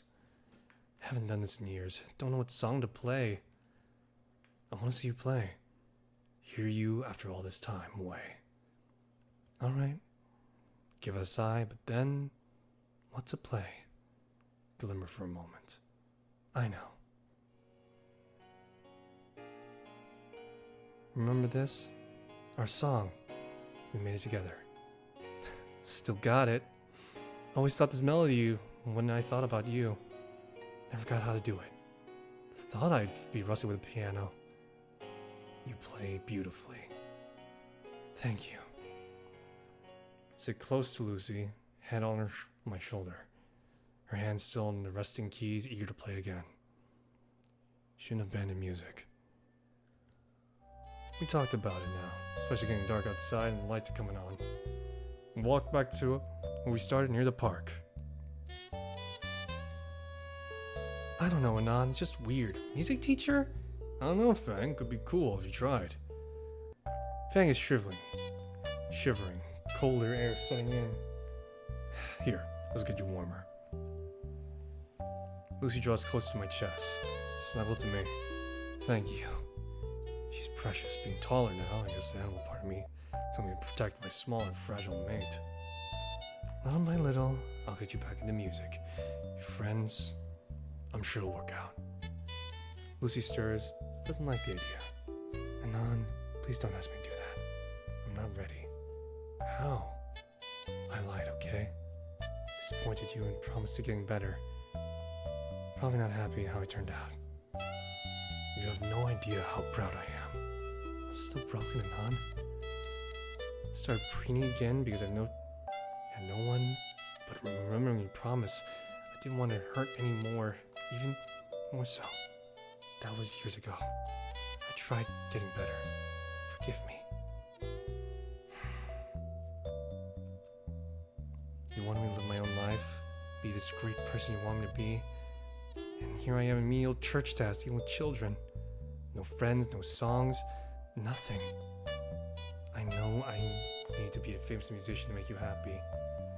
I need to forgive Trish and the others, but it didn't work out. Couldn't do it. I'm lowly, Anon. You're all that's left for me. You didn't need to be all that happy. I still think you're the best. Forget it, Lucy. What's done is done. We're here. That's all that matters. I embrace her, and I could do tell she was getting tense, but slowly she relaxes my arm. When I said that being together was all that mattered, she hugged me back. I'm here. And I still can't believe it. Lucy shakes with excitement in my arms. Already thinking of all kinds of things we could do. Fuck. Just know I won't see you tomorrow. Till tomorrow already hurts. Take you to mom and dad right now. Get a kick out of you seeing you like this. Not right now. Too much for them to take in. I have to unpack too. Little room at a motel for now. Need some help? Thought to deny her, but Lucy's eyes were pleading with me to say yes. Got it quite a bit. You sure, Lucy? All the more reason for me to help. Alright then. Motel's not far from here.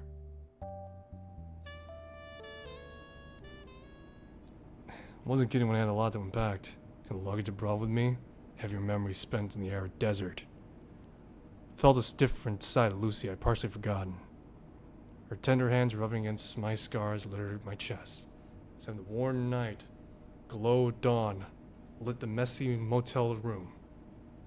Clothes, paperwork, useless knickknacks, collected scattered everywhere in the chaos. Never felt more at rest and peace in life when Lucy cuddled next to me. Peace shattered by my stomach demanding sustenance. Breakfast. My treat.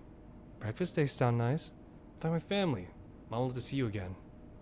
Probably would. However, I'd rather spend it with just you, Lucy.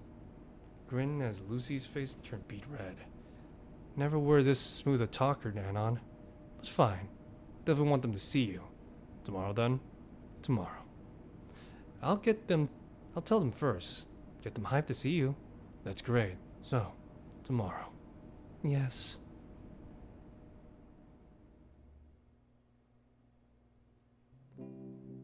Oh my god, we're still fucking going! Made our way towards the car. She embraces me a little stronger. It's okay, Lucy. It's lonely, Anon. Don't need to be alone, you know. Glad you're here. Missed you. Missed you too. Though I missed Fang, the old Fang, I'm elated. I love you, Lucy.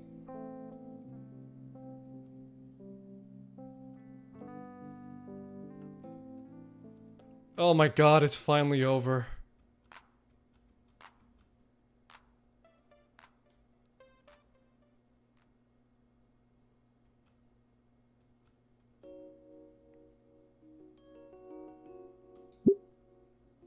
Oh my fucking god, we're done at last. Look, I don't know what else to say other than this was exorbitantly long and it just, yeah. So, thanks for stopping by. I'm going to bed. Take care of yourselves.